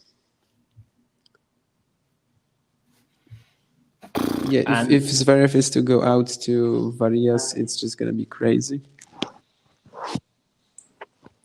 Here we have 2 game points to Varillas, and so if he wins this point of or the following one, Zverev is going to hope in a hold, and then in the tiebreak to try to force Varillas to the fifth set. So it's a very tricky situation right now. 40-30 with a nice forehand who forced Varillas' mistake. Love 15. Andy pushes a forehand long after hitting a really good serve. I swear if that's the shot, if that's the one that lets him down at this point. Hits another first serve. Gives himself another good forehand. Going into the backhand, yeah, easy volley. You get that every time, Andy. Well played. Good stuff. Kind of came in off of a not amazing ball actually as well. It's interesting. You can put Berrettini's backhand under so much pressure off such a central return. It wasn't off for such a central approach. Sorry. Great control. Great hands at the net, Andy. Some of the best in the business. 15-all. First serve down the tee. Andy gives himself an easy, but in fact, Berrettini doesn't even make the return. It's that good. 30-15. Great stuff.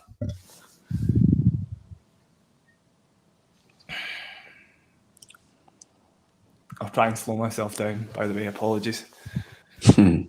Aware I might be going at 1,000,000 miles an hour when I'm speaking.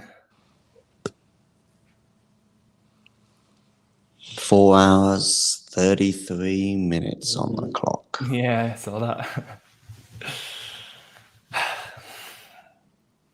Second serve at 30-15. In the ad court, Mario. Goes to the backhand, though. Into the net. And Berrettini into the net, exactly. Interesting to see Berrettini not making moves to run around that one. Tell you what, I think Italy could do with Berrettini in their football team. I mean, the amount of time he finds the back of the net is pretty prolific. You're right. You can win the golden boot. There you go. Good first serve from Andy. Neutral, though. Not enough. Berrettini not doing enough with the forehand there at all. Dumps a backhand into the net, and it is a super tie-break. Holy heck.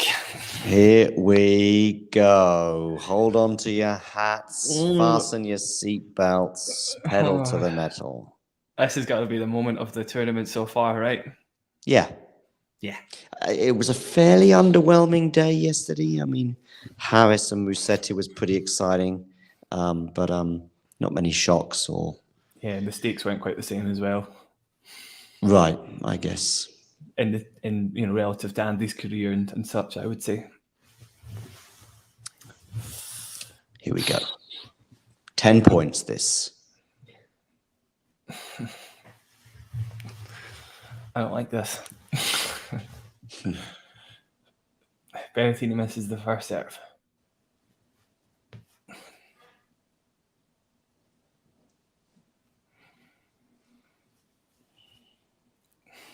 Second serve to the Andy backhand. He makes the return. Berrettini gets a form but doesn't do enough. Goes for another one, but it's neutralised. Andy drops shots. It looks like a really good shot. He's got an open court to work with. Yeah, it's enough. Well played. Oh, really good point. Well played. You said it was enough, but I still wasn't sure he was going to put it away. I think he was quite shaky on it as well, to be honest, but surely there's no way he misses that. Yeah, all good. All good. A mini break, but first to 10, it's even less than if it is first to 7, of course. It's a long way to go. Yeah. 9 points from victory. We were 2 points away at one point. Mm. Seems a while ago now. First serve down the tee. It's neutralized by Berrettini, but Andy, he goes up the line with a backhand. So he's in the ascendancy here. Nope, it's neutralized again. Not enough on the next forehand. Andy down the line to turn the point or rally around. Berrettini grinding though at the back of the court. He slices Andy's forehand. Oh, Andy gets away with that forehand hooked. Goes cross court and Berrettini dumps it into the net. Big point. Seriously, big point. Tell you what, Murray took a couple of risks there. Yes, he did. Berrettini did well till the final ball, but that's the story of tennis. Andy more than flirted with the line there. I think that would have made Kim jealous. Great shots. 2-love. 2-love. That's not even almost going to get ahead of myself. Let's just go 1 point at a time, mate.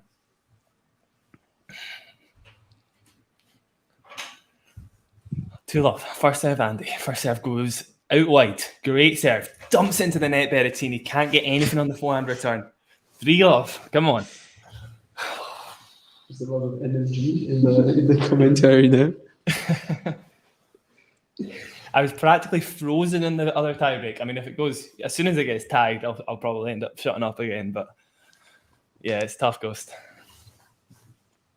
3-love.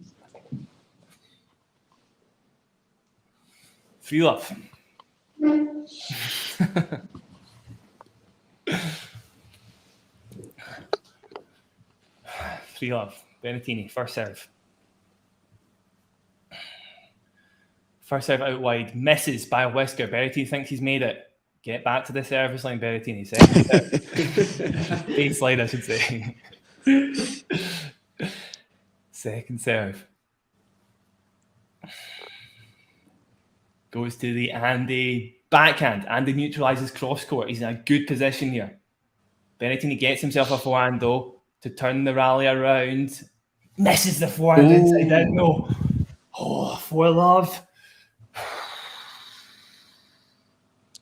If I had $1 for every time Berrettini put a ball into the net today, I'd be a very rich man.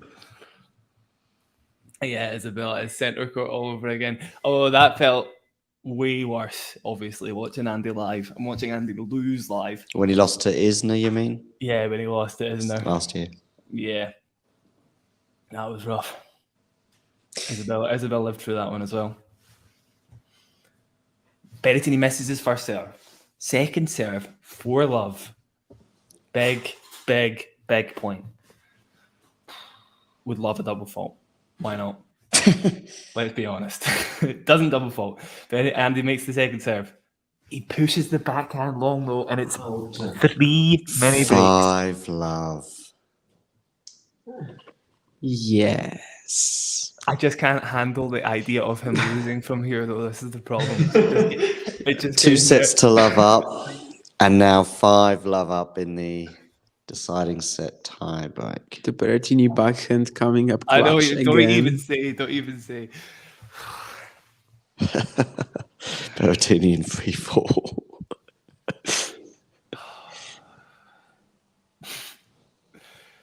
5-love. I don't care what the lead is. Just get the next point, Andy. First serve. Down the tee, makes it. Berrettini with a block return. Andy gets a forehand to the Berrettini backhand. In a good position again. Cross court. Andy with another forehand inside out. Berrettini still on the back foot. Andy goes down the... Why would you go down the line? Just go cross court. 5-1. 5-1. It feels like it's 3-all though. 5-1. It's a good position to be in. I tell you when you were at your calmest, Jack, during the first set. Yes. Well, I'd just woken up then, right? Exactly. Well, I mean, I guess you slept through the first set? Oh, I was in bed, of course, yeah. I thought you meant the second set. No, yes, I was, no, I was in first bed. set. I didn't know anything that was going on. 5-1. I just wish I would have, honestly, I needed that point there. This still feels pretty hard. Too many breaks isn't quite enough for me to relax. Agree.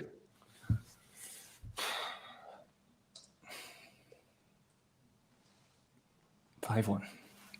First serve, Andy. goes out wide. Makes it enough to force the error outright. Great 6-1. stuff. Great stuff. He's had a lot of joy with that serve. This match, Berrettini's tried blocking it. He's tried top spinning it. Neither working.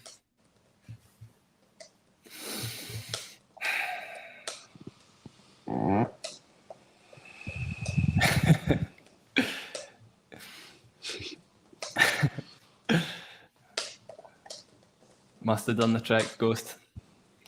Big first serve from Berrettini. And he gets it back to the Berrettini backhand as well. Pushes it along. 6-2. Fine. Fine. Even making the return right is a statement. Makes Berrettini feel like he's got to put a little bit more in the serve. Maybe we'll get him his first serve in the juice court where he's been having more joy. He's been going down the tee a lot, acing Andy a lot, on both sides actually. So if Andy could even make the return here, it's a bonus. Good stuff. Misses the first serve. Second serve, Berrettini. Second serve, Berrettini. Andy gets it on his backhand to the Berrettini backhand. Oh, looked long, but it's not. Andy goes down the line with his backhand. Berrettini's got a big forehand cross court, but it's back to backhands. Andy neutralizes well. Berrettini goes down the line, but not with enough. Berrettini's defending well. 6-3. Punching the air there, Berrettini. He knows that, this is Zverev still... has won the tie-break meanwhile, so we're going to the fifth set between Varillas and Zverev. Cool, thank you. Yeah, that was big. 7-2, 6-3. Huge forehand cross court from Berrettini. Really, really well defended. Given that he's not been the best on that side throughout the match, and he's been really good at sort of driving him out wide in the juice court. Anything other than 2 holes here, it's another little inch for Berrettini if that doesn't happen. Yep.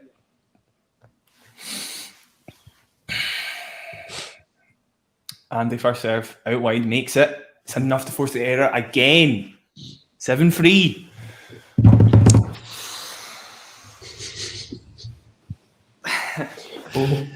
Ghost, we got exactly the same as an ace, an unreturned serve. I won't be greedy. I don't need an ace, but I do need an unreturned serve.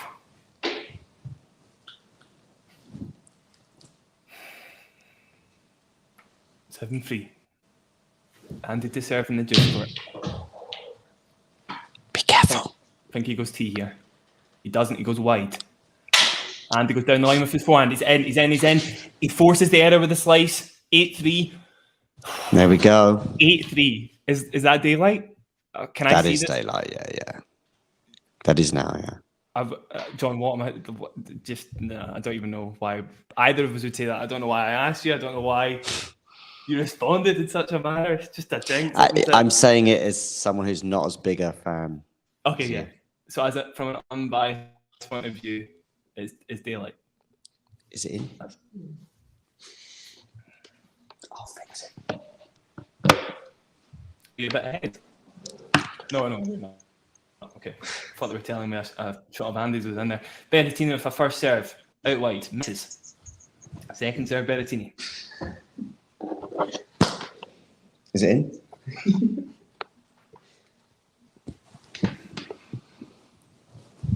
James is saying, out wide. Don't Great second serve. Andy with a forehand cross court is neutral at the moment. Great backhand cross court. Andy with time to set up the forehand. Goes down the line. Oh, lovely touch from Andy at the net. It's over his head though. Oh, Berrettini's lobbed really well there. Fair enough. Back to neutral.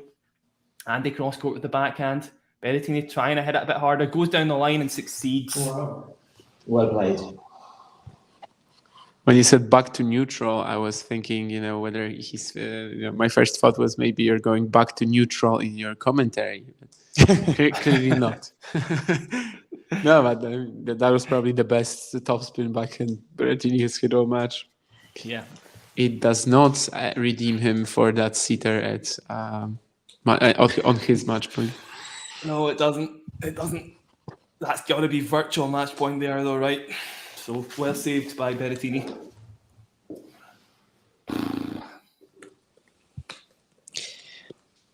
I mean, Andy was up in that point. He was at the net. At the same time, there wasn't much more he could do. The slice that Berrettini just kept away from. Oh, Dan Evans is really supporting Murray.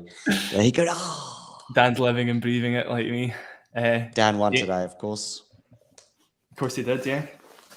Good win, Dan. Yeah, Jane, it's tough. Tough breathing. First serve, Berrettini. He's got to have 1 free point, right? He does. Down the tee. Unreturned serve. 8-5, Andy.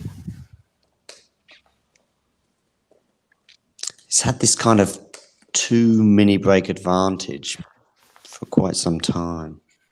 Feels like about half an hour, but it's probably about 5 minutes. Yeah, is this where he loses it? 8-5 just isn't, still not safe. It's not that safe, is it? No, not now. Needs a cheat point. He's had plenty, but he needs another. First serve to Berrettini's backhand. He makes the serve. Ooh, the drive volley. Goes long. 8-6. It's that drive volley you mentioned about 2 hours ago, 3 hours ago, Jack. That's tough. That is tough. Hold this That's one. Tough. Hold this one. That's tough. That's tough. I don't. Okay. 8-6. First serve. To Berrettini's forehand. Great shot. Forehand down the line. Approaching to Berrettini's backhand. Gets himself a smash. Good smash. Gets himself a second smash. Straight to... Yes again. Oh my God. Jack, you said that was a good smash. I think a good smash for you was one that doesn't go out or hit the net, exactly. because they weren't the best smashes. No, the second one was really tentative. You read my mind. You're just thinking a good smash goes over the net, basically. Exactly, yeah. And in the court, ideally. If it's into the court, it's good, right? Yeah. Well, you win the point. It's good, yeah. 3 match points. Please convert one of these on Berrettini's serve. I can't watch a 9-8 match point. I'm so sorry, but I just can't. It's half. I think I might have to close my eyes. Berrettini, first serve. 9-6. Goes down the tee. And he gets it back. It's given. It's a net point! And he won it! Murray's done it. Oh, I don't care how he won that point. He just needed to win it. Andy Murray wins the match. Sorry. Perdona. He's not Oh sorry. my God. Sorry, not sorry. The relief. Oh, I'm taking off some layers. I'm so warm. Jesus. Christmas. Crackers, honestly. That was... You can breathe now. Oh, right. We can talk about that match point now. That I cannot believe Andy won that after Berrettini dumped that backhand in the net. I didn't even want to touch that match point until the match was over. That is unreal that Andy won that match. I'm sorry. It's unreal. Yeah. It's unreal. The reason Jack is saying this is because about 20 minutes ago, Berrettini had a match point. He's in charge of the point. He's now coming to the net off one of the worst drop shots we've seen in decades from Murray. And Berrettini comes into it, attacks it, and dumps it into the net. Was it on the backhand side as well? I think it was, but it still should have been. It was so easy. If they were to make like a compilation of Andy's expectations crying. versus Sorry. reality, and it would be drop shot on the match points, then the expectations would be the Murray versus Kohlschreiber Dubai one, and the reality would be this drop shot that Murray made. But he still won the match, so who cares? Yeah, the drop shot was poor, wasn't it? Exactly. Quite right, Damien. Yeah, Andy's in tears. He's crying a lot. I guess this is a huge... Obviously, it's a huge win. It's massive. It is massive. Biggest win in Yeah. 6-7 years, something like that. That's what I was saying. That's in terms of stakes, in terms of on the big stage, in terms of ranking, everything. It's the biggest win Andy's had since 2018, probably. I'm not even a big Murray fan, despite the way that match panned out and some of the U's and R's. And I know you heard from me. I like Matteo. Every single interview and bit I know about him seems to be quite cool. Look at Andy there, sort of walking very gingerly. Some Scottish flags. Oh, Look at I this love it. return, the slice return forehand. It looks like it's not even going to reach the net. Never mind, clip it. What did Brooksby say the other day? There's no lock to net cords. Is that what he said? Yeah, he did. because there was this bout with Fognini where Fognini was like angry at him for not apologizing after the net court. And Brooksby said in his post-match interview that he was taught that there is no luck to net courts. Who taught him that? I know, yeah. I kind of understand what he was going for, because sometimes, sometimes there is a net court when the ball was going over anyway. But there are also net courts which are just strictly lucky. Like that one for Andy. Yeah, pretty much. I'll dip in and out so I can hear the post-match interview, and I'll let Definitely. you know what he's saying, because I imagine this one will be a bit emotional.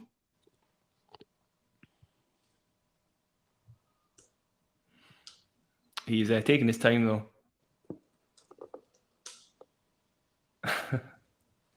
Mario, what's been happening in other matches? We've got Zverev into a fifth. Yeah, on serve, but it's just started. Brooksby 1-all against O'Connell. Paul is 6-1, 7-6, 5-2 up against Struff. Rusumori. Okay, let's hear. Well, that stretch is going to continue. Okay. What's the stretch? 18 years since he lost from 2 sets to live up. Oh, okay. To Nalbandian at Wimbledon. Who? Andy Nalbandian at Wimbledon. Andy said he didn't I think know, I remember but that. Andy said he didn't know, but he totally knew.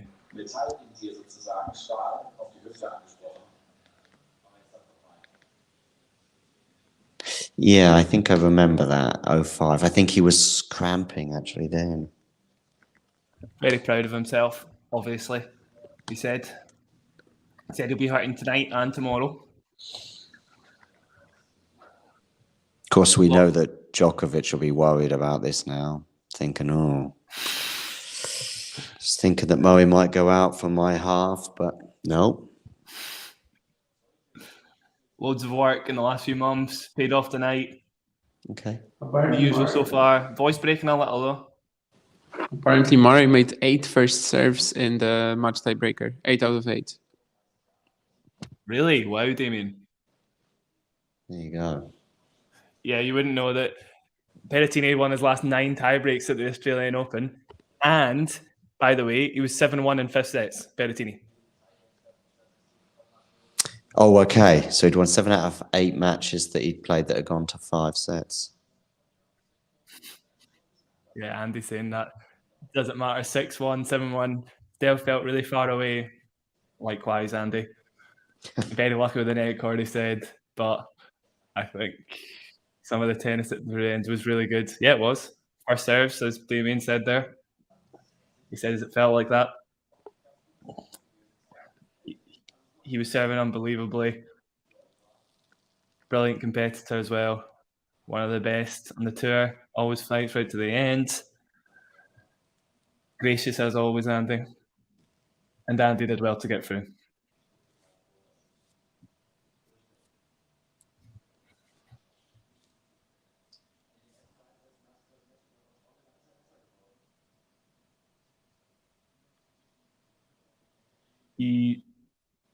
Fitzy saying, yeah, he had to hang there mentally. Andy said, yeah, he had a couple of break points. Andy had a couple of break points early in the 3rd set. Forgot about that. Momentum changed after that. Felt to Andy like he was serving unbelievably. He was. the juice court in particular. Made a couple of little tweaks right at the end of the 5th set. Maybe he could have done that sooner to get a few returns back. Interesting, Andy. Wonder what that was.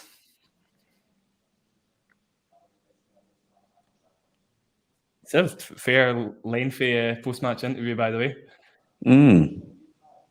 A lot to discuss. Does Andy want to know who's playing next? Andy knows he's playing Kokkinakis or Fognini. Another Italian, maybe. That would go down well, wouldn't it? Andy says, would it?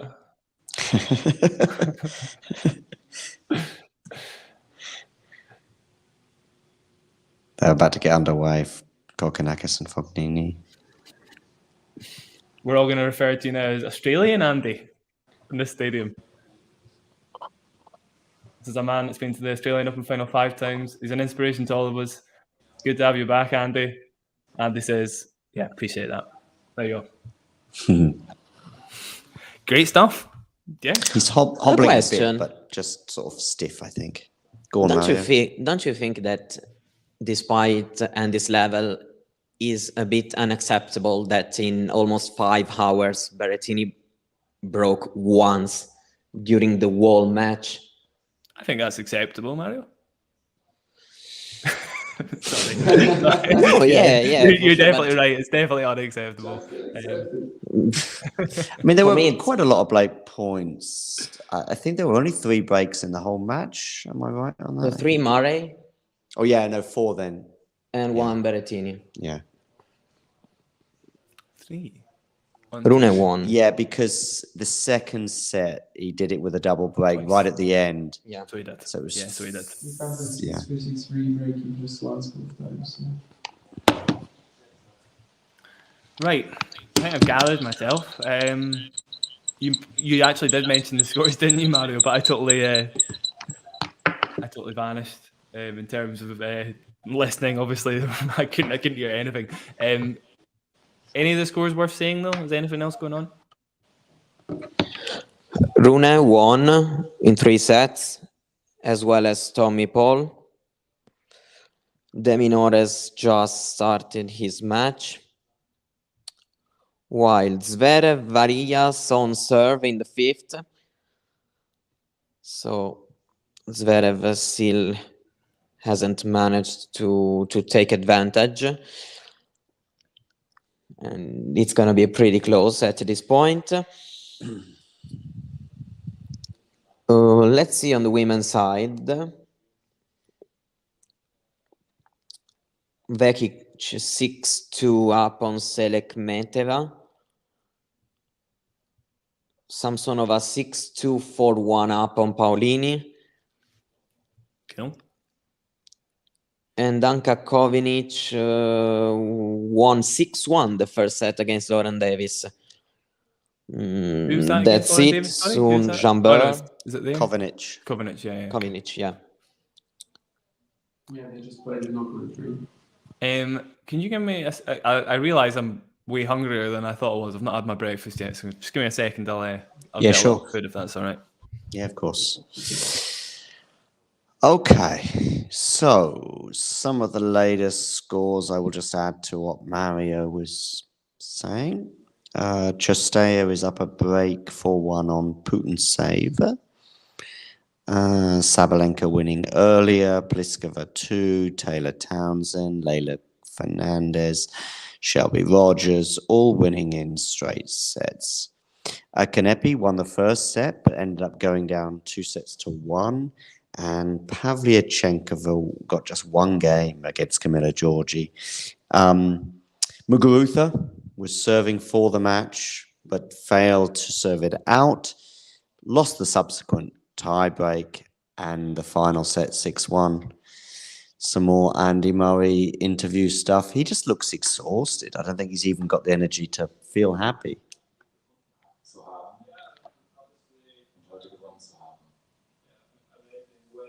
Amazing win, Murray says. Managed to stay with it in the 5th. Because he was serving so well, Berrettini.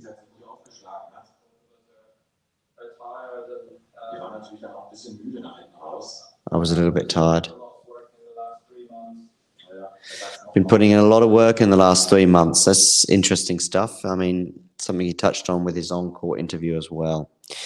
Okay, back to the men's side. Taylor Fritz winning earlier in 4 sets. Had a couple of scares against Basilashvili, but he progresses. Pablo Carreño Busta won in straight sets, because a lot of these matches, by the way, for those of you just tuning in now, we had about a 2-hour break for most of the courts where it was just too hot to continue playing. So they didn't play for a couple of hours. The show courts kept going on with the covers, or the roofs and the air conditioning. So anyway, Taylor Fritz progressing there despite a couple of cares, as I said. And PCB was one of the matches that halted for a couple of hours, but he reconvened and managed to win that one quite comfortably. Yeah, Davidovich for Thiem-Rublev. I mean, so on brand, perhaps for both players, that went 5. Bublik as well was a breakdown, I think, in the 3rd. I remember that was 2-love to Davidovich for Kina, but he actually won that one 6-3. Anyway, Jarry beating Kecmanovic, arguably the biggest shock of the day, although maybe some might say Andy Murray winning that one in 5 sets against Berrettini. What else have we got going on? Dan Evans winning in 4 sets. We saw him cheering on Andy Murray from the changing rooms there. Schwartzman going through in 4 sets. That's good for him, especially as losing the 2nd set. So it was looking a bit tricky for him at one point. Les Leger beating Bergs. Jeremy Chardy going through at the expense of Daniel Galan. Bonzi going through despite losing the 1st set to Bellucci. Rublev, that seemed like a long time ago now. He won in straight sets against Dominic Thiem. Dominic Thiem was struggling with the back problem there. Dimitrov, that's a really good win in straight sets against Karatsev. Of course, Karatsev beat him in 2021 when Karatsev got to the semi-finals that year. And Holger Rune winning very easily against Krajinović. I would suggest that's a pretty convincing win and bodes well for the rest of his tournament. Tommy Paul winning in straight sets. That's also a good win because Struff qualified with consummate ease. Are you watching Zhang and Shelton? What are your thoughts on that one, Damien? Yeah, we seem to be heading toward the 5th set right now. As I was saying earlier, in sets 2 and 3, Shelton was basically flying all over the court, but now it's he lost an early break in the 4th, and Zhang is now 4-1 up. They basically haven't peaked at the same time yet, which sort of leaves us the hope that maybe it's going to happen in the 5th set. So far, pretty much every single set has had like one dominant player who gets an early break and then drives it towards the finish. Of course, in set 3, Shelton actually got 2 breaks. Heading for the 5th probably, and hopefully it's going to be amazing. It's been a very good match. Yeah, just as I said, they haven't peaked at the exact same time. Fair enough. Mario, you're going to say something? Here the game is really close on Varia's serve. Zverev is improving a little bit throughout the match, but still not consistently. One nice point, and then 1 point is too defensive, and the forehand not so confident. And I still think that Zverev will win in the end, but it's pretty unpredictable because 1 point is good, 1 point is bad, but the level generally is bad to not say worse.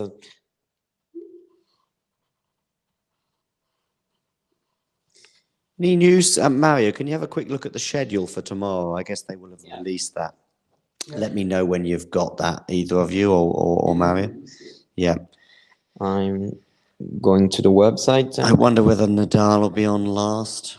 No, day session for him. Day session again for Nadal tomorrow, so he'll be on. 3rd match against McDonald before Swiatek, Osorio, 1st match, and then Pegula Sasnovic.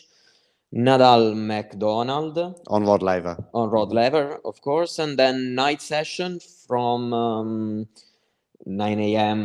CET, Raducanu Goff, and then Tsitsipas Hijikata.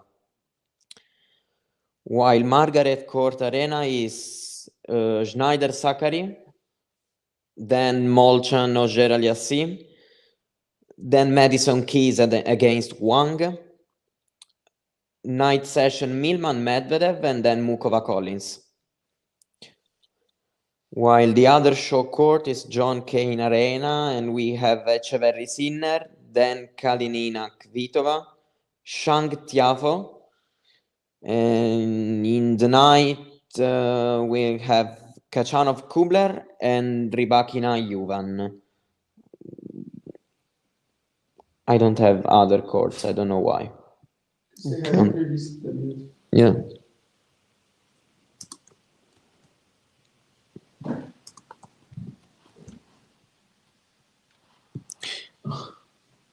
Okay, let's give you some of the results from earlier today in a short little 1-minute video.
And we are back. So Zverev is very much into a fifth set. They're still on serve, are they, Mario? Still on serve, yeah. He's holding quite easily, and Varias is struggling a little bit, but till now we're still on serve. And Zhang is up on Shelton 4-2, so they are edging towards a fifth set. Has it been a good match, Damien, this Shelton and Zhang? Yeah, I would say so. Totally. I think they're both delivering, but yeah, as I said a couple games ago, just perhaps not at the same time yet, but all sets have had a very dominant player who gets a break early, never really comes close to losing it. At least that's how the fourth one has gone so far. Zhang is 2 points away from a 5-2 lead, and then let's see what happens in the fifth. I didn't even notice that Cressy had got underway. The serve volleyer, winning the first set, 7-6. Andy Murray won. Don't know if you saw that. Yeah, Zverev on serve against Varillas. Varillas is from Peru, right? From Peru. Varillas. Yeah. And what's his ranking? Pretty far down, right? 200 or something. Checking. No. 103. 103, okay. Yeah, Zverev is a long way off right now. Whatever happens today. Holger Rune winning in straight sets. On course for a potential quarterfinal with Djokovic, I'm going to say. Yeah, I think quarterfinal. Yeah, because PCB would be his fourth round. Yeah. Because Holger is 9th. Yeah. Yeah, but who's Holger Rune got to play in the fourth round? Rublev, probably. Oh, okay. Just going to turn the lights off. Or Dan Evans. Hello? Said or Dan Evans. Could be Rublev. Oh, okay. Well, Dan Evans, yeah. Yeah. Just give me 30 seconds. I'll be back. Dan beating Rublev, actually. Jack, you got one win for a Brit. I know, yeah. I don't need to. I absolutely don't need to.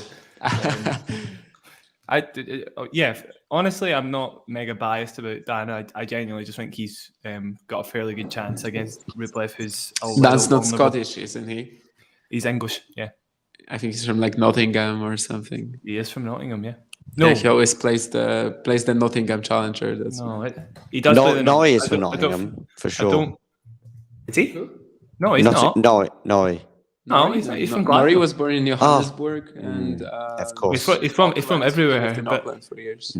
his dad's from Glasgow, and he played a bit in my tennis club, so he definitely was in Glasgow at some point. Mm-hmm. But yeah, he's quite worldly, isn't he? Yeah, I think he. I actually read it not long ago. I think they were living in South Africa, and then their house was burglarized, and they figured that it was too dangerous to live there, so they moved to Auckland. And then when he was 16, he moved back, but by himself to the UK, and his parents still live in Auckland, I think. All right, I didn't know that. Interesting. I'll be dipping in and out. Sorry, just so you don't have to hear me eating my porridge. I've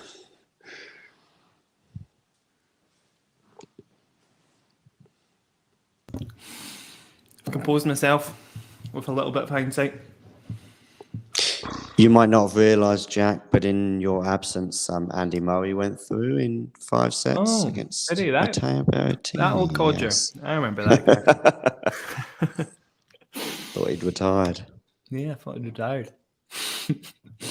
Well, of course, these interviews that Mats Wilander has to conduct must be pretty awkward when he comes off the court after that kind of result, and then he's chatting to the Eurosport people because Mats Wilander said he should have retired a couple of years ago. So yeah, Mats Wilander talks a lot of BS, though, to be fair.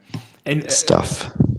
Statistically, I'm not objectively even. It's not just my opinion. He has said stuff that then turns out to not be true. So he makes a lot of speculations, basically.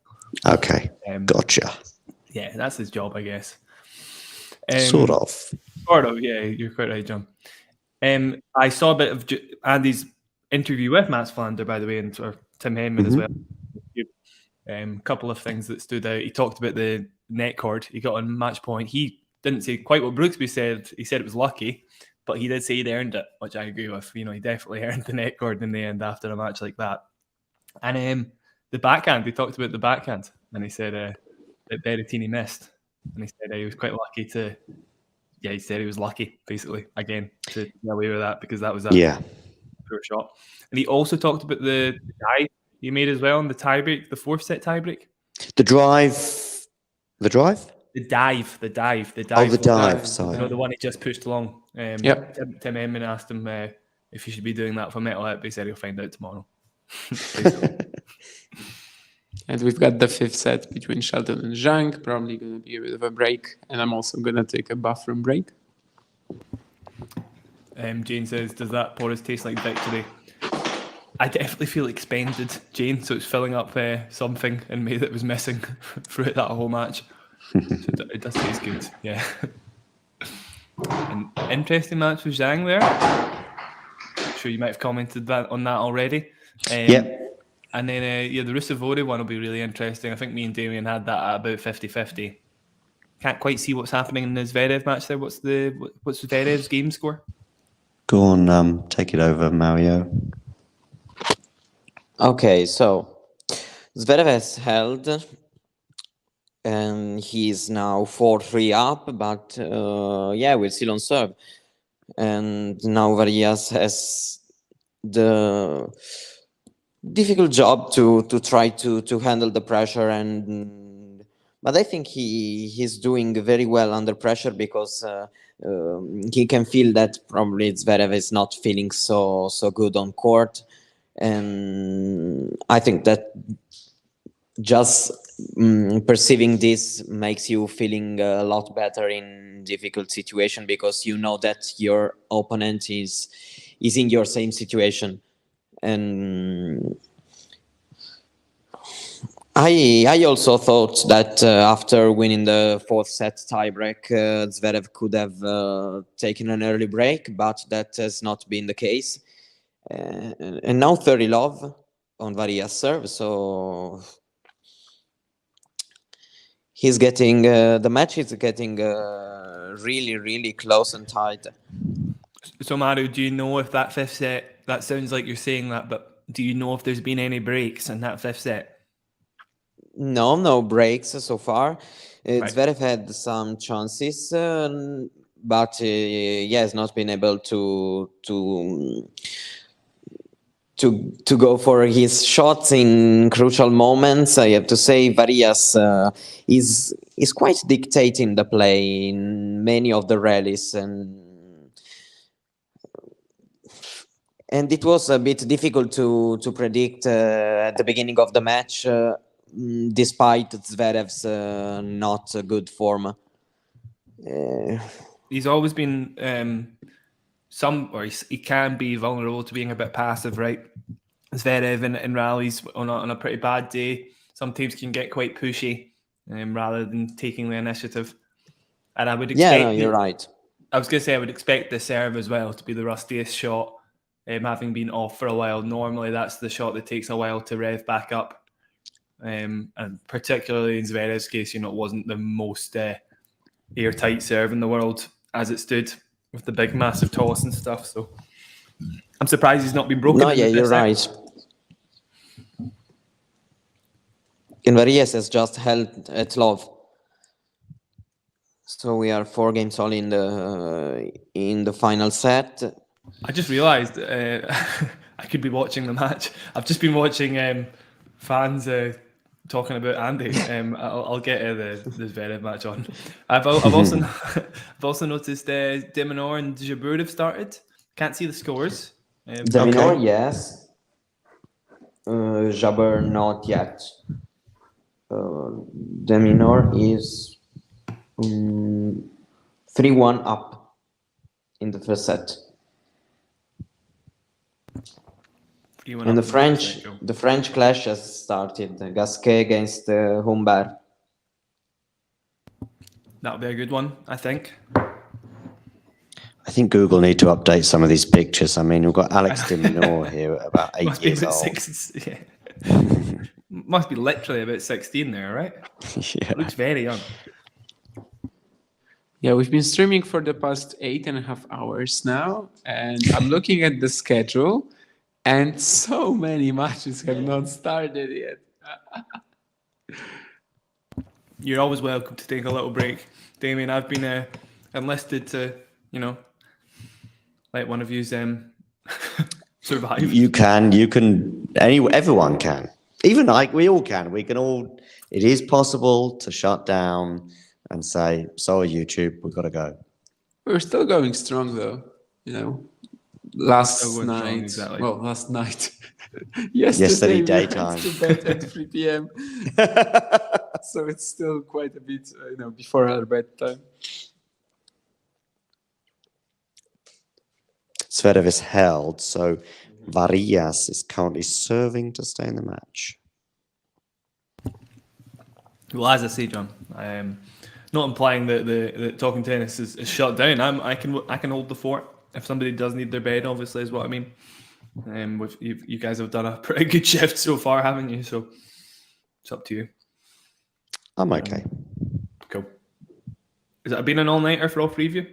Yep. Yeah. Well, I've heard there's a pretty good host tomorrow at least, so you should get a bit of a break then. That's my plan. Is I try and stay off the stream. I might fill in for that last part because I think you've got to sign off around about this time tomorrow. But about an hour from now. Yeah. Yeah, 9:30 UK time, I think. But if it's earlier than that, then no problem. Just let me know. No, it'll be 9:30 for sure. My phone will be on 24/7 basically all week. So always the option, I can go solo and 6.5 hours or so, free till 9:30. That's enough time for sleep, right? That's a good sleep at this rate.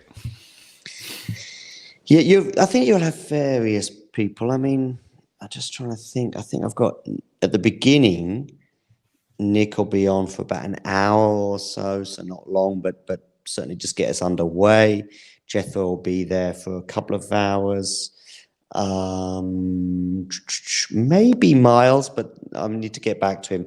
I have to put my phone kind of on silent when it comes to WhatsApp and that kind of thing. But for those of you tuning in that are just wondering about our schedules, we are going at it night and day almost every night. I think we'll be getting at about 12:45 Central European time, at 11:45 GMT, which works out at 6:45 Eastern Standard Time. And tonight will be no different. And Isabel will be joining us as well. I think you'll be crossing paths, Jack, so you won't be on your own. So there we go. Just watching the 5-4 game from Varillas to stay in the match. Zverev loose in the backhand there. I'll be interested to see if Zverev makes any plays to... Oh, right on cue, actually. I was about to say, makes any plays from the baseline to win a point outright. Just hit a backhand winner cross court, actually. So maybe... Yeah, backhand winner. Probably that'll be the shot that steps up. It's expected. His backhand is the shot which is looking better in this match. Yeah, it's the more solid. Yeah. It's interesting because I've seen Zverev absolutely annihilate the forehand before, but it's very rare you see a match where you're absolutely blown away by the power of his forehand. I remember the match he played against Djokovic at the Olympics. He could do anything off either side. He was absolutely unstoppable. So it's just I was also thinking at the ATP finals against Medvedev 2021. Yeah, that was good. And I wanted to say ATP finals against Nadal. That's straight sets blowout. Yeah, it was like 4-2 or something. Yeah, it was a good one. 15:30, by the way, to Zverev. This will be interesting. This will be the second.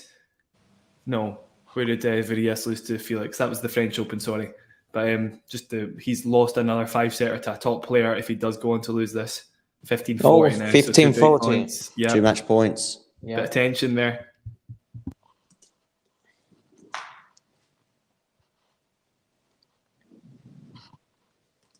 I can see.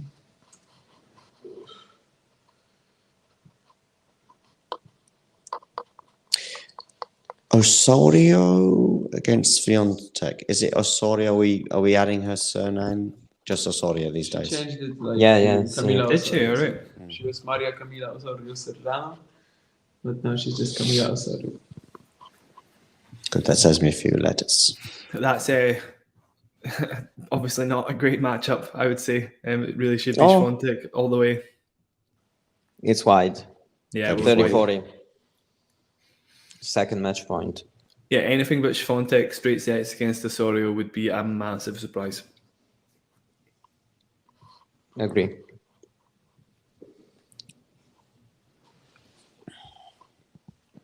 In fact, I'd go as far as to make a score prediction of 2-1.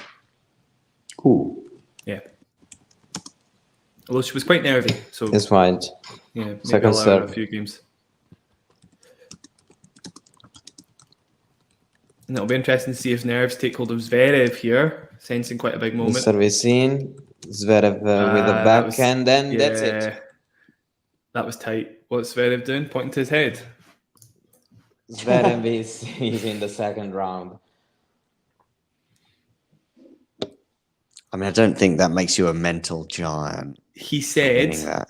lip reading that, he said, "It's my effing head. That's what it is, man." Oh, well, there you go. Probably talking about maybe he's slating himself rather than saying that's how I won that match. Maybe he's saying that, possibly saying why that was such a difficult match. Big scream from Zverev. Good win, to be fair. Obviously, he's had a lot of problems over the last year. Quite remarkable, obviously, that he's even seeded 12th, given he only had the stretch of Australian Open to French Open points under his belt. But obviously, the French Open, he got to the semis where he sustained that injury. So that in itself should have given him a massive boost. Was he suspended as well or not? Did he not get a suspension? Yes, he was. Yeah, good point. No, he wasn't. Sorry, John. He got on for the when he lost his doubles match in Acapulco, right? He didn't get a suspension. It was just probation. No, probationary period. Yeah, that was it. Yeah. Has Kokkinakis ever done well in singles here? I don't know off the top of my head, but I'm pretty sure he's not made it past the second round. In Australia, in the Australian Open? Doubt it, yeah. Didn't he play Djokovic about 2 or 3 years ago? It's possible. Yeah, maybe. And then same year, I think Djokovic played TFO, lost the first set. Maybe. Apparently, he made the second round 3 times. Damien, you always get onto it so much faster than me. Too quick. Anyway, you were asking about Djokovic. Not really. No, I must have No, he dreamt lost to that. Nadal in 2014. You should remember that. Should do, shouldn't I? And he lost to Groff in 2015, and he lost to Tsitsipas in 2021. A 5-setter, actually. Oh yeah, that one is kind of memorable. Yeah, did not play Djokovic, I think. I'm obviously keen to watch the Kokkinakis-Fognini match, but you might sense some ulterior motives. Yeah. Still, should be a good match. Who would you rather Andy Murray faced? Yeah. Who would you rather, in terms of Murray hoping to progress? Fognini. It's not yeah. It's not a given, but Fognini had that one match that he beat him in Shanghai, right? I think Andrey served for the match twice. It's a very, very weird match that he ended up losing. I'm pretty sure he might have a few other wins. I think he beat him on clay once in the Davis Cup. I just think it obviously has to be Fognini. Like, he has to be the answer. Oh, it's 4-all. Jesus. Yeah, okay. Not the best head-to-head record then. But I suppose the other losses, there's one other loss on clay, and then the other one was in 2007. So at least Where did he beat him on clay? Because I think I can. Rome. And okay. he also beat him in the Davis Cup. I'm pretty sure that was in Italy. It was in Italy, in fact. There's no way Britain would have picked clay. I think that's right. I'll listen to what Zverev saying. Yeah, I think Matches are interrupted. Yeah, they stopped Zhang Shelton as well before I accidentally turned my closed my browser. 4 seasons in one day. It was actually supposed to rain. The weather forecast was such yesterday, so we're probably not gonna finish all the matches then.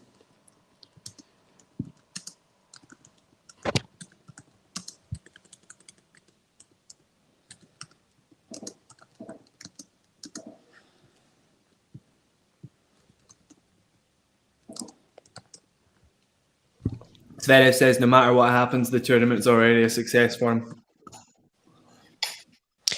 Yeah. Who's he going to play in the second round?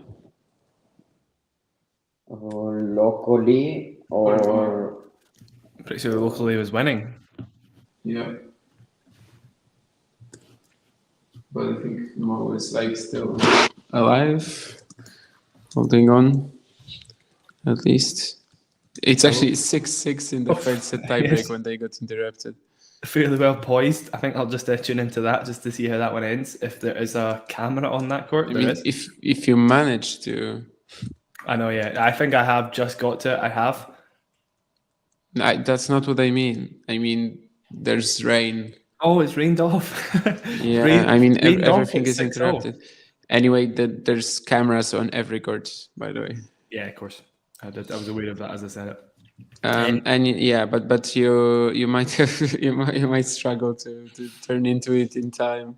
No, it's definitely not getting played. I can see it's suspended, but I imagine that 6-6 in the tiebreak in the third Yeah. set, And that's where apparently Mom was 5-0 up in the tiebreak. really. Oof. Yeah. There you go. Okay. Right, what is possible to tune into then? Because I can't imagine the selection. Well, right now nothing. You can only wait for until they close the roofs. Is it I thought they had the roofs closed already on Rod Laver, etc. Well, they apparently between matches they opened them, I suppose. Right. See. So we need to wait for Suda Minor. Yeah. Actually, no. Maybe they haven't opened them on Rod Laver Arena and Margaret Court, but they're just waiting for the next matches. So Tomova Bencic will be on Margaret Court and Zidansek Jabeur on Rod Laver, and of course Suda Minor is on John Cain, but they have to close the roof. Cool. Interesting. Well, in that case, we might have a lot more people tuning in while the tennis is off. Anything you'd like to talk about in particular?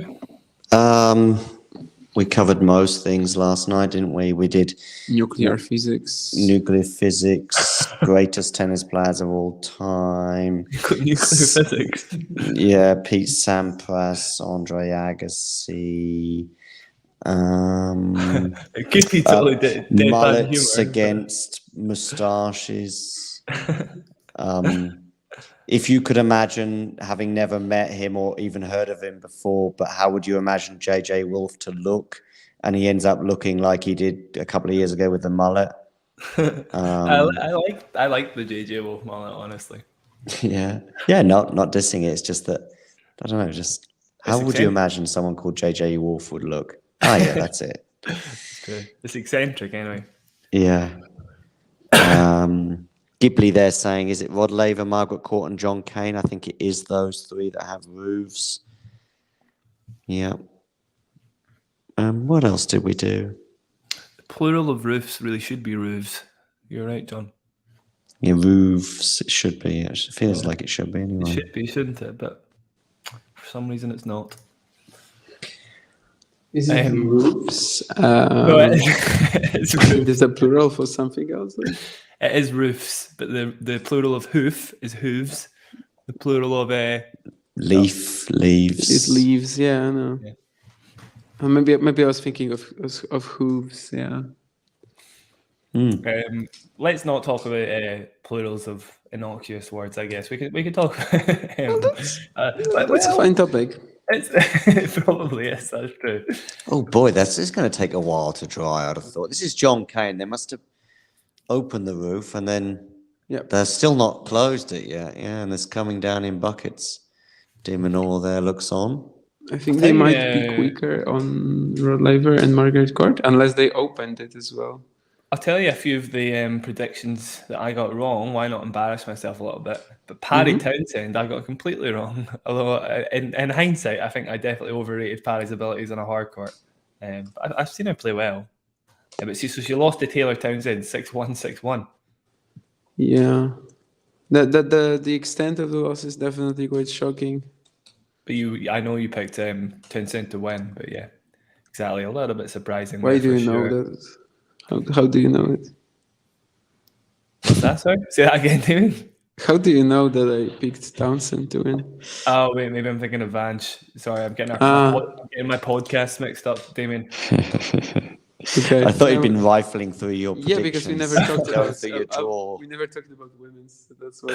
leafing through. Yeah, you're right. No, yeah, you're quite right. It was indeed Vange then. Trevisan lost. Missed that one. Did you really pick Trevisan to win a match? I know, but Yeah, I know. I Trevisan know. lost. Yeah. I know. Okay, hardcore. Obviously, she's very vulnerable, but I still thought she would win that. I thought she'd No, get she beat first round. Sakari at the United Cup, right? Yeah, exactly. Yeah, I think that's what I was motivated by.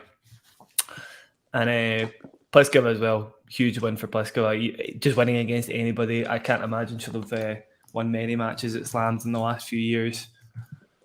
Let me confirm that. I bet it's pretty bad. Although she did start playing very well at the end of last year.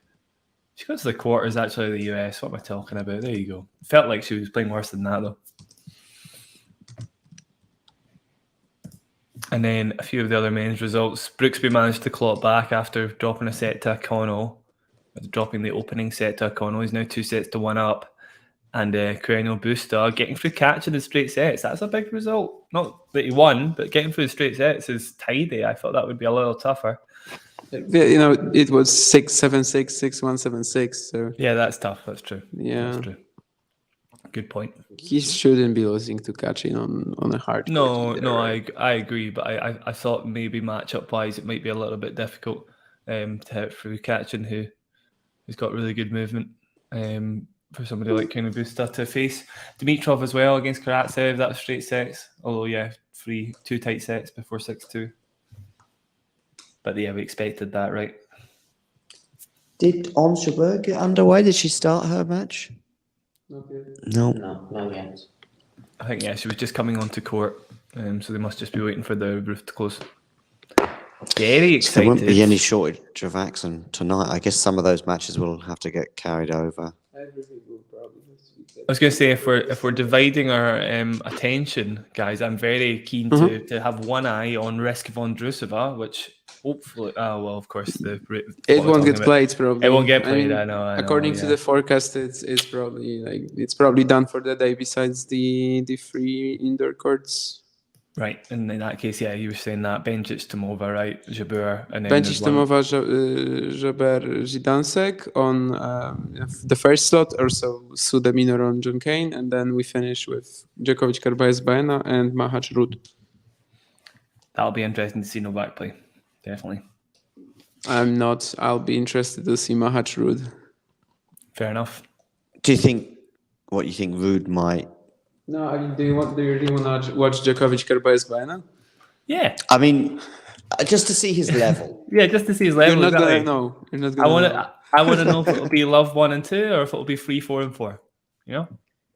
Yeah, exactly. Like it's a little like Sinner versus Edmund, where after the match you still couldn't really tell much about Medvedev Sinner's as well, level. arguably. Yeah, Medvedev over Giron. Yeah. Doubts you can really get anything about Djokovic's level from a match with Carballés Baena. Yeah. You're going to have to forgive my weird twisting and turning for the next 10 minutes. Sitting down for prolonged periods means I need to have a little stretch. So I'm going to be doing some weird stuff. Yeah, Djokovic Millman, hamstring Medvedev, yeah. Yeah, I'll talk about that a bit. I had a few thoughts on that actually, and interested to hear your guys' thoughts as well. For me, I think a lot of people will probably put Millman down as a bit of a threat given his records. Well, or probably just given his matches against Federer. I think a lot of people will cite. But I think against Medvedev, the matchup is a lot less favourable. And really, it should be very one-sided. I think Millman played a match against Zverev last year that was 4-4 in love at the Australian Open. I'd expect something like that. I think definitely. No one is gonna pick Millman. Not to win, Damien, but no. I mean, if it was the Millman from 2020, I don't think the matchup was as terrible as Giron has probably. Yeah. Medvedev has struggled with similar players in the past, but Millman has just suffered such a rapid decline. Yeah, I think he'll barely win more games than Giron. Yeah, I think so too. I just don't see him touching Medvedev's serve either, and it's a matter of time before Medvedev gets, a break in each set. If not, it's going to be a whitewash. Basically, he can't win the rallies. He can't rally with him. He can't blow him off the court because that's not John Millman. So I don't really see what he is going to try to do even. Yeah. I mean, I kind of know what he's trying to go to church, what he's going to try to do, but it's not going to work. Yeah, actually, he did quite a good job of hanging with Zverev last year for 2 sets. And in a lot of ways, amazing backhand, not as good forehand relatively for what the forehand should be. Zverev can be quite similar to Medvedev. So, if we saw something like that, he might be able to keep it a little close for a set and a half. That's about as good as it gets for me. And then, what else have we got? I just need Chapo Hurkacz third round in my life. That's a long way away, and it's not too far away, is it? Chapo just needs to win one round. I don't think it was against anybody that tough, but even then, calling a Chapo Hurkacz, yeah, that'd be cool. Yeah, so he needs to get through Taro Daniel first. I feel like as soon as you predict a Shapovalov win, you don't get a Shapovalov win, right? So I'll just sort of give a quick intro to tonight's show while we have this little rain delay, although actually de Minaur and Sue are back on. Talking tennis tonight from 12:45 a.m. Central European Time, 11:45 p.m. GMT, 6:45 Eastern Standard Time. We'll talk you through all the day 3 action with Rafael Nadal looking to progress against Mackenzie McDonald, while Iga Swiatek takes on Camila Osorio. I will also bring you live commentaries of various matches simultaneously, such as Stefanos Tsitsipas against Rinky Hijikata and Emma Raducanu against Coco Gauff, plus home favourite John Millman, who we were just touching on there, who will be playing Daniil Medvedev, and many, many, many, many other matches besides. I was just sort of giving myself a bit of a check there, because that's what I'm writing. That's the text I've written for the YouTube intro, if you like. So that should be fine.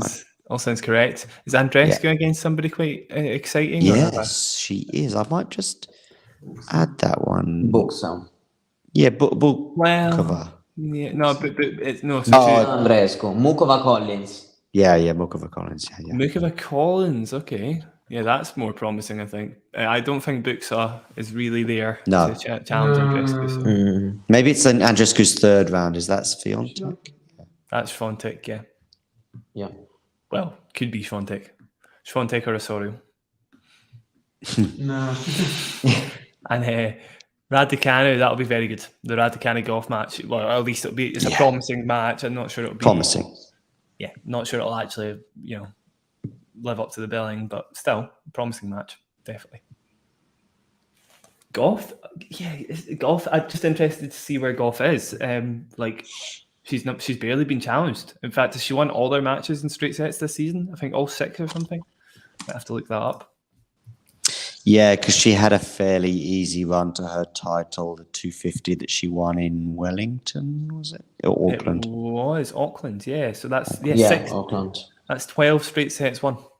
Auckland, yes. Admittedly, not against the most fearsome of opponent, but still, wins are wins. It's not a given in the WTA, is it? You 1 laps and anybody can beat you. So I'm very impressed with that. Who are we talking about? Coco Gauff. Yeah, she had a very easy route there. She's very vulnerable, especially as she needs to play Raducanu and then Kim Min-jae, most likely. Or the future top 10 player, Bernardo Pera. Who was the last one, sorry? The future top 10 player, Bernardo Pera. Okay, cool. Sorry, I can't hear you yet. What did you say? He just laughed. Yeah, no, because on Last Word in Tennis, there's Vitin does these pieces yearly, where he predicts the top 10 at the end of the year. I see. Yeah, that's ambitious, I think. And he has Bernardo Pera there. Maybe Bernardo Pera makes a French Open final or something. That's That would No, be he has her in like the number 9 spot, which isn't that high. I mean, I don't know. I like both predictions, so it stuck with me, but I don't think it's gonna happen. It's pretty audacious. I suppose you've not got a ton of total standouts on a clay court. I suppose, you know, if she really does sort of graft a position for herself there as one of the best clay courts in the world, then yeah, maybe, I suppose. Fair enough. If it works out, you know, he's gonna be a genius. So But if it doesn't, no one will know. So well, that's true. I think he also had Samsonova at 4th or something like that. Yeah, I guess you will like that. I like that call, yeah. Anybody who seconds the Samsonova bet, the Samsonova prediction even. For me, honestly, it's all, I mean, it sounds obvious, but it really is about mental game. There's times when Samsonova's lost, and it's pretty much always been, you know, a still lapse in concentration. The Thiem-Rublev loss in the US Open last year, a bunch of tight losses to Sabalenka, somebody else, etc. Anyway, yeah, I think, you know, she can only go up from where she has gone because she's improved her mental game over the last few years. So why not keep going?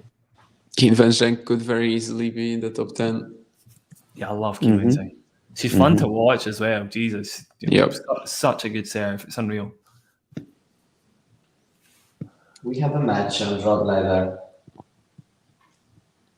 Go on. Good. Who have we got, Mario? Zidansek Jabeur is the match. Zidansek has an early break, 1-love. Even if I don't think it's going to matter that much who's going to serve in this match.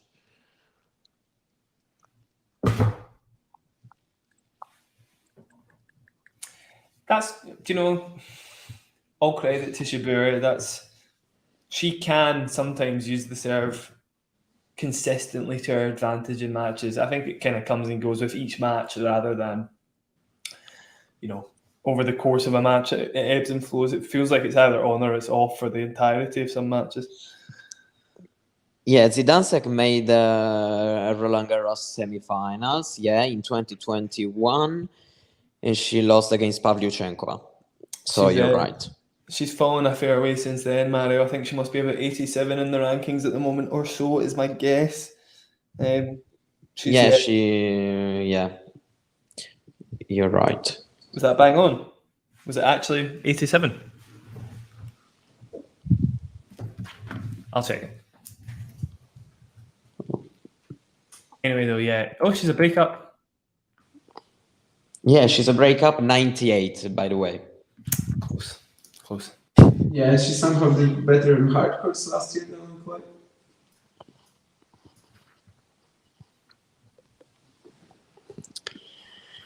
Must be all relative, though. Damien, I can't imagine she'll have done that well in general. Yeah, I think maybe she was just in better shape in the second half of the year. Right, I've got it stuck on. You guys watching? What do you got on now? Sorry, Jabeur. Jabeur Zidansek. Okay, cool. I've got de Minaur Sue on the big screen, and there's only one other match happening, right? Yes. Which is Tomova Bencic not started yet. Oh, okay, so that's third one yet to start. I'm semi-interested in seeing a bit of a Tomova Bencic just based on the fact that Bencic could be an absolute hot favourite. It depends how she comes out firing. I think the way Bencic has been playing over the last few months, I watched her at the Billie Jean King Cup, had the privilege of seeing her live. She was immaculate. She was so good. And if she's anything like that, but her slam form has been a bit patchy, in fairness. So it's not a given. I don't think she's been past the fourth round of any slam yet, which is shocking. First time I found that out. Wow. Yeah, very surprised at that. How about the US Open when she Quarters, sorry. Yeah. That was the third round? She got to the quarters, right? I think. Yeah, she lost to Raducanu. Yeah. That was it. So just the once. Taylor Fritz actually was decent against Smash Pro Nick. So choice comment, Ghibli. Jabeur would play Pegula better than Swiatek, but the draw means it's unlikely to matter. Do you know what? Actually, I'd maybe agree with that. Yeah, it's probably a better matchup, but there's just no way that I don't see it happening. I just think Jabeur was good to get through at the US Open, but by the skin of her teeth, like every single match was a struggle. So I just don't see it happening twice. Don't think so.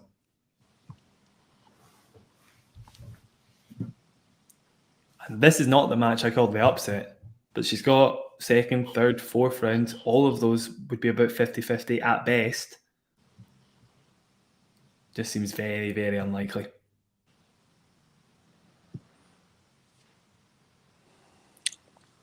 Samsonova and Anisimova can join Rublev in the overrated Grand Slam club. Who comes out worst there? Probably Rublev for me. Okay, Anisimova was in the semis, right? At the French. No, was she? Yeah. Lost to Barty, 2019. Oh my god, Anisimova. Sorry, I heard you say Samsonova. Yeah, Anisimova. Yeah. Oh, John. Sorry. Need of a Red Bull, maybe? Yes, or I'm thinking about getting some food. Are either of you guys hungry a little bit? That's a yes. Okay, I'll fix something. I'll take myself off for a few minutes. Don't worry, I'll keep you guys propped up. I'm running on a very decent amount of sleep. Enough, anyway. Yeah, I mean, it just looks like you're gonna have no play on outside courts, so it's just basically just the 2 slots on the main 2 courts. Bencic plays better for Switzerland than herself. Jane, couldn't agree more. Seems like she steps up to the task every time. I think the only time she was a little suspect was the Hopman Cup one year. I think that kind of pulls her record down a little, but other than that, she's been pretty much perfect. Very few losses.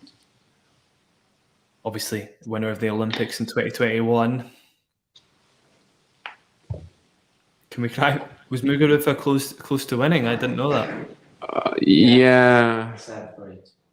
Yeah, I guess Mertens, and then Mertens won the tiebreak and the third. Is that set point, or that must be match point then, right? That she saved. No. This today, no. Not quite, but tiebreak in the second set anyway is very close. Yeah.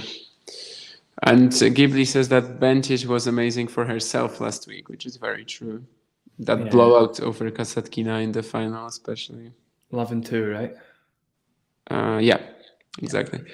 And of course, in the women's game, it doesn't really, the fatigue doesn't really carry over that much. So I'm like, that's the round where I'm afraid for my winner pick, Sabalenka. Oh yeah, you've got Sabalenka as well. Yeah. Yeah. And who do you have? Pegula. Oh yeah, that's my second pick. So nice, Mario, love it. That's my final. So and I guess we all share a men's pick as well. So Mario, of course. I've got the same picks as you, Mario.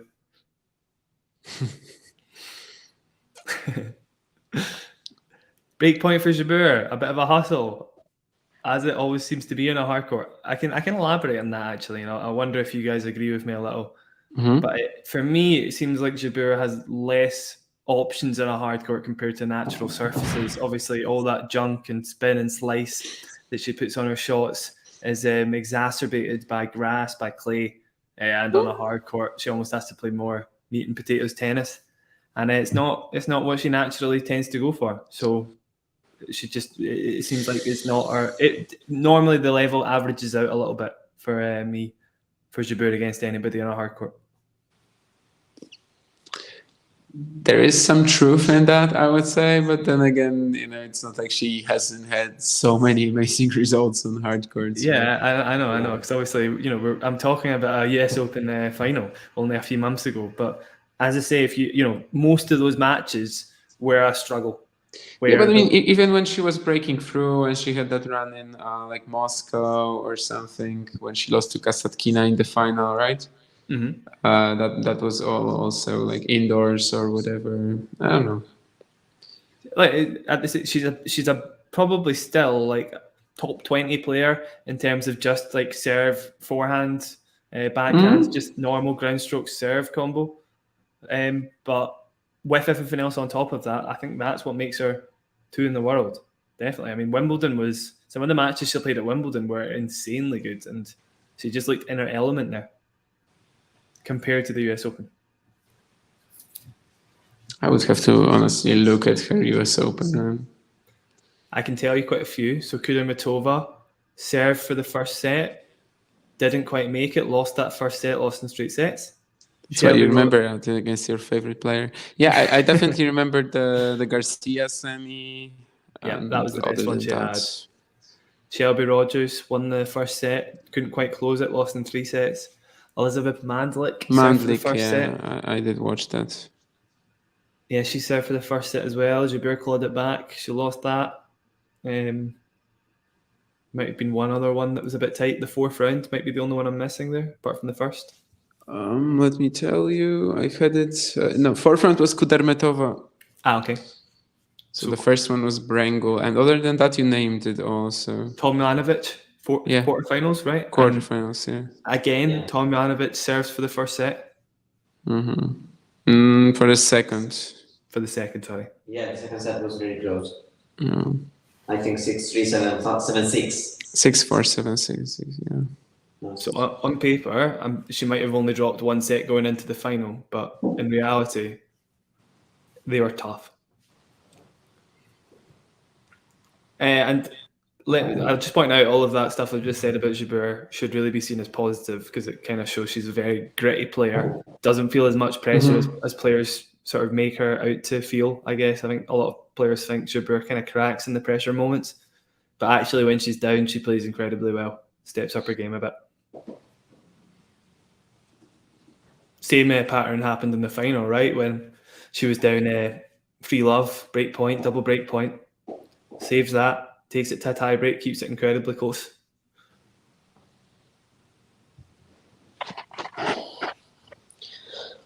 So can you see some kind of trouble today for Bencic? No. Definitely not.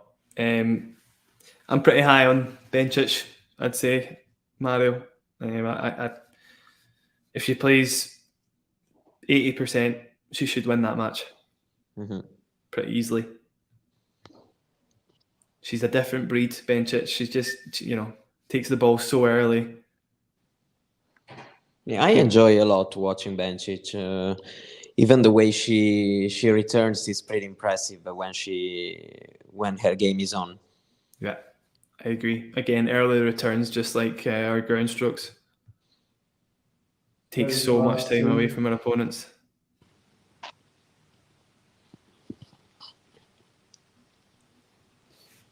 I can't believe it's raining in Australia and sunny here.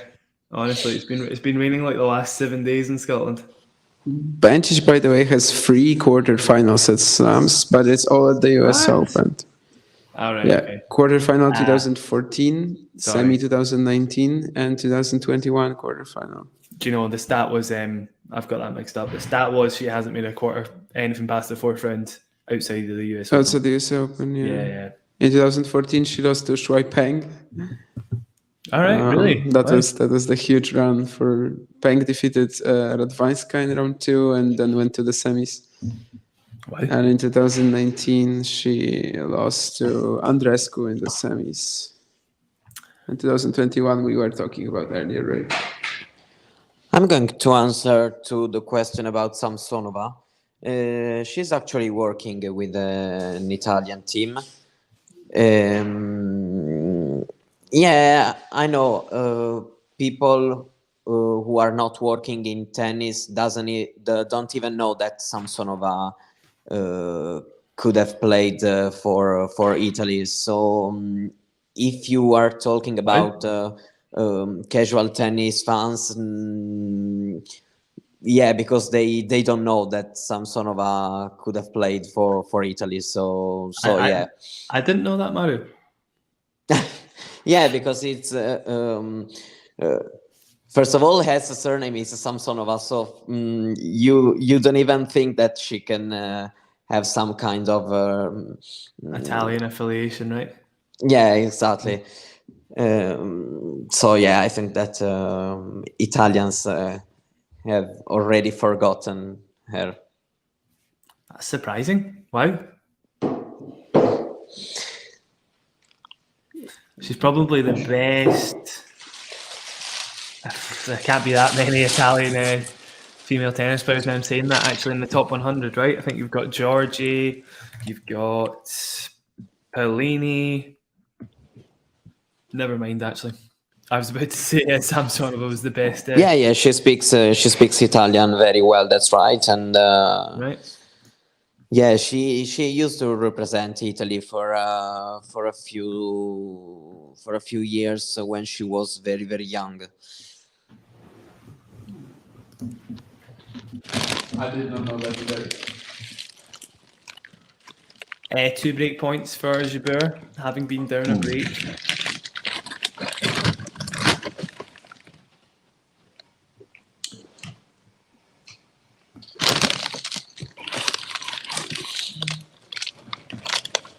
Okay, so Jabeur is back on track, 2-1 and 2 break points. Only once the break's converted, I would say. Mario, don't speak too soon. Second serve, dancing. Jabeur gets it back deep down the middle. Great return. Just hooks the backhand a little wide though. So 30-40 now. Damon, what's for breakfast? Oh, both you've both got a meal. Is it chips and salsa? How do you call it? It's like a croissants? Or? Yeah. Mm-hmm. Yeah.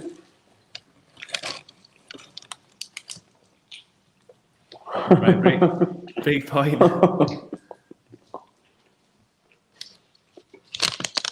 Lovely forehand from Jabeur, inside out, gives herself the advantage in this point. Volley back to today. Giorgi made a press conference, and she's been asked about the vaccination mystery, because I'm going to find the quote.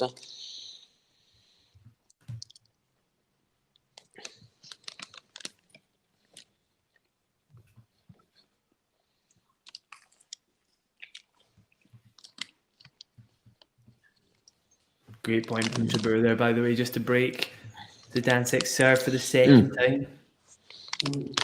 She said the problems are on that doctor, not on me. She had problems with the law multiple times. I took my vaccines in different places. I'm very calm, otherwise I wouldn't come here and play. So she said. She's very matter of fact. So she's just saying, I'm vaccinated. She says she's vaccinated. Yeah, she's very matter of fact. I mean, she could have been in Australia in any case, because so it's not a proof that she. Not this time, no. But yeah. Did you need a vaccine a year ago to play at the Australian Open? Oh yeah. Don't remember any players being unable to play.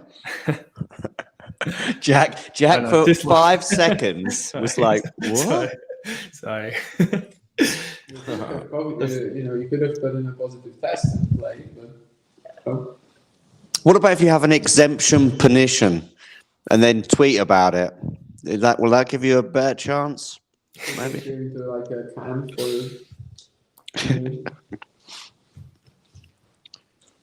sort of like you, sleepaway camp. Who says, "Forgive me, Father Georgie, don't beat me up." I think Georgie would beat most people up, probably. Forehand of steel. Not of steel, that's the wrong word. Forehand of fire. Steel suggests it's solid. De Minaur up a set and a break. This is the kind of match, this De Minaur one, personally, which if there were 20 matches happening at the same time, this would be about 18 or 19 for me. Who's he against again, sorry? Sue. Yeah. Yeah, you had words about him, Damien. You weren't particularly impressed, right? we talked about the fact that it was a pretty nice story, but that the ceiling isn't that high. And against the minor, it was kind of hard to imagine him doing anything. And yeah, that's what we're seeing so far. Right. Great serve from Jabeur, by the way, manages to nail one down the tee. As I was saying at the start of a match, her serve can blow pretty hot and cold, so once she gets it revved up, she can be pretty untouchable.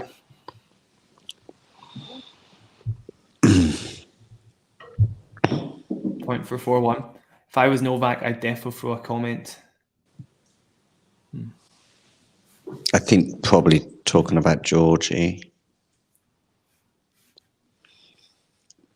Or maybe he's talking about me. Maybe he's saying that Novak should respond to some of my jokes. He might be, actually, yeah. I'm sure Novak is tuning in to chill out or give him added motivation before his match this morning, whatever. Yeah, good luck. Maybe he's tuned in for tactics, actually. Novak, I could tell you against Carballés Baena, go massive on every serve, including the second serve. Is that the only way he can win? That's his only route to victory, basically. It's maybe the only way Carballés Baena can win if he has a terrible day on serve. He's got a red line. You've got a red line. You cannot beat him otherwise. You need to underarm serve. you need to do something crazy. Serve and volley. Yeah, basically do everything you're usually not doing. You got to throw him off his game. Exactly. Yeah, mix it up. Kamal Marchik, what's this? Comment here from Ghibli. Oh, Kamil Mashak. No. I the got doping case. I got that pronunciation right, Damien. Right? Come again? Kamil Mashak. Yeah, I just haven't heard his pronunciation. Sorry. That's right. Kamil Mashak. Yeah, that's good. Kamil Mashak, yeah. He has had a doping case. It's still, of course, he hasn't been, he has been accused. He has been professionally suspended. It's not finalized yet, but it's looking terrible. Basically, he had, at 3 different events, he had a couple of different substances plus a masking substance. And these are also like anabolics that are used to help you regain muscle mass, help you return to form. And he was injured in the summer just before getting these positive tests. So it's looking like a very long suspension, honestly. We'll see, but of course he's still claiming that he doesn't know how it was and how did it happen that these drugs were in his system. Just looking at it from the outside, there's rarely this much evidence. So that's why I think he's probably going away for a long time. He seemed like the cleanest possible guy on the planet, honestly. So it's kind of shocking. I suppose it is possible he's guilty, I guess. I haven't really thought about that. He does seem like a very nice guy, but... Yeah, he is super nice. Like, if you're like, talking to him for whatever reason, he's gonna be extremely kind to you. Although I know he also does have like a different side to his personality that he doesn't really show, with others. Mm-hmm. But I just never figured he could dope. But it looks like he's guilty because how would it happen otherwise, really?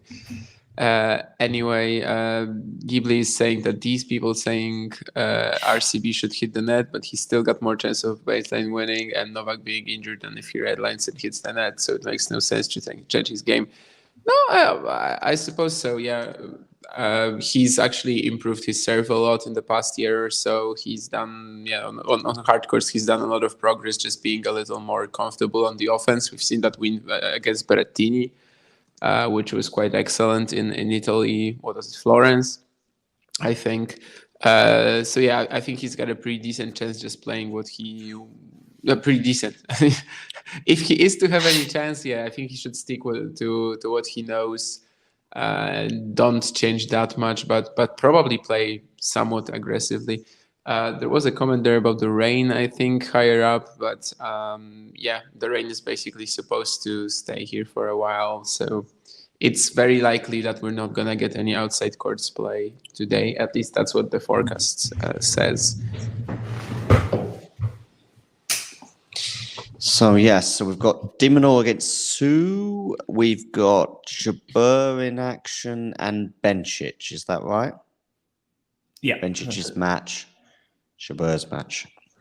Just staying put with Jabeur's match for now myself, and Jabeur did have love 34-1 there, but she let the 2 next points slip. Provided you guys aren't watching that match, can you guess what the 2 points were lost by? Like if Jabeur missed a shot, what shot would she miss? Drop shot. Drop. Oh, okay. No, not drop shot. Ah. Although she did just make a lovely drop shot. Her forehand. Okay. is generally regarded as the most ropey shot in there. No, okay. We just thought it was gonna be like I know. complicated. Yeah, no, not at all. Sorry, no, it just meant her forehand's probably her most ropey shot. She's had moments in her career where she's missed a few, not sitters, but it tends to be the side that breaks down the most easily, and it really can be quite ugly for long periods of the match. Unfortunately, it just depends how she's feeling. There you go. Jack, what do you think about some of the matches from yesterday? The results. Okay, actually, not actually the results.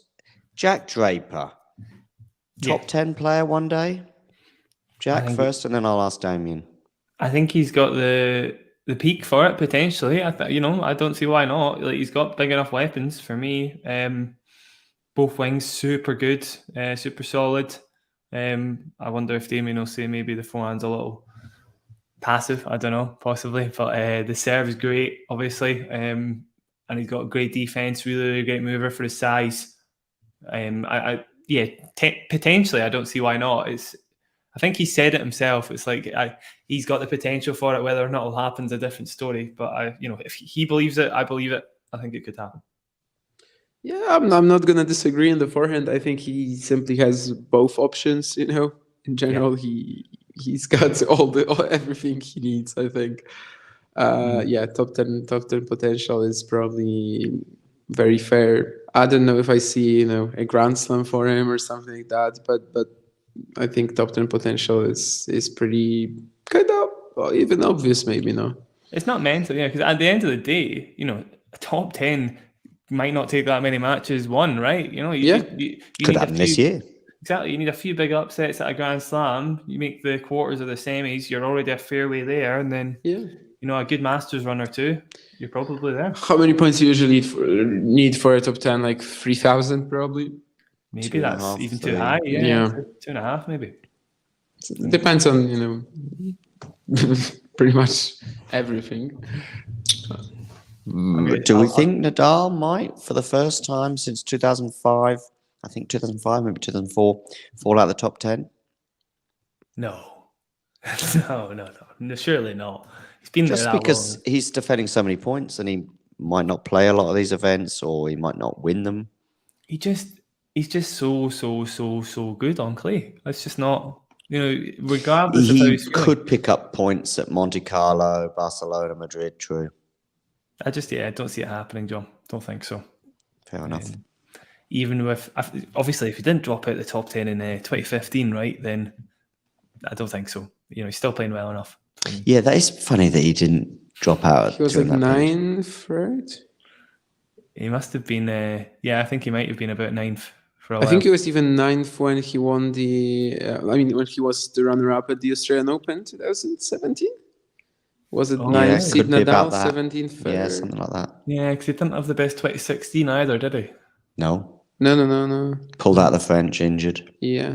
15's the one I remember being the really poor season, but I thought Djokovic in straight sets in the quarters. Yes, that was. Where have you got Nadal getting to, Jack, in your bracket for the Australian Open? I'm pretty sure I got him going to the quarters. I'm sure Medvedev? many people will say the quarters, right? And no, did I say Medvedev? I feel like I said somebody else, actually. Let me just check. Korda? Yes, Korda. That's who I said. Okay. And So you got Korda beating Nadal. Good point. Is that actually what I've got down? Let me check my tennis live draw. That sounds quite ambitious now. I'll tell you exactly what I've got here. Did you do a show or just a load of tweets on this? I'm not sure on your bracket and predictions and stuff. I did the podcast. But I do that's also what I have my tennis live one. I think that's the one I'll refer to because I took a lot more time over that than the podcast. I was kind of just darting about. So for the podcast, for the tennis live one, Rafa and Corda. Who did I choose? I chose Rafa. There you go. Never mind. I did choose Rafa into the semis. So you got Rafa to the semis. Okay. Yeah. And losing to Tsitsipas. What are your other quarterfinals? Yep, losing to Tsitsipas. And then the other quarters, I've got Steph and Chorich. But I had Steph winning that. I've done something wrong there. There's no. Oh, I see. I'm just laughing. I was going to say Dennis Kudla's appeared in my quarter, but that's because I don't know how it's done that. Because Kyrgios, I think. Kyrgios, He took Kyrgios's place, so it replaces it with Dennis Kudla. Jesus. Okay, well, could happen, I guess. Against Novak, and then Taylor Fritz against Bautista Agut in the quarters. Okay. And who's in the semis then? Taylor Fritz, Novak, Steph, and Nadal. And then Tsitsipas, Djokovic. So I think we all have the same final then. Yeah, I got that final. Mm-hmm. I've got 3 of the same semi-finals. Oh, Mario doesn't, because Mario doesn't have Djokovic as his winner. No, he doesn't. Okay, so my final is Medvedev Rune. Medvedev Rune, wow. Okay. He likes to take a risk. Honestly, after today, the way he handled Krajinović. And Medvedev as well, obviously, the way he dispatched Ron. He's not. I've got Medvedev in the semis as well, so I'm not that shocked. The thing I like the most about Medvedev's chances, now that I know a bit more about the conditions, etc., is the fact that the courts are a bit slower. Because I think that falls in his ballpark every time. It's so hard for anybody to break him down. I remember him playing Djokovic and Astana and how slow the courts were there. That's probably the best I've seen Medvedev play, bar the Australian Open last year. It's not like he struggled last year, though. No, of course. But I still think it was the best he played because it was out of this world in Astana. So good. Yeah, that would have been a classic, and that was probably the best that he played since the Australian Open, or maybe even discounting the Australian Open. The funny thing about my prediction is, if it happens in this way, it could be 3rd straight Australian Open final loss for Medvedev.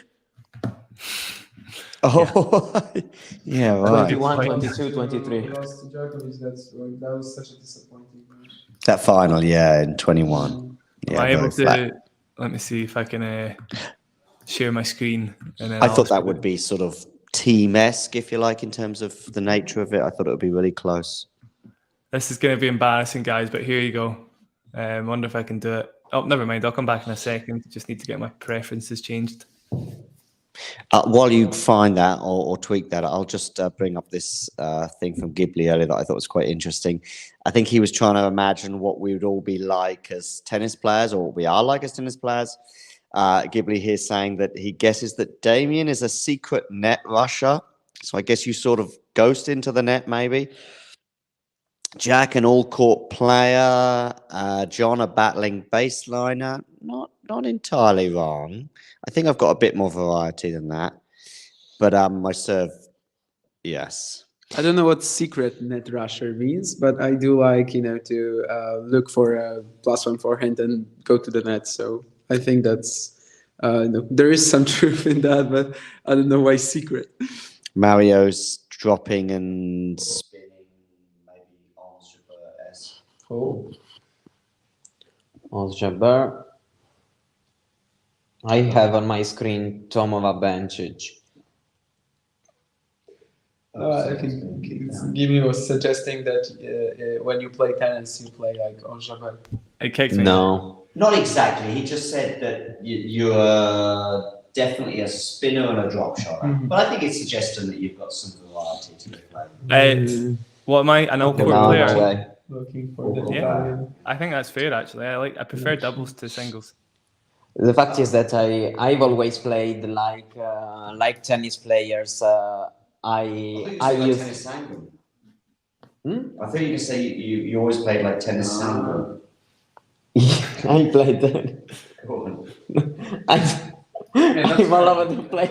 You said I play like tennis, and I thought, hang on, Sangren? Tennis Sangren? No, Ball players. tennis sangre. No. I like to play Bautista Agut, I have to say. That was my game plan. Well, solid backhand, Mario. I love two-handed backhand. Okay, nice. Cool. Love it. A grinder. Mario's a grinder. It's not a great compliment, though, is it? It's Mario is actually inspired by Trevisan's game. No. What's the difference between a grinder and a pusher, by the way? Yeah, not much actually. I would just say they're much for a Six muchness, a innings. grinder and a pusher. You could argue a grinder sounds a bit more like a counter puncher, right? And a pusher is somebody who just doesn't put anything on any ball. Yeah, but Pusher's just waiting. but then what's the difference between a grinder and a counter puncher? Then? A counter puncher, I would say, is aggressive when the opportunity presents itself, can be on defense, and particularly on defense, I would say. Whereas a pusher won't take any opportunities. Well, pusher won't take anything, but I mean a grinder then. I mean a grinder would also be aggressive, but only after he defends 10 shots and then the opponent is already down on energy in a point, and then that's when he steps up.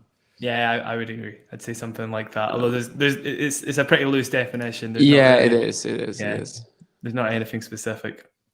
Right? Do you want an embarrassing peek at my predictions for the women's? Mm-hmm. Yes. You're gonna like. Go this. ahead. So far, 30 out of 48 right. It's not particularly good, but some of the picks look quite egregious in hindsight. So here we go. Should be able to do that. Has that worked? Did it not work? Oh, okay. No. I'm having technical difficulties again. I Trying don't to know share. why. Oh, hang on a second. I think I can do it. Oh, yeah, so you can. There you go. So is there any way to zoom in if I do that, Hang on maybe? a second. Just a second. I think I can do all this. Hang on. Just give me a minute or so. Wonder if I do that. That's not making it any bigger, is it? No. I can expand it here. So I see you've got Swiatek Osorio, which is happening. I mean, no, he didn't get Osorio, right? No, I didn't even pick Osorio, yeah. Yeah, but that was like a I see it, 50-50. right, Yeah. And then I didn't pick Buxa. I thought Les. I like Les. I think Yeah. she's a good player. Cocciaretto over Rybakina. Yeah, I know. Yeah, exactly. I just thought Rybakina's rusty. Could happen in one round. I went bold and went for the first round. It didn't happen. It's annoying you can't see who Juvan beat, who Mukova beat, etc. But You had Daniel anyway. Collins to win. yeah, of course. Didn't pick Ostapenko over Yastremska. That's It's fair enough, right? yeah. This is looking rather green, actually, so this wasn't too bad. Had Sasnovich You over... had Raducanu to progress. Yep, Sasnovich over Fruhvirtova as well. Didn't pick Gadecki. I thought I had, No. actually. Poor. Oh, no, Maybe I you picked... thought it was Sorry, I picked- Kudermetova. Yeah, so I did, yeah. I didn't have Kostyuk either. Yeah. I kind of thought Anisimova was rusty, but didn't know it would happen so early, to be honest. Sorry, just 1 second, Jack. I know we've spoken about this match a lot, but there is one person amongst us who had Murray to beat Berrettini. Yeah. Here I am. I know I I switched to Explain that. yourself. I know I switched to that. Did you have Murray? You didn't choose Murray, really, did you, Jack? You I'll just show- did. I'll Just- show you now. Horrendous. Look at that. Yeah.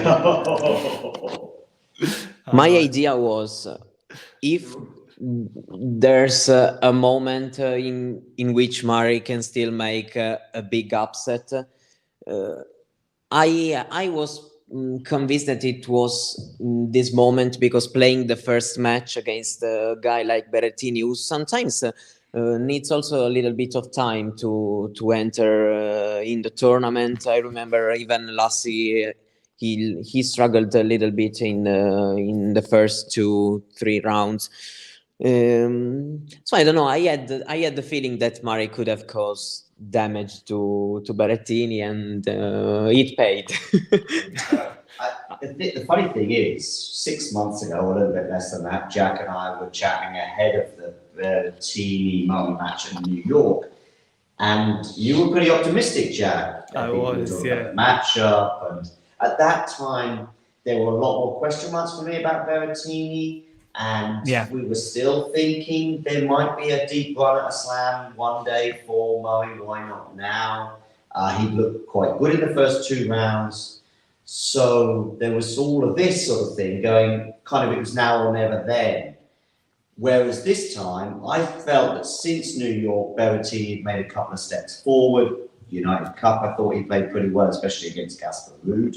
I think he did lose to Tsitsipas, but it was really close. We all have, or many of us have Tsitsipas in our final, so that says a lot. And Murray has regressed. I mean, Gilles Simon springs to mind, Paris Bercy, certainly for the match. Oh my God, forgot about that. You're right, but I don't know. I was when I was looking at the draw. Okay, the match that came to my mind was the match against Tsitsipas in New York in 2021, and I thought like it can be a similar thing. And why not this time?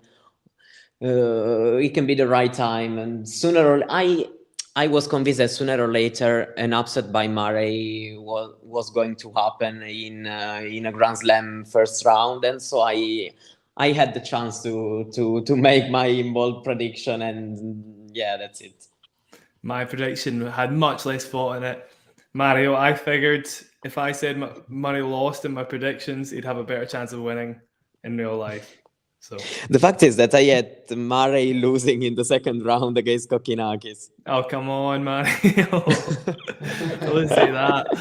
Oh. So that's 2 Italians you predicted to go out. Kokkinakis from Australia beating Fognini, and Berrettini losing to Murray. Well, half of it is already come. I have seen her doing pretty well. Yeah, well, I would be shocked if you had Carl Edmund to beat Sinner. No, I have him in quarters. Your finalist at Tsitsipas in my bracket is losing round 4. Sinner beating Tsitsipas. Tsitsipas is playing marginally better this year than he was a year ago, albeit that he obviously did really well against Sinner. Yeah, does that not factor into your logic there, Mario? The quarterfinal last year between Tsitsipas and Sinner. I think that last year was a bit difficult to explain because Tsitsipas was not playing good tennis. I remember that he was playing Fritz in the 4th round and he played a really bad match. So yeah, I was pretty convinced that Sinner could have had a chance, but that was not the case. I think that if it's going to happen in the 4th round, Sinner will have more confidence than in the past months, and I don't know. It's also 50-50 between what the head and what your instinct tell you. Yeah, of course. Fair. By the way, Chabert's been broken. I think she was a breakup, wasn't she, Chabert? She was, yes. I was watching everything there, John. She actually had a set point as well at 4-5. Fluffed that, unfortunately. And there was another sort of moment where she missed another forehand. Yeah, 5-all is fair enough. She's not played particularly well from 4-1 up. She was 4-1 up and love 30 up, actually.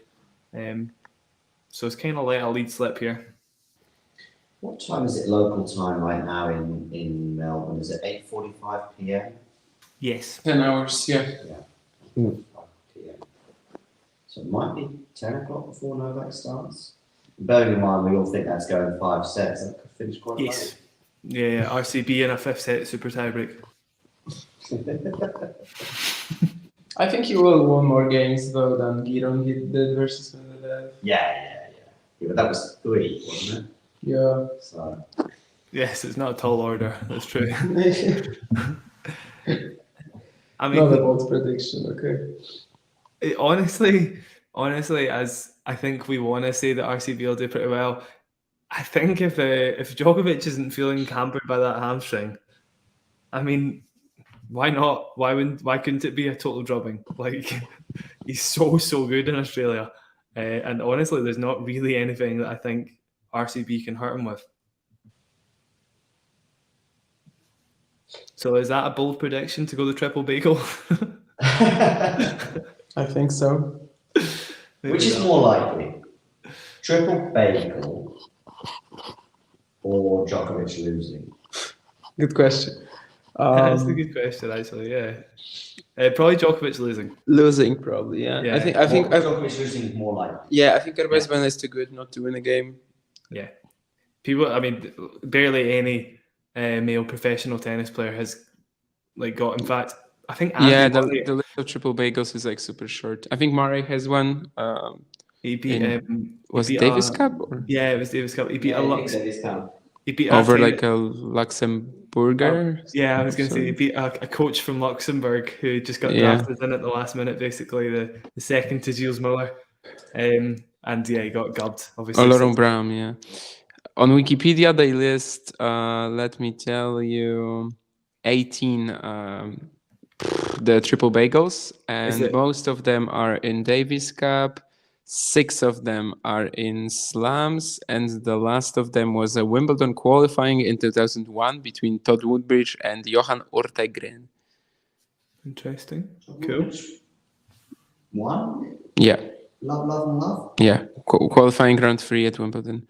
Qualifying round, okay. It's a quarterfinal. But Thierry Champion lost like that to Bruguera at the French Open, for example.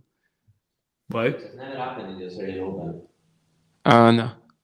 I mean, at least according to this list. But I think it should be like we would remember if it happened in recent years. I think in 2016 was the last time it happened in 2 Davis Cup matches. Jarko Nieminen actually won. Probably one of his last matches, right? Did he triple bagel Tomic? No, he triple bageled Courtney John Locke. Well, I know which match you're referring to. Yes, 28 minutes in Miami, 6-1, 6-0. It's like 28 minutes. 28 minutes. And Nieminen, it was one of his last matches. In 2016, Nieminen played only Davis Cup, and this was like his third to last match in his pro career. Yeah, it's literally like a professional tennis player playing somebody at county level. Because but I mean, Courtney John Locke is actually like a pro tennis player. Maybe he hasn't done much in singles, but in doubles he's 230 in the world. Yeah. He has this, he has his brother is much better. He's like in the top 400 or something. Yeah, I suppose that's yeah. It doesn't make sense that he lost 6-0, 6-0, 6-0. Honestly, I don't think it's that bad, but I think it's possible. Again, that is. I mean, it's not quite county level, but it's not a million miles off. Like our best county player is 400 in the world in doubles.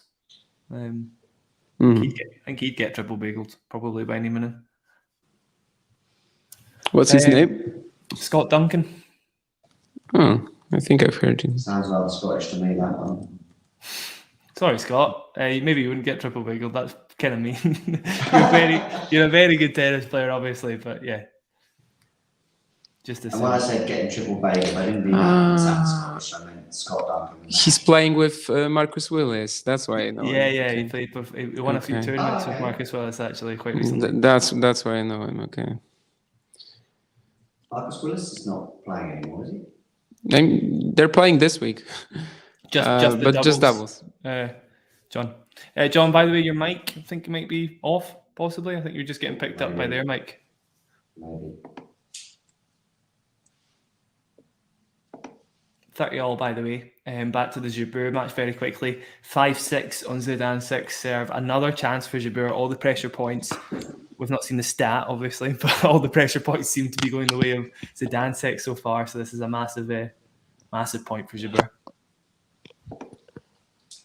It's fascinating watching Jabeur, and honestly, she might be one of my, if not my favourite player to watch on the WTA. It's very, there's an Andy-esqueness to her in that she can be quite up and down. There's quite a lot of points that she can fluff, make the match a bit tight for herself, but then she comes out with something special.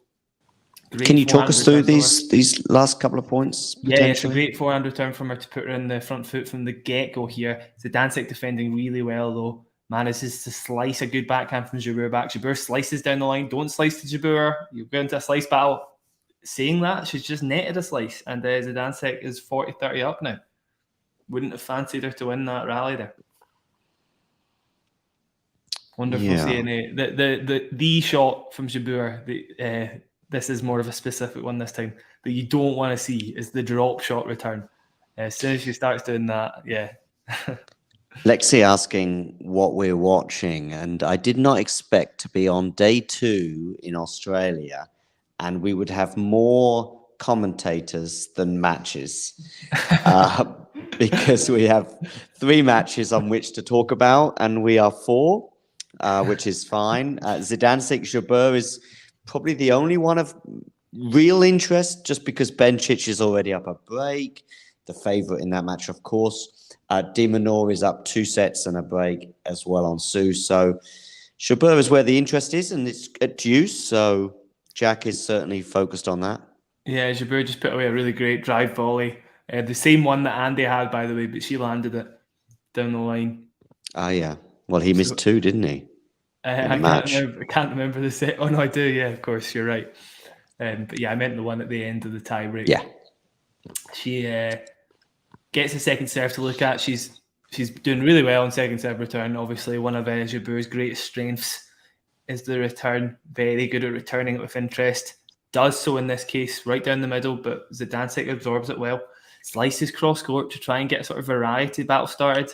Still slicing, asking Zidansek to make the first mistake. She gets a forehand inside out, actually, and it's enough, though, to force Jabeur long with the slice. So well done, Zidansek. Very well held there. Not held, sorry, just that point. Disadvantage at the moment.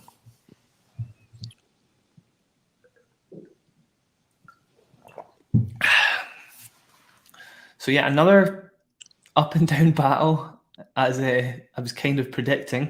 I still would see Jabeur coming through this, but yeah, there's no reason why the second set won't be exactly the same, very up and down, and who knows what way it'll go. However, Jabeur does have a knack for getting through these things somehow unscathed. Great serve from Zidansek down the tee, by the way. So she's up in the point, using that forehand to boss the point. Has a volley. Great drop volley. Did you make that? She did. Oh, Jabeur made that. That's a good shot. You see? Can you see that one? No, I've got Su De Minaur on my screen. I'm relying on your commentary for my eyes. And well, it was a great drop volley from Zidansek, and then Jabeur had one of those sort of flicky forehand, cross court ones that she only just got to. Very, very impressive. I thought it double bounced actually. Very good. Could be the bit of magic she needs to close the set. Juice. Backhand return back to Zidansek, going forehand inside out to Jabeur's backhand. Jabeur tries to go big on the backhand immediately. Advantage Zidansek. It's another thing that has always looked in question with Jabeur. Does she look like she's pulling the trigger too early in the rallies? Is she being too patient? She always looks like she's obviously a master of point construction, being number 2 in the world, but it's quite easy for her to look erratic when she's playing tennis. Ghibli says that the Aussies get better support on the smaller courts, and that's very true. That's why last year in doubles, the Kyrgios-Kokinakis duo was mostly getting the Kia Arena, because the ground spots, still applies there. Yeah. And and then it's like another venue like here indoors. So yeah, that's why they kept getting it. And yeah, the atmosphere was crazier than when they were on Margaret Court or Laver for the last match or something like that. It's interesting when they were running through Kyrgios and Kokonakis' run last year at the doubles on Breakpoint, right? And it was all quite, don't want to say from one perspective, I guess, but there was quite a few things that were skimmed over. Like they played Michael Venus in the quarters, I believe, and he said that Kyrgios is a knob or something like that. Yes, he did. Yeah. He said he was a knob afterwards. So it was all quite grandiose, and And that wasn't the only thing, right? There was also that deal with Mektic Pavic. Yes, they showed that match, didn't they? But they didn't really That comment on after the fact the match in the locker room, but I can't remember the details, but you know what I'm talking about, right? Yeah, I know exactly what you're talking about. There was a sort of spat, right? And Yeah. They made sure that the whole thing looked very Kyrgios pro, I want to say, for want of a better word. I don't know if they kind of pitched it a different way and, you know, admitted to Kyrgios's flaws on and off the court, then it might have made for a better story. But it all looked maybe he wouldn't have agreed then. You know? Probably not, yeah. And I think maybe that's where some of the problems lie with the show. The biggest problem with the show for me is that it didn't put tennis in a very exciting or dramatic light. Yeah. Do you know what I mean? Like it all. Yeah. I mean, they talked through the score and stuff, but all the drama and tension was almost sucked out of the show a little bit. Like, just don't know. It felt like it was produced and sort of edited by people who didn't watch tennis. I think the documentary on the 2008 Wimbledon final, which would have been on a far, far, far, far smaller budget than the Netflix one, was far better produced for building tension. I mean, even just seeing the way with the music and just seeing how Nadal and Federer went through the draw, even that is done better. You know, I just see them skiddling second and third rounders and this obvious trajectory that they seem to be inexorably on as they were. And that is given to the audience as well, going, I see. Oh, they played in 06 as well, did they? Oh, in 07. And it's getting closer. And that's exactly how it's done. And that's the what's it called? Strokes of Genius. Another one. And I think that documentary, which is just an hour long, even just some of the interviews, I think, are better. You know, you got Rafa, for example, you got his uncle. You got anecdotes about them having chats in the changing room when there's a rain delay. You know, you've got both of them saying, I think Tony Nadal says at one point when he's second serving on championship point, and he said, I knew he'd double fault, and he did. And Rafa said, I think at the same point as well, said, as for the first time in my life, I'm bouncing the ball, and I think I'm going to win Wimbledon, and he double faults. Love that. Love that. Yeah. That's very not Nadal as well. Right. Yeah, he is quite honest in that, which is he's upfront, let's say. It's probably a better word. But I just love like it's so easy to build tension from the match and stuff. I guess it's a little harder to do when you don't, that was done post and in hindsight, right? Which is 2020. True. A bit more difficult when you have the cameras on something that hasn't happened yet, I suppose. But if I was producing that show, I feel like I could have done a better job painting a dramatic, tense picture without even having to talk to the people backstage. The matches themselves were tense, but they just didn't come across that way. Right. The documentary. A lot of tension and pressure in some ways, on Taylor Fritz in Indian Wells, and Sakkari. We know some of her troubles with semi-finals in the past and stuff. I should say, sorry, that I've only seen the Kyrgios one so far. Oh, okay. So I don't actually. That's the only one I can comment on. Okay, I've seen all 5. The Kyrgios one, it is really talking to people that probably know almost nothing about tennis. It's saying there's 4 Grand Slams every year. Men play best of 5, women play best of 3, and there's a lot of that, which is completely fine. It's just problem. Pardon? So I was just going to say, John, so they tell everybody how to play tennis, and then they don't go any further. It's like, here's how you play tennis. These guys won the sport by doing this with the score. There you go. They won a slam eventually by doing that 6 times in a row. And you're right, like, but all right. What they could do, and they don't do in any of the other episodes, even after the first one, is they don't talk about the fine margins. That's they what I don't mean. talk about the millimeters from success and failure. The fact that you can be facing match point and you get a net cord. Like I remember Rafa got one against Tsitsipas in Barcelona a couple of years ago, and then he ends up winning the match. That was on match point, wasn't it? It wasn't quite as egregious as Andy's, right? But it skipped the net, didn't it? Yeah. Sorry. Zidansek has 2 set points.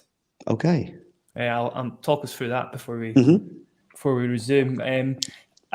Jabeur was up in the tiebreak 4-3, albeit a marginal lead, but there was a couple of loose forehands, and you'll find that's the pattern that generally is followed with Jabeur. A couple of easy forehands and misses both. This set point started. Jabeur's cross court with the backhand. Zidansek tries to slice, but she's pulled too far out wide, forces the error. Great set point save from Jabeur. Is this going to be another one? This is what I mean. It's like so many tense moments for Jabeur. Tends to be when she's ahead, she plays great. She plays terribly, sorry. And when she's behind, she plays great. So probably going to come up with another clutch shot here. 6-5. Jabeur with a first serve out wide but misses. So second serve here. Here we go. Jabeur's second serve to the Zidansek forehand. Great second serve. Oh my God. Forehand though, forecourt. Volley from Jabeur. Is it enough? Probably. Yes, enough to put it away. Great stuff from Jabeur. Well played. Had a forehand in the forecourt there. I thought she was going to miss, but just took her time with it, didn't overplay it, and gave herself a volley in the next shot to force the eventual error from Zidansek. Well played. 6-all.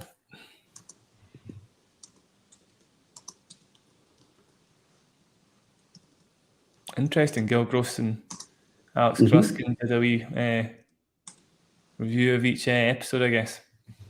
Yeah.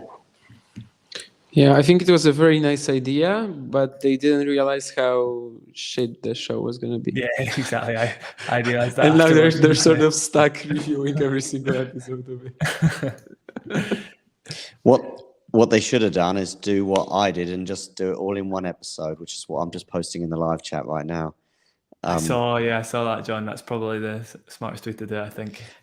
I mean, is it just lucky because I made that decision before it even came out, really? I was hoping to be able to do a sort of episode that fleshed a few more things out for people who don't watch tennis, but there's not really much to flesh out, to be honest. It was more of a review. It's just didn't hook me enough. So Zidansek just saved a set point, by the way. Great forehand inside out, which is the second set point. Jabeur also had one at 5-4, 30-40. It's 7-all. If there's whenever the set point arises, we'll come back to you. But just very quickly, I saw a really good article on ESPN, I think it was .com, which suggested that had been better off doing it with players outside the top 200 or 300. That won't sell as much, I know, but it'll be better. Probably would, but yeah, I don't think it would have done as well. No. Honestly, there's scope for a folk like ourselves doing stuff like that, isn't there? It wouldn't quite be the same, but I mean, the article itself, by the way, was also it was based upon an interview with a guy, I don't know, a few hundred ranking points down, and he's basically making a loss on the tour. Zidansek has a set point. She does, yeah. Second serve Jabeur, I guess it's Zidansek's backhand. Backhand cross-court from Jabeur to Zidansek's backhand. They're trading cross-court. Jabeur gets a really great one from deep in the court. Forehand this time, manages to still get it to Zidansek's backhand. Another Jabeur forehand now up in the rally. Forehand down the line, keeps her up in the rally. Great change of direction, Jabeur. Inside out, she's made that shot. Wow. Amazing forehand inside out that must have been plumb on the line. I wonder if we'll get to see a replay of it. It's her coach, isn't it? I can't remember who's Jabeur's husband and who's her coach. I'm pretty sure that's her coach, but he was looking disparaging. If you watched Breakpoint, careful in that. It was in the fourth episode, the only one that I watched. Anyway, by the way, a few women's matches have been moved for tomorrow, but apparently they're going to be back on courts soon. And Tseng and Popyrin were moved to John Cain Arena after Sauve de Mineur. 8-all point, by the way. Jabeur with a great backhand down the line forces the error. That's Jabeur stepping up. The last 2 points have been Jabeur stepping up, particularly the set point, obviously. Third set point for Jabeur here. As I say, it's always great to watch her, but it's it's not much fun if you're fully invested. I know one person from Popcorn Tennis is going to be in hysterics at the moment. Indeed. But Tommy Paul won today, right? Or was he winning? Tommy Paul did win today. He did win. Yeah. So Hanya will be happy. Although I think Hanya's defected from the Tommy Paul fan bandwagon, actually. Oh! Yeah. How could she? But that's pretty dramatic because that was a couple of months ago. I don't think fully, but I think she's just gone off and maybe made a few choice comments. Well, he did, definitely, at the Davis Cup. Zidansek pushes the forehand long and Jabeur takes the set. Comments about what, Rajiv Ram? Sorry, yes, Damien, that's exactly it. Yeah, okay. So for those who aren't aware... I was asking about Rajiv Ram. I was going to say, for those that aren't aware, basically, Rajiv Ram wasn't picked for the Davis Cup team. Mardy Fish was slated for it as the American Davis Cup captain. Tommy Paul came out on Twitter and basically said everybody who's dissing Marty Fish for that doesn't know what they're talking about. They are still living in their parents' basements, stuff like that. And he kind of came across like a little bit of a so-and-so, basically. And he, along with someone else there, laughed about top singles players beating doubles being doubles specialists, right? And that there's no point in having a doubles specialist on the team, basically, if they can play like Fritz Sock or whatever they played there. I can't remember. Yep. And then Tommy Paul went on to lose the doubles with Jack Sock, right? Tommy Paul, okay. Played with Sock, okay. Set point Belinda Bencic against Tomova. How far we got Bencic going, people? I think I went big on her in New York, but she let me down, so I'm burnt. I'm pretty sure I've got her same as Damien, losing to Sabalenka in the fourth. Okay, yeah, that's probably where I've got Sabalenka winning it, so yeah, there we go. That's where I've got to go now. Your pick, Damien's pick, Vance's pick, all Vance Sabalenka. too. Vance too, yep. All Sabalenka. At some point, she has to do it, I guess. Yeah, she does. And I don't know if it's this slam, but... Well, she looks better than she's ever looked right now for me, definitely. Just the serves looks reliable. She looks confident in her game, which is massive for her, obviously. Yeah. Although I'm still going to stick with Pegula. But if Sabalenka made it to the final against Pegula, I'd probably pick Sabalenka. The thing I didn't like with picking Pegula as a winner is that I have a lot of confidence in her getting through a few rounds because it's going to take like a huge performance to take her out. But I don't think she can actually win. Like against most players in the finals, she's probably going to be the underdog for me. So, yeah. Yeah. I've got... Well, who have I got? Kudermetova in the final, of course. Against Kudermetova, she wouldn't be the underdog. Yeah, I just think it'll be somebody odd in the final on the other side of the draw. So I was willing to take a risk with Pegula. Can't remember who I've got her playing. I'll have to come back to you on that. I've got Krajicikova in my final. Yes, good call. I think I've got Krajicikova losing earlier, actually. I'm seeing that. I've got Krajicikova beating Leylah maybe in one semi. No. Leylah is on the same side as Iga. So I've got Barbora beating Iga like she did in Ostrava. And I've got Sabalenka beating Leylah. Nice. Yeah. Wait, that doesn't... Oh, in the final? Semi-finals. 2 semi-finals. Sabalenka and Leylah... No, Leylah played today, right? Yeah, I thought Leylah was in the... So Leylah played today. Swiatek played yesterday. Yeah. So I'm sure I've got Swiatek in the semi. I'm sure Leylah's in the top half, John. So, I think. Everything works. Hang on, Leylah played today. Sabalenka, Fernandez, and Krejcikova, Swiatek. Sabalenka played today. Yeah. Yeah, so Sabalenka beating Leylah. Yeah. And Krajicikova beating Iga. Okay, yeah, I must have the draw wrong in my head. I was sure Fernandez was in the top half, the opposite half. No, she played today. Right. Of course. Sorry. Yeah. So that would have to be the bottom half. You're right.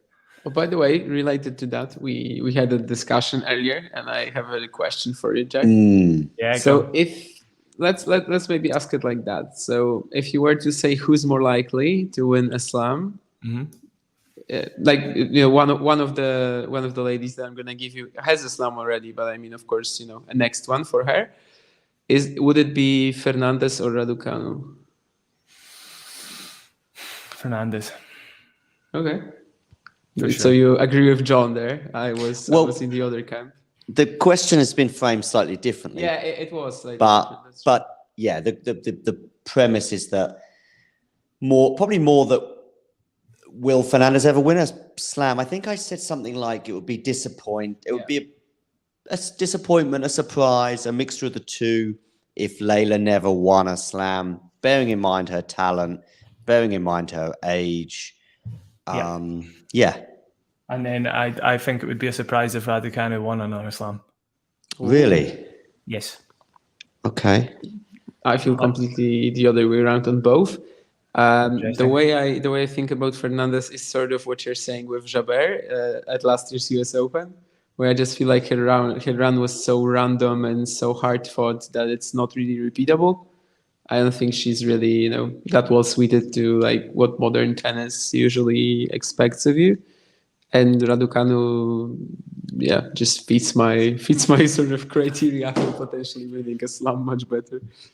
There's a high chance, in fairness, Leylah maybe gets sort of found out eventually. That she's got a very unique game style, and I think there's players that can get used to playing that game style potentially.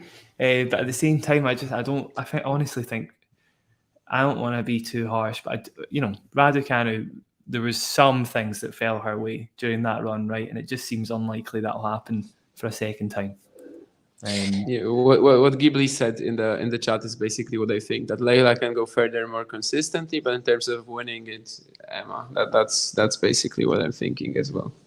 All right, fair enough. There's I was going to say, I think, for example, Sakkari, Bencic, Shelby Rogers, the three opponents she played in the semis, quarters, and fourth round, respectively, none of them showed up at all. Like they were totally gone mentally. Bencic probably played the best out of the three of them, and even then, not great.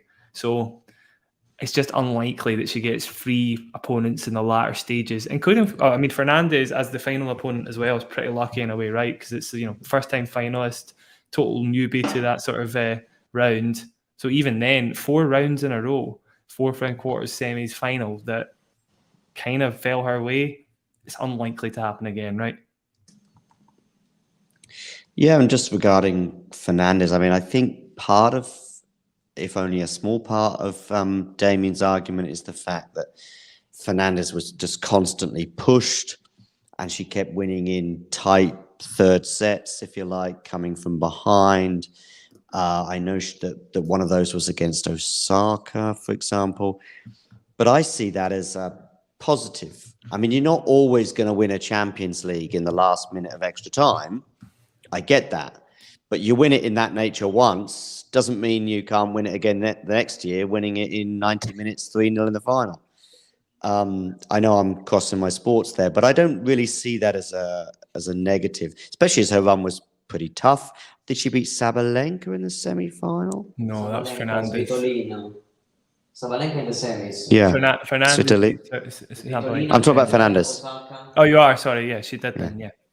Yeah, it was like major champions only, basically. Yeah, so she's just constantly beating really, really good players. Not major champions, Sabalenka, Svitolina, but but heavyweights. Elite players. Yeah.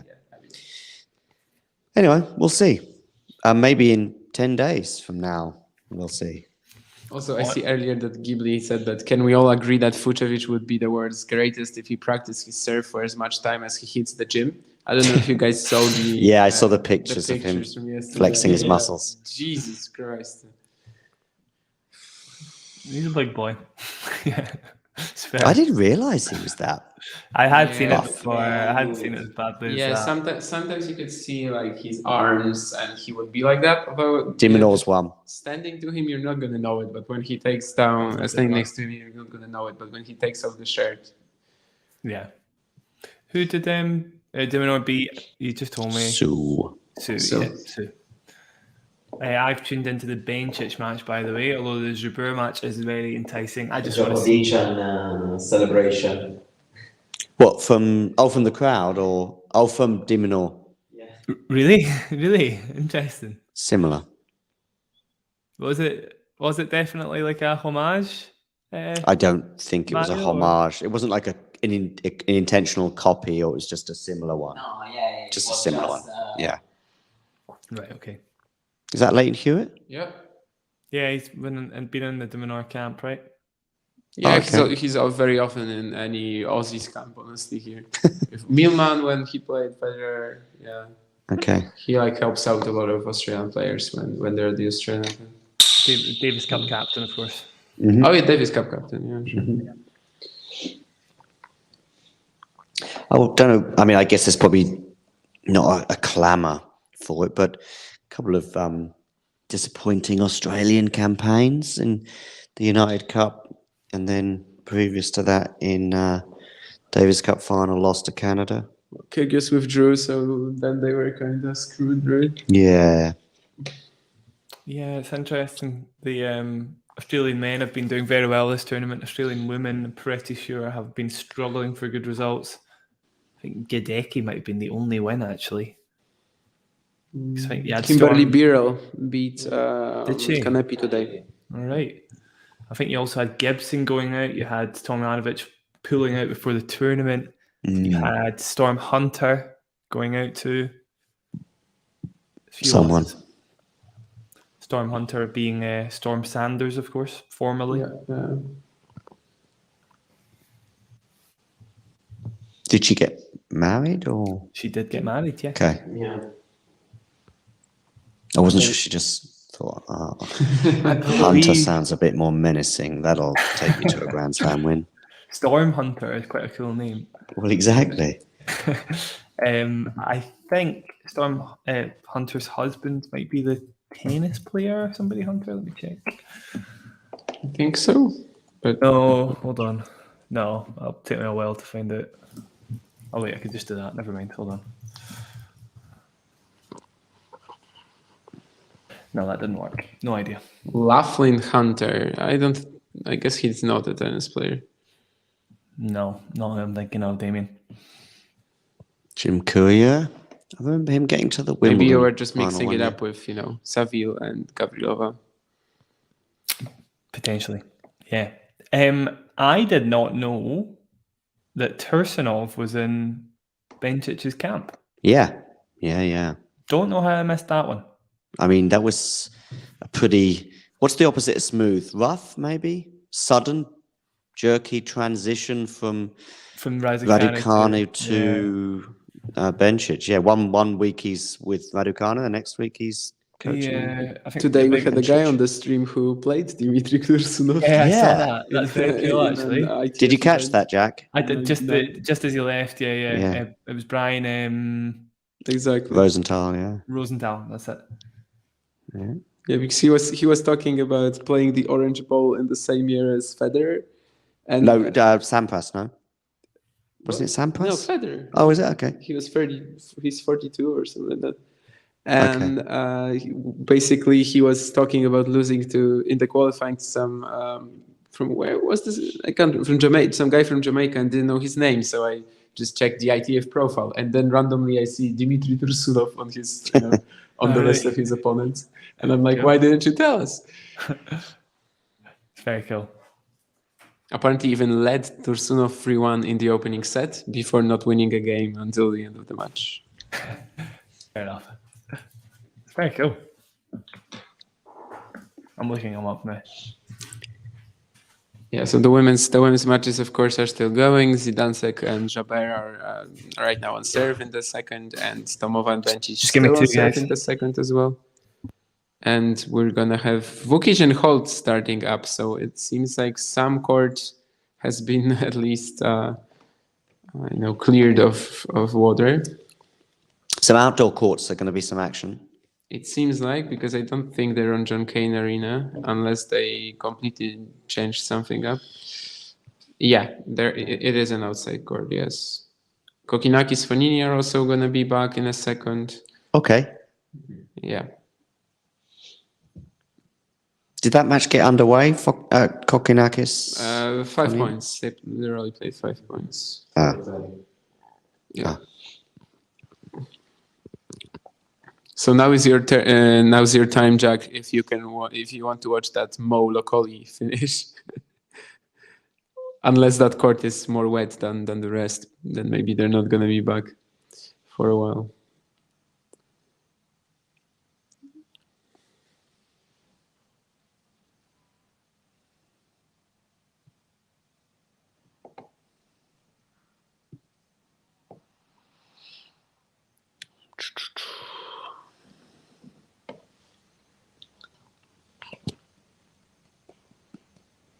Yeah, there's a few matches that probably won't get started at all. Yeah, 6 women's matches have already been moved. I think no men's so far. At least that's what I think.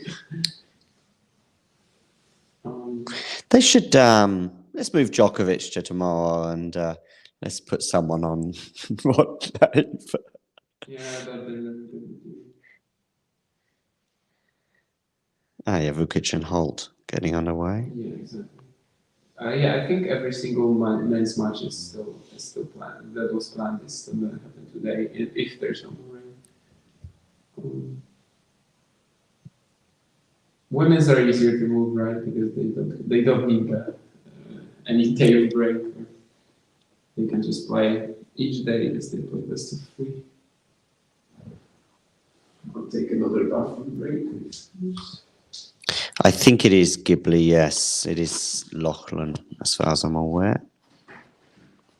I'll wait for Damien's return before I ask some of these questions. No, it's just Ghibli was wondering about Holt's challenger level pedigree. Has he done anything at challenger level, Ghibli asks? No.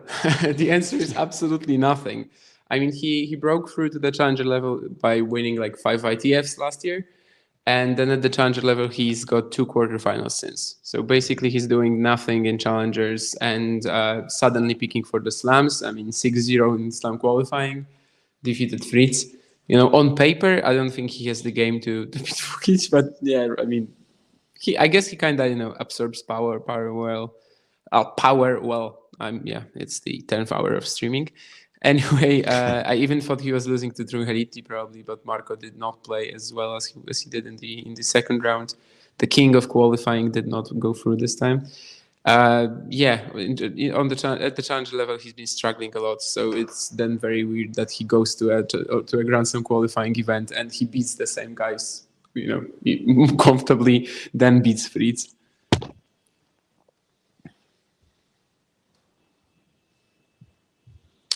The match is practically ended. 6-1, 3-1, 30 love. Which match is that? Belinda Bencic. Okay, so Bencic is the breakup in the second. Playing very well. Yeah, it's an important set for Ons Jabeur to win as well. I may have had a few fears if she'd lost that one. I mean, I've got fears for Ons anyway, because I think her draw is so tough. I think that getting to back-to-back hard court slam finals would be a shock for me. Maybe seeing her in a Wimbledon final again would not be a shock, but 2 back-to-back hard court finals and her draw. Yeah, 3rd Grand Slam final in a row. If Indeed. he reaches the final. Indeed. Yeah. So yeah, it's pretty difficult to think about it. And also right now, since New York, she was flat, I would say, in the WTA finals. Nothing, because she played in Monastir. But I'm thinking the WTA finals as well. And then lost to Claire Leu, right? Sorry, Jack? gonna say she lost to Claire Liu in Monastir, which wasn't great there. Lost to Claire Liu. And then WTA final, she lost every match. No, she beat Sabalenka, right? I think she. Yeah. Which was actually a good match, but apart from that, she was. Had Sabalenka already qualified by that No, stage? that was Sabalenka's first match, so she had to win her next two to qualify. Which she duly did. She did, yes. I know she didn't win the tournament, but She was part so of my good. reasoning She was so behind good there, John. Yeah. Sabalenka, yeah. Yeah. Obviously, my reasoning yeah. behind her winning she in beat Australia Pegula. is partly Swiatek, based the on that. Swiatek win, right? Jabber. Yeah. Jabber beat Pegula at the WTA finals. Maybe. Because Pegula and Goff, two different groups, they lost all the matches. So for sure. Yes. Yeah. So Jabeur won two of her matches, but she still didn't qualify, right? Not sure about that. Let me have a look. Doesn't sound right. No, I think she didn't lose to Sabalenka. Did she beat Pegula though, Mario? Oh no, she definitely. So Jabeur lost to Sakkari in straight sets. Yeah. She beat Pegula and she lost to Sabalenka. Yeah, sorry. She so lost. there we go. Sabalenka was the one that made the comeback. Sorry, of course, I'm remembering that the wrong way round. Because Sabalenka lost to Sakkari.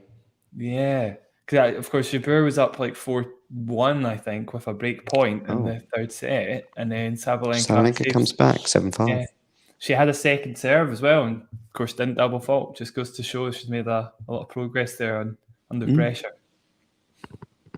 But yeah, great match. That one was probably right up there as one of the best. Probably the Garcia-Sabalenka final was the highest quality. It's raining again.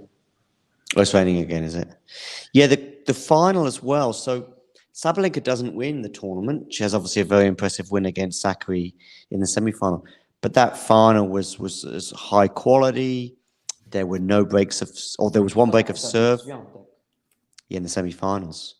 Yeah. Garcia beat Sakkari. So, yeah, but what did I say?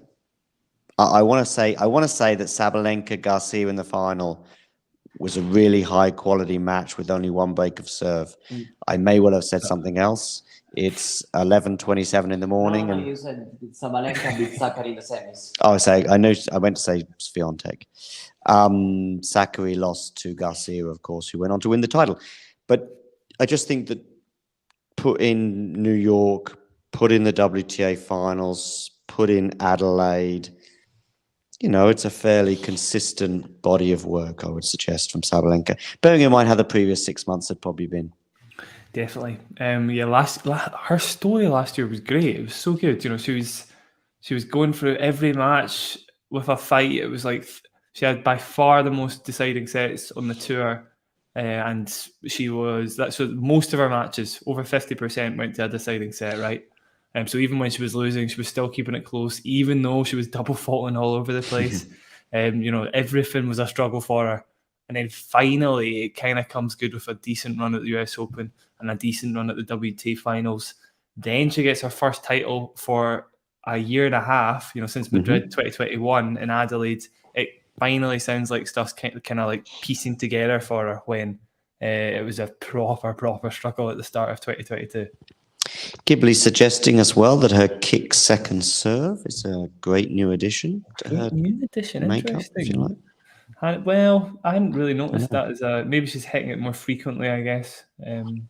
She's getting it in. That's a which start. is the main point, yeah. Let's focus on that on your next match, I guess. I also wasn't really paying attention to that. I looked away for a second and Bencic is up a break. I completely missed that. She's flying away. I'll turn on Jabeur. I think that's probably the more exciting of the two matches in terms of closeness. Yeah, right. 3-3 in the second. I thought we were getting that. Yep, rain again. It's raining again. Yeah. Okay.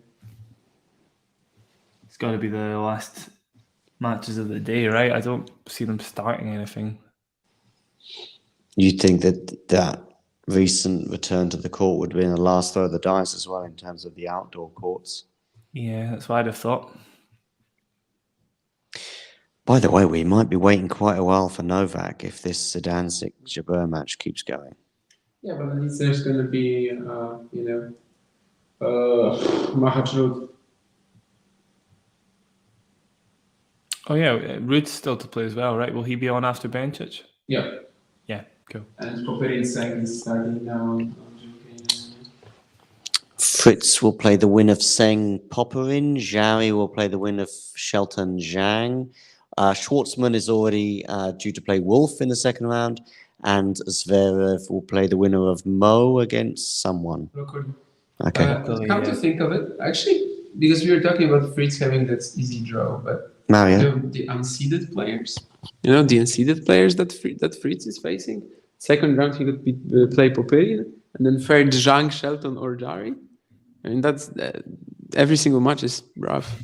Yeah, that's true. Then, of course, Schwartzman, Zverev. Yeah, these are the easiest seeds. Still, I see. Medvedev was perfect yesterday. Yeah.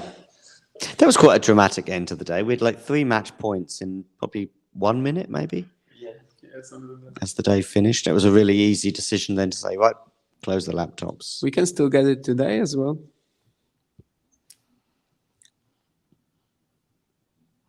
Be quite useful if Djokovic loses in straight sets rather than in 5. Loses? Yeah.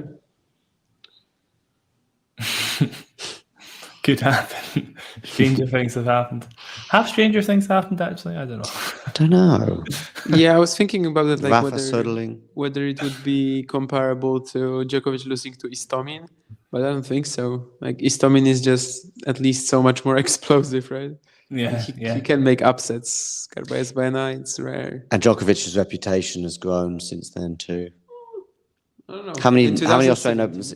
2017. Yeah, so he's vulnerable at that point, in my opinion. I mean, he lost at Wimbledon 2016, and from that defeat onwards to San Queri, there was a period of either out of play or form. And he's won 3 more Australian Open titles since then, so... Yeah, well, he came into that tournament after the tournament in Doha, beating Murray, taking revenge of the ATP finals. He still was in the final. Oh yeah, that was Doha, where he won 3 sets over Murray. I remember that match well. Yeah. He saved match points in the second set, Andy. Right. And he hit like a couple of crazy running forehands on forehands on the round winners cross court. They were on Novak's serve, so it was tight, and then it went to a third set, and Djokovic does what he does best. Unfortunately, forgot about the whole thing and closed it out pretty confidently. Damien, can you tell us anything about Lockley, this guy that Mo is playing? I mean, he's currently like he for years he struggled with his health. I actually talked to him last year in Vilnius, I think, and he said that this is a big part of why he's improving now. Last year broke through the ITF Tour, won like 5 titles at the beginning of the year to get to challengers. I honestly never thought that he was going to qualify. Even at the challenger level, his game usually didn't hold up. He had one semifinal in 2013, then one semifinal last year, and then just before the Australian Open qualifying, he made the final in Numea, had a match point even. But the draw was awful compared to Canberra, so the other, challenger in that weekend, the same part of the world. But yeah, in the qualifying, he actually started believing in himself so much. He beat Litu in a great match in the second round, and then Offner, which was a huge win.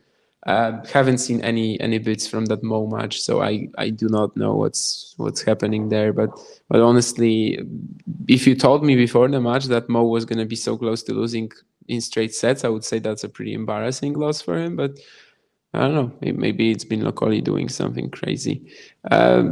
He's like 28, right? So it's a very late breakthrough. I don't think it's going to last for probably, but. He's so close to getting around at the Australian Open, and I think he also faces Zverev. So, after what we've seen today, it does not maybe have to be the end of the road. But yeah, I see Mo was the favorite of that clash, and I would totally second that. So I'm very surprised by the score there. So obviously a good seed to have in the next round, right? Sorry, Jack. I was just saying that, very good seed to have in the second round, obviously, isn't it? So there's potential there. Mm-hmm. Yeah, Chris, I didn't realise he'd won the second set as well. So good start for Maxime. He's been a little off the radar, Cressy. Nothing particularly noteworthy since grass, right? Since Wimbledon, yeah. Beating Felix. Oh yeah, he beat Felix in the first round at Wimbledon. 5 of course, sets, didn't he? yeah. Yeah, rough for Felix. 4. I'm gonna say 4. I think 4, Joe. Oh, I thought it was 5. Okay, maybe 4. Might have been 4. I know Hurkacz that same day. That was a bizarre match against Davidovich-Fokina. Yeah, wow. Remember 5 that one sets. well. Davidovich-Fokina with a through the legs. Yeah. On match point in the third set. Yeah. And then it went to 5. I don't know what was going through Davidovich-Fokina's head, but I actually had the chance to ask Hurkacz about it, and he said that according to him, like it wasn't any showboating or anything. Yeah, that he thought that it was a reaction to a deep return he would have gotten otherwise. I think it was like very it's not clear. Yeah. It probably wasn't. I don't think it was either, but it's still a very surprising thing to happen on match point. And I mean, he was 40-love up, right? Yeah, he was 40-love up, and that's why there's even any discussion, right? Because if it was one match point, it would have been clear that he wasn't showboating or anything. Yeah. But yeah, 3 match points, it just looks so bizarre because that didn't seem like he had to go for it. But Davidovich-Fokina, it's actually probably instinctual even for him to play shots like that. It was 4 sets, Cressy. Yeah, against Felix. Just checked. Then Cressy got slapped by Sok, right? Yeah, I think the run was short-lived. Yeah, okay, 6-4, 6-4, 6-4. And Sok just seems like a awful matchup for servant volleyers with how well he passes with that wristy forehand and, his own double skills. The answer is a break. Oh. Okay. Bencic closed. Bencic has closed that, so she won, dropping just 3 games. Well, we might have a bit longer to wait then for Novak.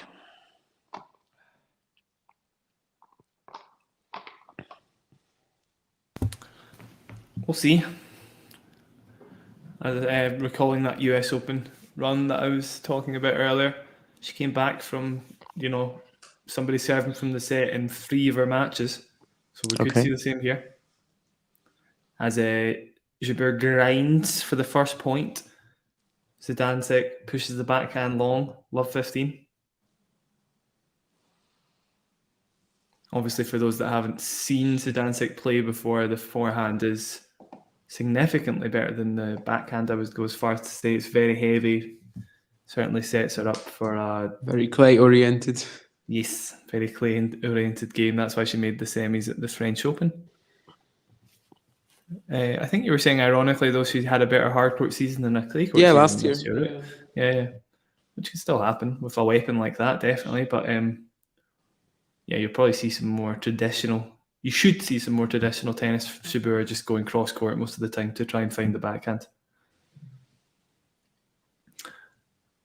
Doesn't quite make that one though. I think she's just pushed that backhand wide. So it's 50-all.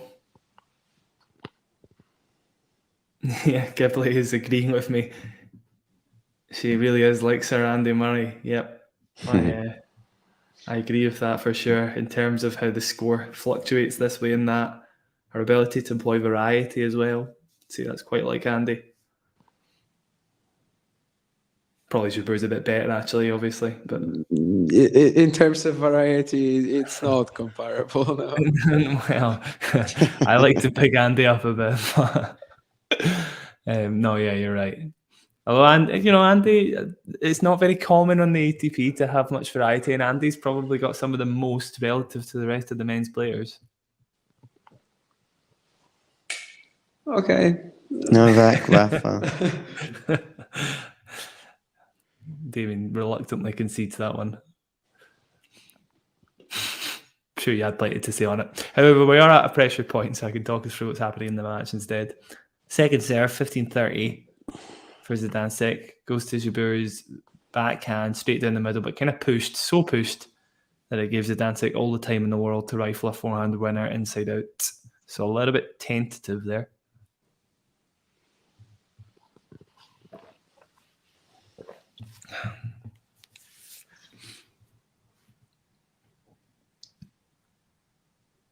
Yeah, honestly, I'm surprised that Bublik went 5 sets. I wonder how many 5-setters Bublik's played in his career. Check it out. What's your guess? 5. You're probably going to get it before me, Damien, I'm sure, but I'm almost there. I'm not yet.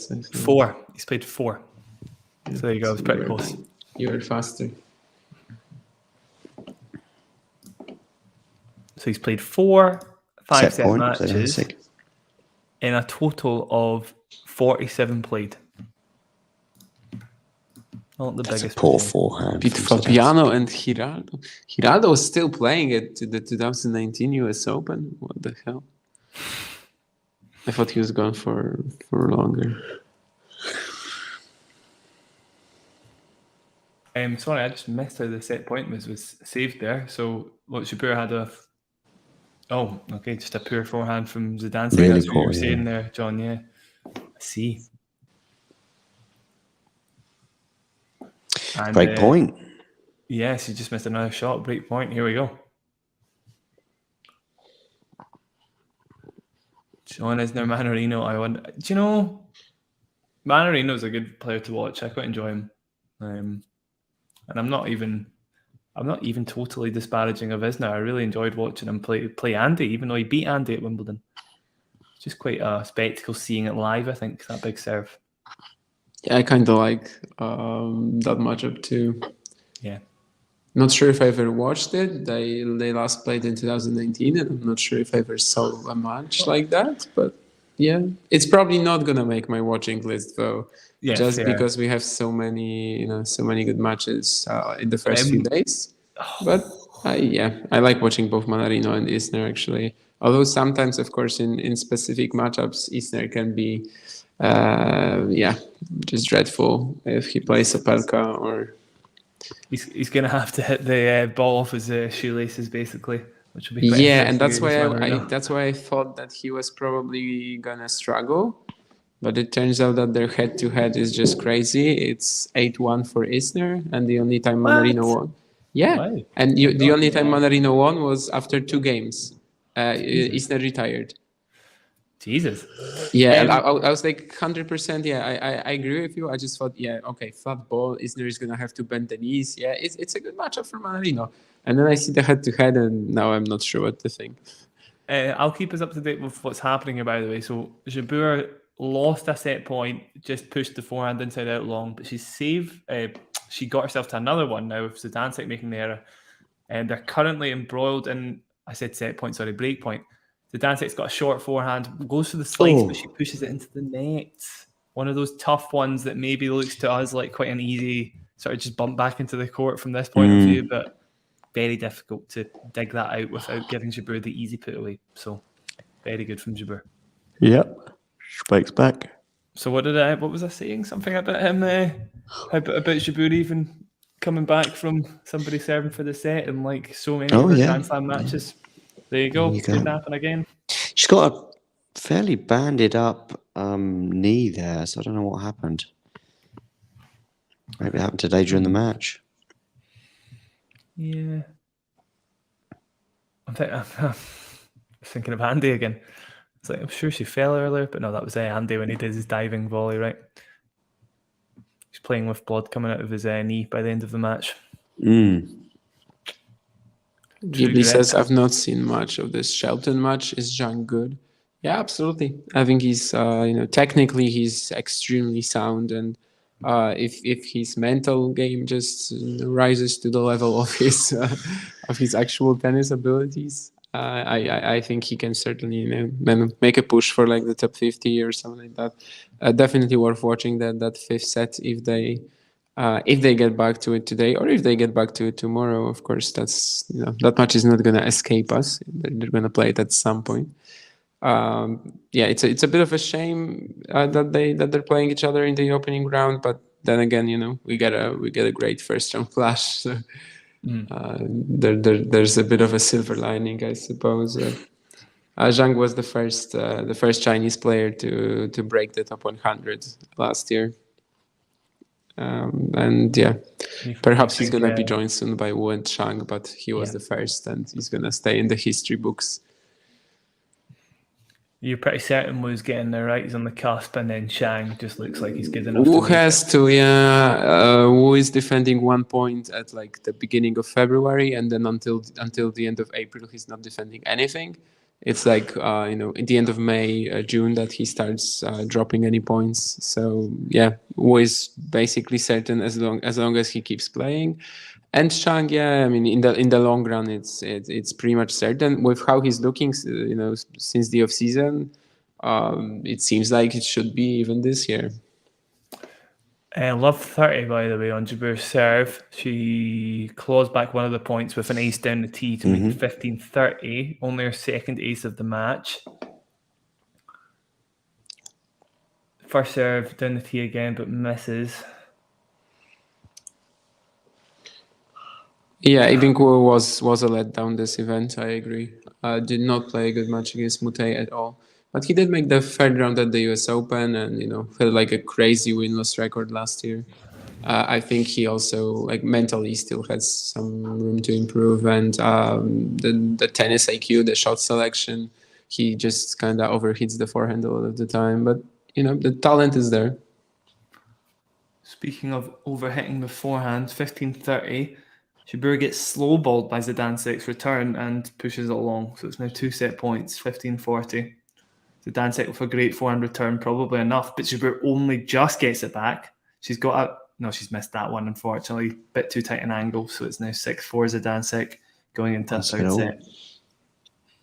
Yeah, 1 set all. I agree with Ghibli, yeah. Jabeur did deserve to lose that set. I think she was probably the poorer player by a little margin, for sure. I've got a little tweet from Jamie Murray set up on my shared screen if you want to. Okay, cool. Yeah. Just on his brother's performance. He watched it. Just a second.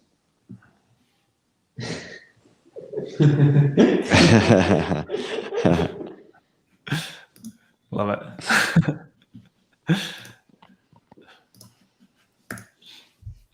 That's how I felt as well, obviously.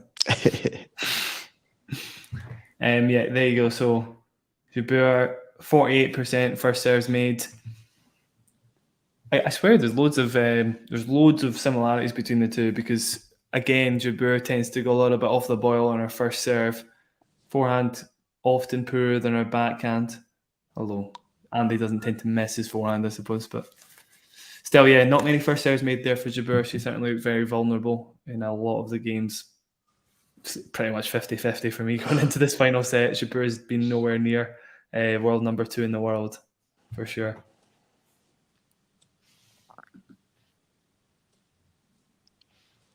Trying to think where I had Jabeur going out. Is she due to play Vondrousova if she goes through? In the second round, as well. I think I've got her going out to Vondrousova. I can't remember. Ditto, John. I didn't do the full bracket, but I think I would have had her out in round 4. But basically I don't think she's going far because of either Vondrousova or round 4 Samsonova Khodotmaya. I think Vondrousova to beat Jabeur, then Kanepi to beat Vondrousova, then Samsonova to beat Kanepi. For me, I think you picked Vondrousova. Me? Over Jabeur. Yeah, I think if so. I remember well. I think so. I doubt Machak and Rude have played before. I'm sure they No. Machak and Rude haven't played before. No. I don't know when their paths would have crossed.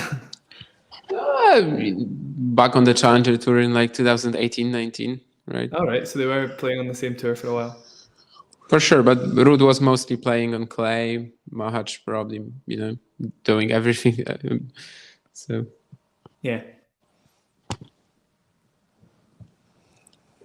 Machac played Medvedev, for example, in Indian Wells last year, so it's not like it couldn't have happened.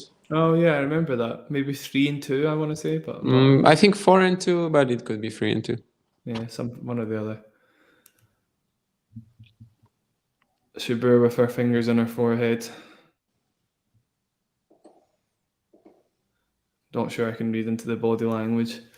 Who knows if she's up for it or not.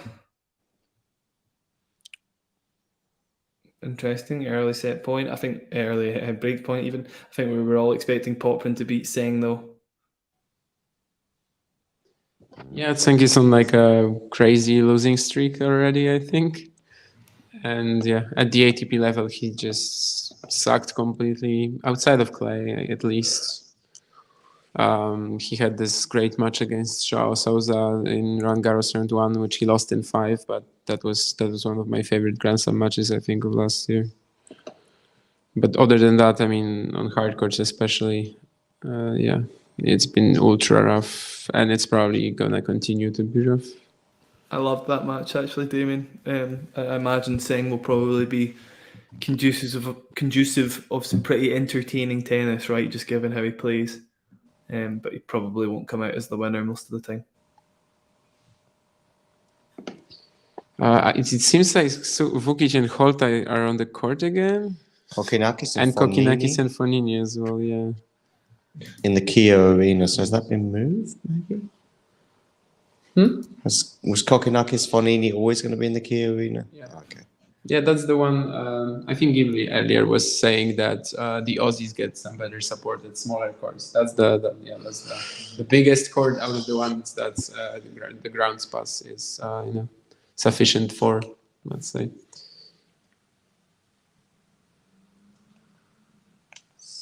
See, Roberto.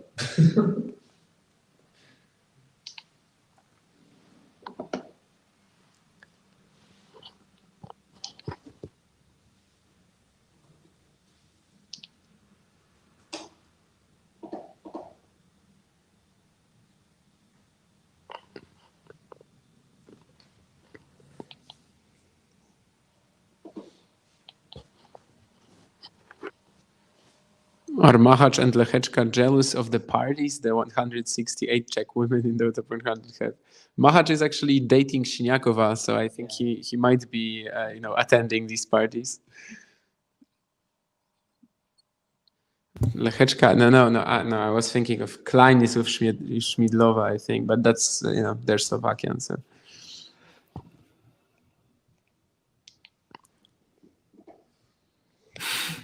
I've not heard anybody shout Sue so far, by the way.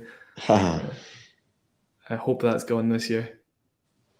Well, Kyrgios is out, so that's a start. Great forehand return from Jabeur to kick things off. Immediately gets love 15. Zidansek can't get the next ball into the court. Hopefully steps forward here. I would like to see Jabeur go a little bit further, just from again, this is purely unbiased. I just think Jabeur is an entertaining player.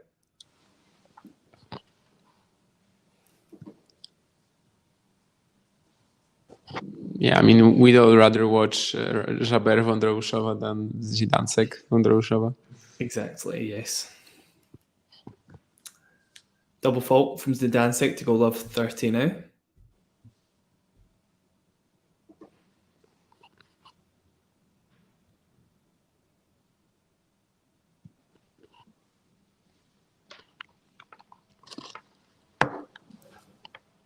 Right, here we go. First serve. Down in tee. Jabeur gets it back straight down the middle. Jabeur going cross court to Zidansek's backhand. Has found it. Gets herself a forehand. Tries to pull it down the line, but Zidansek's onto it. Takes control of the point in the forecourt and hits the backhand down the line for a winner. Quite a big point there, actually. So 15-30 now. Yeah, and apparently some men's matches have already been delayed for tomorrow as well. Kudla Safiullin, I'm not sure what else. I think maybe just Kudla Safiullin so far, but I'm not sure.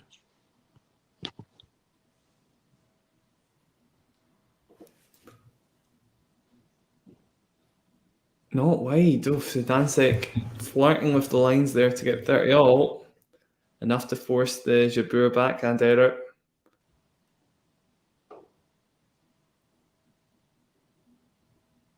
Who do you guys actually have going through here? I think it might be Zidansek. If I had to bet, I'd say Zidansek.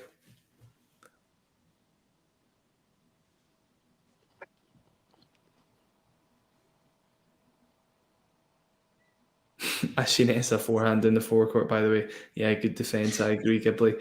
Break point now. Fair enough. Yeah, I guess if I didn't have that much faith in Jabeur to begin with, and the few games that I've watched from this are, she's not really standing out or anything. So yeah, there's been flashes, I guess. There's been a few times that she's put something together, but it's not been consistent. It's the impact of breakpoint. She watched it, she realized it's terrible, and she is depressed now. They're locked in a rally at breakpoint, actually, going slices cross-court. Zidansek's been dealing with these quite well, actually. And Jabeur nets her slice. Yeah, looking very flat is definitely right.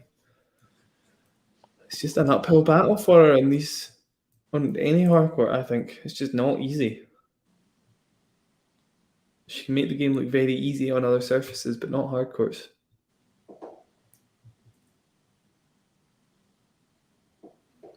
So much for those breakpoint smiles from Mons. She's dubbed the Minister of Happiness, after all. She has talked about that on court. The contrast between the two.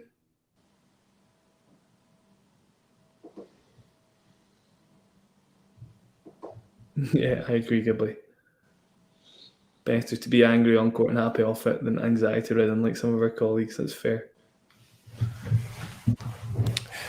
Advantage Zidansek.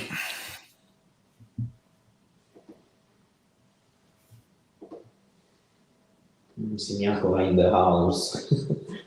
In the box. You have Mahajan. Siniakova was in the box, did you say? Yeah, that Siniakova is in the box for Mahaj because For Mahaj. Yeah, as we were talking a second ago, that they're together.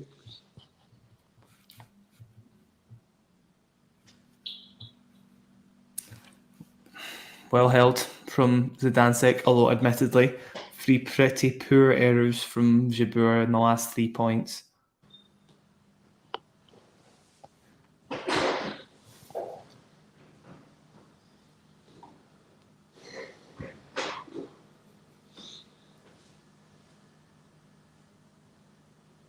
Yeah, just see the forehand there.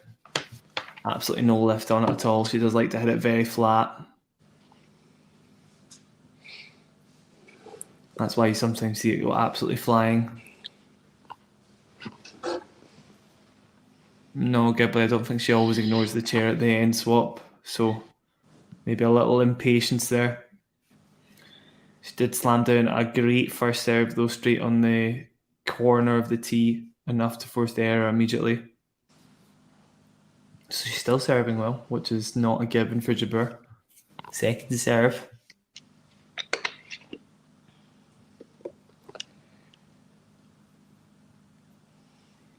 Yeah, starting to change direction on the backhand, enough to force the error. I don't feel like we've seen enough of that. I was talking about her playing more meat and potatoes tennis against somebody like Zidansek, trying to go into her backhand a little bit more often. Maybe the key is just to mix it up a bit and play her own game. In terms of direction changes, that's kind of more Jabeur's game. Very confident going down the line on both wings.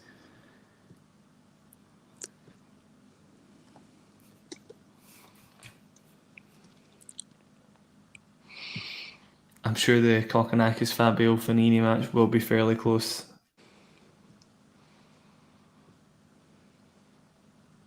Kokkinakis is a good player, but you feel a set or two should go Fognini's way.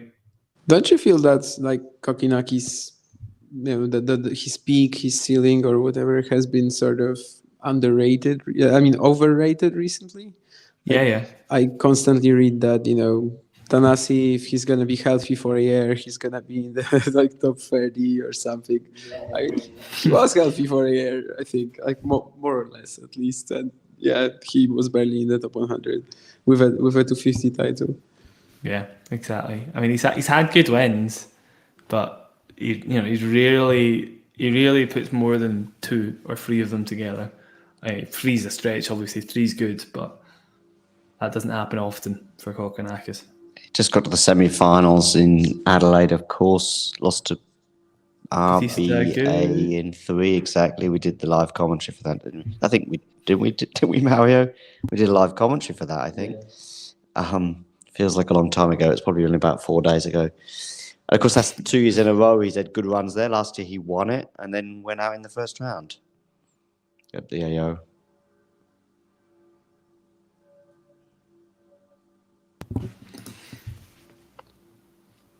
Good hold for Jabeur. Much needed. Barely troubled in that game, actually. So now 1-0 Zidansek serving to continue her good start in the third set. Forehand from Zidansek skims the net, gives Jabeur control of the point. Another forehand push long low from Jabeur. I just don't see it happening. She's spraying a lot of them. Spraying one too many for sure. 15-love backhand return for Jabeur. Arguably the more solid of the 2 wings at this point in the match. Gets another backhand, still taking control of the point. Gives herself so much time in the forehand. Enough time to make it, although she did flirt with the line again there. Just cut the service box there with a very short angled one.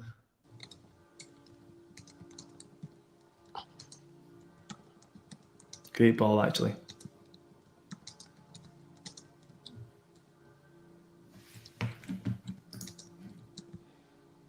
Yeah, Ghibli, I wasn't aware Zidansek had a decent slice defense backhand. It seems like she's dealing with that aspect of Jabeur's game really well, actually. There's been quite a few times where they've been locked in a slice cross-court battle and Zidansek's come out on top.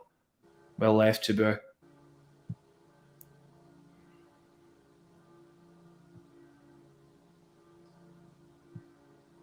Oh, Ghibli, you must be a little ahead. I'm only at 15:30 at the moment.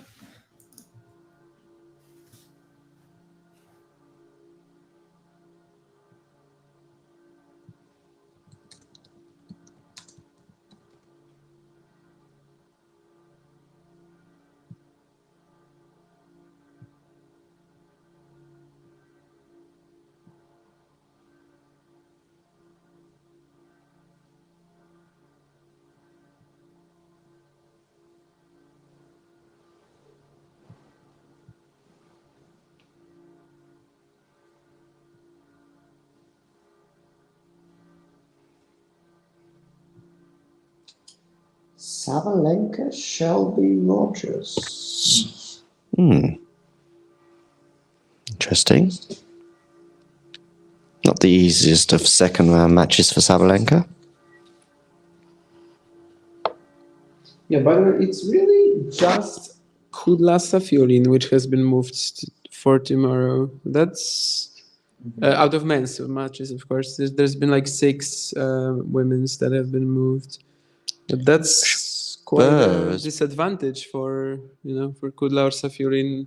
They have to play on Thursday then, provided they actually finish everything tomorrow, because I read that the forecast is also not great. Jabeur's up a break. Is that right? I see. Yeah.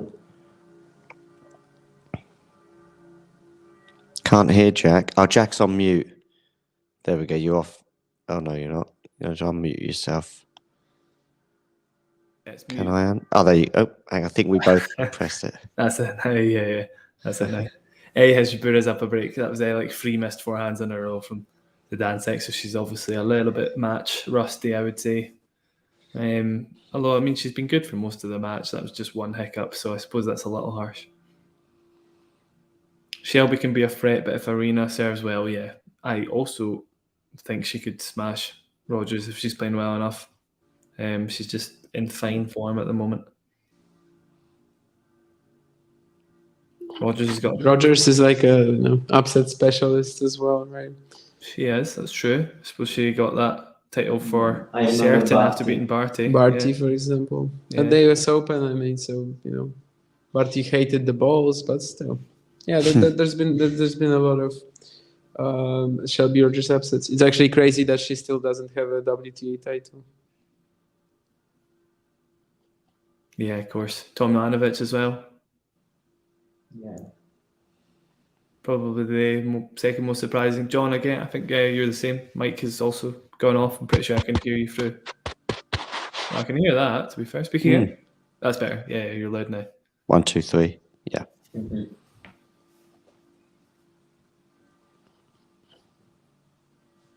So we got Novak after this one. Yep. And the other matches are being played now.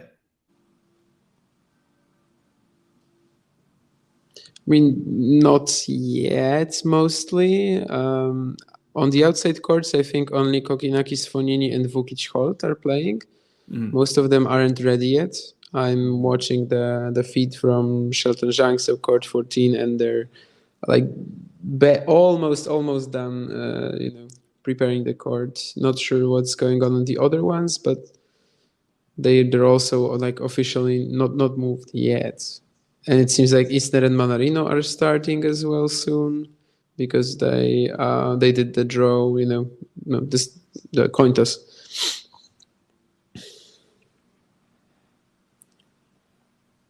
Another great slice from Zidansek. Not enough though. Jabeur puts a forehand past her. The dips and crests to Jabeur's forehand are very fascinating, honestly. You'll just see periods where she's nailing everyone, and then you'll see periods where they're all getting sprayed. Kokonakis up a break, 3-1, if you hadn't already said. Kipley says, Ons does have a nice inside-out forehand with that serve away you naturally get.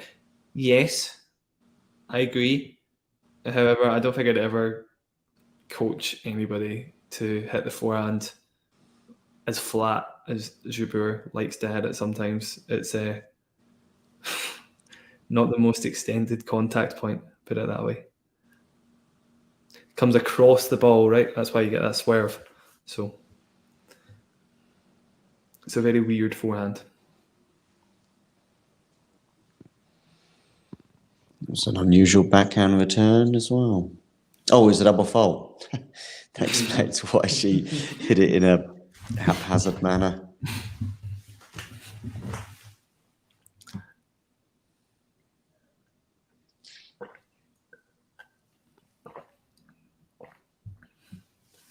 I don't know, Gibley. I don't know if I agree with that on the forehand. She does like to flirt with the lines a little bit on the forehand. Backhand, definitely, I would agree with, but the forehand can look a little bit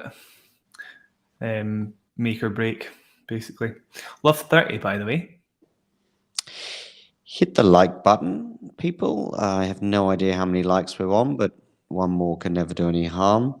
And subscribe to the channel if you are new.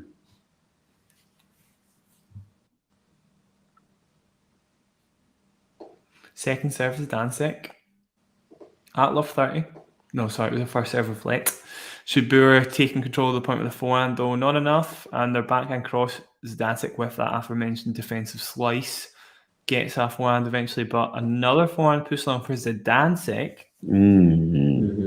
So it's now 3 break points. Oh, Jabeur, why can't you have got this done in straight sets? It's not the Jabeur way. Unforced errors in set 3, 9 so far from Zidansek, just 4 from the racket of Jabeur. I saw that. 43 at the end of the second set.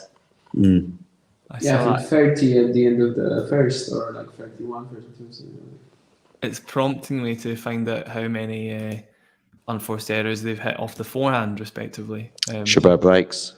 I'll just tell you now, as Jabeur takes the lead, forehand unforced errors for both players. 19 for Jabeur, 15 for Zidansek. Doesn't mean much without anything relative to that, right? Actually, Jabeur's got more backhand unforced errors, so there you go. It's the backhand that's letting her down somewhat this match. Didn't feel like that, obviously, from the way I've watched it. Surely now, though, eh? Can't recall a match where Jabeur's blown a double break lead in the third set. Ghibli and anyone else who wants to answer this question, feel free to do so. How many minutes or hours and minutes will the Djokovic match last? I will go... Okay, over or under 1 hour 45? Yeah, I'm going under, yeah. Under 1 hour 45. Just over. Actually, 145. Like 150. Yeah, I think over. There's gonna be plenty of long rallies, so I'm going to go 136. Wow, 3 half-an-hour sets. It was quite quick. 133, 34. You don't think Djokovic will win a set, Jack? No, I don't. I think he'll get he'll get killed. Poor Novak. I mean, of course, this could end with an injury for one side of the net or the other. Yeah, good. Always true. Mario, also, that stat has made me reconsider him. I'll stick with it, but yeah. The fact the Medvedev one was an hour and 34 minutes. Oh, okay. Yeah, not looking good for me. Well, but then if you said 1-1-1, or we were discussing how many games. I did say that I think that could happen. I know RCB's, made plenty of improvements to serve, as Damien said, but I don't think it'll count for much against Djokovic. yeah, I mean, but it should win him 2 games a set, I think. He gets he's gonna get like a 3 point every game, probably, or something like, or at least 3. But you think RCB's and getting then 3 point every game? That's too much of I mean, no. But he's gonna get a few every set, I would say, and I'd say 2 or 3 every set, maybe. But yeah, and he's gonna get I don't know if in these 2, 3 we're counting the points that he will set up for him with the serve. There is obviously the possibility that with the conditions being a little slower, the rally temperament of RCB does come into play. And yeah, you get this sort of, the struggles that you were talking about earlier to other Spaniards like PCB, RBA, players of that ilk with amazing backhands, sturdy backhands that can kind of keep Djokovic at bay. Maybe the serve doesn't come into play as much, but I'm under the impression the conditions aren't quite that slow. I think Djokovic's service game should still be pretty easy. Jabeur holds 5-1. Djokovic's serve is like a big argument here, because otherwise I could actually see him, sort of struggling here, at least for like a set or 2. If you take the first serve away from Djokovic for the match, that might be a fair enough handicap, possibly. Yeah, does he win? Does he win? Exactly. I still think he would win. I still think he would win, to be honest. Yeah. Yeah. I don't know. If he only plays second serve points, then he's not going to hold much. Well, he would really need to. I mean, much. That's a great drop shot. He's going to hold 60% of the time, 50% of the time. So that might be low. You think he would hold 50% of the time, Damien? Well, we'll see what the second serve points won are at the end Yeah. of the match. But I think it'll be quite healthy. He's normally pretty good on second serve. I know, but it won't be 70% probably, right? Especially against someone who is good at rallying. Isn't Manarino is underway? Did we know that?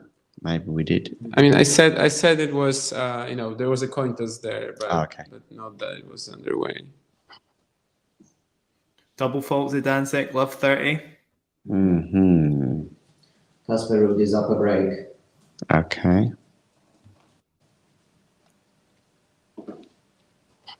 Djokovic and Carballés Baena played at the US Open 2019. It lasted 1 hour 52 minutes. Carballés Baena won 9 games. Okay. And Djokovic won actually 66% of his second serve points. There you go, yeah. And faced no break points. yeah, fair enough. Carballés Baena, though, won just 60% of his first serve points won. This should be higher today, I think, because even if you look at the comparison between his first serve and second serve, then he won 60% on first serve and 55% on second. So, Match point. That was another Match point, Jabeur, yeah. 2 consecutive double faults from Zidansek, so we're now in love 40. Forehand inside out to Jabeur's backhand. Zidansek trying to a great backhand down the line from Jabeur, enough to win the point outright. Wow, yeah. No. Matt Jabeur's done it. Jabeur. Well played, Jabeur. Good hustle.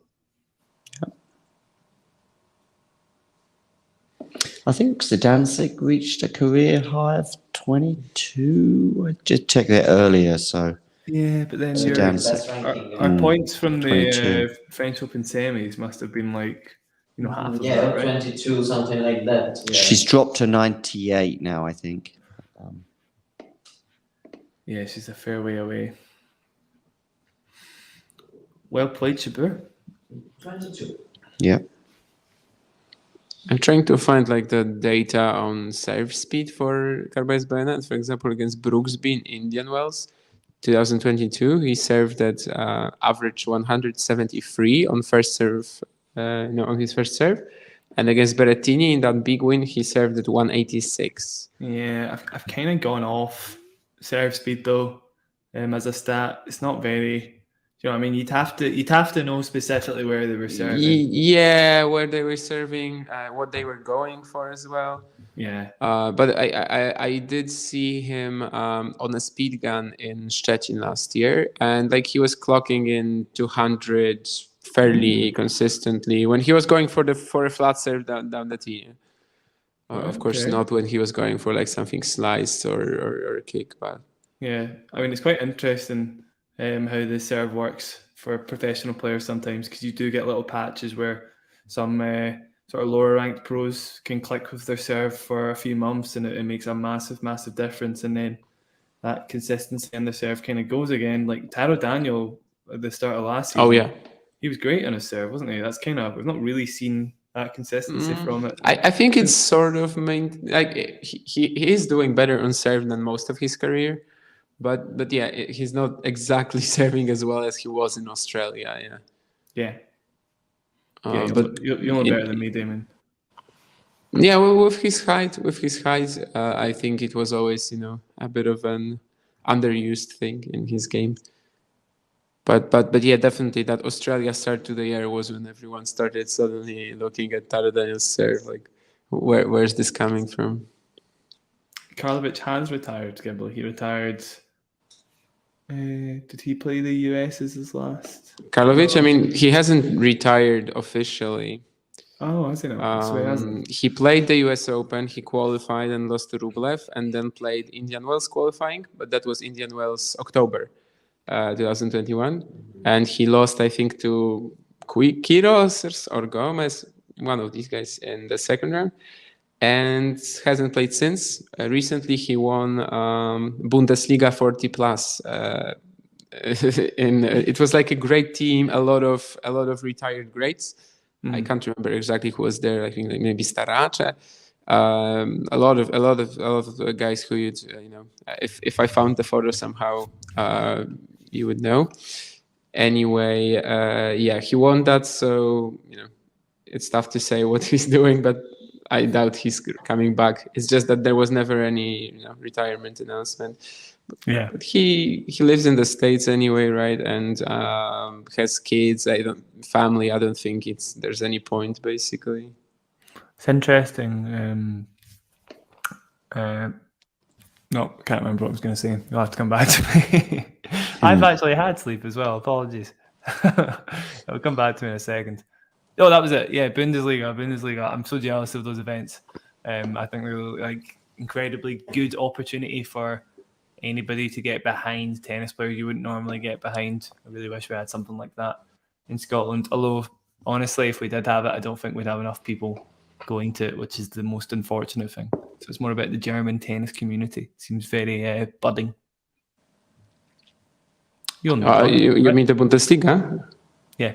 Yeah, it's amazing. When I was in Braunschweig this year, I just met a random guy who started talking to me, and just in the crowds, and like he had no idea about the players that were there. Like he wouldn't know who is Pedro Martinez, maybe because he plays the Bundesliga, but I mean like the top seeds of the event, which was a huge challenger, 125.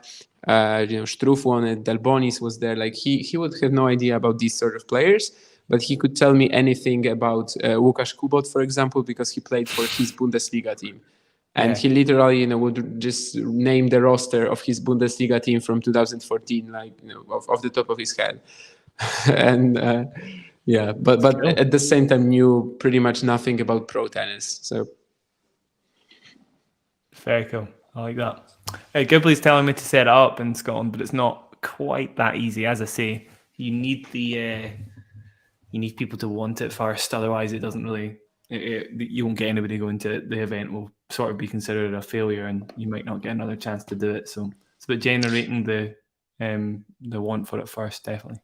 What match are you watching there, Mario? Rude's match. Casper Ruud. Oh, okay. Pretty comfortable so far.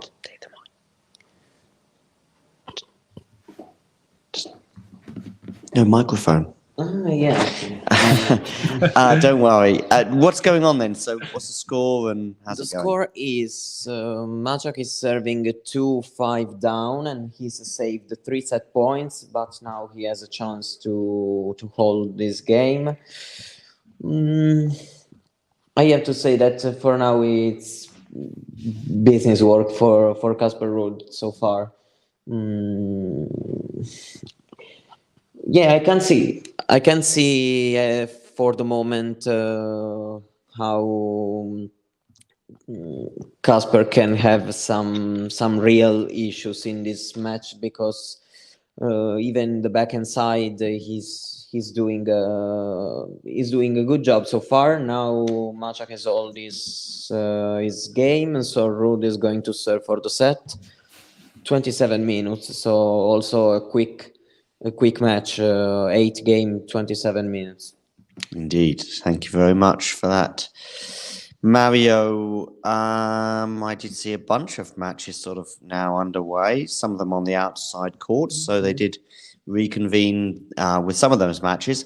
Mo has won the third set against Lockley, I should say, perhaps. He won that one in a tiebreaker, pretty lengthy one, or 9-7 in that. Kokkinakis is 6-1, one love and the serve. Yeah, I saw that. Kokkinakis easily winning the first set against Fornini. Could end up being a straight sets won that one, I don't know. Brooksby is a break up in the fourth. He lost the first set to O'Connell, but then winning the next 2. And now he's a break up in the fourth. Shelton and Jang, I guess they'll probably reconvene tomorrow. Hello? Oh, yeah. It's just gone again.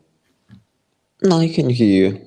Yeah, no, the mic's gone, yeah. Not so much. Shelton and Zhang are warming up. Yeah. Oh, okay.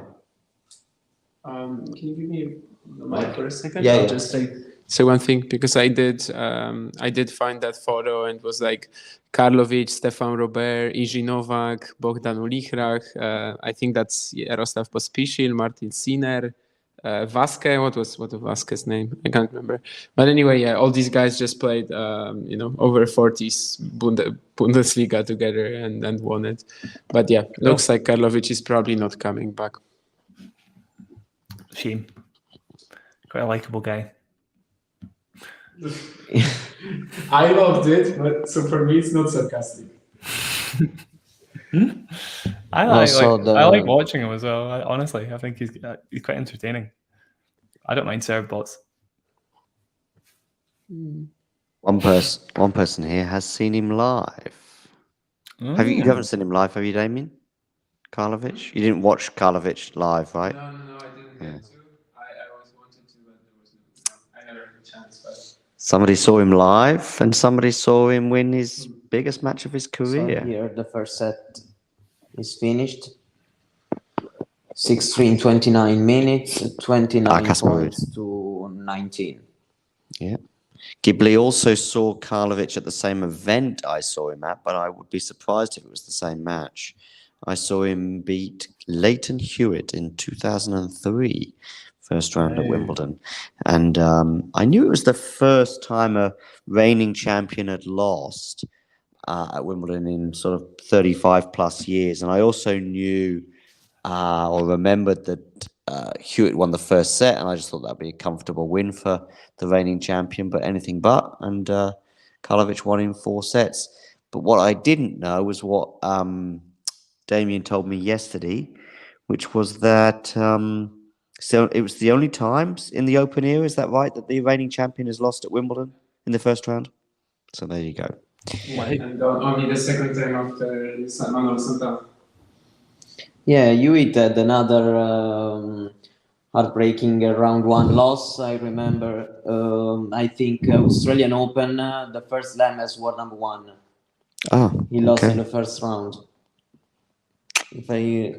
To Hewitt, I think that he lost in the first round, Australian Open, first Grand Slam as a world number 1. Hewitt, or I'm wrong? I think. Maybe. No, I think you're probably talking about Wimbledon.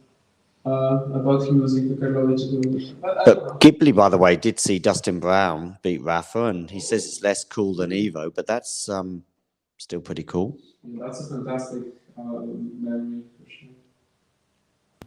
Top seeds Leighton Hewitt lost to Alberto Martin in the 2002 Australian Open. Okay. Oh, so you are right. There you go. That could be what you're referring to. Yeah. Alberto Martin is like a total clay court, right? Yes. Yes, yeah. So some scores that are happening right now. Christian Ramos, Vignolas, maybe. Give me 2 seconds. On serve in the third. Cressy 2-love up in that one. Purcell and Ruusuvuori are a set each, but Ruusuvuori is serving for the third set. Brooksby is 3-1 up, so that is obviously a break. In the fourth, he's 2-1 up on Chris O'Connell. Shelton and Zhang, yeah, they have just got underway, and it's 1-1 in the fifth, so that's probably one to look out for. And earlier on today, very impressive win that for Tommy Paul in straight sets over Struff.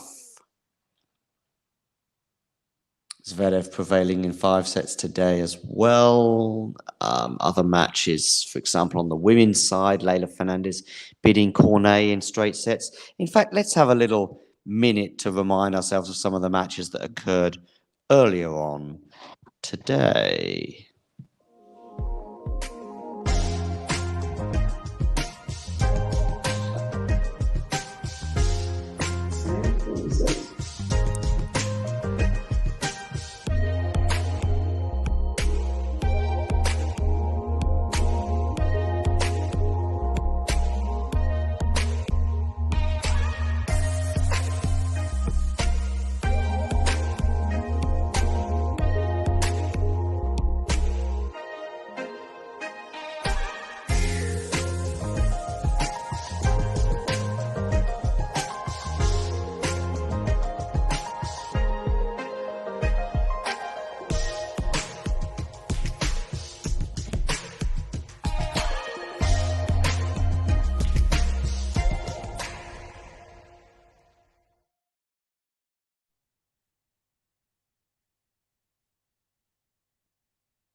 Well, I won't be able to play that video really anymore because, of course, it says at the end there that still to come is Ons Jabeur.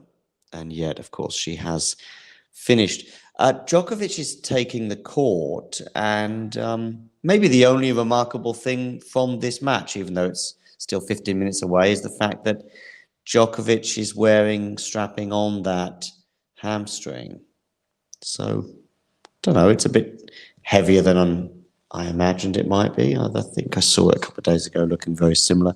Maybe it's super precautionary. He didn't seem to be too bothered. He was asked about it and he said, "Don't worry, I'm fine.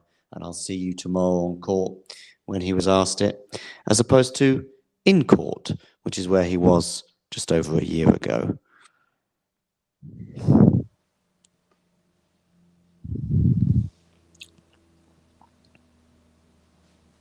Let's Let's have a quick look at some of the other matches going on right now. I want to just see how... Oh, Kokkinakis is already a breakup in the second set as well. So, of course, the winner of that will end up playing Andy Murray, who won in 5 sets. Again. And he has a break point as well. And Holt has won the first set. Okay, yeah, I can see that, yeah. And, yeah, the winner of Kokkinakis Fognini will play Andy Murray, who won sensationally today in 5 sets against Matteo Berrettini. I say sensationally because Matteo Berrettini was down 2 sets to love before getting it back to 2 sets all and then actually having a match point, which Berrettini blew, really, with a backhander into the net. And then it was a pretty memorable match. The tiebreaker, well, Murray took an early lead and never relinquished that lead, but that barely tells the story. It was a fairly nervy tiebreaker, but Murray saw it out. I'm not even sure what the score was. Was it 10-6 maybe? 10-5, 10-6? 10-6. 6, yeah, 6. Which in hindsight sounds quite comfortable, doesn't it? But it was interesting to hear. I was going to say, interesting to hear Andy also say it never felt like he was very far ahead in the tiebreak because that. Yes, because that mirrors how I felt as well. It never felt totally comfortable. And he couldn't really have played much better bar the drive volley. I more mean the fact he made 8 first serves. That's just not very Andy-esque, I guess. It's very impressive. Rusevoy did win that second set. So he's 2-1 up now on Purcell. And Kokkinakis is a double breakup on Fognini. So it's a set and a double breakup. 3-love there in the second set. It's funny from Jabeur. I'll show you in my shared screen. Hold on. Yeah, sure. If I can find it.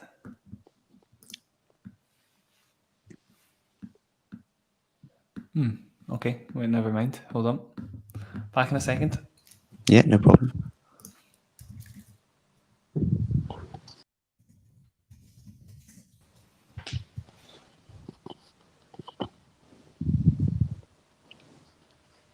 Holt winning the first set there against Vukic, 6-4. Many games you'll see on the screen saying suspended because we're having a few spots or had a few spots of rain in Melbourne. That's the second weather delay of its kind, if you like, because we had a heat delay earlier on in the day. A couple of hours of non-action for most of the courts that don't have roofs or air conditioning. Wonder if that just made the tiny difference. I said 1% maybe towards Murray. Well, who knows? Yeah, I think that the heat probably could have made his job worse physically. So given the fact that they played like 5 hours, almost 5 hours, so probably it could have done a 5% difference. There you go. So nice. In case you can't see it in the chat, I'm going to make my husband work tonight. Sorry. Give me a. Oh, I see. It was worded worse than that. I think it just said I'm going to make my husband work very hard tonight, and then she went on to say, "Give me a massage, just a massage, guys." For those who don't know, my husband is my fitness coach. Good sense of humor, Ons. Indeed, Ons winning in 3 sets earlier. Elise Mertens also won in 3 sets earlier against Garbiñe Muguruza. Muguruza was serving for that match to win it in straight sets. And from the moment that she didn't serve it out, Brian confidently predicted that not only would Mertens win the tiebreaker, but that Muguruza would collapse in the 3rd set in terms of the scoreline, despite the searing heat. And that's exactly what happened. She lost 6 games in a row to lose at 6-1. Well called. Question or point here from Ghibli. Why aren't we billing Shelton Zhang as the decider between USA and China in global political power war? Geopolitics question there, Ghibli. We don't get too many of those here on Talking Tennis. Well, what happens though when one or the other wins? Do they get everything? When I say they, I don't mean Shelton or Zhang. The country, the thing, or the powers that be. Yeah. I don't know what Zhang's or Shelton's views on democracy are. Whether they Getting quite think deep. of other models. Deep in the political chat realms, isn't it? There we go. I've got stream for Djokovic. Oh, they are warming up. Yeah. Okay, so they're just warming upstairs now, so they won't be long. Djokovic, Jordan, Messi. Okay. I presume that's Michael Jordan and not Jordan, the model from the UK who used to be on page 3 of The Sun, who dated Peter Andre. Or Jordan the country. Boris John, Becker is in the German commentary box. Oh, is he? Yeah. Yeah, he's picked up a few positions quite quickly post Pretty quickly, incarceration, yeah. hasn't he? Yeah. Yeah. Fair play to him. Fine, I'm sure he needs the money. I'm going to do, is that okay? Just a very quick plug, because Yeah. the YouTube channel for On The Line is currently 196 subscribers. Oh. Little push would be lovely if anybody wants to click the subscribe button on the On The Line Tennis podcast channel. If you type in On The Line Tennis on YouTube, I'm sure it'll come up. Every subscriber helps. So yeah, if anybody can help me make that little milestone, it'd be much appreciated. Jack's financial well-being is on the line. So Yes, exactly. So if you want me to eat food tonight, click the subscribe button. John, I assume you don't normally. That was a good name. I mean, I'm sure you never realized that when you were actually starting the channel. But there's so much possibility for these double entendres. No, I know. I did sort of think about it, but You did. It wasn't me that came up with the name. To be fair, it was my dad. Good for something. I've got an episode of yours that you and I recorded about 5 months ago, just after the US Open. I've just posted it in the live chat. So great. Either check that out or just simply click subscribe, which will be in the top corner. Oh, I think that was the most viewed video on the channel, John. Pretty sure. No, I think you and I did another one that was more viewed. This is from the US Open finals. I see. Yes, in that case, yeah. That one's still up there. Actually, I'm pretty sure the US Open finals were 3rd. So, okay. John, you're a popular man on the On The Line channel. Yes. I do all the hipster episodes with. I know. Yeah, I was going to say 100 views. It's actually true. Yeah, the last one, unfortunately, I was very surprised doing because I thought you did an amazing job in the qualifying one, but yeah. Unfortunately, 100 views, I think. I mean, it doesn't really matter like how we did, how you did, how I did, right? No, not at all. Exactly. It's more about it's not based on people clicking and then realizing, no, this episode is crap. No, exactly, exactly. So getting them in the door at all, David, and that's the problem. 141 views. There you go. 100% likes. See, there you go. So everybody that stuck around, everyone who watched was delighted. It was delightful for them, and exactly. Yeah. That was a great episode. Actually, really enjoyed that one. We're going for quality, not for quantity. So exactly, yeah. Exactly. Great first couple of points from Djokovic there. By the way, don't know if we're all tuned into it. 30-15 up. 2 long rallies though, so I think this will be quite indicative of how the courts are playing for sure. How the match goes.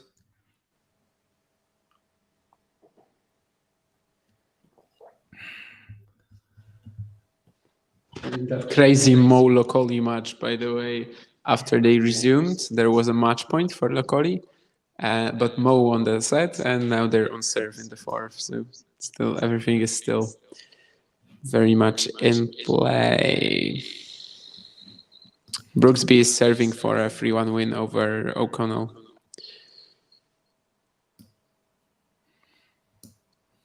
Well done, Brooksby. Because obviously you were saying, Damien, he'd lost a match very recently, right, to O'Connell? Oh, yeah. San Diego?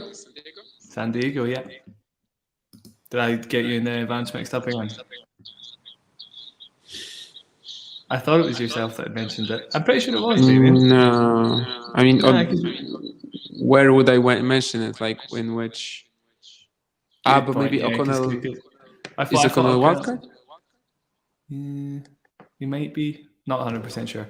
Anyway, somebody said it. Yeah, he did lose a match very close very recently, and it was like 2 match points, I think he had, that O'Connell was able to save. No, I don't think it was me. But yeah, San Diego. Yeah. And yeah, could have went either way. So very, very good win after a very close match that went O'Connor's way last time.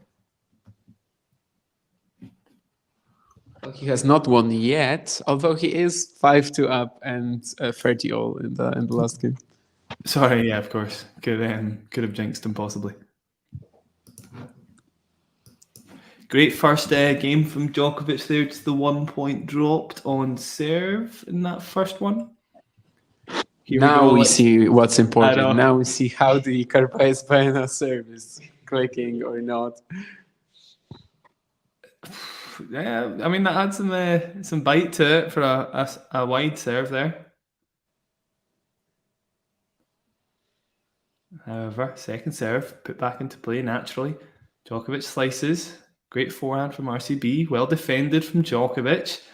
But Djokovic slice goes into the net.